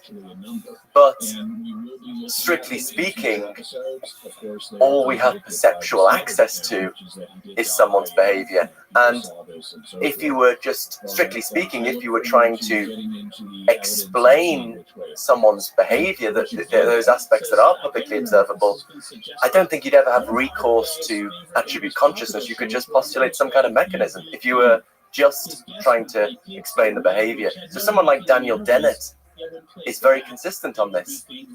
So I think for most people, what science is in the business of is explaining the data of public observation experiments. If you religiously followed that, you would not postulate consciousness because it's not a datum that's known about in that way. And Daniel Dennett is really consistent on this. He thinks my consciousness cannot be empirically verified and therefore it doesn't exist. Dennett is consistent on this. I think I'm consistent on this. But I think a lot of people have a slightly confused middle way position on this. On the one hand, they think the business of science is just to account for public observation experiment. But on the other hand, they also believe in consciousness without appreciating, I think, that implies that there is another datum over and above the data of public observation experiments, namely just the reality of feelings and experiences. As we walk along this conversation, you keep opening doors that I want to walk into, and I will, but I want to try to stay kind of focused. You mentioned Daniel Dennett. Let's lay it out, since he sticks to his story, pun unintended, and then you stick to yours. What is your story? What is your theory of consciousness versus his? Can you clarify his position? So, my view, I defend the view known as panpsychism, which is the view that consciousness is a fundamental and ubiquitous feature of the physical world. So it doesn't literally mean that everything is conscious, despite the meaning of the word pan, everything, psyche, mind. So literally, that means everything has mind. But the typical commitment of the panpsychist is that the fundamental building blocks of reality, maybe fundamental particles like electrons and quarks, have incredibly simple forms of experience, and that the very complex experience of the human or animal brain is somehow rooted in or derived from this much more simple consciousness at the level of fundamental physics. So, I mean, that's a theory that I would justify on the grounds that it can account for this datum of consciousness that we are immediately aware of in our experience in a way that I don't think other theories can. If you ask me to contrast that to Daniel Dennett, I think he would just say there is no such datum. Dennett says the data for science of consciousness is what he calls heterophenomenology, which is specifically defined as what we can access from the third person perspective, including what people say, but crucially, we're not treating what they say, we're not relying on their testimony as evidence for some unobservable realm of feelings and experiences. We're just treating what they say as a datum of public observation experiment that we can account for in terms of underlying mechanisms. But I feel like there's a deeper view of what consciousness is. So you have a very clear, and we'll talk quite a bit about panpsychism, but you have a clear view of what, almost like a physics view of consciousness. He, I think, has a kind of view that consciousness is almost a side effect of this massively parallel computation system going on in our brain. That the brain has a model of the world, and it's taking in perceptions, and it's constantly weaving multiple stories about that world. It's integrating the new perceptions, and the multiple stories are somehow, it's like a Google Doc, collaborative editing. And that collaborative editing is the actual experience of what we think of as consciousness. Somehow, the editing is consciousness of this story. I mean, that's a theory of consciousness, isn't it? The narrative theory of consciousness, or the multiple versions editing, collaborative editing of a narrative theory of consciousness. Yeah, he calls it the multiple drafts model. Incidentally, there's a very interesting paper just come out by very good philosopher Luke Roelofs defending a panpsychist version of Dennett's multiple drafts model. It's like a deeper turtle that was stashed on top of. The difference being that this is Luke Roelof's view. All of the drafts are conscious. So I guess for Dennett, there's sort of no fact of the matter about which of these drafts is the correct one. on Roloff's view, maybe there's no fact of the matter about which of these drafts is my consciousness, but nonetheless, all the drafts correspond to some consciousness. And I mean, it's just kind of funny. I think he calls it Donetian panpsychism. But Luke is one of the most rigorous, serious philosophers alive at the moment, I think. And I hate having Luke Roloff in an audience if I'm giving a talk, because he always cuts straight to the weakness in your position that you hadn't thought of. And so it's nice, panpsychism is sometimes associated with fluffy thinking, but contemporary panpsychists have come out of this tradition we call analytic philosophy, which is rooted in, detailed, rigorous argumentation, and it is defended in that manner.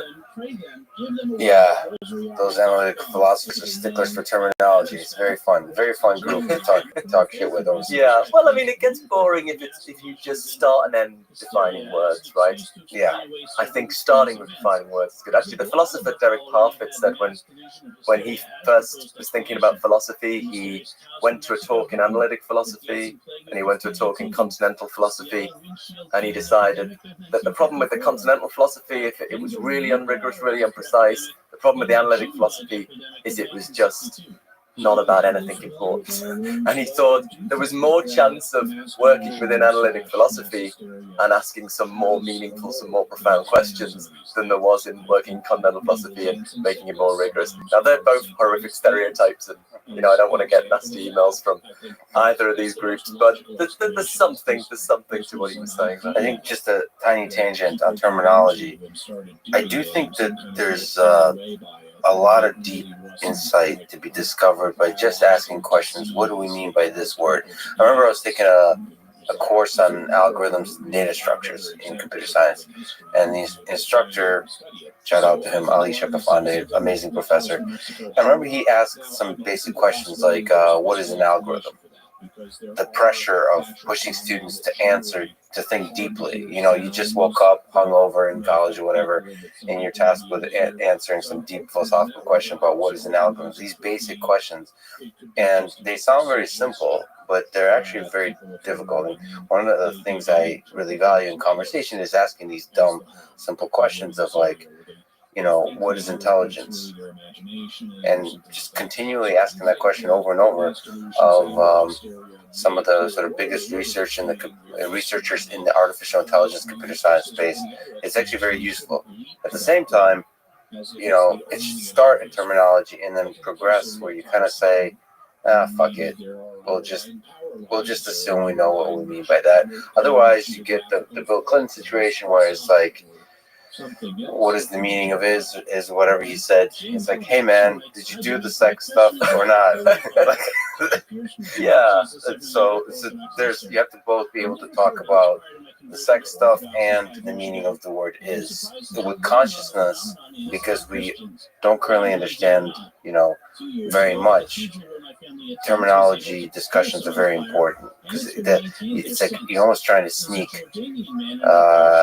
up to some deep insight by just discussing some basic terminology, like what is consciousness, or even defining the different aspects of panpsychism is fascinating. But just to linger on the Daniel Dennett thing, what do you think about narrative, sort of the mind constructing narratives for ourselves? So there's nothing special about consciousness deeply. It is some property of the human mind that's just is able to tell these pretty stories that we experience as consciousness, and that's unique perhaps to the human mind, which is, I suppose, what Daniel Dennett would argue, that it's either deeply unique or mostly unique to the human mind.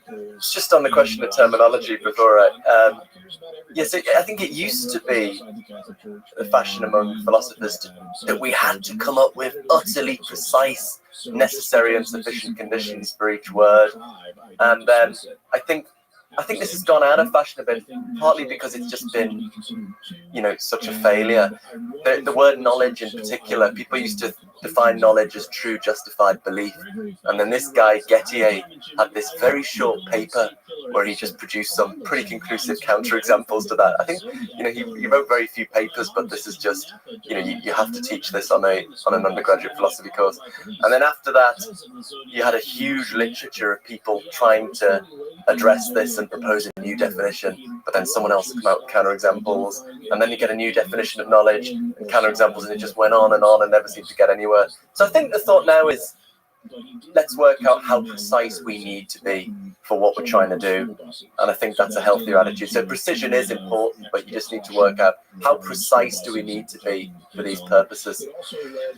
Coming to Dennett and narrative theories, I mean, I think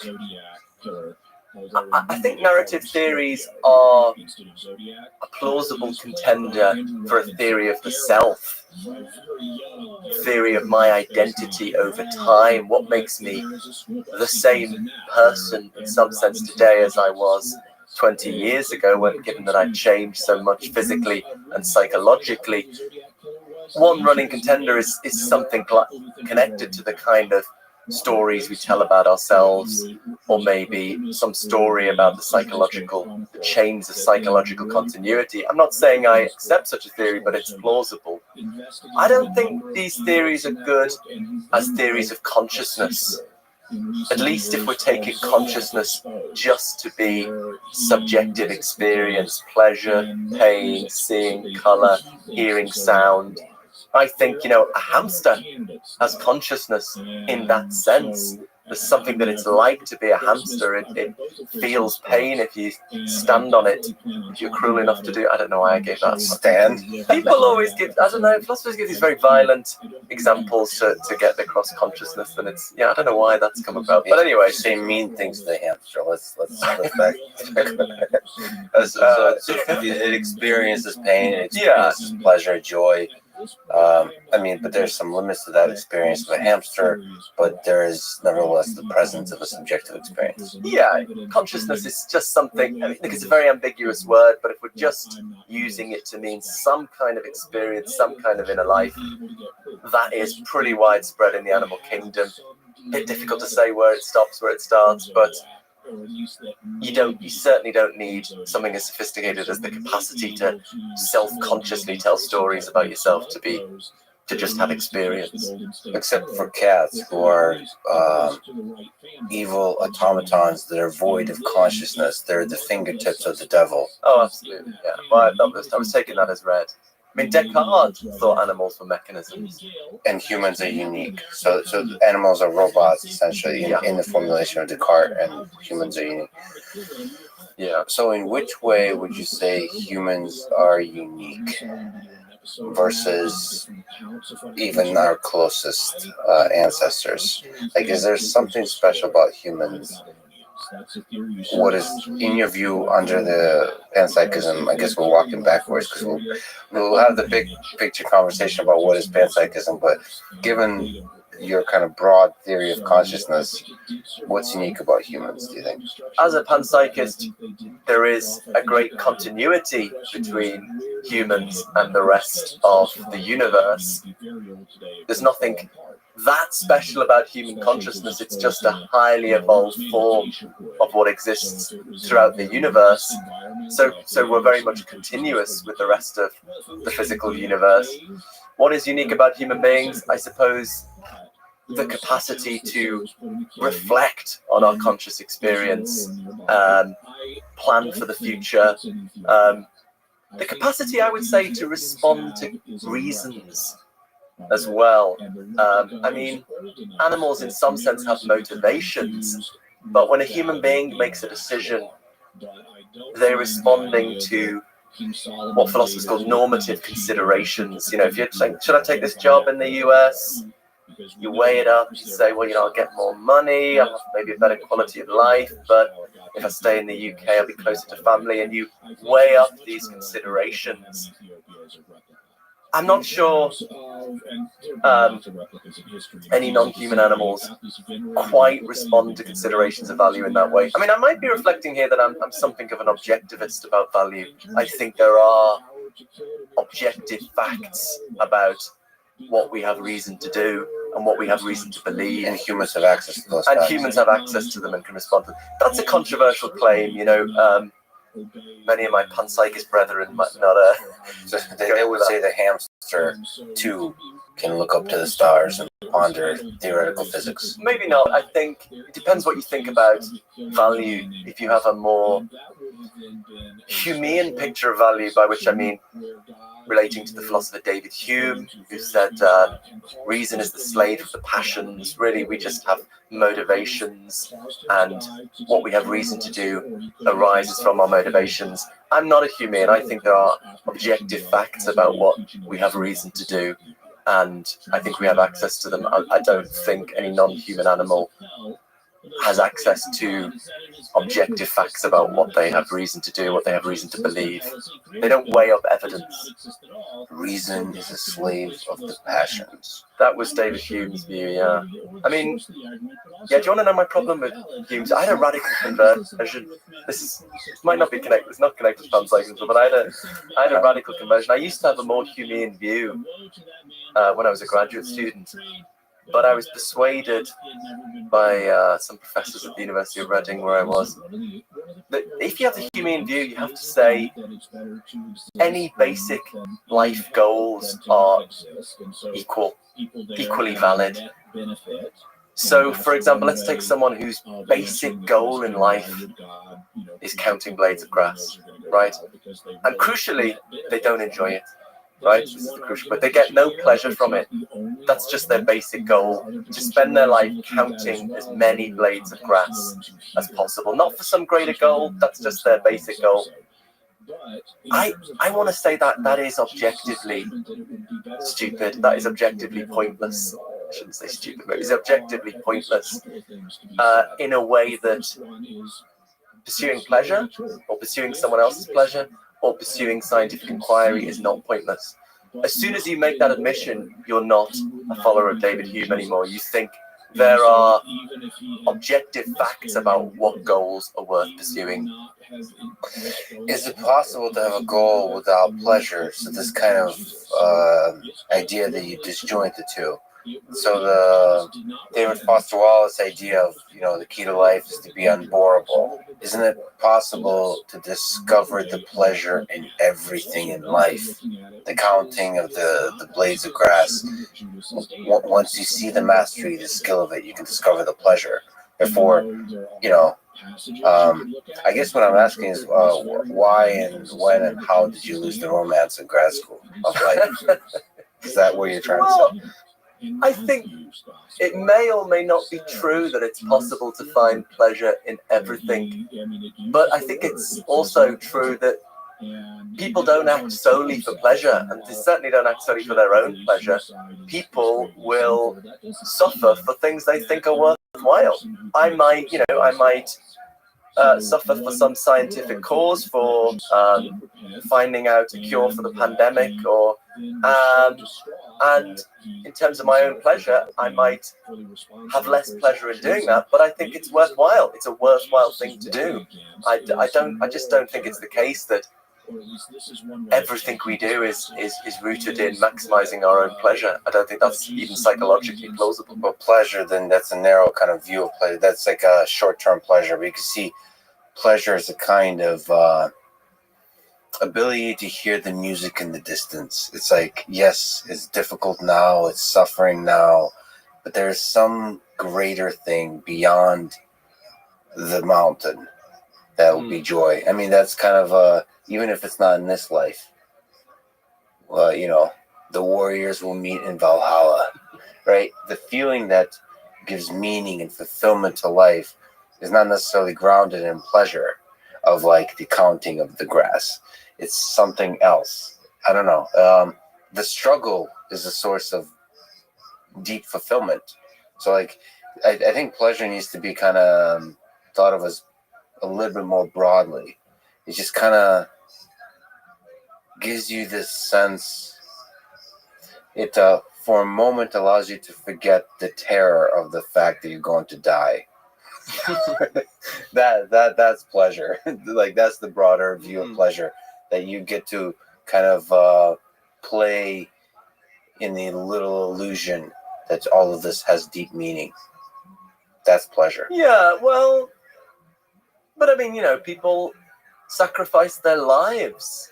Atheists may sacrifice their lives for the sake of someone else or for the sake of something important enough, and clearly in that case they're not doing it for the sake of their own pleasure. That's a rather dramatic example, but there can be just trivial examples where I choose to be honest rather than lie about something, and I lose out a bit, and I have a bit less pleasure, but I thought it was worth doing the honest thing or something. I just think so. Maybe you can use the word pleasure so broadly that you're just essentially meaning something worthwhile, but then I think the word pleasure maybe loses its meaning. Sure. Well, but what do you think about the blades of grass case? What do you think about someone who spends their life counting blades of grass and doesn't enjoy it? So I personally think it's impossible, or maybe I'm not understanding even like the philosophical formulation, but I think it's impossible to have a goal and not draw pleasure from it. Make it worthwhile, forget the word pleasure. I think the word goal loses meaning. If I say I'm going to count the number of pens on this table, if I'm actively involved in the task, I will find joy in it. I will find I think there's a lot of meaning and joy to be discovered in the skill of a task, in mastering of a skill, and taking pride in doing it well. I mean, I don't know what it is about the human mind, but there's some joy to be discovered in the mastery of a skill. So I think it's just impossible to count blades of grass and not sort of have the Jiro dreams of sushi compelling, like draws you into the mastery of the simple task. Yeah, I suppose. I mean, in a way, you might think it's just hard to imagine someone who would spend their lives doing that. But then maybe that's just because it's so evident that is a pointless task. Whereas if we take this David Hume view seriously, it ought to be, a totally possible life goal. Whereas, I guess I just find it hard to shake the idea that some ways of some life goals are more worthwhile than others. And it doesn't mean, that there's one single way you should lead your life, but pursuing knowledge, helping people, pursuing your own pleasure to an extent are worthwhile things to do in a way that, for example, I'm a little bit OCD. I still feel inclined to walk on cracks in the pavement or do it symmetrically. Like if I step on a crack with my left foot, I feel the need to do it with my right foot. And I think that's kind of pointless. It's something I feel the urge to do, but it's pointless. Whereas other things I choose to do, I think it's worth doing. And it's hard to make sense of metaphysically what could possibly ground that. How could we know about these facts? But that's the starting point for me. I don't know. I think you walking on the sidewalk in a way that's symmetrical brings order to the world. Like if you weren't doing that, the world might fall apart. And it feels like that. And I think there's meaning in that. Like you embracing the full experience of that, you living the richness of that as if it has meaning, will give meaning to it. And then whatever genius comes of that, as you as a one little intelligent ant, will make a better life for everybody else. Perhaps I'm defending the blades of grass example because I can literally imagine myself enjoying this task as somebody who's OCD in a certain kind of way and quantitative. But now you're ruining the example because you imagine someone enjoying it. I'm imagining someone who doesn't enjoy it. We don't want a life that's just full of pleasure, like we just sit there, having a big sugar high all the time. We want a life where we do things that are worthwhile. If for something to be worthwhile just is for it to be a basic life goal, then that mode of reflection doesn't really make sense. We can't really think, did I do things worthwhile? On the David Hume type picture, all it is for something to be worthwhile is it was a basic goal of yours or derived from a basic goal. And yeah. I mean, I think goal and worthwhile aren't. I think goal is a boring word. I'm more sort of existential. It's like, did you ride the roller coaster of life? Did you fully experience life? That and in that sense, I mean, the blades of grass is something that could be deeply joyful, and that's in that way. I think suffering could be joyful in the full context of life. It's the roller coaster of life. Like without suffering, without struggle, without pain, without depression or sadness, there's not the highs. I mean, that's this. That's a fucked up thing about life is that the lows really make the highs that much richer and deeper and like taste better, right? I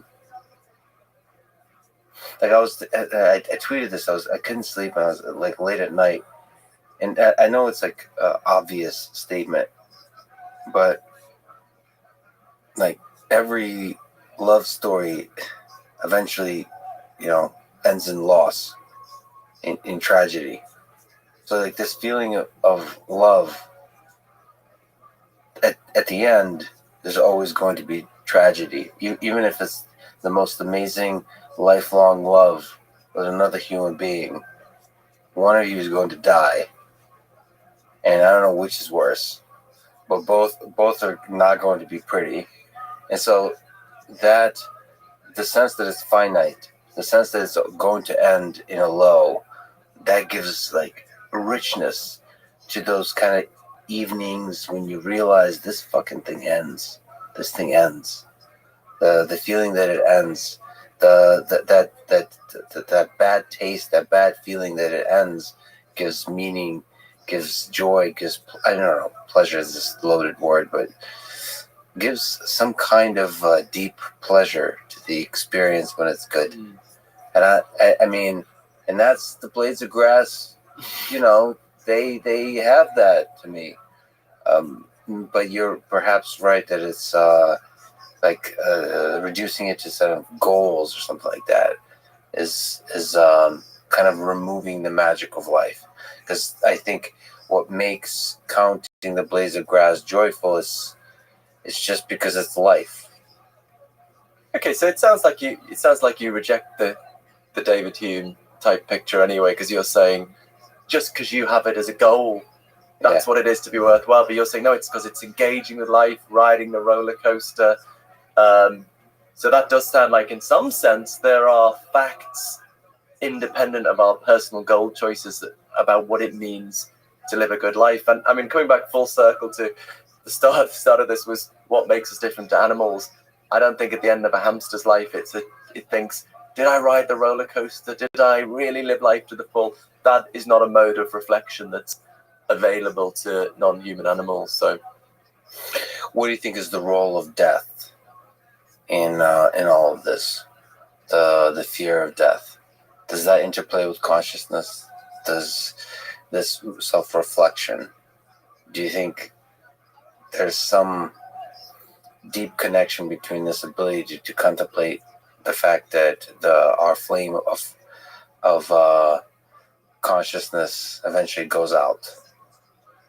Yeah, I don't think, unfortunately, panpsychism helps particularly with life after death because, for the panpsychist, there's nothing supernatural, there's nothing beyond the physical. All there is really is ultimately particles and fields. It's just that we think the ultimate nature of particles and fields is consciousness. But I guess when the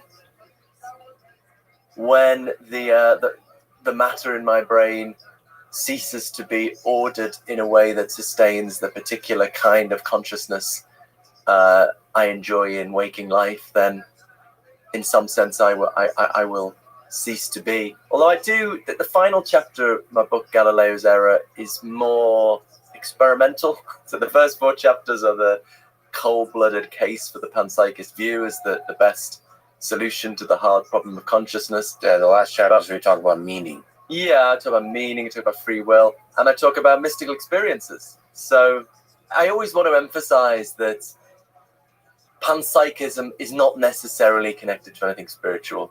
You know, a lot of people defending this view, like David Sharma's or Luke Roloff's, are just total atheist secularists, right? They don't believe in any kind of transcendent reality. They just believe in feelings, you know, mundane consciousness, and think that needs explaining, and our conventional scientific approach can't cut it. But if, for independent reasons, you are motivated to some spiritual picture of reality, then maybe a panpsychist view is more consonant with that. So if you have a mystical experience where you it seems to you in this experience that there is this higher form of consciousness at the root of all things, if you're a materialist, you've got to think that's a delusion. You know, there's just something in your brain making you think that it's not real.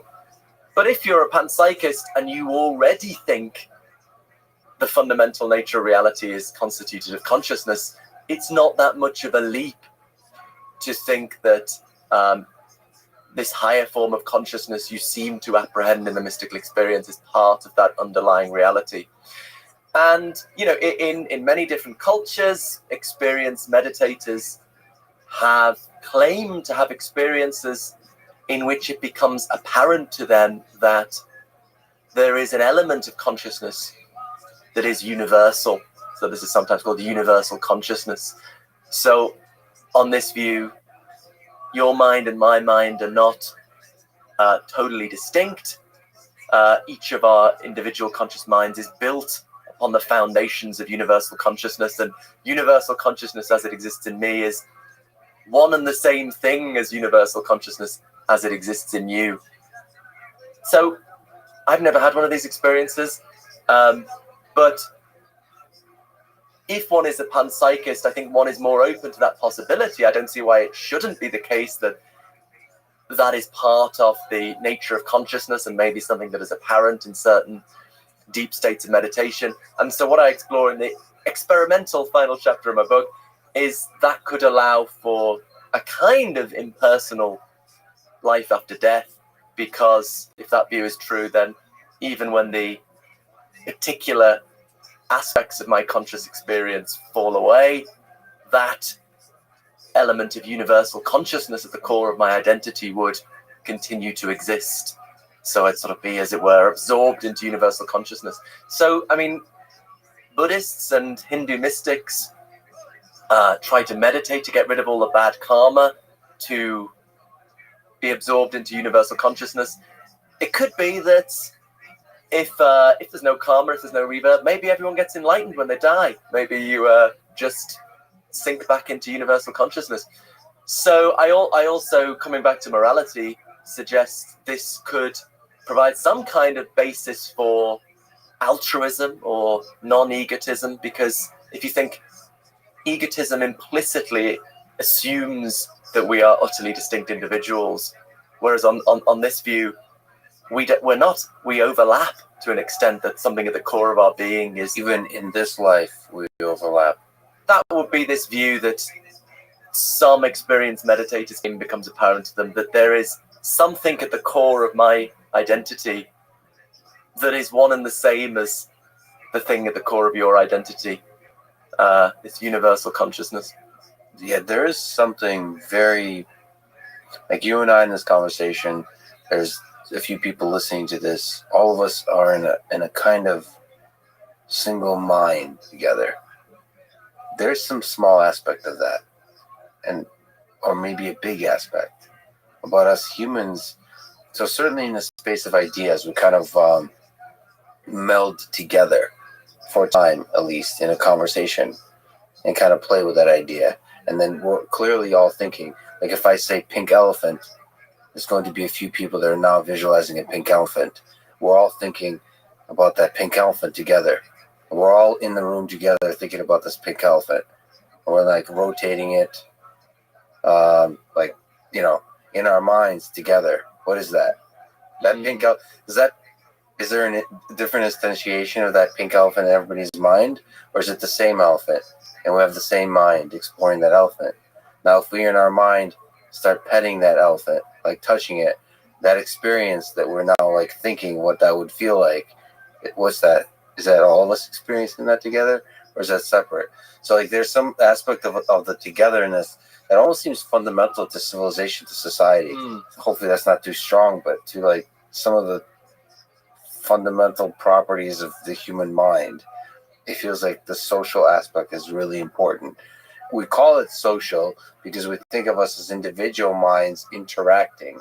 But if we're just like one collective mind with like fingertips, they're like touching each other as it's trying to explore the elephant.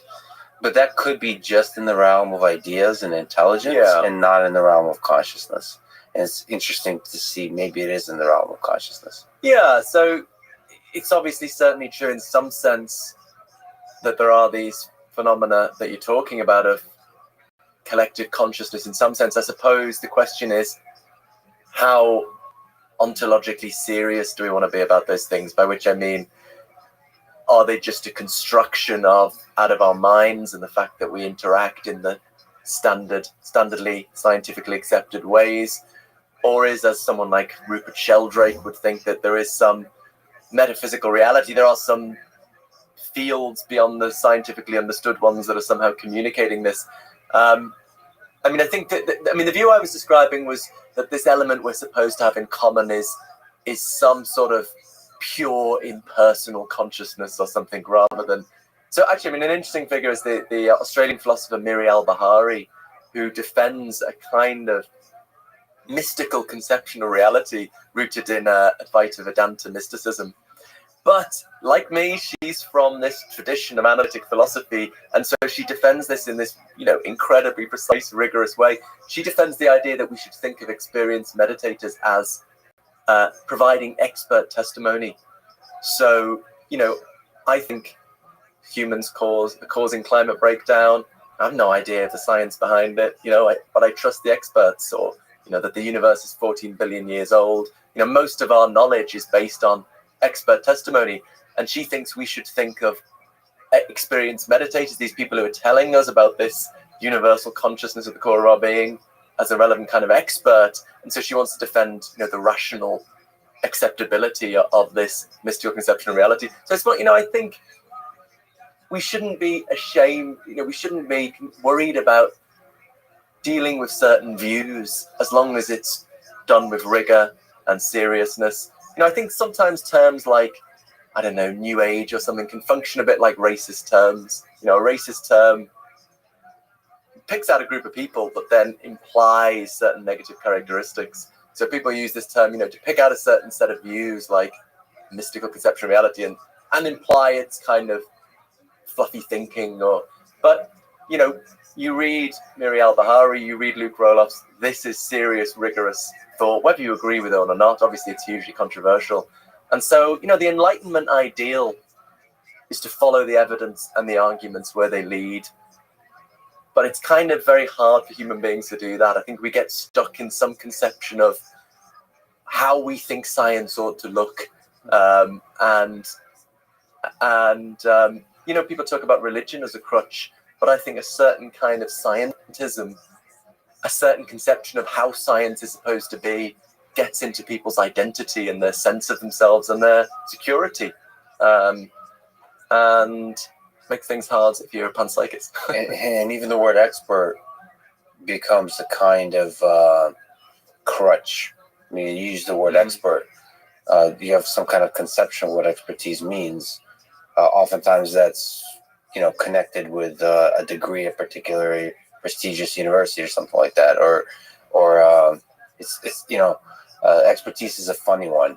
I've noticed that anybody sort of that claims they're an expert is usually not the expert. The biggest quote unquote expert that I've ever met are the ones that are truly humble. So the humility is a really good sign of somebody who's traveled a long road and been humbled by how little they know. So some of the best people in the world at whatever the thing they've spent their life doing are the ones that are ultimately humble in the face of it all. So like just being humble, how little we know, even if we travel a lifetime. I do like the idea. I mean, treating sort of like, what is it, psychonauts, like an expert witness, people who have traveled with the help of DMT to another place where they got some deep understanding of something. And their insight is perhaps as valuable as the insight of somebody who ran rigorous psychological studies at Princeton University or something. Like those psychonauts, they have wisdom if it's done rigorously, which you can also do rigorously within the university, within the studies now, with psilocybin and those kinds of things. Yeah, that's fascinating. Still, probably one of the best works on mystical experience is the chapter in William James's Varieties of Religious Experiences, and most of it is just a psychological study of trying to define the characteristics of mystical experience as a psychological type. But at the end, he considers the question: if you have a mystical experience, is it rational to trust it, to trust that it's telling you something about reality? And he makes an interesting argument. He says, if you say no, you're kind of applying a double standard, because we all think it's okay to trust our normal sensory experiences, but we have no way of getting outside of ourselves to prove that our sensory experiences correspond to an external reality. We could be in the Matrix. This could be a very vivid dream. You could say, oh, we do science, but a scientist only gets their data by experiencing the results of their experiments. And then the question arises again, how do you know that corresponds to a real world? So he thinks there's a sort of double standard in saying it's okay to trust our ordinary sensory experiences, but it's not okay for the person on DMT to trust those experiences. It's very philosophically difficult to say, why is it okay in the one case and not the other? So I think there's an interesting argument there, but I would like to just defend experts a little bit. I mean, I agree it's very difficult, but especially in an age, I guess, where there's so much information, I do think it's important to have some protection of sources of information, academic institutions that we can trust. And then that's difficult because, of course, there are non-academics who do know what they're talking about. But like, if I'm interested in knowing about biology, you can't research everything. So I think we have to have some sense of who are the experts we can trust, the people who've spent a lot of time reading all the material that people have written, thinking about it, having their views torn apart by other people working in the field. I think that is very important, and also to protect that from conflicts of interest. There is a so-called think tank in the UK called the Institute of Economic Affairs, who are always on the BBC as experts on economic questions, and they do not declare who funds them, right?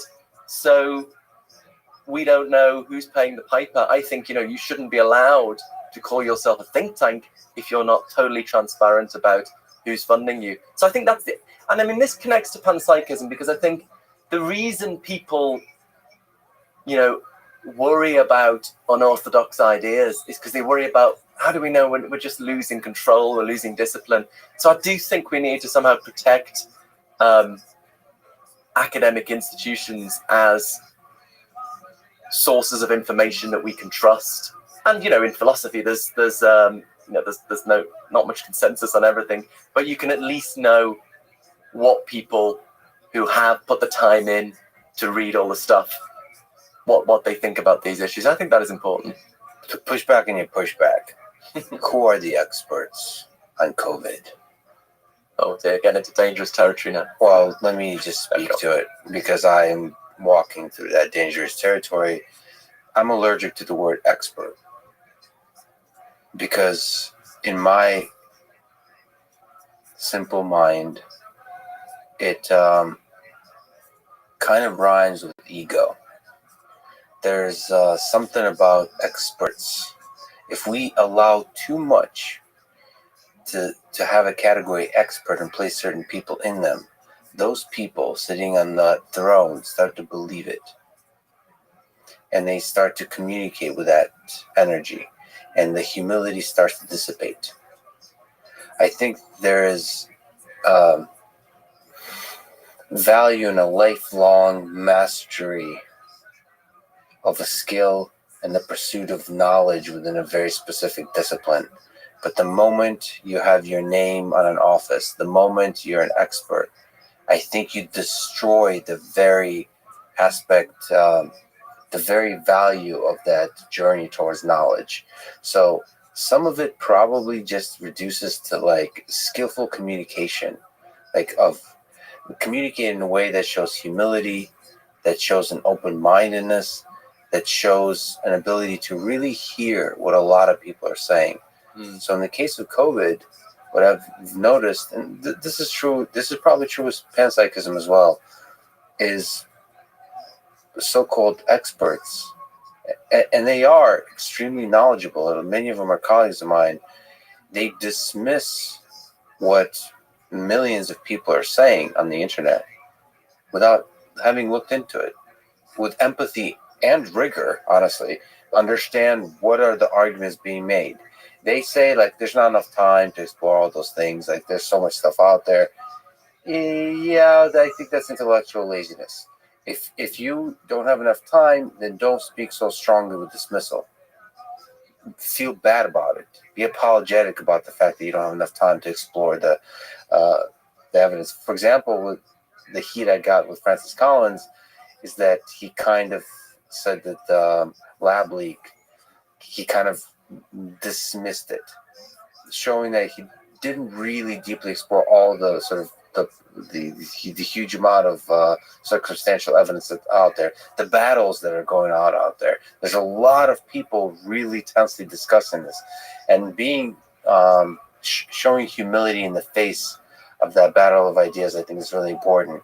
And I just been very disappointed in so-called expertise in the space of science, in showing humility, in showing humanity and kindness and empathy towards other human beings. That's at the same time, obviously, I love Jiro Dreams of Sushi, lifelong pursuit of like getting, like in computer science, Don Knuth.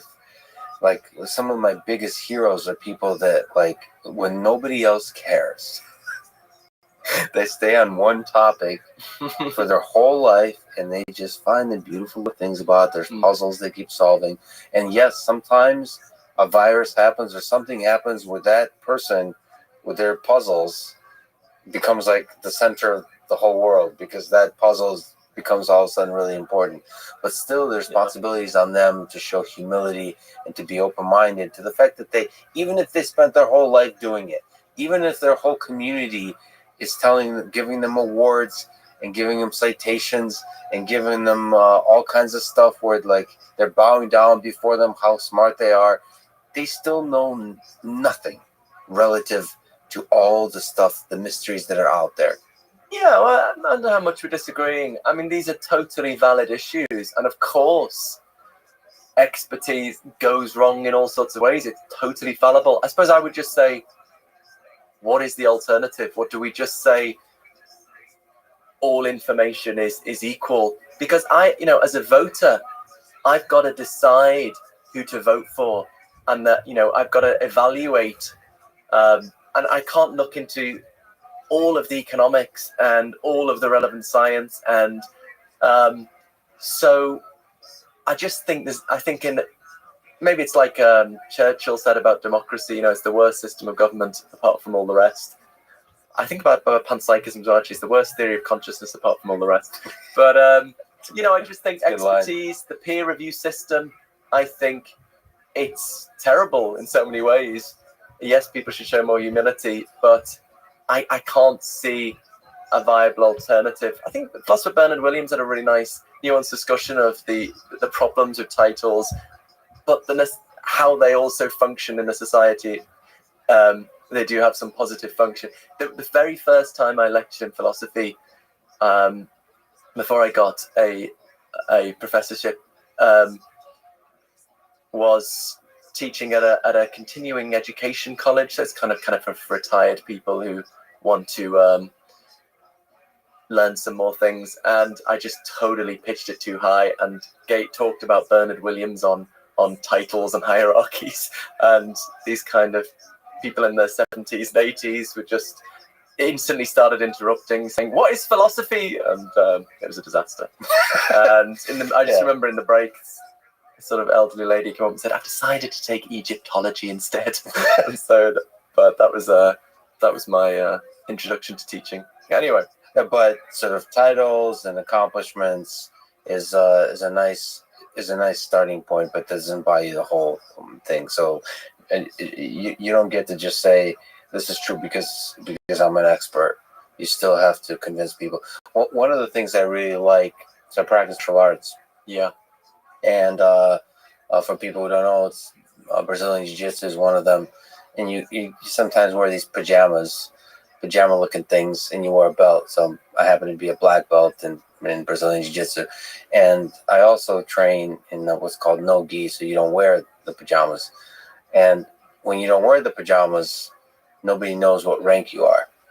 Nobody knows if you're a black belt or a white belt, or if you're a complete beginner or not. Right. And when you wear the pajamas, called the gi, you wear the rank. And people treat you very differently. When they see my black belt, they treat me differently.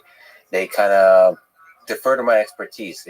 If they're kicking my ass, that's probably because I am working on something like new, or maybe I'm letting them win. But when there's no belts, and it doesn't matter if I've been doing this for 15 years, it doesn't matter. None of it matters. What matters is the raw interaction of just trying to kick each other's ass and seeing what is this chess game, like a human chess. What are the ideas that we're playing with? And I think there's a dance there. Yes, it's valuable to know a person as a black belt when you take consideration of the advice of different people, me versus somebody who's only practiced for a couple of days.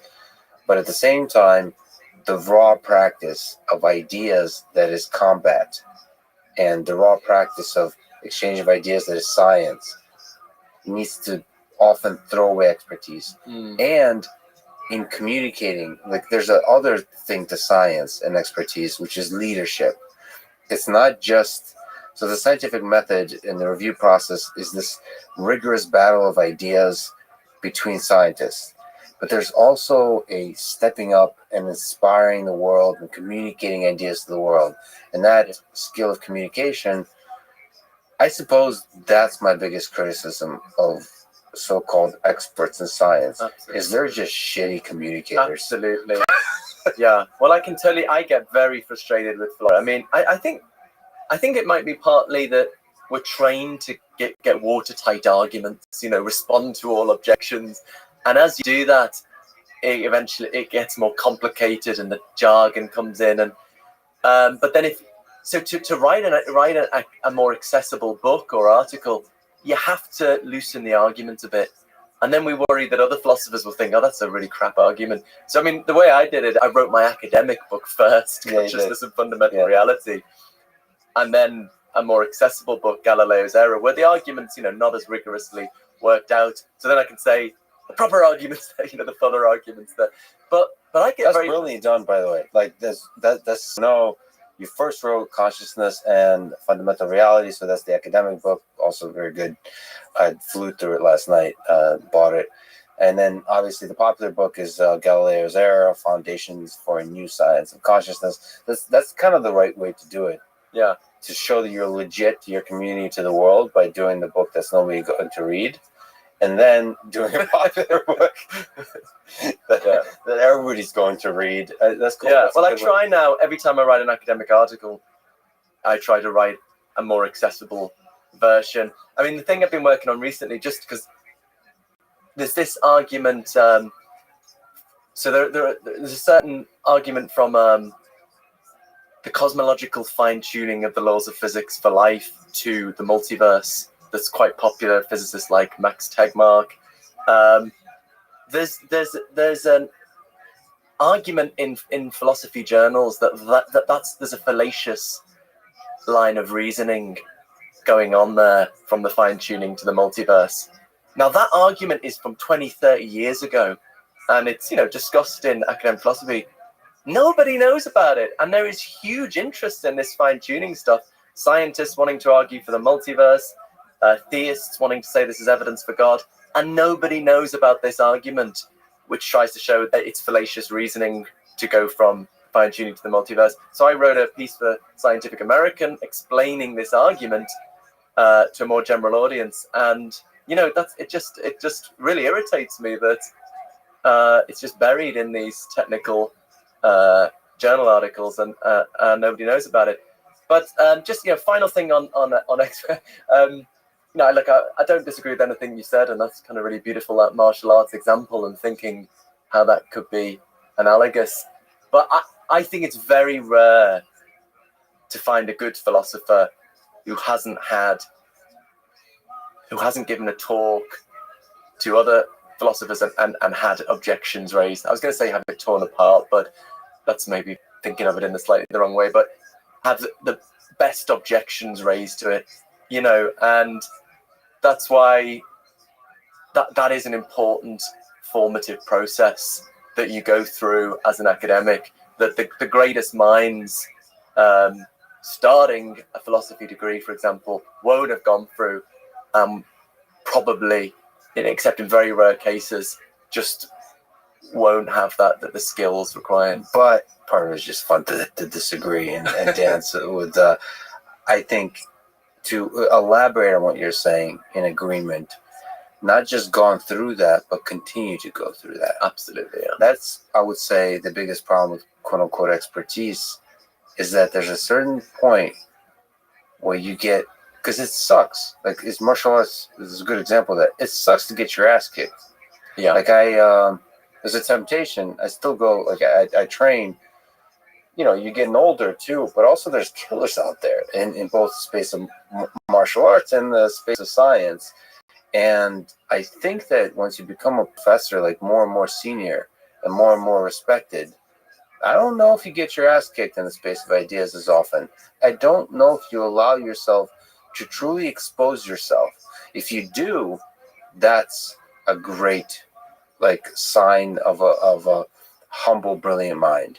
Is constantly exposing yourself to that. I think you do, because I think there's graduate students who want to, find the objection to sort of write their paper or make their mark. And yeah, I think everyone still gives talks or should give talks, and people are wanting to work out if there are any weaknesses to your position. So yeah, I think that generally works out. There is also kind of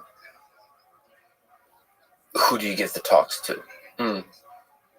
So, I mean, within communities, it's a little cluster of people that argue and bicker. But what are they arguing about? They take a bunch of stuff, a bunch of basic assumptions as agreement, and they heatedly argue about certain ideas. The question is, how open are that's actually kind of like fun. That's like, no offense, sorry, we're sticking on this martial arts thing. It's like people who practice Aikido or certain martial arts that don't truly test themselves in the cage, in combat. So it's like, it's fun to argue about like certain things when you're in your own community, but you don't test those ideas in the full context of science, in the full seriousness, the rigor of sometimes the real world. One of my favorite fields is psychology. There's often places within psychology where you're kind of doing these studies and arguing about stuff that's done in the lab. The arguments are almost disjoint from real human behavior.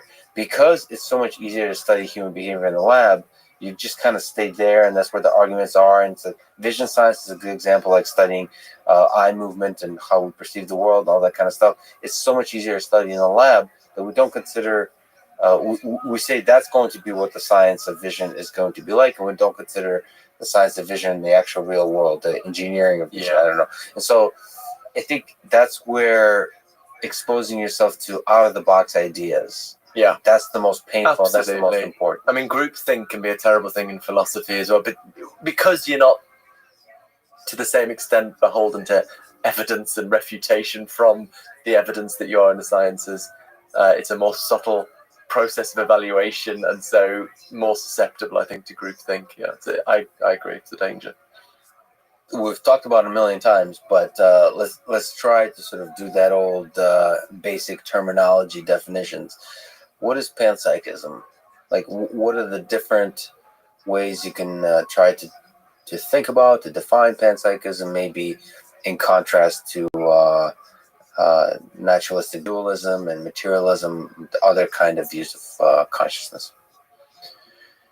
Yeah, so that you've basically laid out the different options. So I guess probably still the dominant view is materialism, that roughly that we can explain consciousness in the terms of physical science, wholly explain it just in terms of the electrochemical signaling in the brain.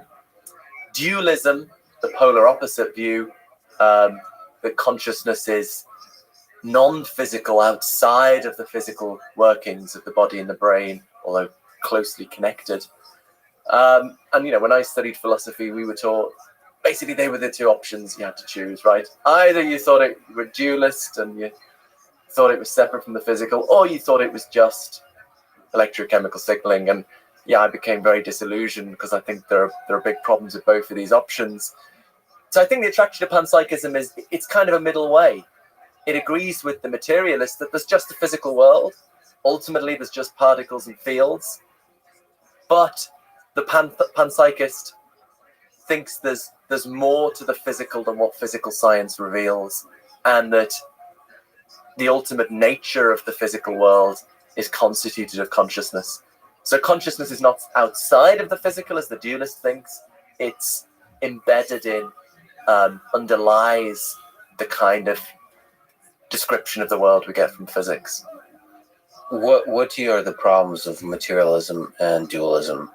Starting with materialism, it's a huge debate, but I think that the core of it is that physical science works with a purely quantitative description of the physical world, whereas consciousness essentially involves qualities. If you think about the smell of coffee or the taste of mint or the deep red you experience as you watch a sunset, I think these qualities can't be captured in the purely quantitative language of physical science. And so as long as your description of the brain is framed in the purely quantitative language of neuroscience, you'll just leave out these qualities and hence really leave out consciousness itself. And then dualism? So I've actually changed my mind a little bit on this since I wrote the book. So, I argued in the book that we have pretty good experimental grounds for doubting dualism. And roughly the idea was, if dualism were true, if there was, say, an immaterial mind impacting on the brain every second of waking life, that this would really show up in our neuroscience. There'd be all sorts of things happening in the brain that had no physical explanation. It would be like a poltergeist was playing with the brain.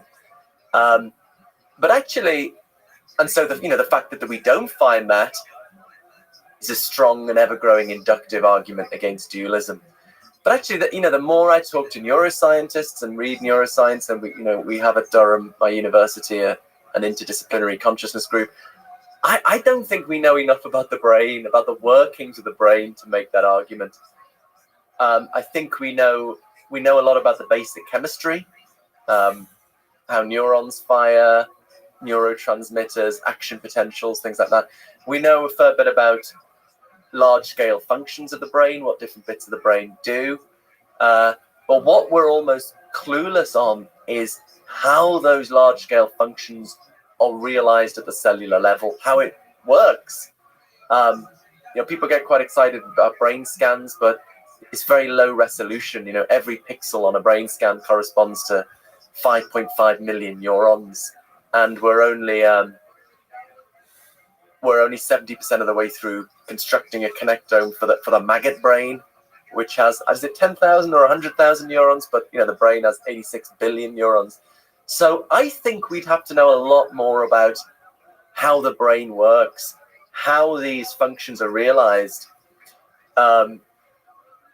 before we could assess whether the dynamics of the brain can be completely explicated in terms of underlying chemistry or physics.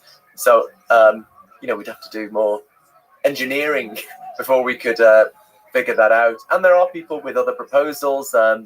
Someone I got to know, Martin Picard at Columbia University, who has the psychobiology mitochondrial lab there and is experimentally exploring the hypothesis that mitochondria in the brain should be understood as sort of social networks, perhaps as an alternative to reducing it to underlying chemistry and physics. So I'm less... It is ultimately an empirical question whether dualism is true. I'm less convinced that we know the answer to that question at this stage. I think still, as scientists and philosophers, we want to try and find the simplest, most parsimonious theory of reality. And dualism is still a pretty inelegant, unparsimonious theory. You know, reality is divided up into the purely physical properties and these consciousness properties, and they're radically different kinds of things. Whereas the panpsychist offers a much more simple, unified picture of reality. So I think it's still the view to be preferred. You know, to put it very simply, why believe in two kinds of thing when you can just get away with one? And materialism is also very simple. You're saying it doesn't explain something that seems pretty important. Yeah, so I think materialism can't, you know, science is about trying to find the simplest theory that accounts for the data. I don't think materialism can account for the data. Maybe dualism can account for the data, but panpsychism is simpler. It can account for the data, and it's simpler. What is panpsychism? So in its broadest definition, it's the view that consciousness is a fundamental and ubiquitous feature of the physical world.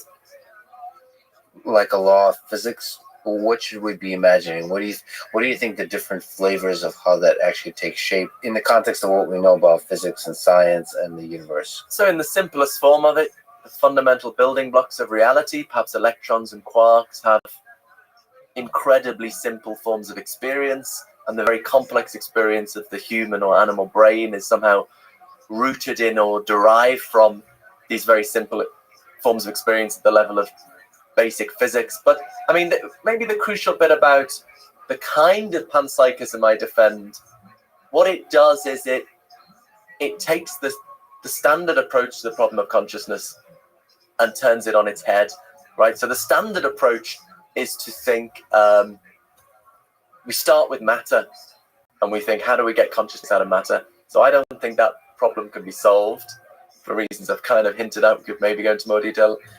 But the panpsychists do it the other way around. They start with consciousness and try to get matter out of consciousness. So the idea is basically, at the fundamental level of reality, there are just networks of very simple conscious entities. But these conscious entities, because they have very simple kinds of experience, they behave in predictable ways. Through their interactions, they realize certain mathematical structures. And then the idea is those mathematical structures just are the structures identified by physics. So when we think about these simple conscious entities in terms of the mathematical structures they realize, we call them particles, we call them fields, we call their properties mass, spin, and charge. But really, there's just these very simple conscious entities and their experiences. So in this way, we get physics out of consciousness. I don't think you can get consciousness out of physics, but I think it's pretty easy to get physics out of consciousness. Well, I'm a little confused by why you need to get physics out of consciousness. I mean, to me, it sounds like panpsychism unites consciousness and physics. I mean, physics is the mathematical science of describing everything. So physics should be able to describe consciousness. Panpsychism, in my understanding, proposes is that physics doesn't currently do so, but can in the future. I mean, it seems like consciousness. You have like Stephen Wolfram, who's all these people who are trying to develop theories of everything, mathematical frameworks within which to describe how we get all the reality that we perceive around us. To me, there's no reason why that kind of framework cannot also include some accurate, precise description of whatever simple consciousness characteristics are present there at the lowest level. If panpsychist theories have truth to them. So, like, to me, it is physics. You said kind of physics emerges, by which you mean like the basic four laws of physics that, as we currently know them, the standard model, quantum mechanics, general relativity, that emerges from the base consciousness layer. That's what you mean. Yeah, so maybe the way I phrased it made it sound like these things are more separate than they are. What I was trying to address was a common misunderstanding of panpsychism, that it's a sort of dualistic theory, that the idea is that particles have their physical properties like mass, spin, and charge, and these other funny consciousness properties. So that the physicist Sabine Hossenfelder had a blog post critiquing panpsychism maybe a couple of years ago now that got a fair bit of traction, and she was interpreting panpsychism in this way, and then her thought was, well, look, if particles had these funny consciousness properties, then it would show up in our physics, like the standard model of particle physics would make false predictions because its predictions are based wholly on the physical properties. If there were also these consciousness properties, we'd get different predictions. But that's a misunderstanding of the view. The view is, it's not that there are two kinds of property, that mass, spin, and charge are forms of consciousness. How do we make sense of that? Because actually, when you look at what physics tells us, it's really just telling us about behavior, about what stuff does. I sometimes put it by saying doing physics is like playing chess when you don't care what the pieces are made of. You're just interested in what moves you can make. So physics tells us what mass, spin, and charge do, but it doesn't tell us what they are. So the idea, the experience of mass. So the idea is, mass in its nature is a very simple form of consciousness. So physics in a sense is complete, I think, because it tells us what everything at the fundamental level does. It describes its causal capacities. But for the panpsychist, at least, physics doesn't tell us what matter is. It tells us what it does, but not what it is. To push back on the thing I think she's criticizing, is it also possible, so I understand what you're saying, but is it also possible that particles have another property, like consciousness? I don't understand the criticism we would be able to detect it in our experiments. Well, no, if you're not looking for it. I mean, there's a lot of stuff that are orthogonal. Like, if you're not looking for this stuff, you're not going to detect it, because like all of our basic empirical science through its recent history, and yes, the history of science is quite recent, has been very kind of focused on billiard balls colliding, and from that understanding how gravity works. But like, we just haven't integrated other possibilities into this. I don't think there will be conflicting, whether you are observing consciousness or not, or exploring some of these ideas. I don't think that affects the rest of the physics, the mass, the energy, all the different kind of like hierarchy of different particles and so on, how they interact. I don't think it feels like consciousness is something orthogonal, like very much distinct. It's the quantitative versus the qualitative. There's something quite distinct that we're just almost like another dimension that we're just completely ignoring. There might be a way of responding to Sabina to say, well, that there could be properties of particles that don't show up in the specific circumstances in which physicists investigate particles. My colleague, the philosopher of science, Nancy Cartwright, has got this book, How the Laws of Physics Lie, where she says, physicists explore things in very specific circumstances and then in an unwarranted way generalize that. But I mean, I guess I was thinking Sabina's criticism actually just misses the mark in a more basic way.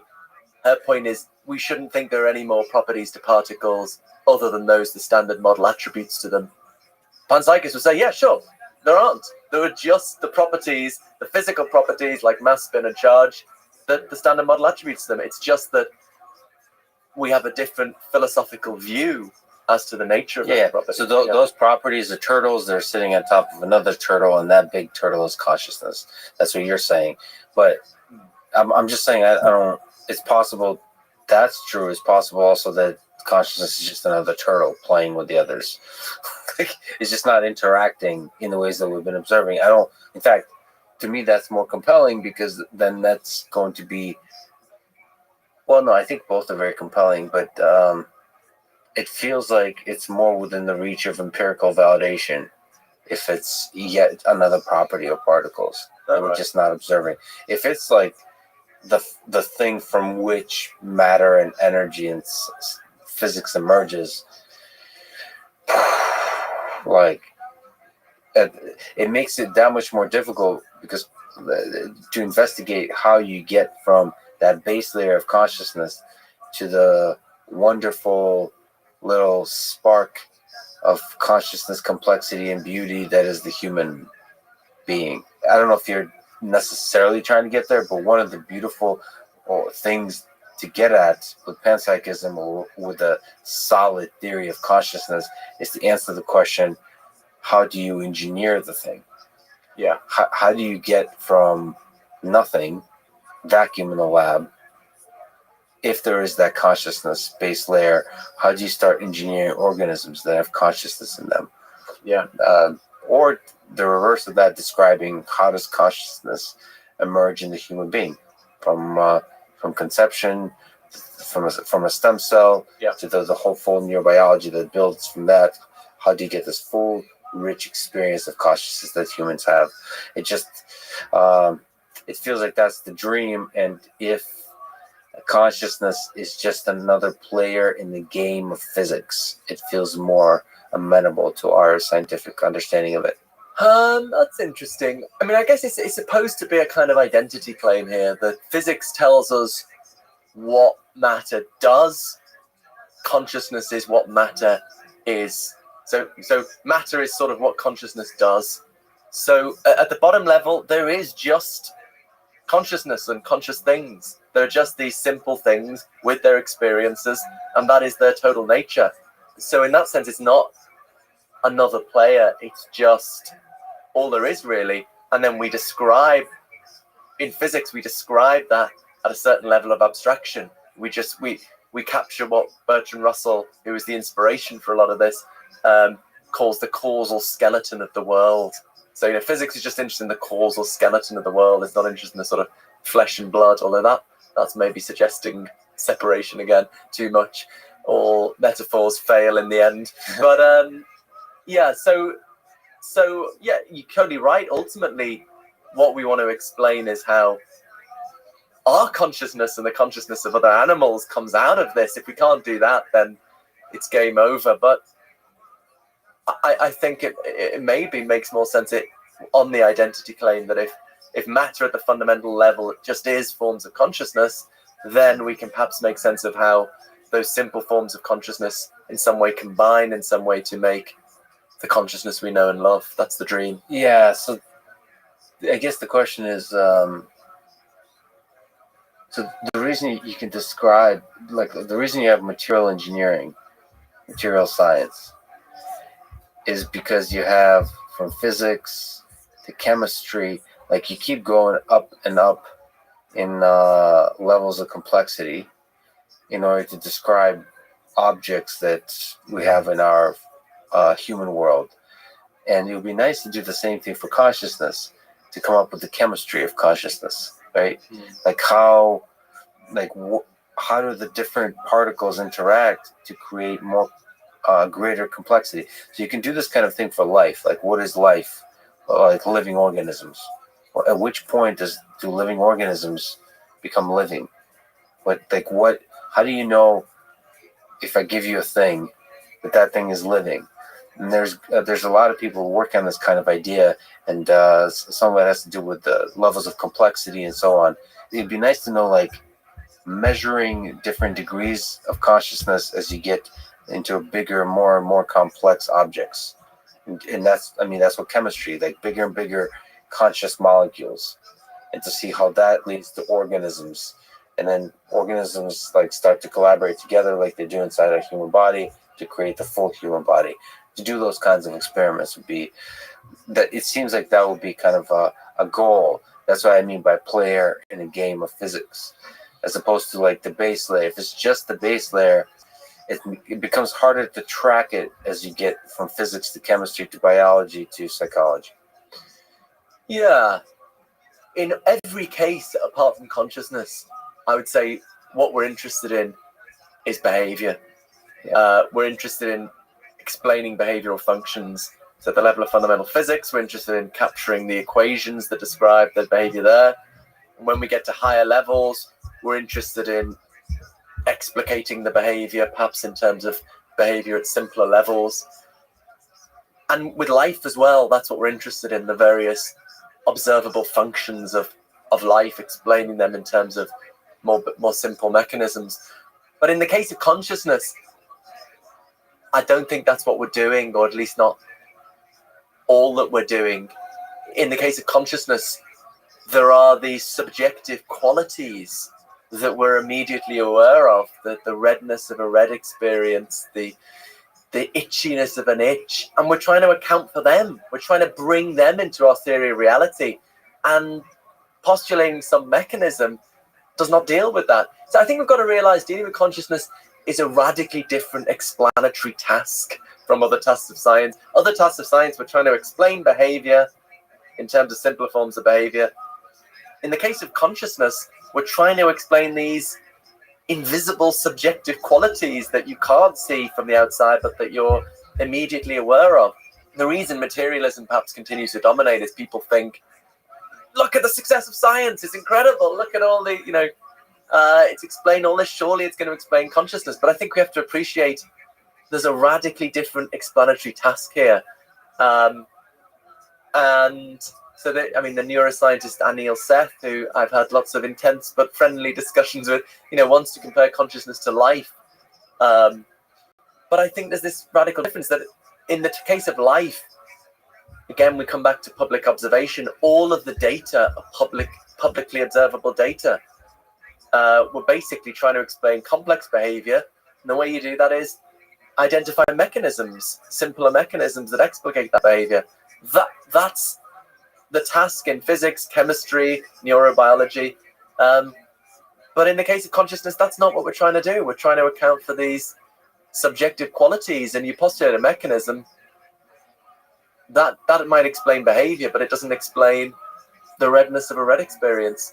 So, but still ultimately the hope is that we will have some kind of hierarchical story. So we take the causal dynamics of physics, we hypothesize that that's filled out with certain forms of consciousness, and then at higher levels we get more complex causal dynamics filled out by more complex forms of consciousness, and ultimately we get to us, hopefully. So there's still a sort of hierarchical explanatory framework there. So you kind of mentioned the hierarchy of consciousness. Do you think it's possible to, within the panpsychism framework, to measure consciousness? Or put another way, are some things more conscious than others in the panpsychist view? It's a difficult question. I do see consciousness as dealing with consciousness an interdisciplinary task between something more experimental, which is to do with the ongoing project of trying to work out what people call the neural correlates of consciousness, what kinds of physical brain activity correspond to conscious experience. That's one part of it, but I think essentially there's also a theoretical question of more the why question. Why do those kinds of brain activity go along with certain kinds of conscious experience? I don't think you can answer that. Because consciousness is not publicly observable, I don't think you can answer that why question with an experiment. But they have to go hand in hand. And one of the theories I'm attracted to is the integrated information theory, according to which we find consciousness at the level at which there is most integrated information, and they try to give a mathematically precise definition of that. So on that view, probably this cup of tea isn't conscious because there's probably more integrated information in the molecules making up the tea than there is in the liquid as a whole. But in the brain, what is distinctive about the brain is that there's a huge amount of there's more integrated information in the system than there is in individual neurons. So that's why they claim that that's the basis of consciousness at the macro level. Now I like some features of this theory, but they do talk about degrees of consciousness. They do want to say there is gradations. I'm not sure conceptually I can kind of make sense of that. I mean, there are things to do with consciousness that are graded, like complexity or levels of information, but I'm not sure whether experience itself admits a degree. I sort of think something either has experience or it doesn't. It might have very simple experience, it might have very complex experience, but experience itself, I don't think it admits a degree in that sense. It's not more experience, less experience. I sort of find that conceptually hard to make sense of. But I'm kind of open-minded on it. So when we have a lot higher resolution of sensory information, don't you think that's correlated to the richness of the experience? So doesn't more information provide a richer experience? Or is that, again, thinking quantitatively and not thinking about the subjective experience? Like you can experience a lot with very little sensory information, perhaps. Like, do you think those are connected? Yeah. So there are features, characteristics here we can grade the complexity of the experience, and on the integrated information theory, they correlate that in terms of mathematically identifiable structure with integrated information. So roughly, it's a quite unusual notion of information. It's perhaps not the standard way one thinks about information. It's to do with constraining past and future possibilities of the system.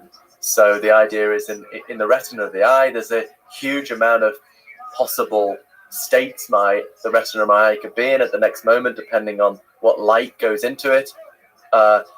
Whereas the possible next states of the brain are much more constrained. Obviously, it responds to the environment, but it heavily constrains its past and future states. And so that's the idea of information they have. And then the second idea is how much that information is dependent on integration. So in a computer where you transistors, you take out a few transistors, might not lose that much information. It's not dependent on interconnections. Whereas you take a tiny bit of the brain out, you lose a lot of information because the way it stores information is dependent on the interconnections of the system. So that's one proposal for how to measure one gradable characteristic which might correspond to some gradable characteristic in qualitative consciousness. And maybe I'm being very pedantic, which is, a philosopher's professional pedant. I just sort of don't think that is a quantity of experience. It's a quantity of the structure of experience, maybe, but I just find it hard to make sense of the idea of how much experience do you have? I've got, 5 units of experience. I've got 1 unit of experience. I don't know. I find that a bit hard to make sense. Well, but maybe I'm being just pedantic. I think just saying the word experience is difficult to think about. Let's talk about suffering. Let's talk about a particular experience. So let's talk about me and a hamster. I just think that, no offense to the hamster. Probably no hamsters are listening. So now you're offending hamsters too. Maybe there's a hamster that's just pissed off. Right? Sorry. So there's probably I apologize. Somebody on a speaker right now, like listening to this podcast, and they probably have a hamster or a guinea pig, and that hamster's listening. It just doesn't know the English language or any kind of human interpretable linguistic capabilities to tell you to fuck off. It understands exactly what's being talked about and can see through us. Anyway, it just feels like a hamster has less capacity to suffer than me. And maybe a cockroach or an insect or maybe a bacteria has less capacity to suffer than me. But is that, maybe that's me deluding myself as to the complexity of my conscious experience. Maybe it's all like it's maybe there is some sense in which I can suffer more, but reduce it to something quantifiable is impossible. Yeah, I guess I definitely think there's kinds of suffering that you have the joy of being possible for you that aren't available to a hamster. I don't think. Well, can a hamster suffer heartbreak? I don't know. Can a cockroach suffer heartbreak? But it's certainly there's kinds of fear of your own death, concern about whether there's a purpose to existence. These are forms of suffering that aren't available to most non-human animals. Whether there's an overall scale that we could put physical and emotional suffering on and identify where you are on that scale, I'm not so sure. So it's like humans have a much bigger menu of experiences, much bigger selection in one sense at least. So there's like a page that's suffering. So it's this menu of experiences.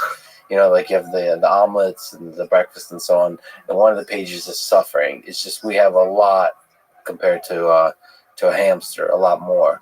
But any one individual thing that we share with a hamster, that experience, it's difficult to argue that we experience it deeper than others, like hunger or something like that. Yeah, physical pain, I'm not sure. But I mean, there are kinds of experiences animals have that we don't. Bats echolocate around the world. The philosopher Thomas Nagel famously pointed out that no matter how much you understand of the neurophysiology of bats, you'll still not know what it's like to squeal and find your way around by listening to the echoes bounce off. So yeah, I mean, I guess I feel the intuition that there's emotional suffering is, I want to say, deeper than physical suffering.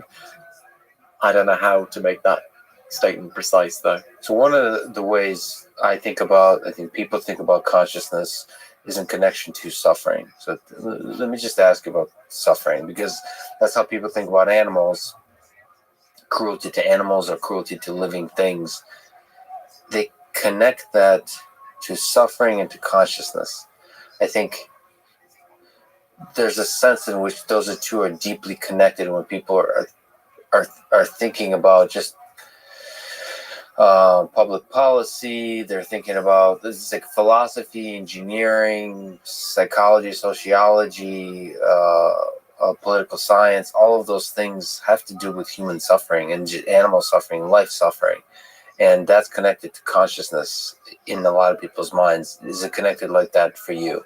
So the capacity to suffer, is it also somehow like strongly correlated with the capacity to experience? Yeah, I would say suffering is a kind of experience, and so you have to be conscious to suffer. Actually, there's as well people taking more unusual views of consciousness seriously now. Panpsychism is one radical approach. Another one is what's become known as illusionism, the view that consciousness, at least in the sense that philosophers think about it, doesn't really exist at all. So yeah, my podcast Mind Chat, I host with a committed illusionist. So the gimmick is I think consciousness is everywhere, he thinks it's nowhere, and so that's one very simple way of avoiding all these problems, right? If consciousness doesn't exist, we don't need to explain it. Job done. Although we might still have to explain why we seem to be conscious, why it's so hard to get out of the idea that we're conscious. But the reason I connect this to what you're saying is actually my co-host Keith Frankish is a little bit ambivalent on the word pain. He says, "Oh, in some sense I believe in pain, and in some sense I don't." But another illusionist, Francois Camera, has a paper discussing how we think about morality, given his view that pain, in the way we normally think about it, just does not exist. He thinks it's an illusion. The brain tricks us into thinking we feel pain, but we don't. And how we should think about morality in the light of that. And it's become a big topic, actually, thinking about the connection between consciousness and morality. David Chalmers, the philosopher, is most associated with this concept of a philosophical zombie. So a philosophical zombie is very different from a Hollywood zombie. Hollywood zombies, you know what they're like. But philosophical zombies are sort of really good Korean zombie movie on Halloween this year. I can't remember what it's called now. Anyway, philosophical zombies behave just like us because the physical workings of their body and brain are the same as ours, but they have no conscious experience. There's nothing that it's like to be a zombie. So you stick a knife in it, it screams and runs away, but it doesn't actually feel pain. It's just a complicated mechanism set up to behave just like us. Now, there's lots of no one believes in these. I think there's one philosopher who believes in everyone is a zombie except him. But anyway, but isn't that what illusionism is? Yeah, I suppose so. In a sense, illusionism is if you were all zombies. And one reason to think about zombies is to think about the value of consciousness. So if there were a zombie, here's a question: Suppose we could make zombies by, let's say, for the sake of discussion, things made of silicon aren't conscious. I don't know if that's true. It could turn out to be true. And suppose you built Commander Data out of silicon. It's a bit of an old school reference to Star Trek Next Generation. So, behaves just like a human being, but, you can have a sophisticated conversation. It will talk about its hopes and fears, but it has no consciousness. Does it have moral rights? Is it murder to turn off such a being? I'm inclined to say, no, it's not. If it doesn't have experience, it doesn't really suffer. It doesn't really have moral rights at all. So I'm inclined to think, consciousness is the basis of moral value, moral concern. And conversely, as a panpsychist, for this reason, I think it can transform your relationship with nature. If you think of a tree as a conscious organism, albeit of a very unusual kind, then a tree is a locus of moral concern in its own right. Chopping down a tree is an act of immediate moral concern. If you see these, horrible forest fires, we're all horrified. But if you think it's the burning of conscious organisms, that does add a whole new dimension. Although it also makes things more complicated because people often think as a panpsychist, I'm going to be vegan, but it's tricky because if you think plants and trees are conscious as well, you've got to eat something. If you don't think plants and trees are conscious, then you've got a nice moral dividing line. You can say, I'm not going to eat things that aren't conscious. I'm not going to kill things that aren't conscious. But if you think plants and trees are conscious, then you don't have that nice moral dividing line. So the principle I'm kind of working my way towards, I haven't kept it up it's in my trip to the US, but is just not eating any animal products that are factory farmed. My vegan friends say, well, there's still suffering there, and I think there is. Even in the nicest farms, cows will suffer when their calves are taken off them. They go through a few days of quite serious mourning. So there's still suffering, but it seems to me, my thought is, the principle of just not having factory farm stuff is something more people could get on board with, and you might have greater harm minimization. So if people went into restaurants and said, are your animal products factory farmed? If not, I want the vegan option. Or if people looked out for the label that said no factory farmed ingredients, I think maybe that could make a really big difference to the market and harm minimization. Anyway, so it's very ethically tricky, but some people don't buy that. There's a very good philosopher, Jeff Lee, who thinks zombies should have equal rights. Consciousness doesn't matter, Okay, let us go there. But first, I listened to your podcast. It's awesome to have two very kind of different philosophies dancing together in one place. What's the name of the podcast again? Mind Chat. Yeah, that's the idea, I guess, polarized times. I love trying to get in the mindset of people I really disagree with, and I can't understand how on earth they're thinking that, really trying to have respect and try and, see where they're coming from. I love that. So that's what, Keith Frankish and I do, from polar opposite views, really trying to understand each other and, interviewing scientists and philosophers of consciousness from those different perspectives. Although in a sense, we have a very common starting point, because we both think you can't fully account for consciousness, at least as philosophers normally think of it, in conventional scientific terms. So we share that starting point, but we react to it in very different ways. He says, well, it doesn't exist then. It's like fairy dust. It's, witches, we don't believe in anymore. Whereas I say, it does exist. So we have to And it's rethink. fundamental. We have to rethink what science is. So you recently talked to on that podcast with Sean Carroll, and I first heard your great interview with Sean Carroll on his podcast, Mindscape. What it's interesting to kind of see if there's agreements, disagreements between the two of you, because he's a very serious quantum mechanics guy. He's a physics guy, but he also thinks about deep philosophical questions. He's a big proponent of many walls interpretation of quantum mechanics. So I'm trying to think, outside from your conversation with him, I'm trying to remember what he thinks about consciousness. Anyway, and maybe you can comment on what are some interesting agreements and disagreements with Sean Carroll.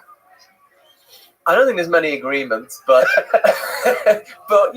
we've had really constructive, interesting discussions in a lot of different contexts, and he's very clued up about philosophy. He's very respectful of philosophy. Certain physicists, who shall remain nameless, think, "What's all this bullshit philosophy? We don't have to waste our time with that," and then go on to do pretty bad philosophy. The book co-written by Stephen Hawking and Leonard Milodnov famously starts off saying philosophy is dead, and then goes on in later chapters to do some pretty bad philosophy. So I think we have to do philosophy, if only to get rid of bad philosophy. You can't escape.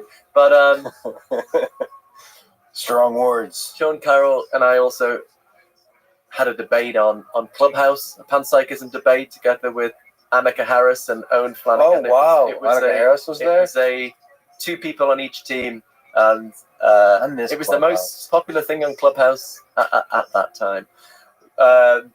So he's a materialist of a pretty standard kind, that consciousness is be understood as a sort of emergent feature. It's not adding anything, a weakly emergent feature.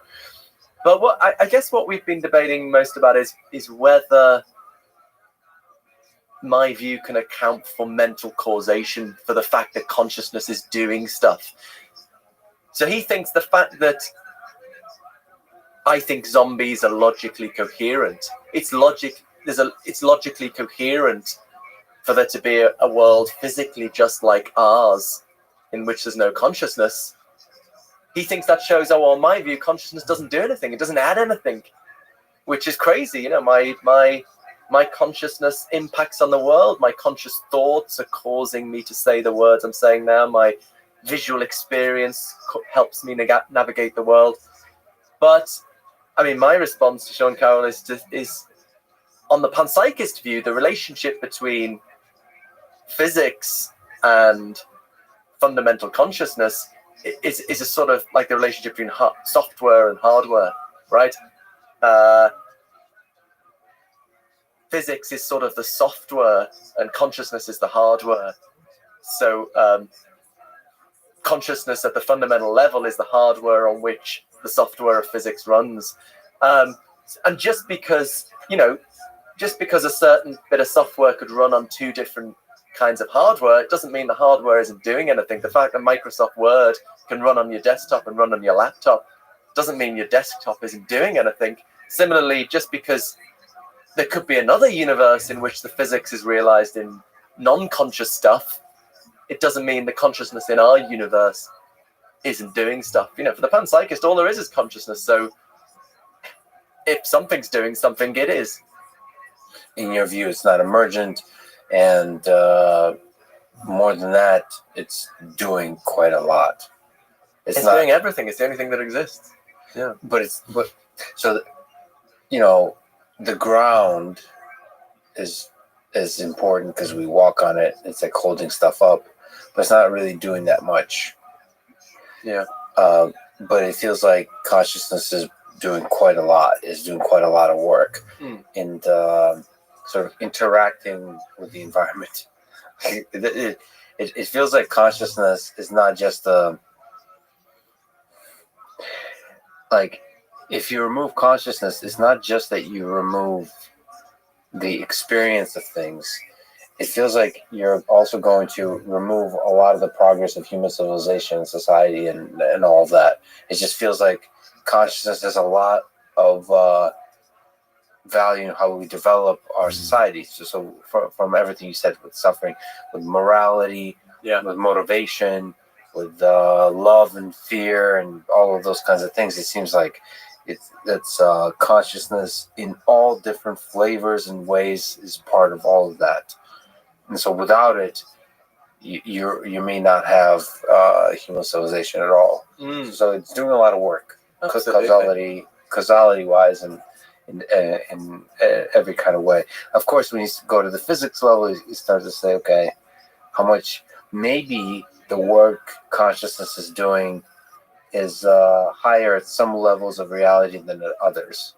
Maybe a lot of the work it's doing is most apparent at the human level. When you have at the complex organism level, maybe it's quite boring. Like maybe the stuff of like physics is more important at the formation of formation of stars and all that kind of stuff. Consciousness only starts being important when you have greater complexities of organism. Yeah, my consciousness is complicated and fairly complicated, and as a result, it does complicated things. The consciousness of a particle is very simple, and hence it behaves in predictable ways. But the idea is the particle, its entire nature is constituted of its forms of consciousness, and it does what it does because of those experiences. It's just that when we do physics, we're not interested in what stuff is, we're just interested in what it does. So physics abstracts away from the stuff of the world and just describes it in terms of its mathematical causal structure. So yeah, but it's still, on the panpsychism view, it's consciousness that's doing stuff. Yeah. I gotta ask you, because you kind of said, you know, there is some value in consciousness helping us understand morality, and a philosophical zombie is somebody that, you know, you're more okay. How do I phrase it? That's not like accusing you of stuff, but okay. In your view, it's more okay to murder a philosophical zombie than it is a human being. Yeah, I wouldn't even call it murder, maybe. But you're right, exactly. Turn off the power into the philosophical zombie, the source of energy. Yeah. So here comes then the question. We kind of talked about this offline a little bit. So I think that there is something special about consciousness, and you know, I'm very open-minded about where the special comes from, whether it's the fundamental base of all reality, like you're describing, or whether there's some importance to the special pockets of consciousness that's in humans or living organisms. I find all those ideas beautiful and exciting. And I also know or think that robots don't have consciousness in the same way we've been describing. Sort of, I'm kind of a dumb human, but I'm just using like common sense. Like, here's some metal and some electricity traveling certain kinds of ways. It's not conscious in ways I understand humans to be conscious. At the same time, I'm also somebody who knows how to bring a robot to life, meaning I can make him move, I can make him recognize the world, I can make him interact with humans. And when I make him interact in certain kinds of ways, I, as a human, observe them and feel something for them. Moreover, I form a kind of connection with, I'm able to form a kind of connection with robots that make me feel like they're conscious. Now, I know intellectually they're not conscious, but I feel like they're conscious. And it starts to get into this area where I'm not so okay. So let me use the M word of murder. I become less and less okay murdering that robot that I know, I quote, know is quote, not conscious. So, like, can you maybe as a therapy session help me figure out what we do here? And perhaps a way to ask that another way, do you think there'll be a time in like 20, 30, 50 years when we're not morally okay turning off the power to a robot? Yeah, it's a good question. So it's a really good, important question. I said I'd be okay with turning off a philosophical zombie, but there's a difficult epistemological question there, that meaning, to do with knowledge. How would we know if it was a philosophical zombie? I think probably if there were a silicon creature that could behave just like us and talk about its views about the pandemic and the global economy, and probably we would think it's conscious. And it because consciousness is not publicly observable, it is a very difficult question how we decide which things are and are not conscious. So in the case of human beings, we can't observe their consciousness, but we can ask them, and then we try to, if we scan their brain while we do that, or stimulate the brain, then we can start to correlate, in the human case, which kind of brain activity are associated with conscious experience. But the more we depart from the human case, the trickier that becomes. There's a famous paper by the philosopher Ned Block called The Even Harder Problem of Consciousness, where he says, could we ever answer the question of, so suppose you have a silicon duplicate, right? And let's say we're thinking about the silicon duplicate's pain. How would we ever know whether what's the ground of the pain is the hardware or the software, really? So in our case, how would we ever know empirically whether it's the specific neurophysiological state, C fibers firing or whatever, that's relevant for pain, or if it's something more functional, more to do with the causal role in behavioral functioning? There's the software that's realized.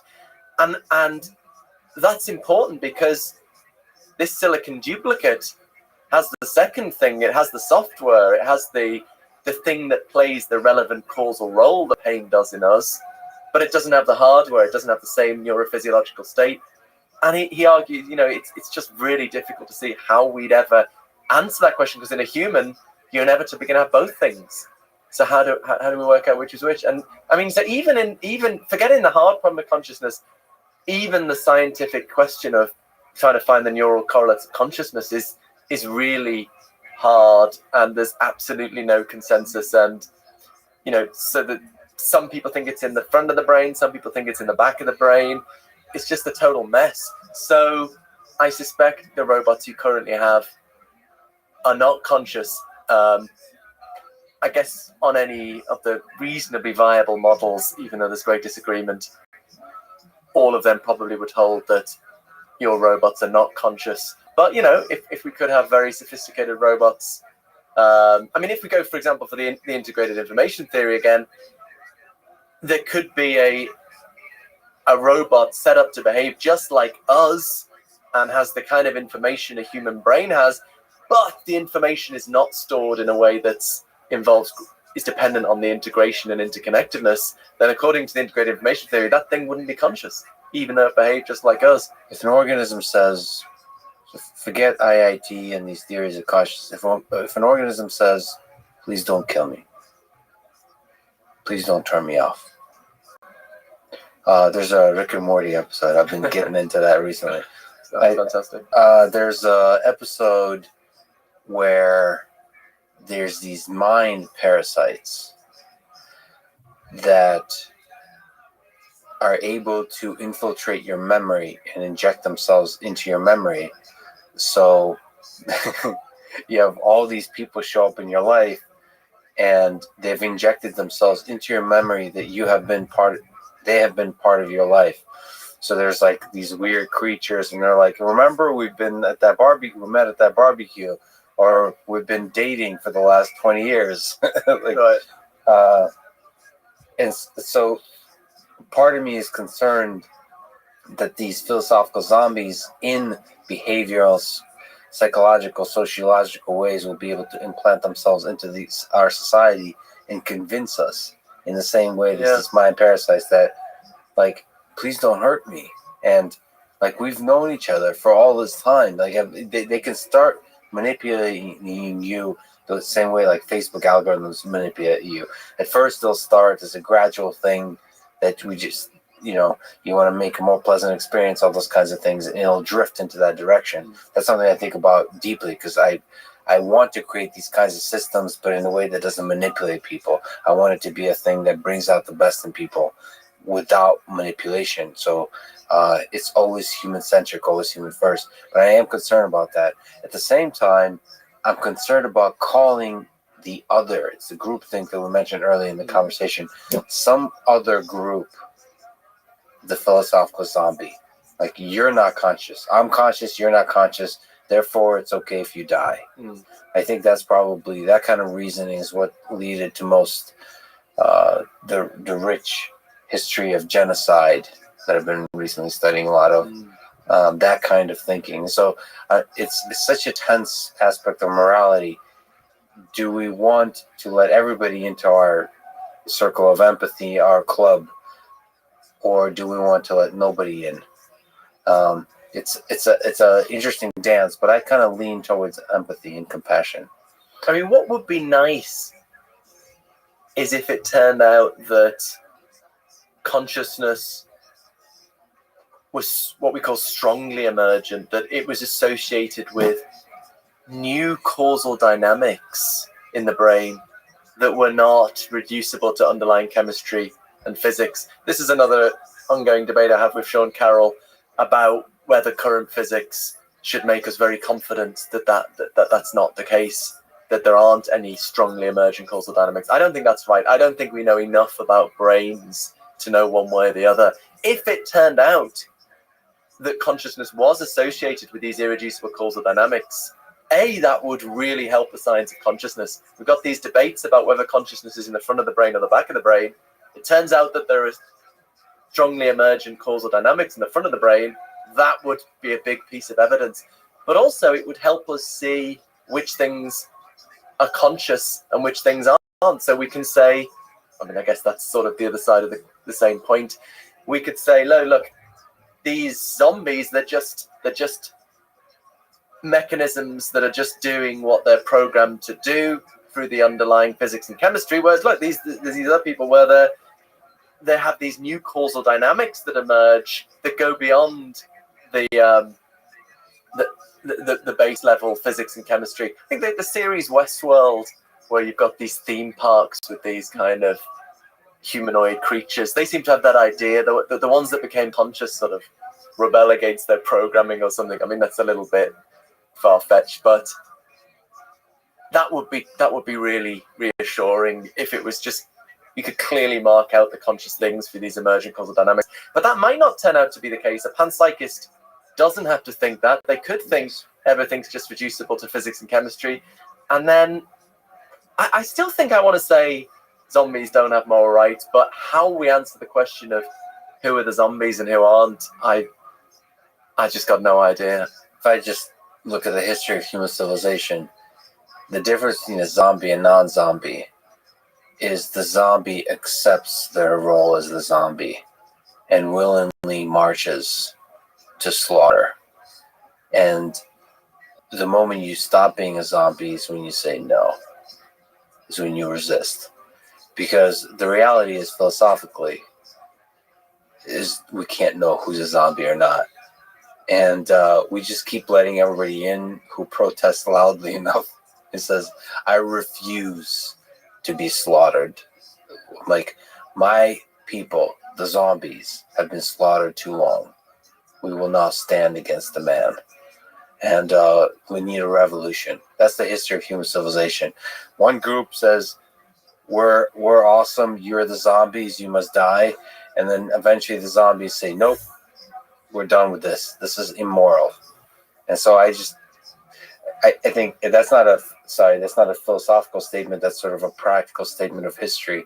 Is a feature of non-zombies defined empirically.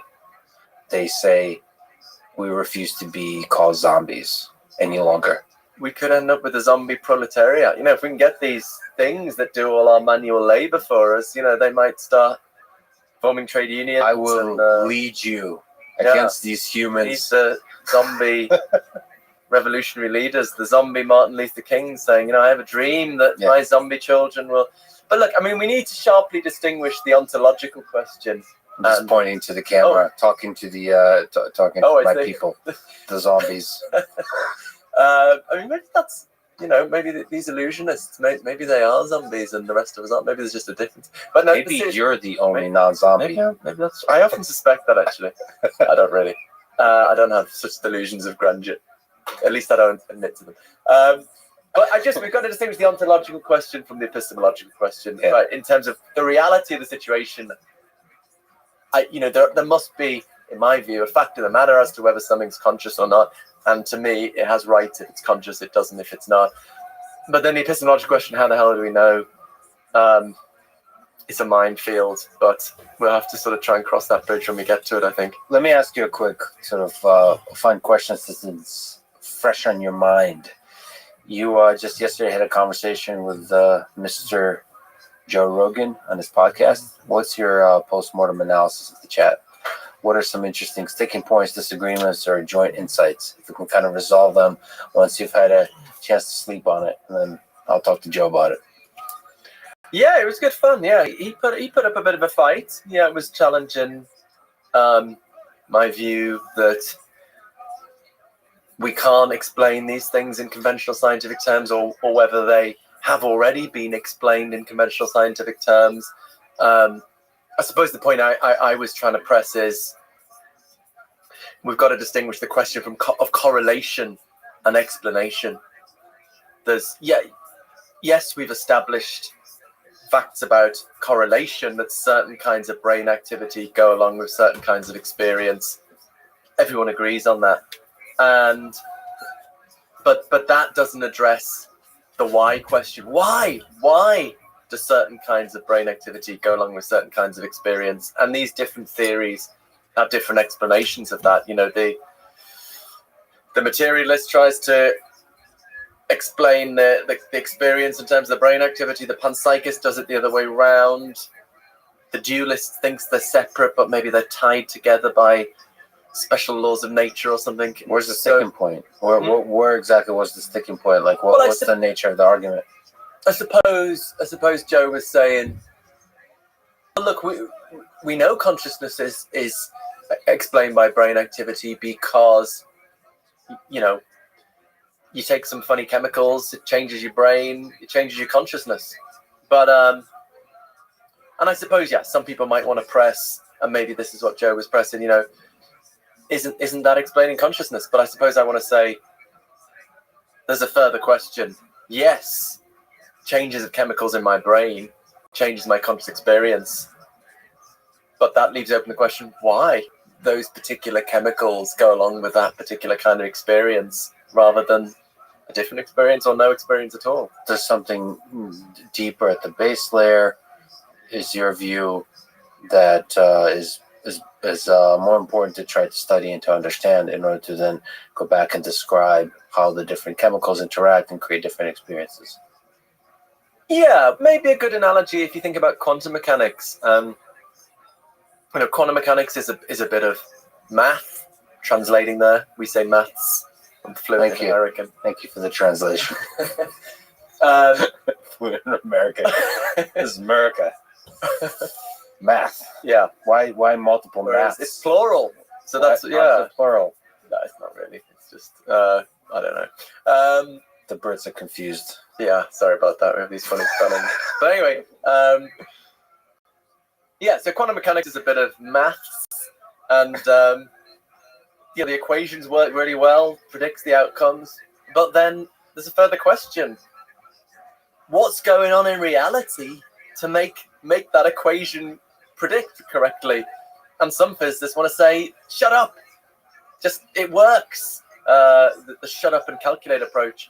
Similarly, in consciousness, I think it's one question trying to work out the physical correlates of consciousness, which kinds of physical brain activity go along with which kinds of experience. But there's another question: what's going on in reality to undergird those correlations, to make it the case that brain activity goes along with experience? And that's the philosophical question that we have to give an answer to. And there are just different options, just as there are different interpretations of quantum mechanics. And it's really hard to evaluate. Actually, it's easy. Panpsychism is obviously the best one. But There's the delusion of grandeur once again coming through.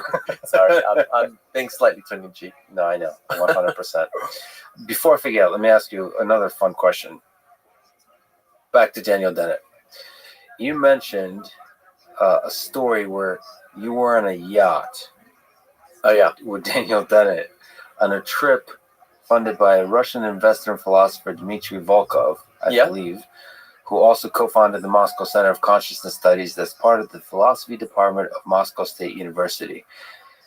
So this is interesting to me for several reasons that are perhaps complicated to explain. To put simply, that there is, in the near term for me, a trip to Russia that involves a few conversations in Russian that have perhaps less to do with consciousness and artificial intelligence, which are the interests of mine, and more to do with the broad spectrum of conversations. But I'm also interested in science in Russia, in artificial intelligence, computer science, in physics, mathematics, but also these fascinating philosophical explorations. And it was very pleasant for me to discover that such a center exists. So I have a million questions. One is the more fun question, just to imagine you and Daniel Dennett on a yacht talking about the philosophy of consciousness. Maybe do you have any memorable experiences? And also the more serious side for me, as sort of somebody who was born in the Soviet Union, raised there, I'm wondering, what is the state of philosophy and consciousness and these kinds of ideas in Russia that you've gotten a chance to kind of give us interact with? Yeah, so on the former question, yeah, I mean, I had a really, really good experience of chatting to Daniel Dennett. I mean, I think he's a fantastic and very important philosopher, even though I totally fundamentally disagree with almost everything he thinks. But yeah, it was a proud moment. Well, as I talk about in my book, Galileo's Error, I managed to persuade him he was wrong about something, just a tiny thing, not his fundamental worldview. But it was this issue about whether dualism is consistent with conservation of energy. So Paul Churchland, who was also a philosopher, who's also on this boat, had argued they're not consistent, because if there's an immaterial soul doing things in the brain, that's going to add to the energy in the system. So we have a violation of conservation. But well, it's not my own point. Materialist philosophers like David Papineau have pointed out that dualists like David Chalmers, who call themselves naturalistic dualists, they want to bring consciousness into science. They think it's not physical, but they want to say it can be part of a law-governed world. So Chalmers believes in these psychophysical laws of nature over and above the laws of physics that govern the connections between consciousness and the physical world, and they could just respect conservation of energy, right? I mean, it could turn out that there are, just in physics, that there are multiple forces that all work together to respect conservation of energy. I mean, I suppose physicists are pressing for a unified underlying theory, but there could be a plurality of different laws that all respect conservation. So why not add more laws? So I raised this in Paul Churchland's talk, and I got a lot of, as one of the Moscow University graduate students said afterwards, he said he had to ask a translation from his friend, and he said, they turned on you like a pack of wolves. Everyone was like, and Patricia Church was saying, so you believe in magic, do you? And I was like, no, I'm not even a duelist. I'm just making a pedantic point that this isn't a problem for dualism. Anyway, but that evening everyone went onto the island, except for some reason me and Daniel Dennett, and I went up on deck, and he's very, very practical, and he was unlike me. See, there's a bit of humility for first time in this conversation. We'll highlight that part. Philip was a very humble man. Yeah. He was carving the walking stick on deck. It's a very homely scene. And anyway, we started talking about this, and I was trying to press it, and he was saying, oh, but dualism's a lot of nonsense, and why do you think? And I was just saying, no, I'm just honing down on this specific point. And in the end, maybe he'll deny this, but he said, maybe that's right. And so I was like, yes. So it's a win. So what about the Center for Consciousness Studies? Yeah, I mean, I'm philosophy? not sure I'd know a great deal to help you. I mean, I know they've done some great stuff. Dimitri, funded this thing, and also brought along some graduate students from Moscow State University, I think it is, and they have an active center there that's tries to bring people in. I think they're producing a book that's coming out that I made a small contribution to on different philosophers' opinions on God, I think, or some of the big questions. And so there's some really interesting stuff going on there. I'm afraid I don't really know more generally about philosophy in Russia. Dmitry Volkov seems to be interesting. I was looking at all the stuff he's involved with. He met with the Dalai Lama. So he's trying to connect Russian scientists with the rest of the world, which is an effort that I think is beautiful for all cultures. So I think science, philosophy, all of these kind of fields, disciplines that explore ideas, collaborating and working globally, across boundaries, across borders, across just all the tensions of geopolitics is a beautiful thing. And he seems to be a somewhat singular figure in pushing this up. He just stood out to me as somebody who's super interesting. I don't know if you have gotten a chance to interact with him. So I guess he speaks English pretty well, actually. So he's both an English speaker and a Russian speaker. I think he's written a book on Dennett, I think called Boston Zombie, I think. I think that's the title, and he's a big fan of Dennett. So I think the original plan for this was just going to be, it was on free will and consciousness, and it was going to be kind of people broadly in the Dennett type camp. But then I think they asked David Chalmers, and then he was saying, look, you need some people you disagree with. So he got invited, me, the panpsychist, and Martina Niederlumelen, who's a very good substance dualist at University of Freiburg in Switzerland, and so we were the official on-board opposition, and it was really you fun. didn't get thrown off overboard. Nearly in the Arctic, yeah. So sailing around the Arctic on a sailing ship. And I'm glad you survived. You mentioned free will.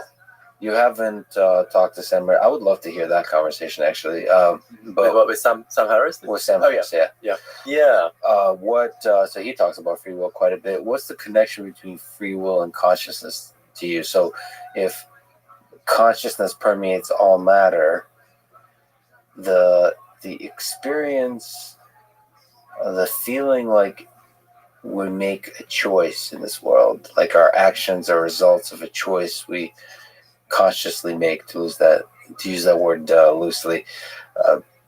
What to you is the connection between free will and consciousness, and is free will an illusion or not? Good question. So I think we need to be a lot more agnostic about free will than about consciousness, because I don't think we have the kind of certainty of the existence of free will that we do have in the consciousness case. It could turn out that free will is an illusion. It feels as though we're free when we're really not. Whereas, I mean, I think the idea that nobody really feels pain, that we think we feel pain, but we do, that's a lot harder to make sense of. However, what I do feel strongly about is I don't think there are any good either scientific or philosophical arguments against the existence of free will. And I mean strong free will and what philosophers call libertarian free will, in the sense that some of our decisions are uncaused. So I very much do disagree with someone like Sam Harris, who thinks there's this overwhelming case. I just think it's non-existent. I think it's ultimately an empirical question, but as we've already discussed, I just don't think we know enough about the brain to establish one way or the other at the moment. But we can build up intuitions. First of all, as a fan of Sam Harris, as a fan of yours, I would love to just listen. Yeah. Well, speaking about terminology, so one thing that would be beautiful to watch. Here's my prediction: what happens with you and Sam Harris? You talk for 4 hours, and Sam introduced that episode by saying it was ultimately not as fruitful as I thought, because here's what's going to happen: you guys are going to get stuck for the first 3 hours talking about one of the terms and what they mean. Sam is so good at this. I think it's really important, but sometimes you get stuck. Like, what does he say? Put a pin in that. He really gets stuck on the terminologies, which rightfully you have to get right in order to really understand what we're talking about. But sometimes you can get stuck with them for the entire conversation. It's a fascinating dance, the one we spoke to in philosophy. If you don't get the terms precise, you can't really be having the same conversation. But at the same time, it could be argued that it's impossible to get terms perfectly precise and perfectly formalized. So then you're also not going to get anywhere in the conversation. So it's a funny dance where you have to be both rigorous and every once in a while just let go, and then go back to being rigorous and formal, and then every once in a while let go. It's the difference between mathematics, the maths, and the poetry. Anyway, I'm a big fan of Sam Harrison. I think we're on the same page in terms of consciousness. I think pretty much. I mean, I'm not saying he's a panpsychist, but in our understanding of the hard problem. But yeah, I think maybe we could talk about free will without being too dragged down in the terminology. But I don't know. You said we need to be open-minded, but you could still have intuitions about. So Sam Harris is a pretty sort of counterintuitive, and for some reason it gets people really riled up, a view of free will that it's an illusion, or it's not even an illusion. Like it's not that the experience of free will is an illusion. As he argues that we don't even experience any like there's to say that we even have the experience is incorrect. That there's not even an experience of free will. It's pretty interesting that claim, and it feels like you can build up intuitions about what is right and not. There's been some kind of neuroscience, there's been some cognitive science and psychology experiments to sort of see, what is the timing and the origin of the desire to make an action, and when that action is actually performed, and how you interpret that action being performed, how you remember that action, like all the stories we tell ourselves, all the neurochemicals involved in making a thing happen, all of it. What's the timing, and how does that connect with us feeling like we decided to do something? And then, of course, there's the more philosophical discussion about is there room in a material view of the world for an entity that somehow disturbs the determinism of physics? Yeah. And those are all very precise questions. It's nice. It feels like free will is more amenable to like a physics mechanistic type of thinking than is consciousness to really get to the bottom of. It feels like if it was a race, if we're at a bar and we're betting money, it feels like we'll get to the bottom of free will faster than we will to the bottom of consciousness. Yeah, that's interesting. Yeah, I hadn't thought about the comparison. Yeah, so there are different arguments here. I mean, so one argument I've heard Sam Harris give that's pretty common in philosophy is this sort of thought that we can't make sense of a middle way between a choice being determined by prior causes and it just being totally random and senseless, like the random decay of radioactive isotope or something. So I think there was a good answer to that by the philosopher Jonathan Lowe, who's not necessarily very well known outside academic philosophy, but is a hugely influential figure. I think one of the best philosophers of recent times. He sadly died of cancer a few years ago. He actually spent almost all of his career at Durham University, where I am. So it was one reason it was a great honor to get a job there.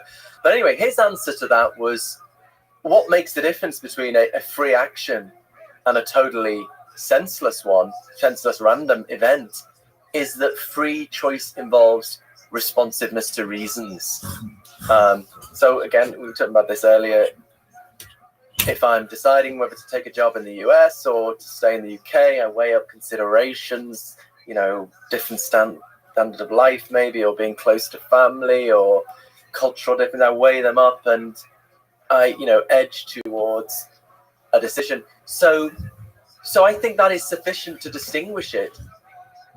We're hypothetically supposing, trying to make sense of this idea, not saying it's real, but that could be enough to distinguish it from a senseless act. It's not a senseless random occurrence because the free decision involved responsiveness to reasons. So I think that just answers that particular philosophical objection. So what is the middle way between determined by prior causes and totally random? Well, there's an action, a choice that's not determined by prior causes, but it's not just random because the decision essentially involved responsiveness to reasons.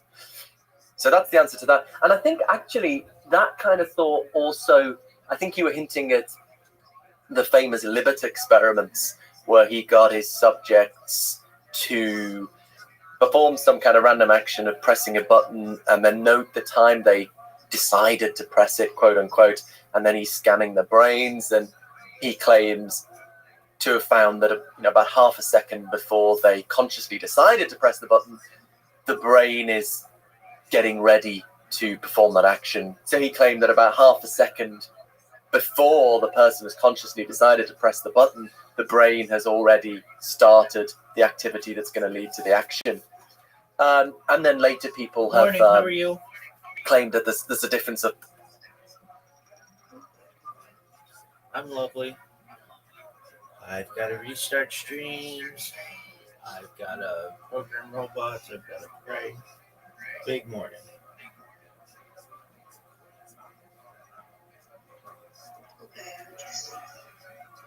Like a baby.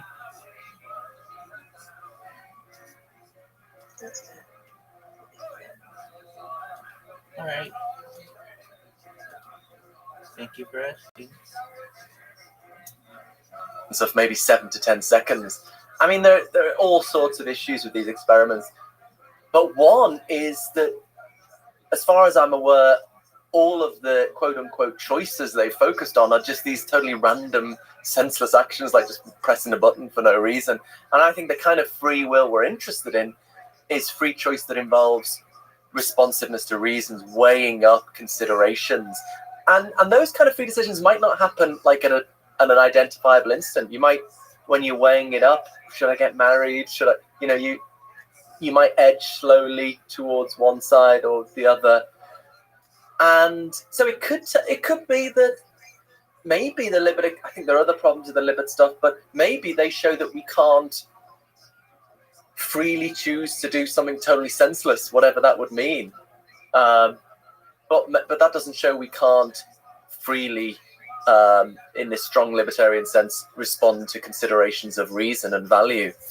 To be fair, it will be difficult to see what kind of experiment we could set up to test that, but just because we can't yet set up that kind of experiment, we shouldn't, pretend we know more than we do. So yeah, so for those reasons, the third consideration you raised is different again. This is the debate I have with Sean Carroll. Would this conflict with physics? I just think we don't know enough about the brain to know whether there are causal dynamics in the brain that are not reducible to underlying chemistry and physics. And so then Sean Carroll says, well, that would mean our physics is wrong. So he focuses on the core theory, which is the name for standard model of particle physics plus the weak limit of general relativity. So, we can't totally bring quantum mechanics and relativity together. but actually the circumstances in which we can't bring them together are just in situations of very high gravity. For example, when you're about to go into a black hole or something. Actually, in terrestrial circumstances, we can bring them together in the core theory. And then Sean wants to say, well, we can be very confident that core theory is correct. And so if there were libertarian free will in the brain, the core theory would be wrong. And okay, this is something I'm not sure about, and I'm still thinking about, and I'm learning from my discussion with Sean, but I'm still not totally clear what it could be. Suppose we did discover strong emergence in the brain, whether it's free will or something else. Perhaps what we would say is not that the core theory is wrong, but we'd say the core theory is correct in its own terms, namely capturing the causal capacities of particles and fields, but then it's a further assumption whether they're the only things that are running the show.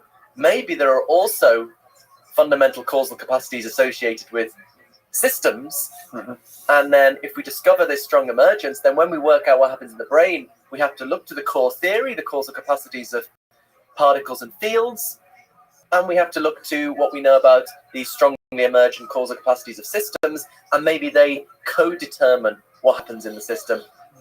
So I don't know whether that makes sense or not, but I mean, the more important point, I mean, that's in a way a kind of branding point, how we brand this. The more important point is we just don't know enough about the workings of the brain to know whether there are strongly emergent causal dynamics, whether or not that would mean we have to modify physics, or maybe just we think physics is not the total story of what's running the show, but we just, if it turned out empirically that everything's reducible to underlying physics and chemistry, sure, I would drop any commitment to libertarian free will in a heartbeat. It's an empirical question. Maybe that's why, as you say, it in principle is easier to get a grip on. But we're a million miles away from being at that stage. Well, I don't know if we're a million miles.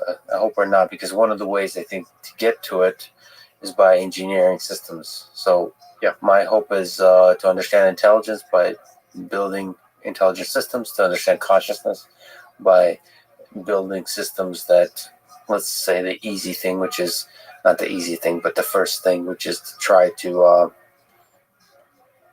create the illusion of consciousness. Through that process, I think you start to understand much more about consciousness, about intelligence. And then the same with free will. I think those are all tied very closely together, at least from our narrow human perspective. And when you try to engineer systems that interact deeply with humans, that form friends with humans, that humans fall in love with, and they fall in love with humans, then you start to have to try to deeply understand ourselves, to try to deeply understand what is intelligence in the human mind, what is consciousness, what is free will. And I think engineering is just another way to do philosophy. Yeah, no, I certainly think there's a role for that, and it would be an important consideration if we could seemingly replicate in an artificial way the ability to choose. That would be a consideration in thinking about these things. But there's still the question of whether that's how we do it. So even if we could replicate behavior in a certain way in an artificial system, it's not, until we understand the workings of our brains, it's not clear that's how we do it. And as I say, the kind of free will I'm interested in is where we respond to reasons, considerations of value. How would we tell whether a system was genuinely grasping and responding to facts about value, or whether they were just replicating, giving the impression of doing so? I don't know even how to think about that. On the process to building them, I think we'll get a lot of insights. Yeah. And once they become conscious, what's going to happen is exactly the same thing that's happening in chess now, which is once the chess engines far superseded the capabilities of humans just kind of forgot about them, or they use them to help them out with the study and stuff. But we say, okay, let the engines be, and then we humans will just play amongst each other. Right. So just like dolphins and hamsters are not so concerned about humans except for a source of food. They do their own thing and let us humans launch rockets into space and all that kind of stuff. They don't care. I think we'll just focus on ourselves. But in the process of building intelligent systems, conscious systems, I think we'll get a deeper understanding of the role of consciousness in the human mind, and like what are its origins? Is it the base layer of reality? Is it strongly emergent phenomena of the brain, or just as you sort of brilliantly put here, it could be both. Like they're not mutually exclusive.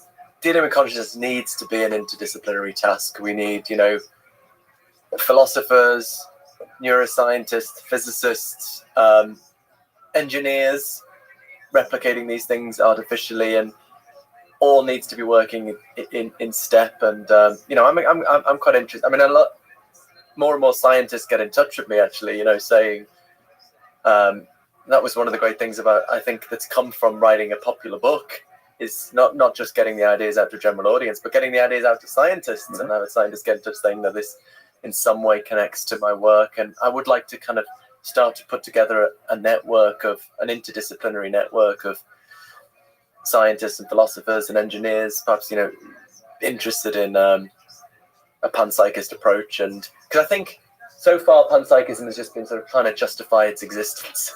And that's important. But I think once you just get on with an active research program, that's when people start taking it seriously, I think. Do you think we're living in a simulation? No. I think... is there some aspect to that thought experiment that's compelling to you within the framework of panpsychism? It's an important and serious argument. And, it's not to be laughed away. I suppose one issue I have with it is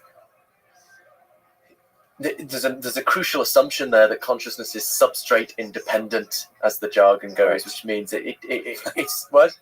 No, right. Beautifully put, yeah. It's software rather than hardware, right? It's depend on organization rather than the stuff.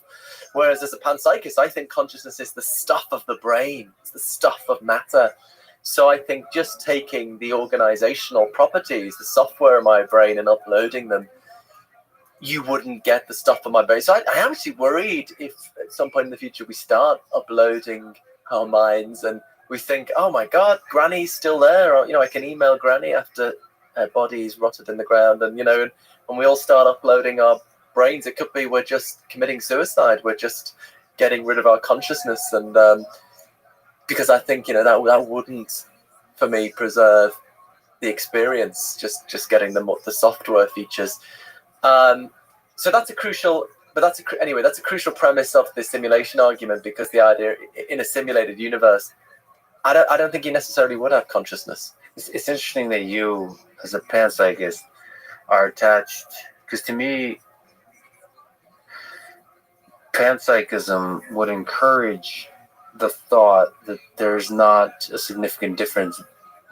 Like, at the very bottom, it's not substrate independent, but you can have consciousness in a human and then move it to something else. You can move it to the cloud. You can move it to the computer. It feels like that's much more possible if consciousness is the base layer. Yes, you could certainly. It allows for the possibility of creating artificial consciousness, right? Because then there's not souls, there aren't any kind of extra magical ingredients. So yeah, it definitely allows the possibility of artificial consciousness and maybe preserving my consciousness in some sort of artificial way. My only point, I suppose, is just replicating the computational or organizational features would not, for me, preserve consciousness. I mean, but some opponents of materialism disagree with me on that. I think David Chalmers is an opponent of materialist. He's a kind of dualist, but he thinks the way these psychophysical laws work, they hook onto the computational or organizational features of matter. So he thinks, I think he thinks you could upload your consciousness. I tend to think not. So in that sense, we're not living in a simulation in the sort of specific computational view of things, in that substrate matters to you. Yeah, I think so. Yeah. And in that, you agree with Sean Carroll that physics matters. Yeah, physics is our best way of capturing what the stuff of the world does. Yeah, but not the whatness, the being of the stuff. Yeah, the isness. The isness, thank you. Okay. Russell Brand, I had a conversation with Russell Brand and he said, "Oh, you mean the isness?" I thought that was a good way of putting it. The isness.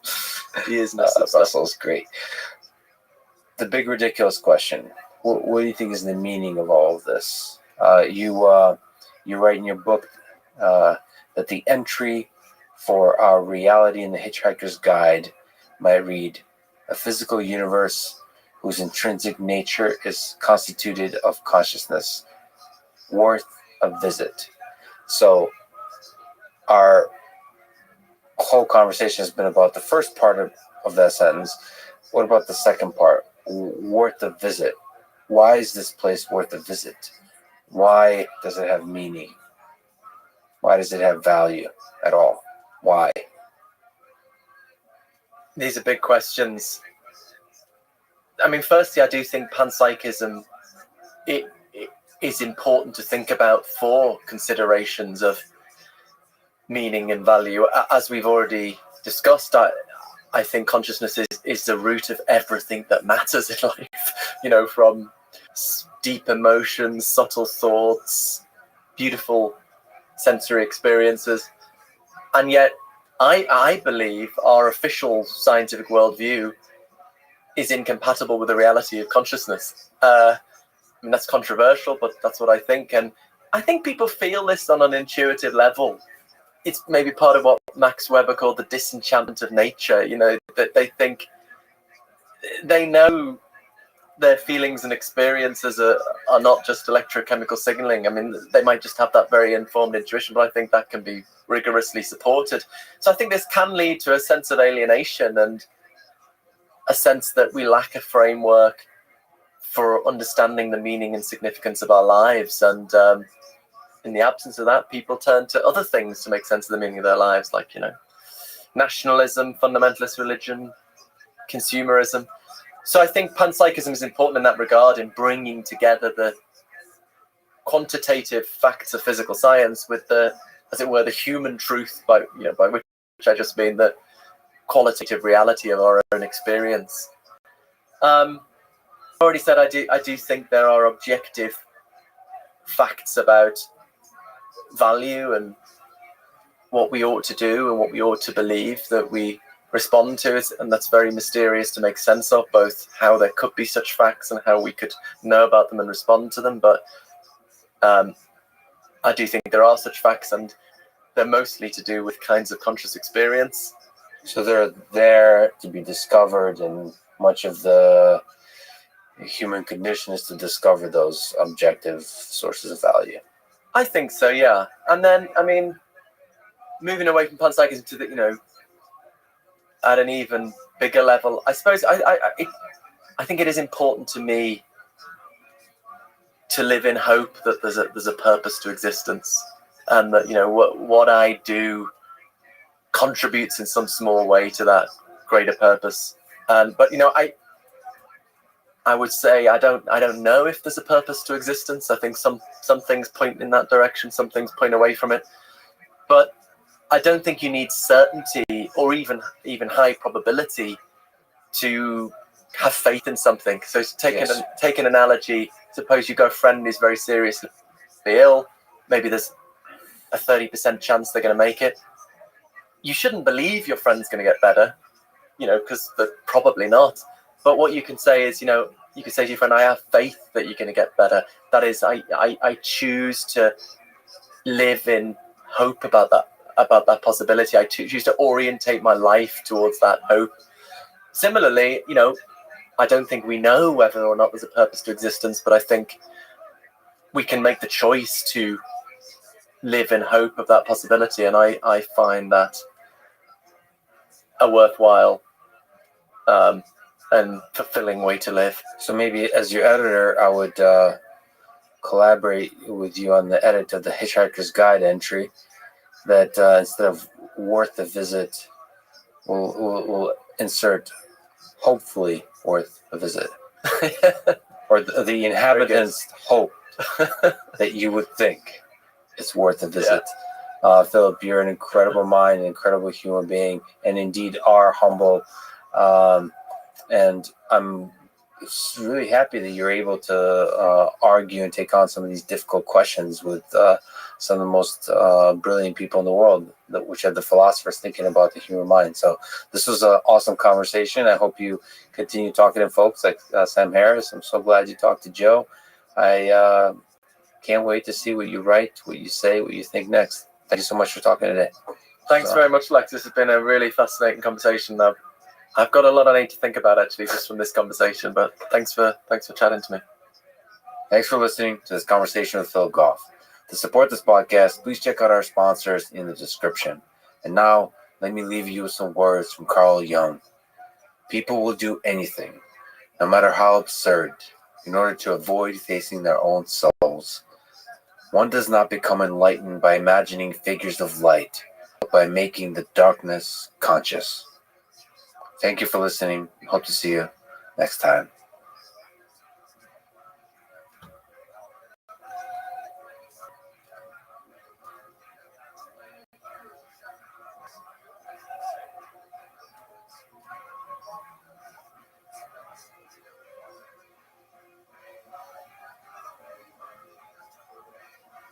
Humans are fascinated by violence, and you've got to ask yourself, why? Is it the rash guard? Yes. And I talk so much shit that I'm like, man, if I lose, this is going to be rough. You're learning this. Shut the fuck up. I got you, man. You were powered by McDonald's and Coca-Cola. I want more. And then I smacked him, and he didn't want to fight anymore. I'm not impressed by you. If George St. Pierre and Khabib Nurmagomedov face each other in their prime, who wins? I'm here with 3 individuals, each of whom are considered by many to be the greatest of all time in each of their respective disciplines. The greatest MMA fighter of all time, George St. Pierre. The greatest martial arts coach of all time, John Danaher. And the greatest submission grappler of all time, Gordon Ryan. So let me ask the first question. You guys didn't see the question, no preparation here. What is the key to your success, each of you? One thing or multiple things that come to mind. John, go first.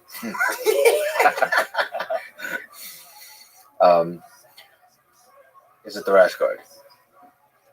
Yes. I like that you choose John right off the bat. You seem the most nervous. He's inspired us to get the right answer. For me, it's about finding a way to work in a world where most of the answers are already known. Okay, and in any developed sport, by the time you enter that sport, most of the basic precepts, the major techniques, the major mechanical understandings of the sport are long since worked out. And so in a highly developed world, the key to success is to be able to identify some area of the industry that you're in, which is currently undervalued. So do what the other people are not doing. Deeper than that, everyone has a view of, okay, these are the main skills of the industry I work in. At any given time, some set of skills, attributes,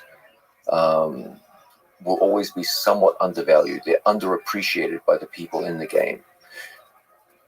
You see that in any given industry, there are always trends which change the nature of the industry over time. So fashion trends in the clothing industry, you'll see at any given time there's a general wave of fashion which pushes most of the people in the industry in a given direction at a given time.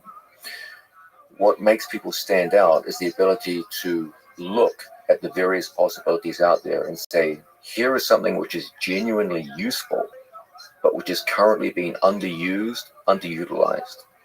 And I want to bring that back in and develop it. And because it's an inherently useful product, it will be very, very successful in its initial applications against people who aren't currently using it. If you can do this in whatever industry you're in, I believe you'll be highly successful. So this applies both for actual specific like techniques and the also tactics as well in the case of jiu-jitsu.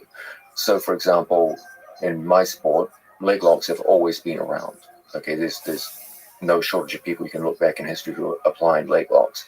Nonetheless, as in across the industry, leg locks were undervalued and underappreciated. There was a general sense in which most of the leading figures of the sport, for most of the history of the sport of jiu-jitsu, tended to de-emphasize leg locks. And when I looked at them, I said there was immense potential, but it wasn't being realized and needed to be changed.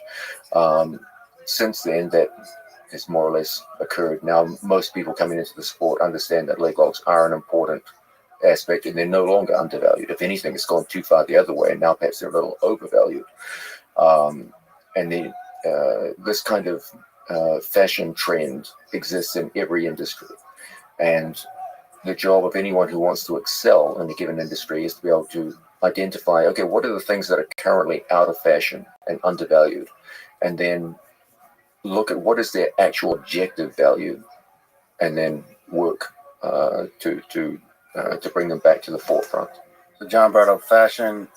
George is wearing a really sexy shirt. So, assuming that's not the reason, is there something that comes to mind as the key to the success of your incredible career? Well, of course, everybody knows the famous answer that every athletes are saying, oh, it could be genetic. I was maybe gifted, I had certain predisposition, I worked really hard.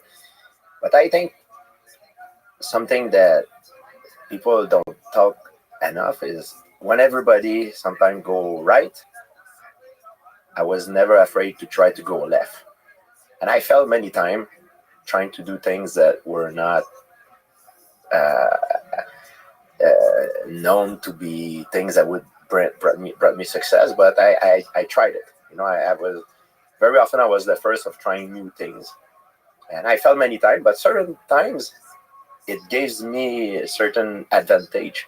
And for example, I was sometimes fighting guys that had much better wrestling background than me on paper, and nobody before that fought those guys.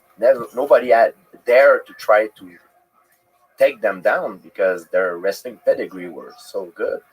And I didn't have on paper the wrestling pedigree to take these guys down in a fight. But when everybody